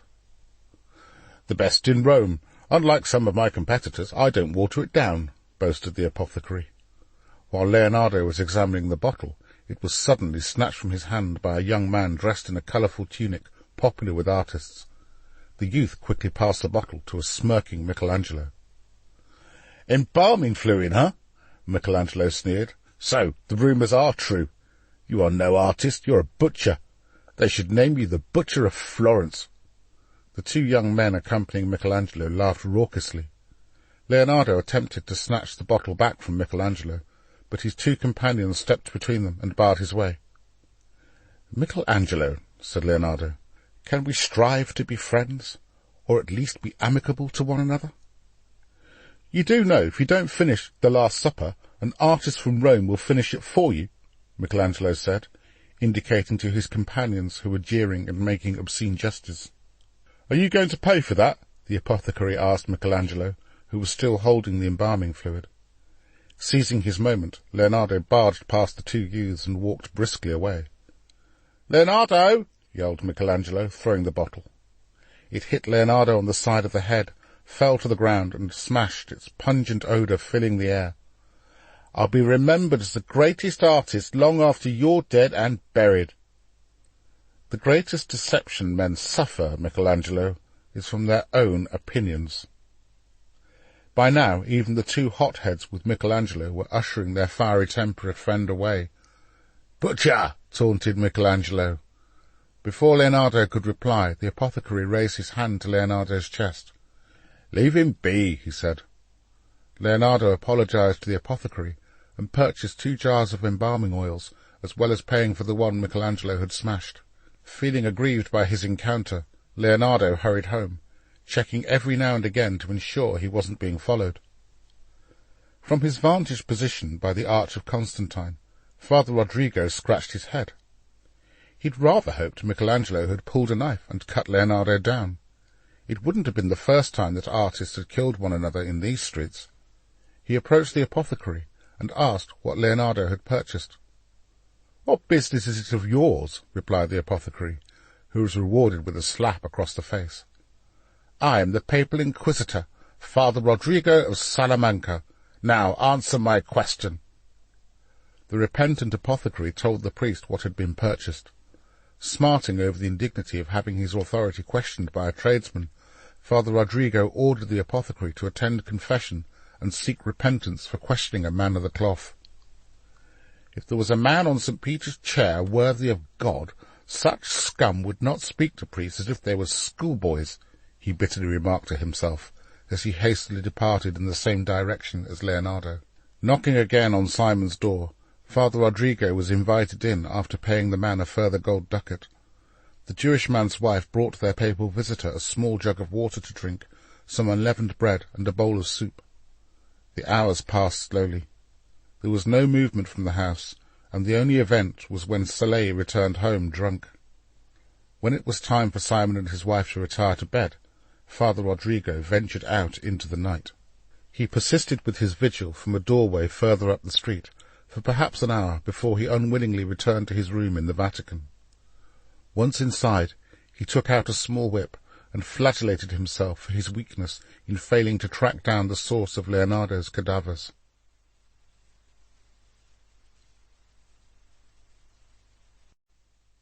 Chapter 45. When the French marched through the Grand St. Bernard on their way into Italy, their generals were disciplined, and the army passed the monastery unhindered. The return home, however, was an altogether different affair. The generals, having ridden on ahead into France, left only a few junior officers in tow to maintain order of the motley crew of conscripts who had survived the French incursion into Italy. Wearied from their hike through the Italian Alps, the French army entered the monastery hungry and in a foul temper. They ransacked the kitchen and took everything edible. Not satisfied with food, they also helped themselves to the mead and communion wine from the monk's storeroom. Numerous pilgrims, taking advantage of the summer months to pass through the Grand St. Bernard and enter Italy, also sought shelter within the monastery. The soldiers robbed the pilgrims, and when a couple of these pious souls pleaded to be spared, the French, not satisfied with robbing them, murdered them too. Amongst the pilgrims were a handful of nuns of the Order of St. Clare, their destination Milan. The retreating French soldiers dragged these devout ladies from their prayers and brutally raped each one. When some brothers of the Order of St. Bernard sought to protect the dear sisters, they too were put to the sword by bloodthirsty French soldiers. An officer, no more than 20 years of age, attempted to subdue the men who were meant to be under his command, but 2 of them rounded on him and cut him down. The few remaining officers, like their slain comrade, were all young, and decided not to interfere, lest they too met the same fate. The venerable Abbot Jerome sought to appease the drunken French horde that had descended upon his monastery, and speaking in his native French, pleaded for the soldiers to cease their vile ways and repent before God. But God and repentance were the last things on the mind of the mob. In vain he protested when a soldier sought to remove the jewelled cross of Christ from above the altar. The French soldier snatched the cross of Christ and beat the abbot with it over the head until he fell to the floor unconscious. The thieving soldier hadn't walked more than 4 paces from the unconscious abbot when he, in turn, was set upon by a larger soldier whose eyes burned with gold lust. "Give it to me," he demanded, seeking to snatch the cross. "Over my dead body," replied the soldier who had stolen the cross. "So, my friend, you seek death," said the larger soldier, angrily thrusting his sword in the direction of the soldier in possession of the cross. However, his thrust was executed with the awkwardness and loss of balance of a drunken man, and rather than pose a threat, he merely exposed his own weakness. The soldier holding the cross easily parried his assailant's sword and ran the drunken soldier through.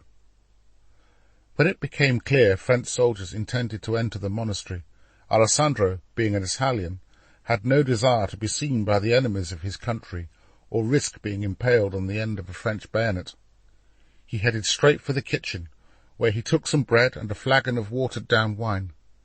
In one of the outlying buildings of the monastery, the monks bred a few pigs, enough to supply them with some meat during the long winter months, when they were cut off from the world and the supply of food was scarce. Alessandro headed for the pigsty and hid amidst the mud and dirt, hoping the French would not have the foresight to search there. Behind a loose board in the side of the pigsty, he witnessed the carnage being inflicted on the monastery and its inhabitants.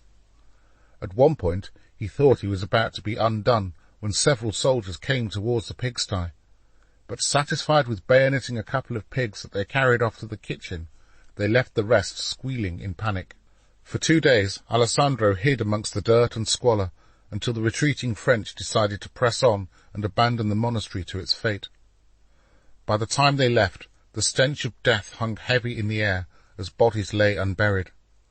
The few surviving monks were far too preoccupied burying their dead and cleaning up to notice the madman who had been under their care and protection these past 3 years slip quietly away.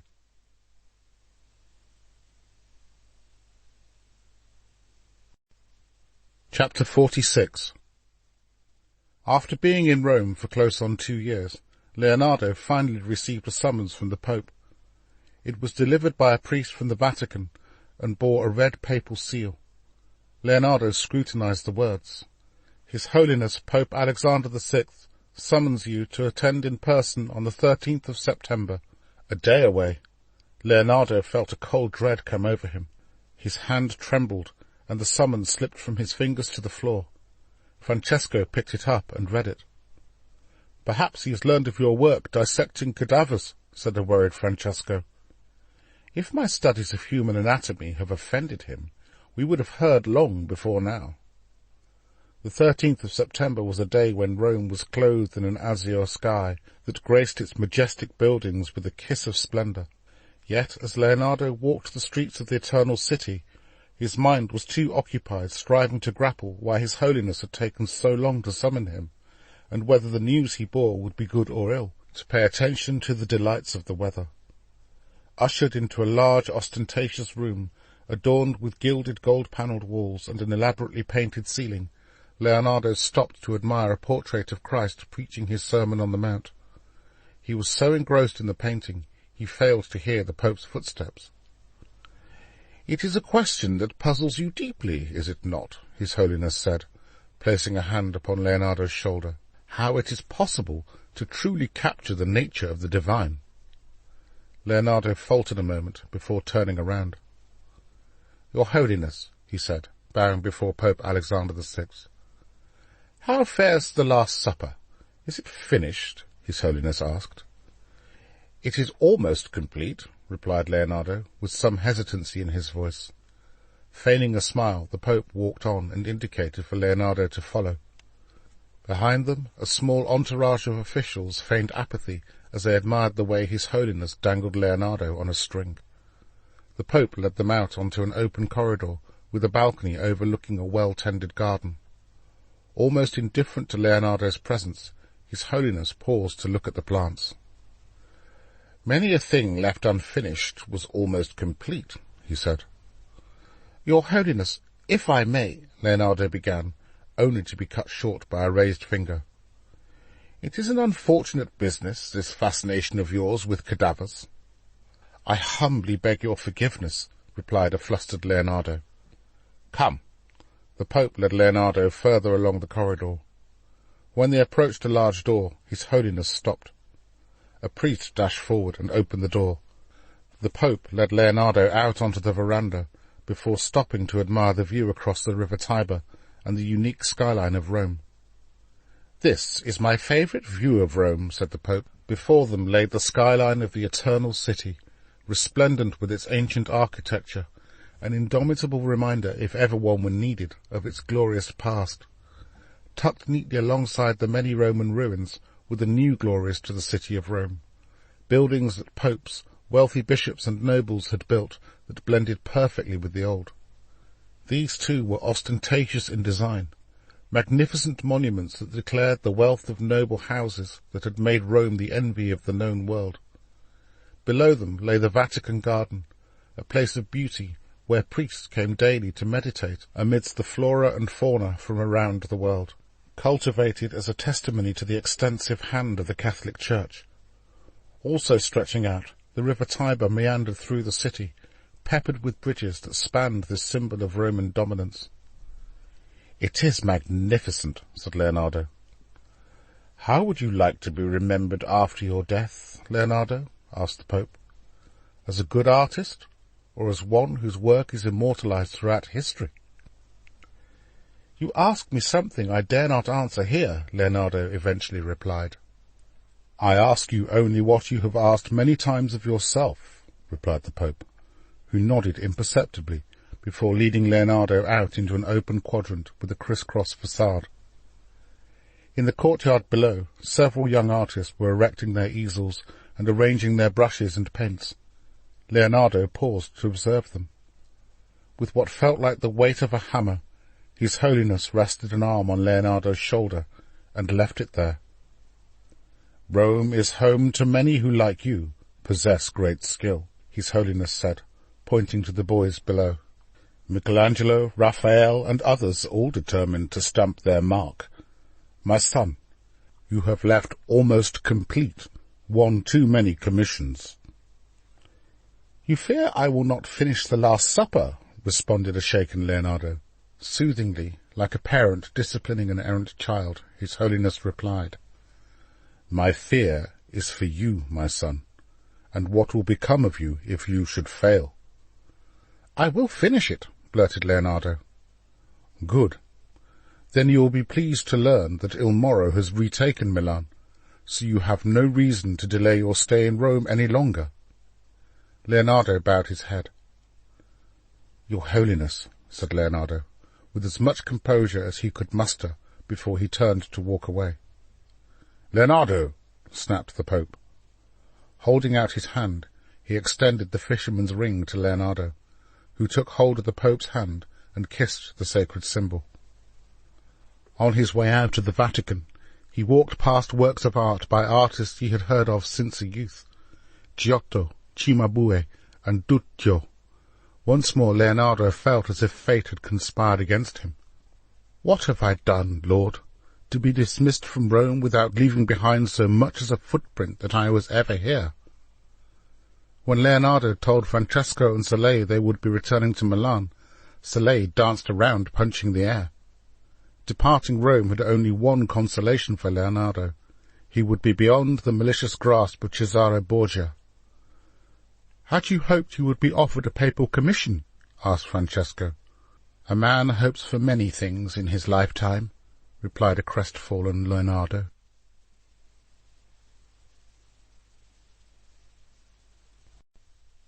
Chapter 47. The last thing Isabella the fruit-seller saw as she walked home one autumnal evening was the flash of a knife, and the violent hand of a man yank her head back before the glinting knife slit her throat. Her assailant then held up her hands and pierced each one through the palms. Not satisfied, he plunged the knife deep into the right side of her rib-cage and pushed the knife all the way in to the hilt. He dragged the knife towards the stomach and gutted Isabella, watching as her intestines spilt out. He wiped the knife clean on her grubby red dress, stripped her naked, and left the bloodied clothes beside her ruined body. He spread her arms out in the shape of the cross, ground the heel of his boot in Isabella's face, and departed. Carlo had been the first to suffer the same fate that befell Isabella. Throat slit, hands pierced, gutted like an animal, and stripped naked. Some weeks after Carlo, it was the turn of the landlord, Eduardo the Spaniard. He, however, put up a struggle. His arms were covered in deep cuts inflicted by a knife, but the ferocity of his attacker had been too severe for him to defend against. Yet it was the brutal murder of Isabella that most revolted common Milanese folk, who now dreaded to enter the street once darkness fell. The fact that 2 men and now a woman had all been butchered in the same gruesome way sent waves of fear throughout the city. Even Il Moro, wishing to curry favour with a population who had suffered 2 years of French rule, ordered the Castello guards to patrol the streets at night and offered a reward of 100 gold ducats to anyone who captured the culprit. Needless to say, for such a princely sum of money, every mercenary in Lombardy flocked to Milan.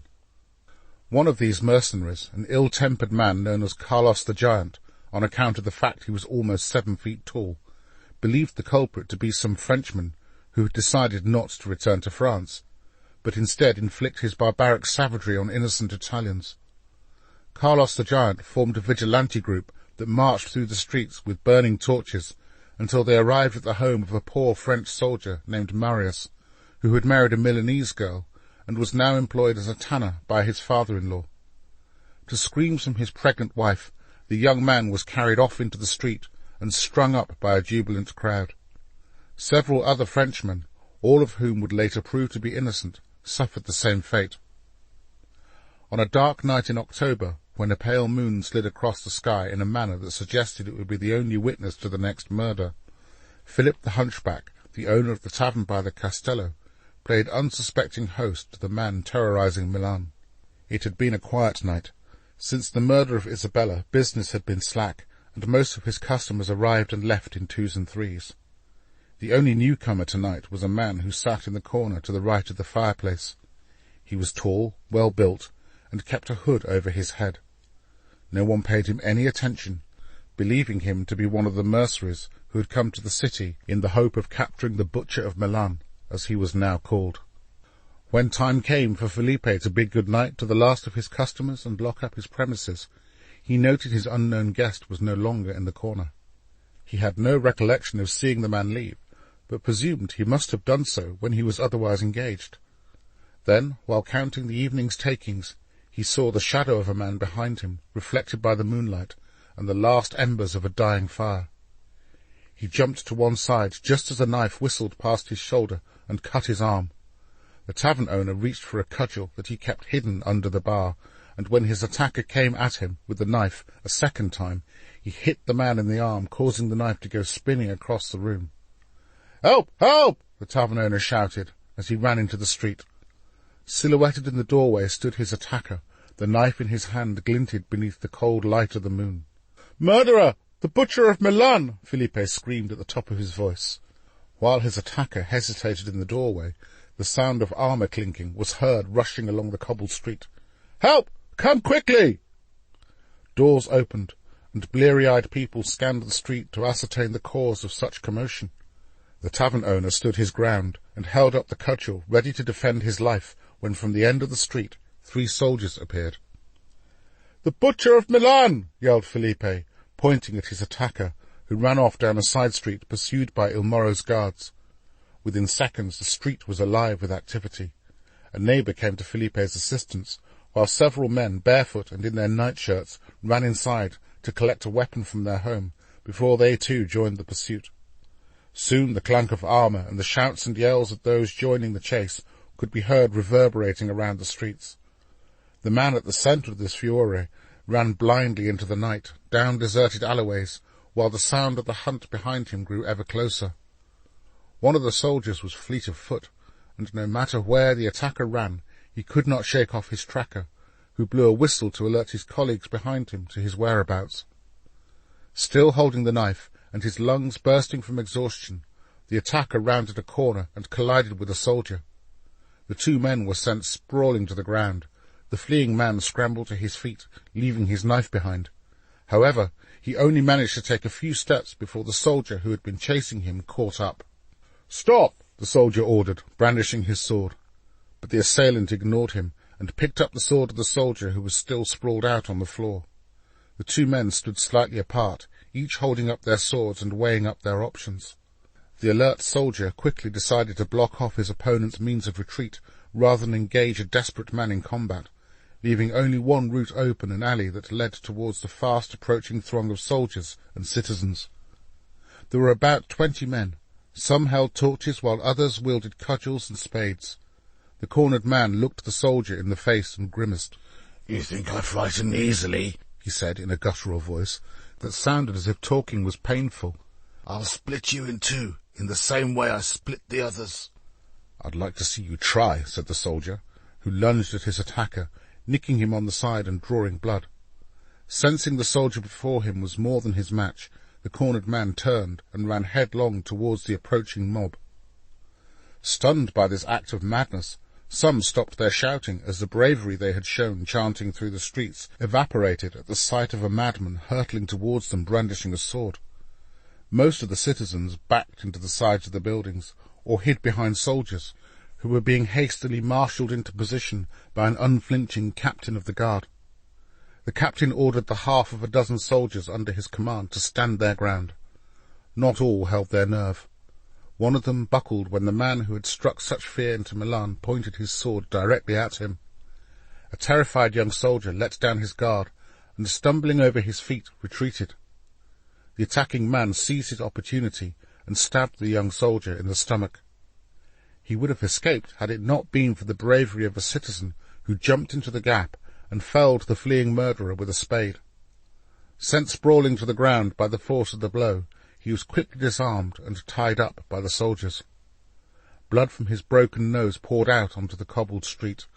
The captain ordered 2 of his men to carry the body of their comrade, while a further 2 dragged their captive through the streets towards the castello as a jubilant mob applauded.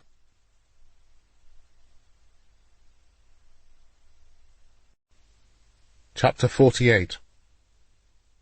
The courthouse was small and cramped.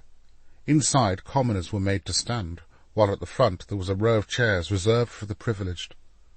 On one sat Father Rodrigo of Salamanca, newly arrived in Milan. Opposite him, behind a long table, sat 3 judges dressed in black robes, all looking appropriately solemn. A prisoner was brought into the crowded courtroom by 2 guards.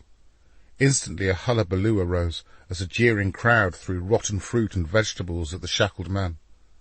Several missiles missed their targets and hit the dignitaries seated on the front row, including an indignant Father Rodrigo, who wiped the remains of a cabbage from his shoulder.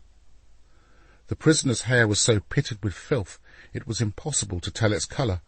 Likewise his flesh was thick with grime, while his soulless eyes chilled the judges as each in turn dared look into them.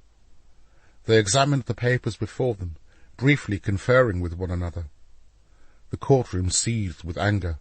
Shouts of "Hang the bastard!" echoed around the room. With tempers at boiling point, people surged forward. Had it not been for a line of guards that came rushing in to separate the prisoner from the mob, a swift and bloody vengeance would have befallen the defendant. 2 of the judges rose to their feet and waved their hands to calm an outraged courthouse, while the most senior judge, seated centrally, banged a gavel on the table. Eventually, calm was restored. The senior judge, an elderly gentleman who wore his position of authority well, spoke first. "We find the defendant guilty before God and the Holy Church of the most vile and despicable acts of murder. We therefore condemn you to be hung by the neck as an example to others of your God-forsaken ilk. May God have mercy on your wretched soul." He hit his gavel once more on the table, the sound of which was accompanied by shouts of jubilation. "Next," said the senior judge. But as the guards took hold of their prisoner to lead him away, the prisoner rounded upon them. "I have watched you hump nuns before the statue of Christ," the prisoner hissed. "Silence!" demanded the senior judge. "Fornicating in the house of God." The three judges pounded their fists upon the table, while the once noisy public were momentarily silenced by the audacity of the prisoner's accusations. "Adulterers! Devil-worshippers!" screamed the defiant defendant, before he was silenced by a blow to the head from the butt of a sword. "Take him out!" ordered a red-faced senior judge. The subdued crowd watched the limp body of the prisoner being dragged away. As they absorbed his accusations, old rumours pertaining to the hypocrisy of the ruling elite surfaced. The suspicious common folk now eyed the judges with a new-found malice. "Court is closed. Now away with you," ordered the senior judge, dismissing the public with an arrogant wave of his hand. Slowly the common folk filed out of the courthouse, but their mood was changed, and they left disgruntled, weighing up the accusations they had heard. In a small room that contained a single shelf upon which rested a few books of legal paraphernalia, the three judges poured themselves a much-needed drink. "Gentlemen," said the voice of Father Rodrigo, who entered unannounced. "Who are you? What are you doing here?" asked the senior judge. Their intruder had an air about him that made them ill at ease. "I am Father Rodrigo of Salamanca." The judge's reactions were sufficient to indicate it was a name they were familiar with. "I have reasons for wanting to keep your last prisoner alive," the priest said slowly, making each word count. "Alive? Him? Are you deaf?" asked the judge, who had been seated right, a man in his 40s with a high forehead. "Did you not hear his vile blasphemy?" quizzed the judge, who had been seated left, the shortest and fattest of the three. "Throw him into some dungeon to rot, but he is not to die, at least not yet." "I may have need of him," Father Rodrigo said in a cold voice. The senior judge stepped forward. "You have no authority in Milan, Father," he said. Father Rodrigo removed from his pockets a document bearing the red seal of the Pope. "My authority comes from the Pope," he said, handing the senior judge the document. "Good day, gentlemen," Father Rodrigo said, as he exited the room, leaving astonished looks on the judges' faces.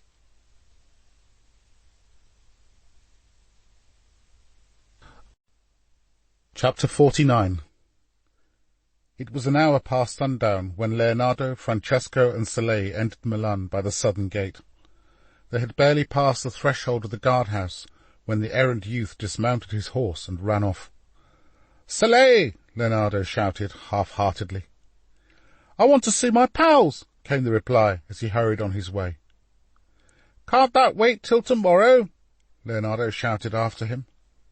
Too intent on seeking out his friends, Soleil ignored him. "He'll be back, as always, when he's hungry, cold, or suffered a beating," reassured Francesco. "He may call me Papa, but I fear the street will always be his real home," said a weary Leonardo. Passing familiar haunts, Soleil skirted the edge of the Castello Sforzesco. Upon passing, the knight was greeted by the screams of a woman in labour that resounded around the Castello's corridors and drifted into the concourse outside. Soleil paid it no attention as he hurried towards the nearby tavern. "Ludovico!" Beatrice cried. Il Moro, who was nervously biting his nails in the corridor, barged into the room where his wife lay on the bed writhing in agony. Between Beatrice's legs was a pool of blood a maid was wiping with a towel. Il Moro's physician earnestly examined the Duchess, who was breathing frantically in short, sharp bursts. Witnessing the final throes of childbirth, Il Moro's face turned pale. "I'm here," he said, gingerly taking hold of his wife's hand to offer what comfort he could. Gritting her teeth, Beatrice pushed one more time, letting out an ear-piercing screech that chilled Il Moro's blood. Spent of all her strength, she fell backwards onto the bed. Poking out between her legs could be seen the head of a baby. "One more push," implored the physician. Beatrice's breathing was shallow, and her body too weak to continue. "Beatrice," Il Moro said in a voice that broke with emotion. His wife turned her head towards her husband. Her face was deathly pale, and the sparkle had left her eyes. She tried to smile, but even this was too great an effort. Holding her husband's hand, she gasped a throaty rattle of death. The physician did what he could to save the child, but alas, it was stillborn. Sobbing uncontrollably, Il Moro cradled Beatrice's lifeless body in his arms. For months Il Moro was struck down by grief. He barely left his bedchamber. Some days he was so bereft he didn't even take the time to wash or dress. For those who thought there had been no great love between them, the manner in which her loss affected his mood made many reconsider. One morning, just like many others that had seen him pace the floor in his bare feet and refuse all advances from his courtiers, his physician arrived. "My lord, you are wasting away," he said firmly. Indeed, since the death of Beatrice, the Duke had lost his appetite for food. "Your kingdom is in need of a ruler. Much more of this melancholy, and people will assume you are weak, and in Italy weak rulers are soon toppled." The physician sat down upon the edge of the bed, and waited for Il Moro to cease his striding up and down. After a period of an hour, during which the physician said no more, the Duke finally halted his incessant footsteps. When he spoke, his voice trembled. "I have no desire to be ousted from my throne." "Then regain your strength of mind and body, and be done with your period of mourning while you still can. I have witnessed such grief before, my lord, and if unchecked, the mind is never quite the same." Father Paolo, no longer a novice but an ordained priest, escorted Leonardo into the refectory at Santa Maria delle Grazie. "After you left, we boarded up the far end of the room," he said, stepping over some of the discarded wood. "All your other items are safe too," Father Paolo said. "The French ransacked the place, but what they took was of little value." Leonardo nodded and placed a hand on Father Paolo's shoulder. He then walked silently forward and stood before the painting of the Last Supper. The background and foreground had been completed, including the table and its contents. The disciples to Jesus' left were finished, while the central figure of Jesus and the disciples to his right remained unpainted. Leonardo rested his hands against the wall and sighed. "Where the spirit does not work with the hand, there is no art," muttered Leonardo. Over the following months, Leonardo would periodically return to Santa Maria delle Grazie. On occasions, his visits were brief. On others, like today, he stood, stoic-like, not moving from sunrise to sunset without eating or drinking. Fears and doubts assailed his mind.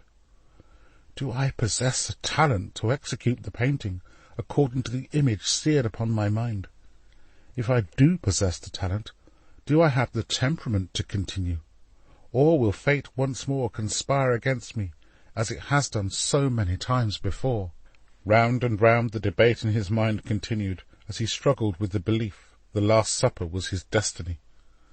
To being riddled with self-doubt and the fear his hands would always fall short of the perfection his mind imagined.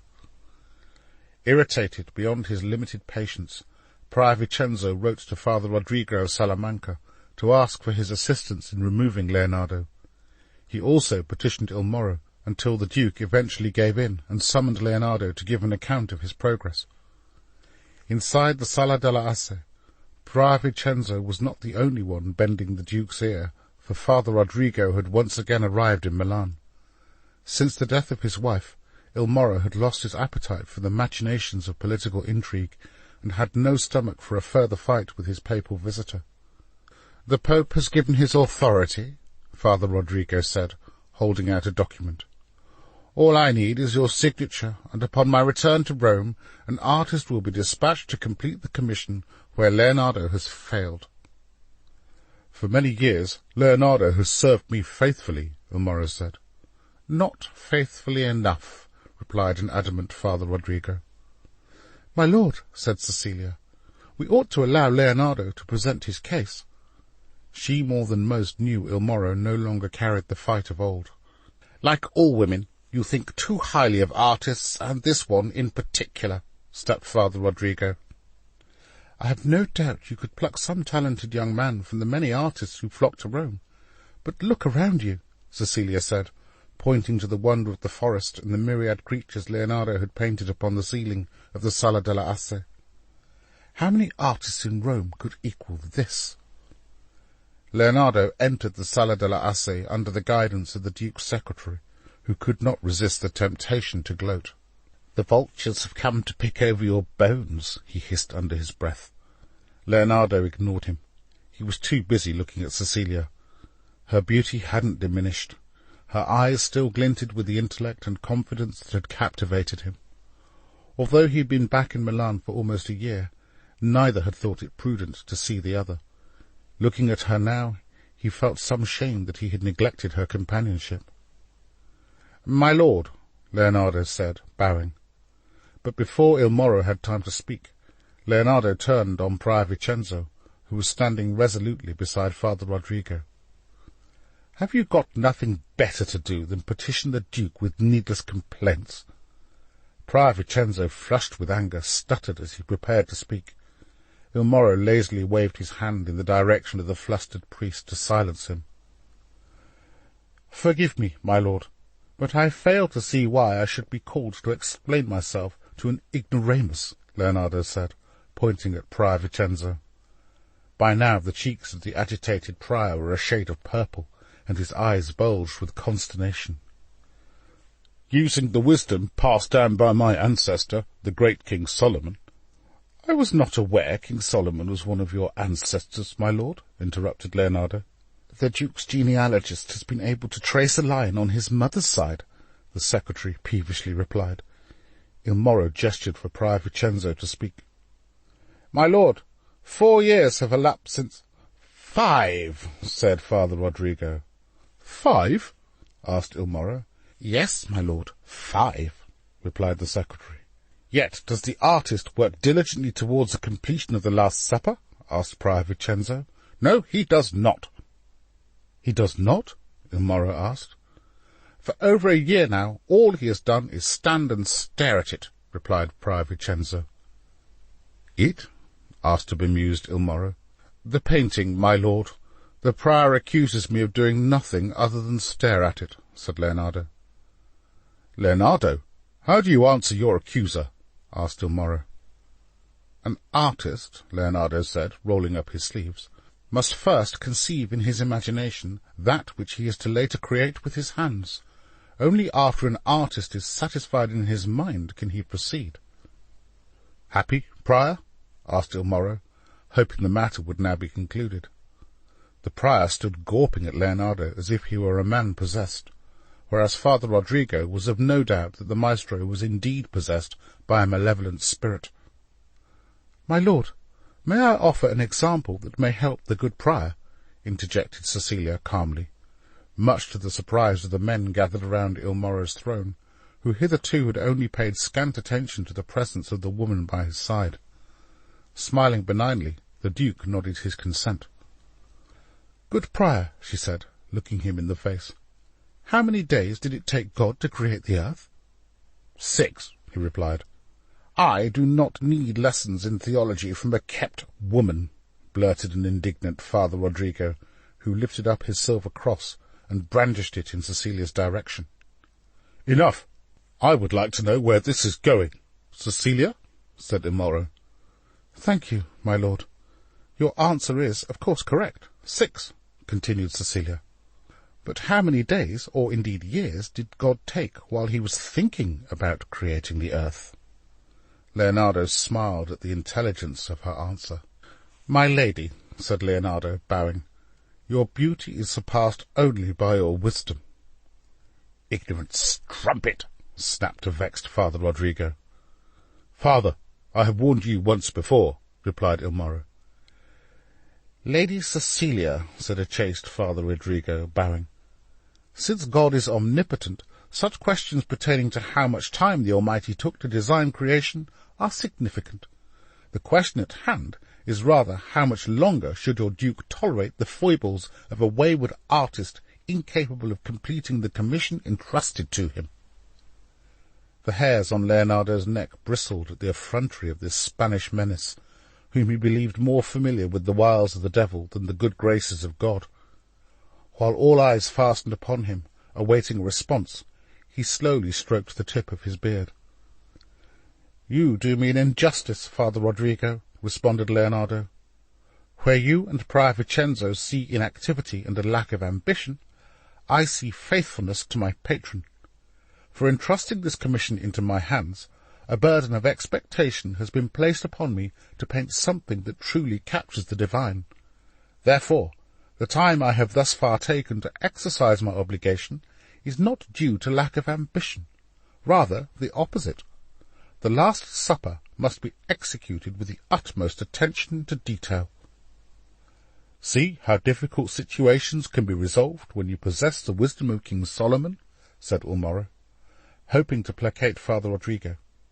Sensing the tide was turning in his favour, Leonardo bowed before Il Moro. "My lord, I would like to add I have trudged through the city at all hours of the day and night, visiting places where virtuous men fear to tread, in search of a suitable model to paint as Judas. Perhaps, if I remain unsuccessful, the good prior might offer to sit as Judas for me." The suggestion brought laughter from Il Moro. Resenting the inference, Prior Vincenzo's face turned crimson, and he huffed loudly. "I have the means to a solution," began Father Rodrigo. "Recently I had occasion to be at court when presented before the judges was the most foul and evil reprobate I have encountered. Notorious for murder, he has shown no remorse for his heinous crimes. I am sure this man could be the Judas you seek." Having spoken his piece, Father Rodrigo bowed, a glint of menace in his dark Spanish eyes.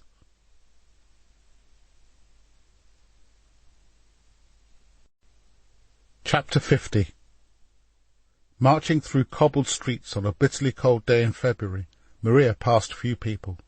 Those she had were all hurrying to get out of the snow-covered ground and the biting wind that blew into Milan from the Alps to the north.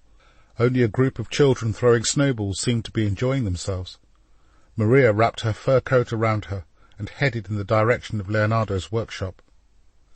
Inside the workshop, Francesco, engaged in painting the baby John the Baptist for the second Madonna of the Rocks, let the weight of his brush fall gently on the babe's chubby face. Apart from the baby John, the background had been painted, but the figures of the infant Jesus, the Madonna and Angel, had still to be executed and remained in cartoon form. "Let more light breathe on your subject," Leonardo said. The main door opened, and a blast of cold air blew in as a shivering Maria entered. "Yes, Maria?" said Leonardo. Maria curtsied. "My mistress waits at Santa Maria delle Grazie. She bids you to come at once." "Just a moment while I fetch my coat." While she waited, Maria looked with rapt curiosity at a bizarre contraption a few feet away from her. Putting on his warmest coat, Leonardo departed the workshop in the company of Maria, who took one last look at the machine that so fascinated her.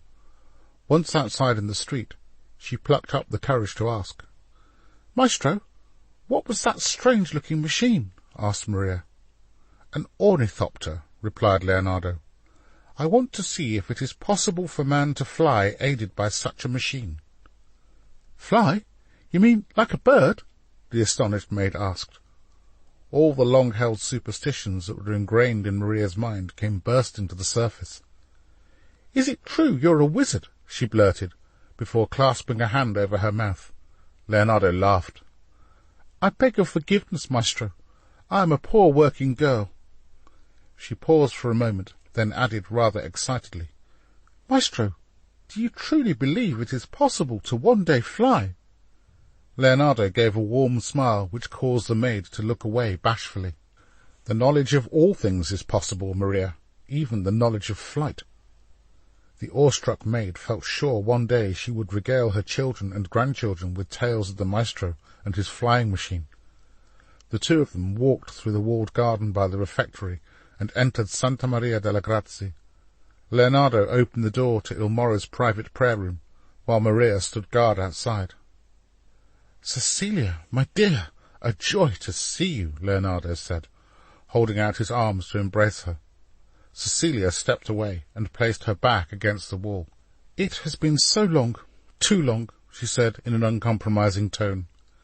Looking at her, still striking in her vulnerable femininity, Leonardo felt shame for his abandonment of her. "I had no choice. I had to leave." "Without even having the decency to say good-bye?" Cecilia snapped. "Do you know how many unwanted propositions were foisted upon me by the men of Florence, all eager to boast they had bedded the Duke of Milan's mistress? I am sorry. You should be more than sorry. There were days when I hated you." Confronted by the consequence of his actions, Leonardo's face flushed with embarrassment. "After the events of when I was almost kidnapped by the French, I realized pursuing you was futile, and resolved the only woman I wanted to be tethered to is my art." "Is that how you see marriage, Leonardo? To be tethered?" Her words, spoken curtly, momentarily took him by surprise. To his shame, he slowly nodded his head. "I have since come to the conclusion that intellectual passion drives out sensuality, and I wish to be free from such emotions." "Was there ever a man like you?" "Surely you haven't invited me here just to castigate me." "I asked you to come because I wish to know of your progress on the Last Supper." Leonardo looked away. "Leonardo, talk to me." He chose to remain silent. "You haven't been to the dungeon to see this man, have you?" Leonardo walked to the window and looked out into the street. "Why haven't you been to see this man?" Cecilia said, her tone of voice indicative of her annoyance.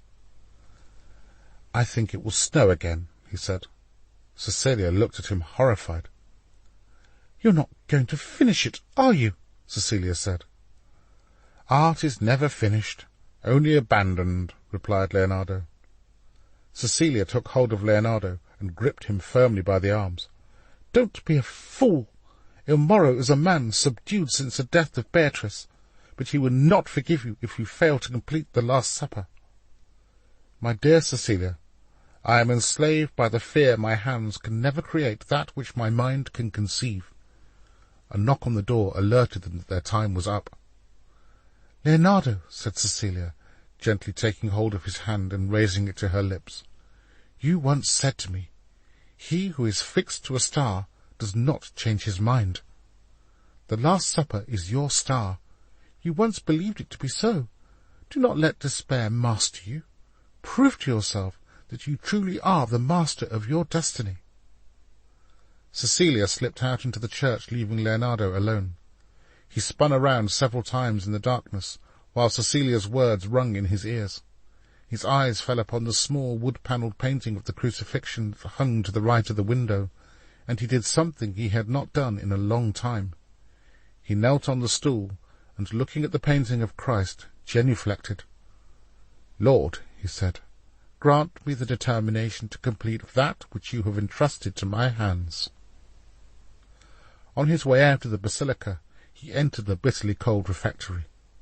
What immediately struck Leonardo about the painting he had given his strength to was its grace and simplicity, the depth of movement and feeling he had managed to convey, the individuality of Christ's disciples, their very personalities captured by the conviction that surely they were not the betrayer spoken of. Energized by the calm manner in which Jesus had delivered his stark revelation, eyes, faces, hands, fingers all questioned their neighbour on the truth of Jesus' words. Even though there was still much to be done, he none the less felt a sense of pride as the fire of inspiration took hold of him. Propped up against the wall to the left of the painting was his discarded scaffold. Leonardo set about erecting it. Father Paolo entered the refectory and offered to assist. "Father Paolo," said Leonardo, once the scaffold was in place, will you do me one more kindness?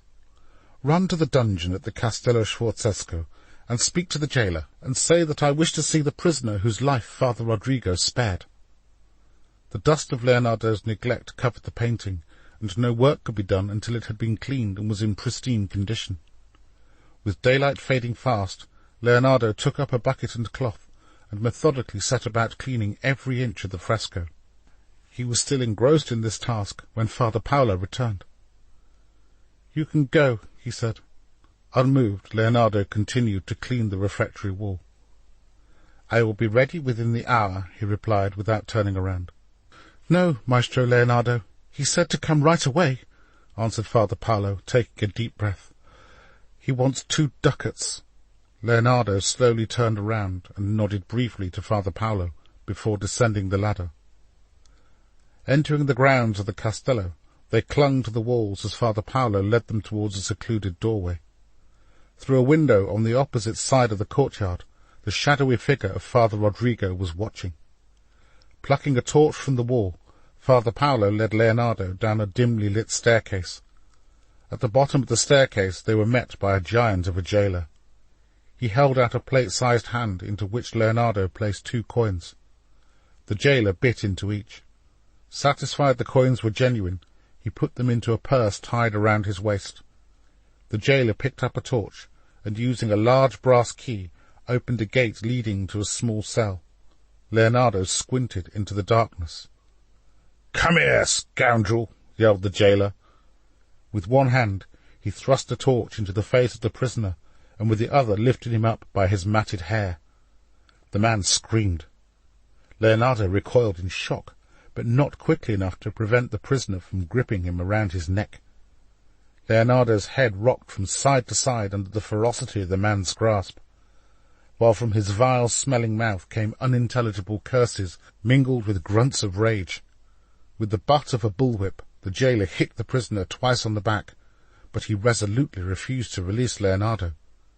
The jailer hit the prisoner again, this time on the back of the head, causing him to release his grip around Leonardo's throat. "Are you hurt?" a white-faced Father Paolo asked. "Vile dog!" cursed the jailer, who lashed the prisoner with his whip. "I'll kill you!" screamed the prisoner. Father Paolo grabbed hold of a shaken Leonardo and ushered him out of the dungeon. Behind them they could hear the crack of the whip. At the top of the stairs, Father Paolo replaced the torch on the hook by the door, and taking a key, frantically fought to open it. "Hurry up!" a breathless Leonardo implored. But the door refused to open. Leonardo pushed Father Paolo to one side and attempted to open the door himself, but in his panic the key slipped from his hand. "God, get me out of this infernal place!" he yelled, beating his fists against the door. Father Paolo picked up the key and once again tried the lock. This time the door gave way. Gasping for breath, Leonardo lurched into the courtyard. His head spun, and the dark shapes of the Castello buildings appeared like black ghosts cascading around him. Observing Leonardo's distressed condition from the safety of his secluded window, a malevolent Father Rodrigo kissed the silver cross that hung around his neck.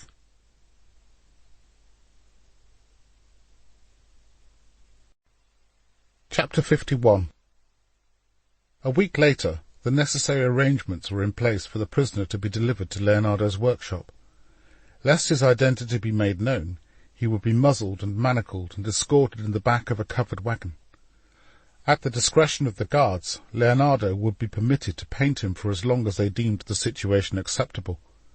If the prisoner became violent, or if the chief guard felt they were in danger of his identity being revealed, he would be returned to the dungeon immediately. The cart holding Leonardo's Judas rattled through the streets of Milan on a fresh spring day in March. By the sides of the Castello, daffodils and crocuses had sprouted on the lawn lining the moat, but none of these spring delights were seen by the prisoner, who journeyed with a hood over his head. Against his flesh the prisoner felt the joy of a mild breeze, one that brought him pleasure after the stale dampness of his dungeon. Even though he was blind to the sights around him, he could hear ordinary folk going about their business, the shouts of traders, the lewd comments of his guards whenever they passed an attractive maiden, and the clatter of horses' hooves on the cobbled streets he had terrorized. The prospect of meeting his debased visitor filled Leonardo with dread. His hands fidgeted with his beard as he nervously marched up and down his workshop. "Is he a murderer?" asked Soleil. "Yes, of children who ask too many questions," was Leonardo's apt reply.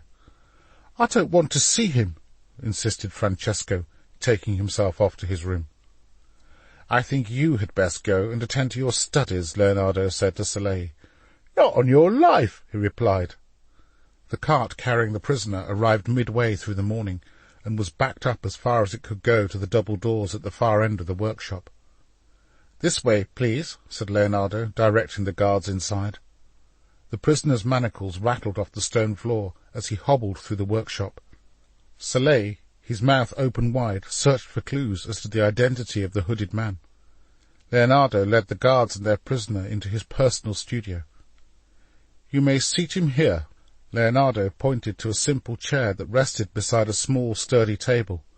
The chief guard stroked his mottled grey beard. "Do you have any rope?" he asked. Leonardo rummaged around his studio until he produced a small length of rope. "Will this do?" The chief guard took the rope and sat his prisoner down. Along with his companion, a tall, bald-headed man, he fastened the rope around the prisoner and tied it to the back of the chair. The disgruntled prisoner shook his head and grunted through his muzzle. Still lurking in the doorway was Soleil, who, much to his annoyance, was pushed out of the way by the bald-headed guard, who closed the door in his face. The chief guard removed the prisoner's hood. Leonardo looked fretfully into the hate-filled eyes of the muzzled man, who strained on his manacles. Spittle gathered at the sides of his mouth, and his nose flared. His hair was a wiry, matted mess, and his skin was pitted with a thick coat of filth. He strained and pushed and rocked in an attempt to free himself from his restraints, but it was his wide, bulging eyes, brimming with hatred, which caused Leonardo to quake in his shoes. "When you're ready, maestro," the chief guard said. Leonardo was breathing rapidly and drumming his fingers on the table. "Maestro?" the chief guard repeated. "Take him away," replied a flustered Leonardo. "What?" answered the chief guard. "Give me 1 more week." "Maestro, he cannot harm you. He is under our protection," the taller guard said. "Please take him away." "Il Moro will not like your postponement when I report it to him," said the chief guard, who reluctantly untied the prisoner. They grudgingly led their hooded captive through Leonardo's workshop and past Soleil, eavesdropping outside Leonardo's door. "Satan's breath! What a pimply-arsed coward!" said the chief guard, as they bundled the prisoner into the cart. "Dozy cunt wouldn't last half a day in your outfit, boss," said the taller guard. Once their prisoner had been bundled into the back of the cart, the chief guard yanked him down by his manacled feet, causing his captive to groan in protest as his head bounced off the board at the end of the cart. Oblivious to the mockery of Il Moro's guards, a shaking Leonardo sat down on the chair that had been occupied by the prisoner. Moments later his studio door swung open, and Soleil stood there grinning. "You couldn't do it, could you?" snapped Soleil. "The captain's right about you. You're a pimply-arsed coward." Having uttered his insult, the young miscreant strutted arrogantly away. "What's going on?" Francesco asked. "Where's that awful man?" "I couldn't do it," Leonardo replied, sinking his head into his hands. "What are you going to do now?" his chief apprentice asked. Francesco's question was answered by a wet and bedraggled Father Rodrigo of Salamanca, who paid the artist a visit late in the day amidst a thunderstorm. A surprised Francesco opened the door to the Spanish Inquisitor. "Is your maestro home?" Father Rodrigo asked in a voice that chilled Francesco's blood. "He is, Father. Please, step this way." Francesco led the soaking wet priest into the workshop, and then went to fetch the maestro. A somewhat perplexed Leonardo entered, to be greeted by a firm handshake from the man who had once sought to have him burnt as a heretic. "Good evening, maestro. I trust I have not interrupted you from your work?" "Not at all. Here, take a towel," said Leonardo. "Thank you," said Father Rodrigo, wiping his face. "You are probably wondering why I have chosen to pay you a visit. Well, Yes, it had crossed my mind, replied Leonardo, hoping there was not too much of quake in his voice. Please, be seated, he said, offering the priest a chair. Are these designs for a flying machine? Father Rodrigo asked, eyeing several discarded sheets of paper with sketches of an ornithopter. They are, said Leonardo. Remarkable, replied the priest, sitting down. Wine, said Leonardo. Delightful, replied a smiling Father Rodrigo. Leonardo poured his guest a goblet of wine. Maestro, the priest began in a measured tone, you and I have not seen eye to eye. In fact, it would be fair to say my attitude towards you has at times been unsympathetic. But tonight I come to your aid, and I hope you will receive my good intentions. Leonardo sipped his wine and scrutinized the face of his uninvited guest. I am intrigued, he said. The man we agreed to be painted as Judas is a despicable murderer whose life I spared because I felt prompted by God that there was some service, some act of redemption, which he would yet be central to. My instincts proved true. Today I have spoken to him in my capacity as the guardian of his soul. He will not harm you. I have made him swear this before Almighty God. The father kissed the silver cross that hung around his neck, while Leonardo stepped back for a moment and absorbed the priest's words. Father Rodrigo, experience has taught me when my enemies seek to climb into bed with me, they do so because they hold a dagger underneath. There is no knife, Maestro, just an opportunity to be part of God's noble purpose. Leonardo looked into the eyes that had sentenced 100 souls to death, and examined them for a sign his nemesis had come with trickery to outwit him, but he saw none. If you guarantee he will keep good his promise, I will paint him as Judas.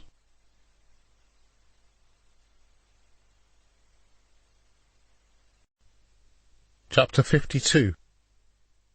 2 days later, Leonardo studied the eyes of his manacled prisoner for evidence of treachery. To his relief, he was calm and obliged Leonardo with a lopsided smile. The guard secured a rope to the back of the chair. The prisoner's left arm was positioned to rest atop a sturdy table, while in his right hand the prisoner held a pouch of coins. Leonardo positioned him with the right side of his face and body turned in profile, so as to hide the scar that ran down the left-hand side of his neck. "What is your name?" Leonardo asked. "You're wasting your time," said the chief guard. "He refuses to talk. We call him the Butcher of Milan, but you can call him Judas if you like." The chief guard slapped the shoulder of his colleague as both chortled at his little joke. His eyebrows furrowed by concentration, Leonardo studied the contours on the face of his Judas. His nose had once been broken, and judging by his protruding jaw and the lump on the left side of it, that too had been broken. Thankfully, the misshapen features of his appearance were largely concealed by the man's dark beard. Each nook and cranny of his malicious face gave rise to him being the personification of every villain from childhood that had been told to him by his uncle. Nevertheless, it was the man's eyes that agitated him most. They seemed to be the eyes of a man who had died many years ago, for whom living had merely become a means to perpetuate the hatred he felt towards mankind. An anxious Leonardo drew sketches of the prisoner from a variety of angles, but none satisfied him. He decided to swap his silver-point pen for a piece of charcoal, and began drawing Judas in profile. In his haste, he applied too much pressure, and the charcoal snapped. Rolling across the stone floor, it came to a stop beside a manacled foot. Leonardo looked apprehensively into the prisoner's eyes before he bent down to pick it up. The moment he touched the piece of charcoal, the prisoner shook his manacles. "I'll kill you," he whispered in a guttural voice. Leonardo bolted upright, the colour draining from his face. Reacting to the artist's histrionics, the prisoner threw his head back and roared hysterically. "Is he bothering you?" asked the chief guard, taking hold of the whip on his belt. "That's enough for today," replied Leonardo. "Tomorrow, can you bring him to the studio I have prepared at Santa Maria delle Grazie?" "Makes no difference to me where you want him," replied the chief guard, as he and his accomplice put down their cards, checked their prisoner's shackles, and escorted him away. Habitually, Leonardo reached for a jug of wine and poured himself a drink into an old brass goblet. He downed it in one and poured another. Can this evil man be trusted to keep his word? Can I trust Father Rodrigo, too? What if there is violence? His mind racked with the premonition that his Judas might indeed succeed in killing him, despite Father Rodrigo's assurances. He rolled out his medical kit and took out a small, sharp knife, which he stabbed with force on the top of the table. The knife cut into the wood and oscillated from side to side. He drew the knife from the table and tucked it inside his tunic. Partially satisfied by his false sense of security, he picked up the drawings he had made of Judas and examined them. He could not look at them for long. There was something about the deranged man's demeanour that disturbed him. Around his head a chorus of complaints sang. "Nothing good will come of this. You are a dangerous heretic. If you fail now, not even your genius will save you." Even after he had drunk another goblet of wine and fallen into a slumber, his sleep was beset with premonitions of his impending death. A knock at the door snapped him out of his despondency. He opened it to find Maria. "Maestro," she said, and handed Leonardo a note.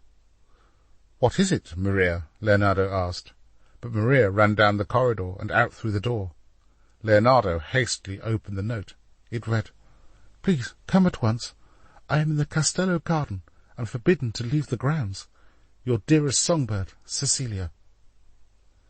Twilight had arrived, and the sight of a pale moon hovering lazily on the horizon greeted Leonardo as he dashed through the city's cobbled streets.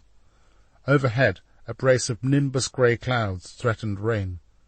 Panting for breath, he entered the garden by the southern entrance and saw Cecilia wrapped in a fur coat standing under a canopy by the summer-house. Her shelter offered her a degree of anonymity from prying eyes inside the Castello. "My dear, what is the meaning of this?" Leonardo asked, holding out the note. "Il Moro has arranged for me to be married to the young Count Bergamo," Cecilia said, choking on her words. Leonardo's heart jumped and felt his mouth go dry. "What? Why now? I've almost finished." "Why does everything have to be about you?" "I'm sorry. When do you leave?" "In the morning, at first light." Fighting back her tears, Cecilia turned away. Leonardo reached out a hand to touch her on the shoulder, but even though she wanted to feel his arms around her, she instead stepped backward to avoid his touch. "How is your Judas?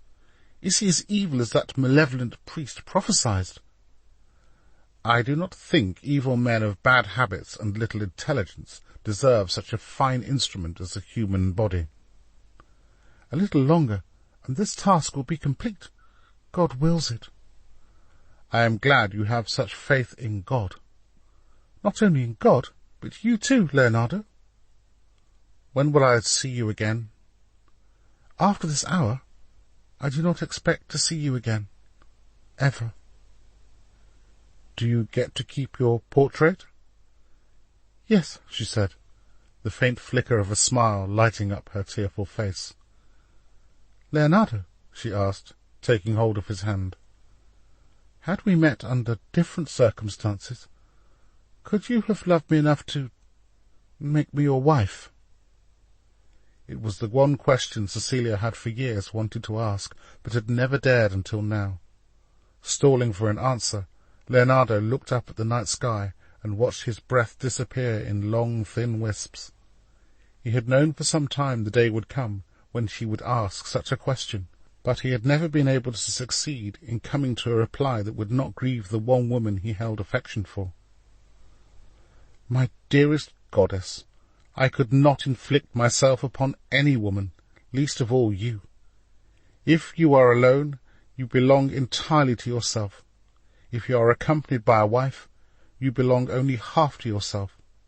And I am afraid, even if I were married to someone as remarkable as you, in the end I would neglect you for the sake of my many fascinations." Cecilia reached out a hand that almost touched Leonardo's face. "It is as I feared," she said, letting her hand fall to her side. For a while they stood in silence, both content not to speak, rather just savour their bittersweet moment. Oblivious to the lengthening shadows of fading light, which, like the relentless march of time, crept into the night, each desired to say more, but as creatures of instinct, both knew the day for words had come to an end. "I must go now," she said. With a heavy heart, Cecilia turned and half walked, half ran towards the side entrance of the castello. After a short distance she stopped and turned around. "Leonardo, each time I look at my portrait, I will think of you." He stared at her as she hurried inside a doorway. Only once she was out of sight did he allow a trickle of tears to slip down his face. Knowing his eyes would never grace Cecilia's countenance again equalled the most agonizing moment of his life, when, as a boy aged 5, he had been taken from his mother's home and made to live with his uncle. Afterwards he only saw his mother on rare occasions, but, like Cecilia's departure, that too had been foisted upon him. His heart felt as if it were made of wood. A hollow thud beat loudly inside his aching chest, while his stomach churned, sickened by the grief of Cecilia's parting. The thought of never seeing sunlight filter its way through the silken strands of her hair, nor hear the nightingale tone of her soft voice, was an anguish greater than he had imagined possible. The world now seemed void of the one thing all people, whether great or small, needed to sustain them: love.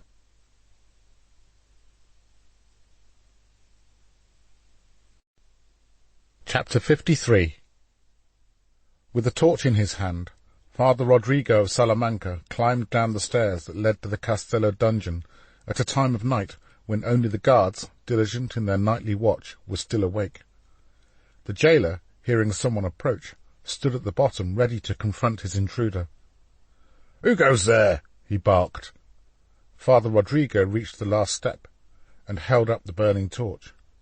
"Oh, it's you, Father," the jailer said. "I wasn't expecting anyone at this hour. Step this way." He opened the door to his guardroom and offered a chair to Father Rodrigo, who declined. "Show me the butcher of Milan," the inquisitor demanded. The jailer held out his palm to receive his customary payment for such services, but all he received was a rap over the knuckles. "I am here on the will of God. Now open the door, and less of your impertinence." In an act of defiance, the jailer deliberately placed several wrong keys in the dungeon door. "You incompetent fool!" scolded the priest, just as the jailer wisely decided to use the correct key to open the dungeon door, which clanked and scraped upon the stone floor. "Leave us," ordered the priest. "He's a madman," replied the jailer. "Leave us," reiterated Father Rodrigo, pushing him out through the door. Satisfied they were alone, Father Rodrigo drew out a small, thick-bladed knife from inside his tunic. "You mean to kill me?" asked the prisoner, with no fear on his hardened face. "I am here on a mission from God. Kill the maestro Leonardo, and I will personally guarantee you safe passage to anywhere in the land." He then tucked the knife inside the prisoner's right boot. "If you do, not only will I grant you your freedom, I will pay you 100 gold ducats. Can you be trusted?" Father Rodrigo demanded. He grabbed hold of the prisoner by his beard and looked into his eyes. The prisoner let out a hollow laugh, and rocking his head back and forth, shook his chains.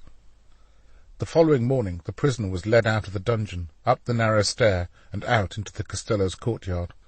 A hood was placed over his head before he was bundled into the back of the cart. Lying down, he swivelled his arms down to beside his feet, and felt around until he could lift the blade above his boot. Carefully he hooked the rope over the blade, and began to gently inch back and forth until he could feel the sinews of the rope begin to fray. When he was satisfied a good tug from his hand would snap the remaining threads, he pushed the knife back into his boot. The chief guard knocked on the studio door at Santa Maria delle Grazie, but there was no answer. "Maestro!" he shouted several times. "Are you in?" Just as the chief guard was about to concede no one was in, the door was opened by a haggard Leonardo. His bloodshot eyes blinked uncontrollably in the daylight. "Do you wish to paint your Judas?" the chief guard asked. Leonardo lifted the hood off the prisoner, who grinned maliciously at the maestro's dishevelled appearance. Before Leonardo could respond, Soleil came running up the street. "Papa, where have you been all this time?" he demanded. "Soleil, please, will you fetch me something to eat?" Soleil ignored Leonardo and stood to gawp at the prisoner. "Bring him in," Leonardo said. The taller guard, who stood on the threshold of the studio door, stepped aside to let Soleil pass. As he did so, the prisoner broke free of the rope and in one swift movement bent down, snatched hold of the knife tucked inside his boot, and stabbed the taller guard in the stomach. The man screamed in agony and slumped down onto the stone floor, blood spilling from his guts. Soleil spun around in horror to see the prisoner holding in one hand the blood-stained knife, while with the other he slammed shut the studio door, trapping the chief guard and Leonardo inside. The chief guard drew his sword, but he wasn't quick enough. Leonardo looked on aghast as the prisoner lunged at the chief guard, piercing his chest. The guard reacted and shoved his attacker away. Arms and legs were tangled together as the two men fought for possession of the knife. The guard hit the prisoner's head against the tabletop, stunning his attacker momentarily, who dropped the knife to the floor. Moving at speed, the prisoner took a hold of the knife, and as the guard sought to prevent him kicking it off the floor, in a deft movement the prisoner unbalanced the guard and twisted the knife into the chest of the wounded guard.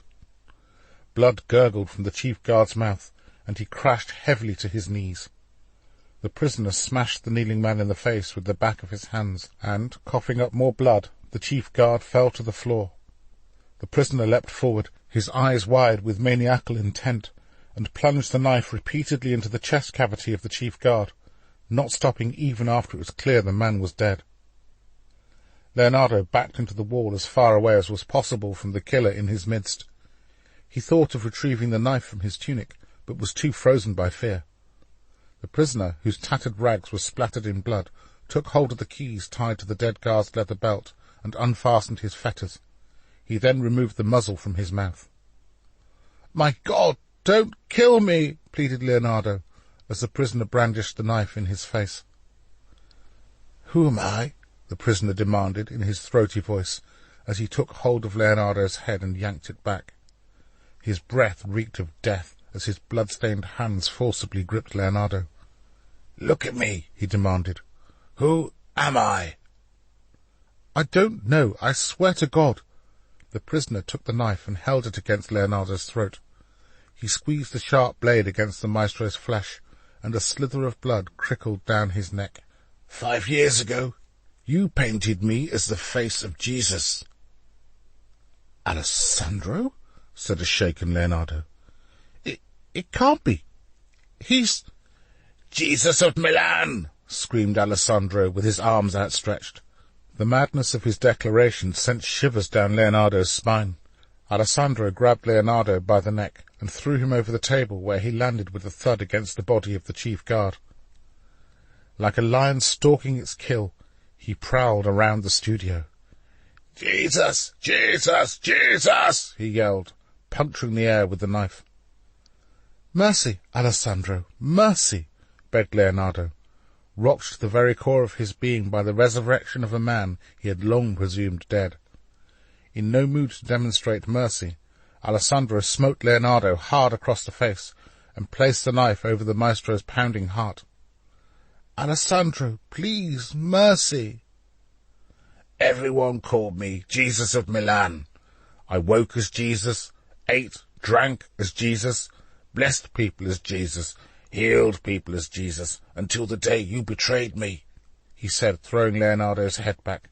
"My knife knows no mercy," he hissed, slashing it across Leonardo's chest, ripping the pink and purple tunic he was wearing. "I thought you were dead. What happened to you after I... "You mean after you kicked me out in the street like a dog?" There was pity in his voice. Looking at the man before him, a shadow of the Alessandro he once knew, Leonardo felt remorse. "I am sorry," he said. "I never meant any harm to befall you." "You lie!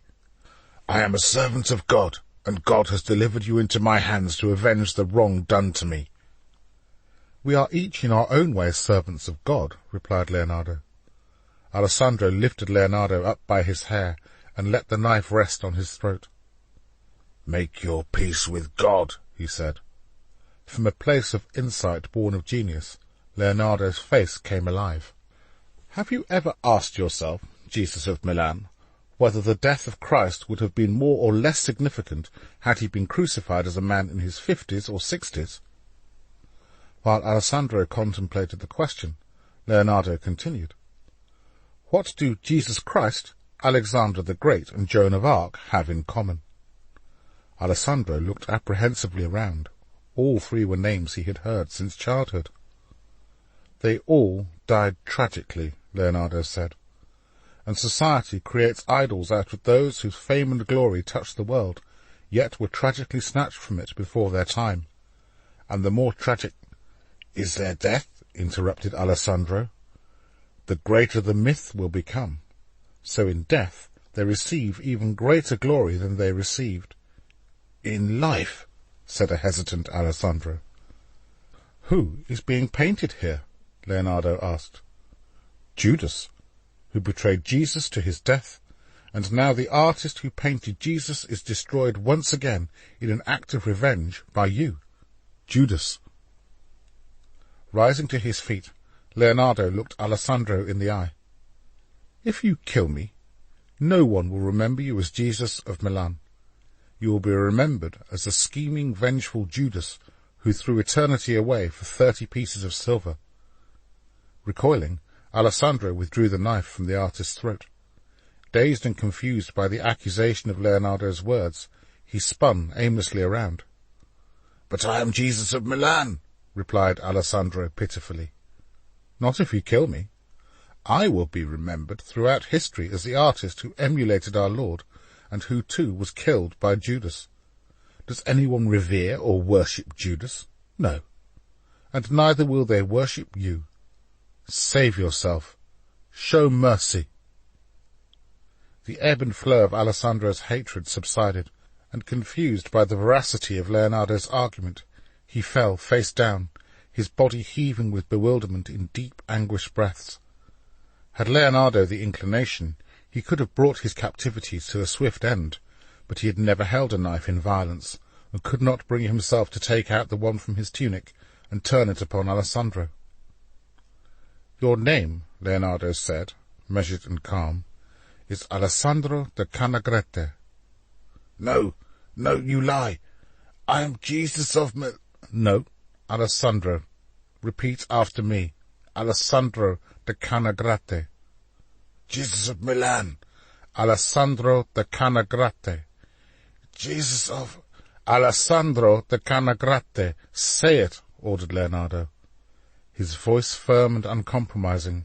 "Alessandro de Canagrette." The mind of Alessandro swooned under the authority of Leonardo's words. Leonardo took hold of Alessandro, and lifting up his head, continued, "Repeat after me. Alessandro de Canagrette." "Alessandro." "Yes, you are Alessandro de Canagrette." "No, you lie. I am—" "Alessandro de Canagrette. Repeat after me. Alessandro de Canagrette." "Alessandro de Canagrette," whispered Alessandro. "Yes, you are Alessandro de Canagrette, a weaver from Bergamo, who has a wife, Letizia." "Letizia," spoke Alessandro, breaking into sobs. "She bore you a son. You are a father, Alessandro, a father." "Father," repeated Alessandro in a weak voice. "Good. You must believe me. Your name is Alessandro de Canagrette, a weaver from Bergamo," replied Alessandro. "This is the truth," affirmed Leonardo, "and the light of truth is stronger than the lies of any darkness." There was a smile on Alessandro's face, one illuminated by the truth that had finally penetrated his mind, which for too long had been imprisoned in darkness. "Where is Letizia?" Alessandro asked. "Do you know what became of my wife and child?" Before Leonardo could answer, the door was flung off its hinges as 3 soldiers rushed in. One shoved the maestro aside, while his companions put Alessandro to the sword, stabbing him in the chest and abdomen. Blood gushed from his wounds, and he slumped forwards. Leonardo held a bloodied Alessandro in his arms. "Find her for me," whispered Alessandro. "Tell her—" His voice failed, and he passed from this life into the next. Moments later, Salé and Prior Vincenzo gasped in horror as they surveyed the sight of Leonardo cradling a dead man in his arms. "You were right, Prior Vincenzo," said Leonardo, his voice quivering. "You once said nothing good will come of this. Here lies Alessandro, the man I painted as Jesus, but more tragically as Judas." Prior Vincenzo knelt down and read the last rites. Once he had administered his ministerial function, the prior ordered 2 monks to take Alessandro's body away. "My God, what have I done?" Leonardo said, as Alessandro's body was carried out of the studio. "For one truly repentant, there is always redemption." Leonardo listened to Prior Vincenzo's word, each one spoken without malice. With his arm around the prior, Leonardo stumbled on his shaking legs out of the studio, down the cold stone corridor, and into the church. Following behind was Salé, who said nothing, the youth being more interested in the soldiers taking the bodies of their comrades away than the distress of his adopted father. Under the nave of Santa Maria delle Grazie, Leonardo gazed upwards as if hoping some angel would descend from heaven to pour myrrh into his broken spirit. Finding strength from somewhere, he stumbled off in the direction of the refectory. Francesco, who arrived panting for breath, was of a mind to follow him, but Prior Vincenzo halted him. "Leave him for now," he said, in a pastoral voice.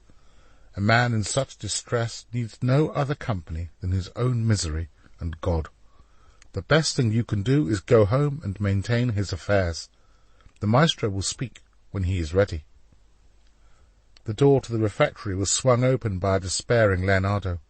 Upon the wall, the unfinished The Last Supper looked accusingly out at him. Leonardo beat his fists against the wall with such relentless anger he skinned his knuckles. Like Samson holding the pillars in the Philistine temple until they gave way and crushed his enemies, so now it seemed Leonardo hoped the wall would cave in and engulf him in an avalanche of rubble. A heaviness of spirit settled over Leonardo and sank deep into his soul. Over the years he had become familiar with bouts of melancholy that plunged him into despair, where the only thoughts that penetrated his mind were those dominated by his fears. "Oh God! Why, for all my undoubted talent, I am forever doomed to fail at my attempts of a masterwork? Why do you allow fate and doubt to have mastery over me? My life is cursed, and has been proven with the resurrection from the dead of Alessandro, and his now unfortunate death." With his head resting against the refectory wall, Leonardo pondered the dualism of forever balancing the joys of one's art and ambition with the reality of a cruel world, which foisted upon men of greatness greater and greater stumbling blocks. Alone in the darkness of his own mind, the enormity of his predicament sank in. I am undone. Fate has once more delivered a cruel blow.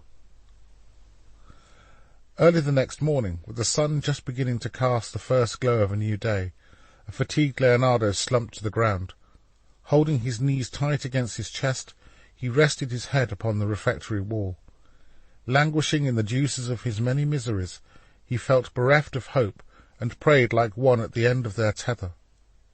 "Forgive me, Father, for I have sinned," he said clearly and respectfully, just as a long tentacle of light burst through the windows of the refectory and reached the tips of his feet. Alessandro's tragic death was the desolate end to a soul destroyed by my hubris. For all these things, Lord, I am deeply sorry. He looked out in the direction of a window, gazed at the inviting sky, and genuflected. In honour of Alessandro's memory, it would be shameful now for me to complete the Last Supper. Grant me forgiveness, Father, and I promise I will paint no more.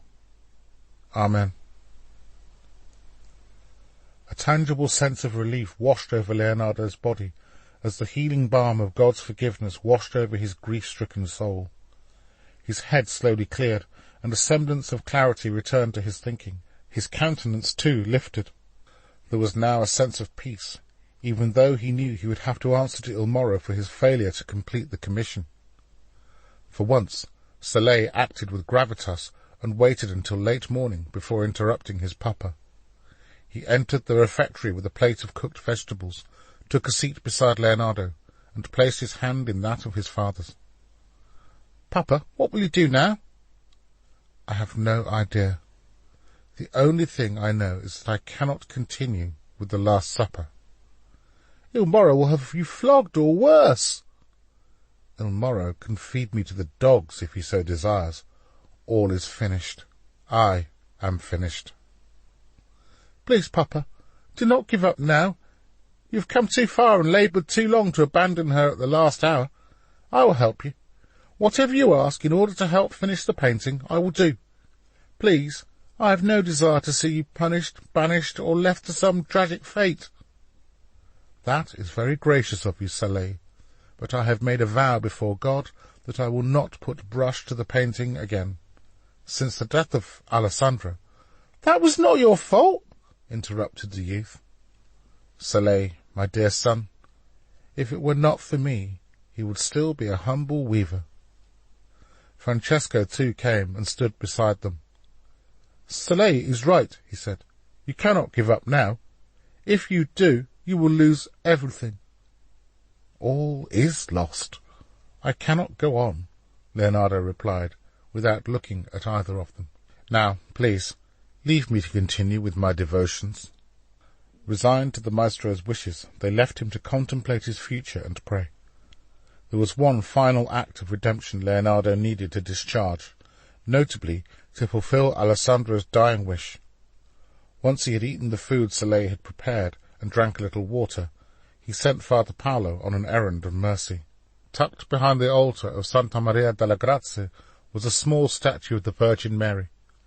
Her body was turned at an angle as if someone had called out her name. The Virgin's face was tranquil, and her tender eyes spoke of forgiveness. It was to them Leonardo now looked as he knelt and prayed that she would intercede on behalf of Alessandro, and for God to show him mercy for the crimes he had committed in the madness of his fallen state. Leonardo vowed to remain in prayer and abstain from food and water until Father Paolo returned from his errand. Prior Vincenzo gave instructions the maestro be granted any assistance he requested, yet he asked for none, and instead remained humbled in prayer. The morning was still young, when, on the third day, Father Paolo approached a prostrate Leonardo and placed a hand upon his shoulder. "Maestro," he said softly, "she is here." On a pew halfway down the main aisle of the church sat Alessandro's widow, Letizia. She wore a black veil over her head and held a candle. Seated next to her was a boy, aged 5 years of age, with curly blonde hair like his father and rosy cheeks.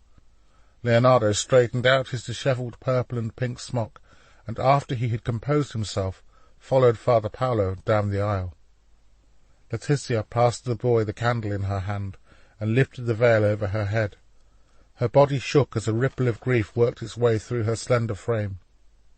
Leonardo wondered what misery she must have suffered. When Father Paolo introduced her to Leonardo, she took hold of his cloak.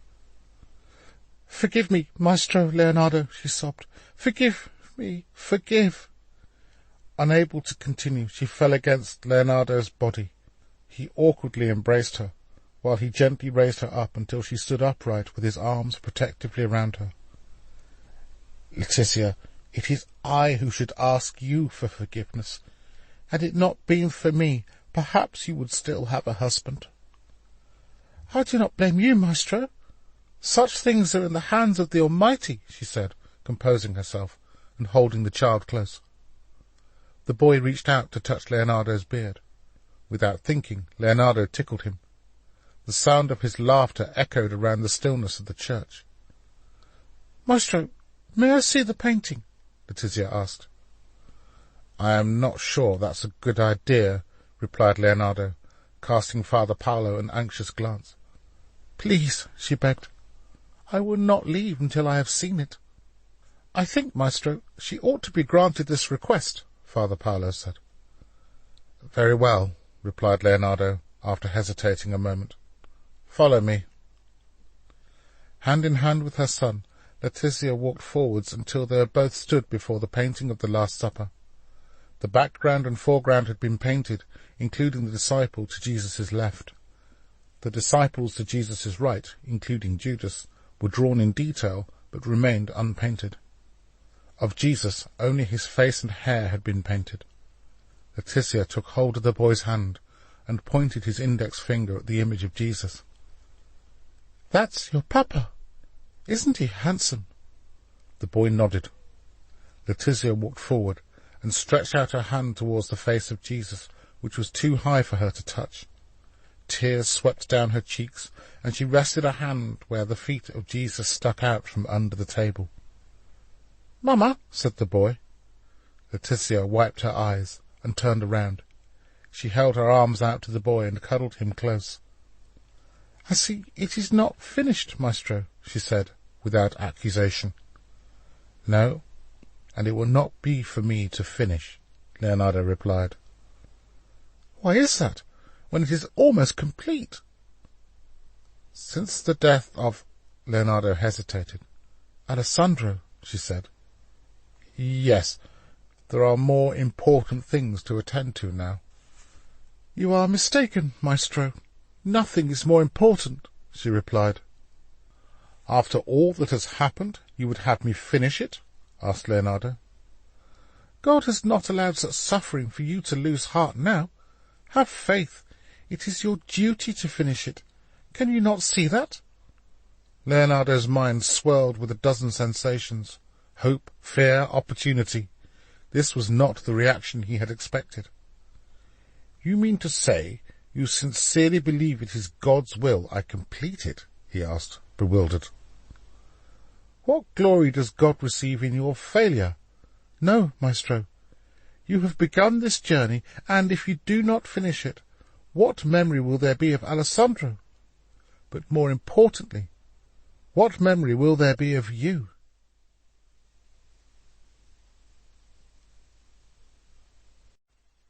Chapter 54.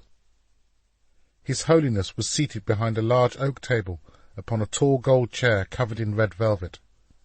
He too had caught wind of the rumour that his errant inquisitor had attempted to have Leonardo da Vinci assassinated by the lunatic who was being painted as Judas. Beside His Holiness, and engaged in some matter of a private nature, stood his mistress and mother of 4 of his children, Vanozza de Catanei. "Father Rodrigo, come," His Holiness said, indicating for him to step forward. The Spaniard kissed the fisherman's ring and bowed grudgingly to Vanozza, who smiled politely before she departed. "How was your journey from Milan? Not too taxing, I hope?" His Holiness said, insincerely. "No, Your Holiness," replied Father Rodrigo. "I am glad," responded the Pope with even more insincerity. He proceeded to make a show of straightening out his purple and cream chasuble. "Are we in some discomfort, Your Holiness?" inquired Father Rodrigo. "Fanaticism is something well understood by the Church," said His Holiness, finally sitting himself down. "But you, Rodrigo, have lost sight of this for an altogether different kind of fanaticism. Hate." His Holiness reached into a drawer, pulled out a document, and pushed it across the desk. "What is this, Your Holiness?" Father Rodrigo asked. "I am making you a cardinal."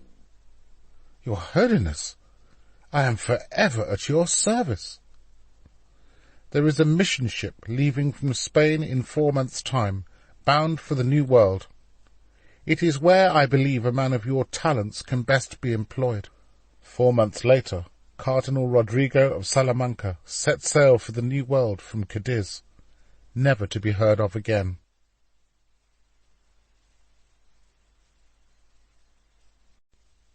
Chapter 55. Nestled in a neat plot of land to the west of Milan was Leonardo's vineyard, the one Il Moro had allocated to him as payment for his services. Laid in a secluded corner, underneath some overhanging fig trees, rested Alessandro's grave, around which Leonardo, Letizia, and her son stood with their heads bowed in prayer. Father Paolo held a Bible and committed Alessandro's soul to the Almighty. "May you grant Alessandro eternal peace," prayed Father Paolo, making the sign of the cross above Alessandro's grave. "And may the light of your glory perpetually shine upon him. May all the souls of the faithfully departed, through the mercy of God, rest in peace, both now and forevermore. Amen." "Thank you, Father Paolo, for your kindness," said Letizia, lifting a black veil from above her face to wipe her misty eyes. "It is only fitting Alessandro should be buried here in your vineyard," Leonardo said. "I do not understand," responded Letizia. Leonardo removed a document from his coat.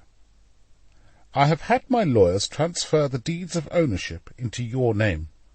The vineyard, cottage, and outlying buildings are now yours, Letizia." "No, Maestro, no!" Letizia thrust the document back at Leonardo. "Please," pleaded Leonardo. "After all that has happened, I insist." Leonardo placed the document firmly in the hand of Letizia. "What is it, Mamma?" the boy asked. "A miracle, my son, a miracle." She hugged him one more time, then rose to her feet. "I do not know the words to thank you enough for your generosity," she said, bowing to Leonardo, who kissed her upon the hand. "You deserve relief from the harshness of this life. It is my prayer that from now on your days are filled with happiness, and, if God wills it, you will find joy again." "Thank you, Maestro. The gift of this vineyard is a gesture I will cherish, and in return I will ensure a large barrel of wine is delivered to your home each year." "I wish you well, Letizia. Goodbye." "Goodbye, Maestro." At the far end of the vineyard, Letizia stopped to admire her cottage. The building was made of stone, had a terracotta roof, and large windows with pretty shutters painted in bright yellow. To the side of the cottage was a sizable stable, big enough to accommodate a horse or two. Next to this was a large building for pressing and storing the grapes, while to the side of the cottage lay a neatly tilled stretch of earth for growing vegetables. "Look," she said to her son, pointing to the cottage. "This will soon be our new home." "Just for us," the boy said, amazed. Having spent her working life in the vineyards of Lombardy, Letizia had picked up enough knowledge on viticulture to know how to produce good wine. With a sense of pride, she surveyed the land that was now hers. The vineyard gifted to her was of a size sufficient to afford a modest income.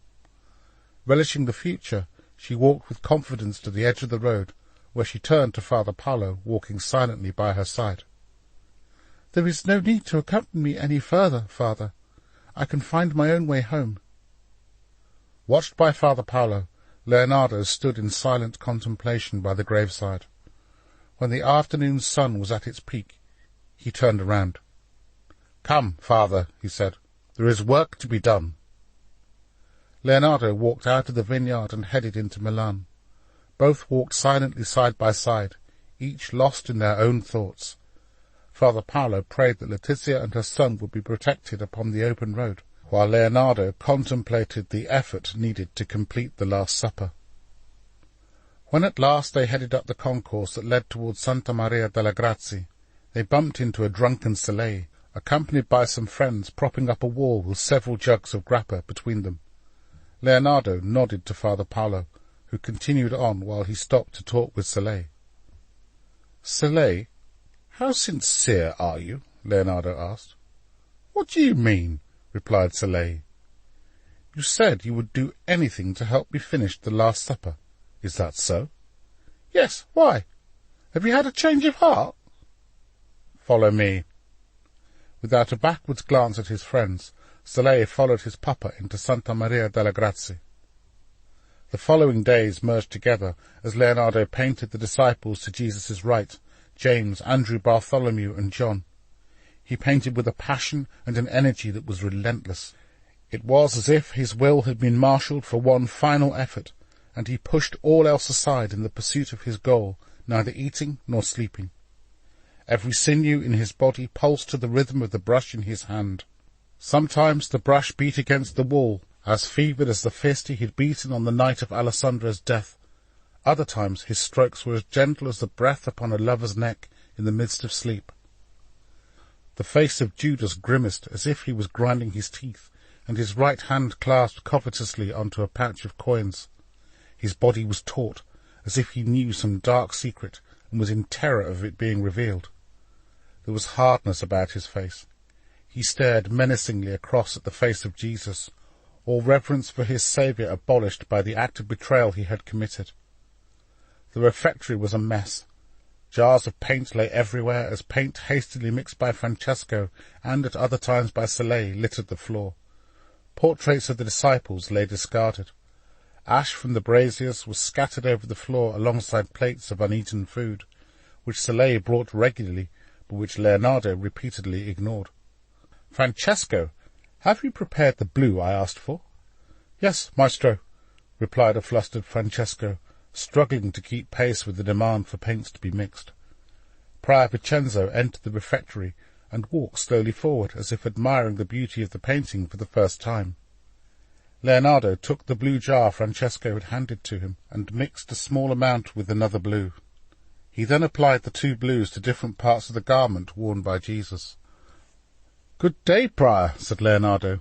"Which blue do you prefer? This one or this one?"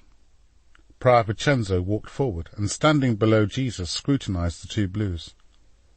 "This one," he responded after a short contemplation. "Why?" asked Leonardo. The prior shrugged his heavy shoulders. "I shall enlighten you," said Leonardo. "More light reflects off the blue you chose than the other, thus creating the impression that underneath the robe of Christ his glory is shining through." Prior Vincenzo and Francesco both looked on, amazed.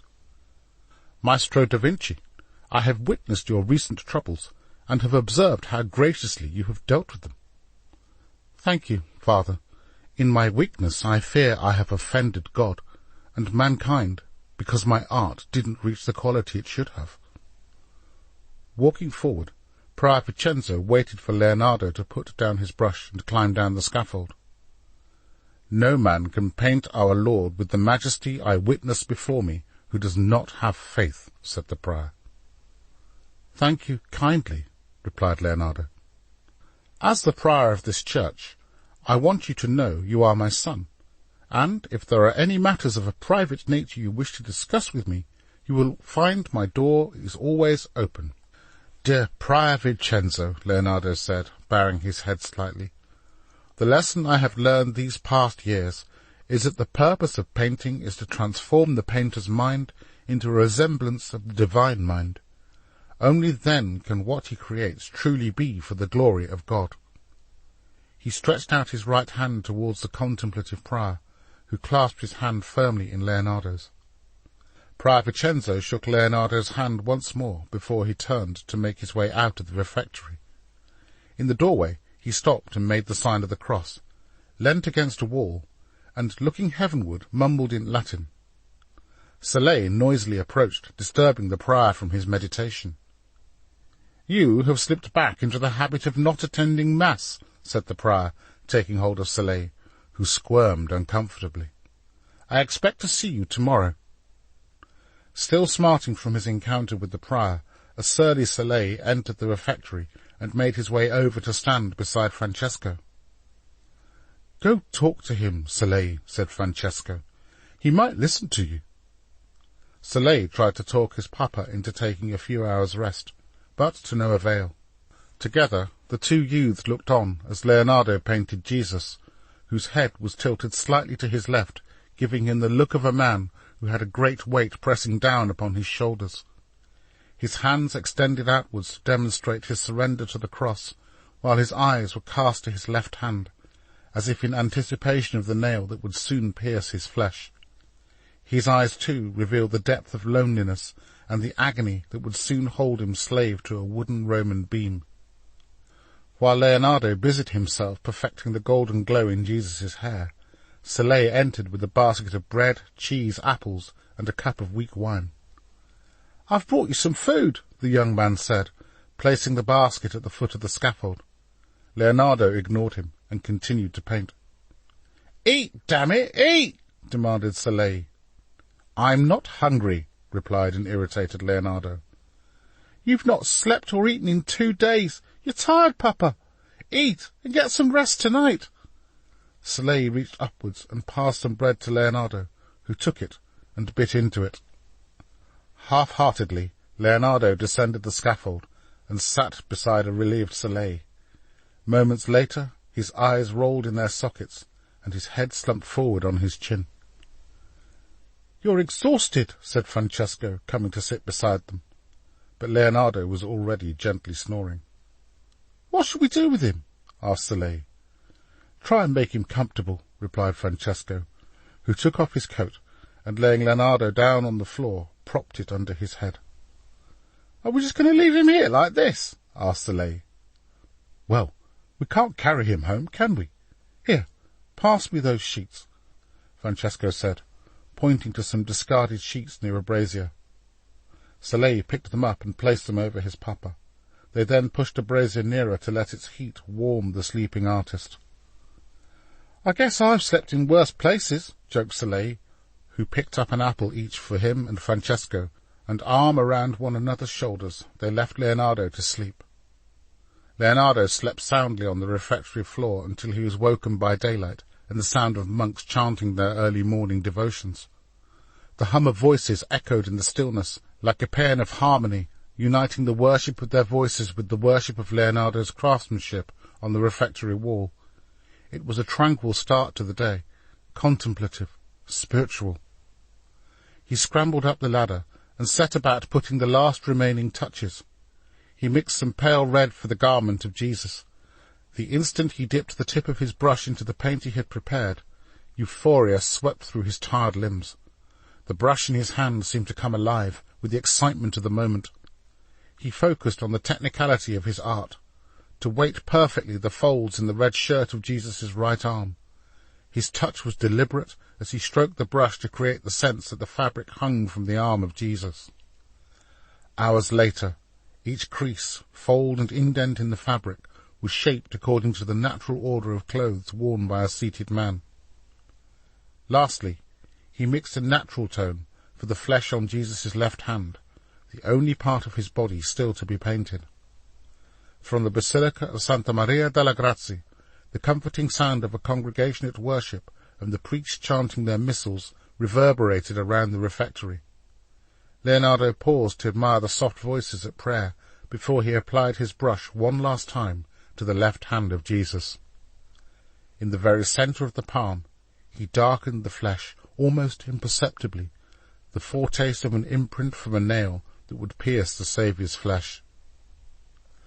When no more paint needed to be applied, Leonardo climbed down from his scaffold to judge his work. A sense of jubilation, which he thought he would feel, did not occur. Instead, he felt humbled for having honoured the Almighty with the labour of his hands. Like all artists, there was a mixture of both amazement and criticism at his finished work.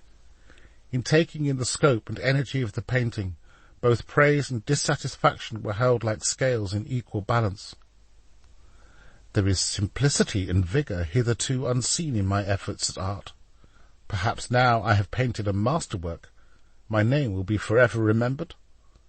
Alongside this was his critical self. Can you hand on heart declare you have executed the Last Supper to the image of perfection imprinted upon your mind these past 5 years? While the pendulum in his mind swung from one opinion to the other, the gentle hymn of voices coming from the adjacent room soothed his troubled soul. Exhausted, he fell to his knees and prayed. O Lord, you hand us everything at the price of our effort. Take, therefore, what I have laboured for in your name, and reveal your glory. Amen.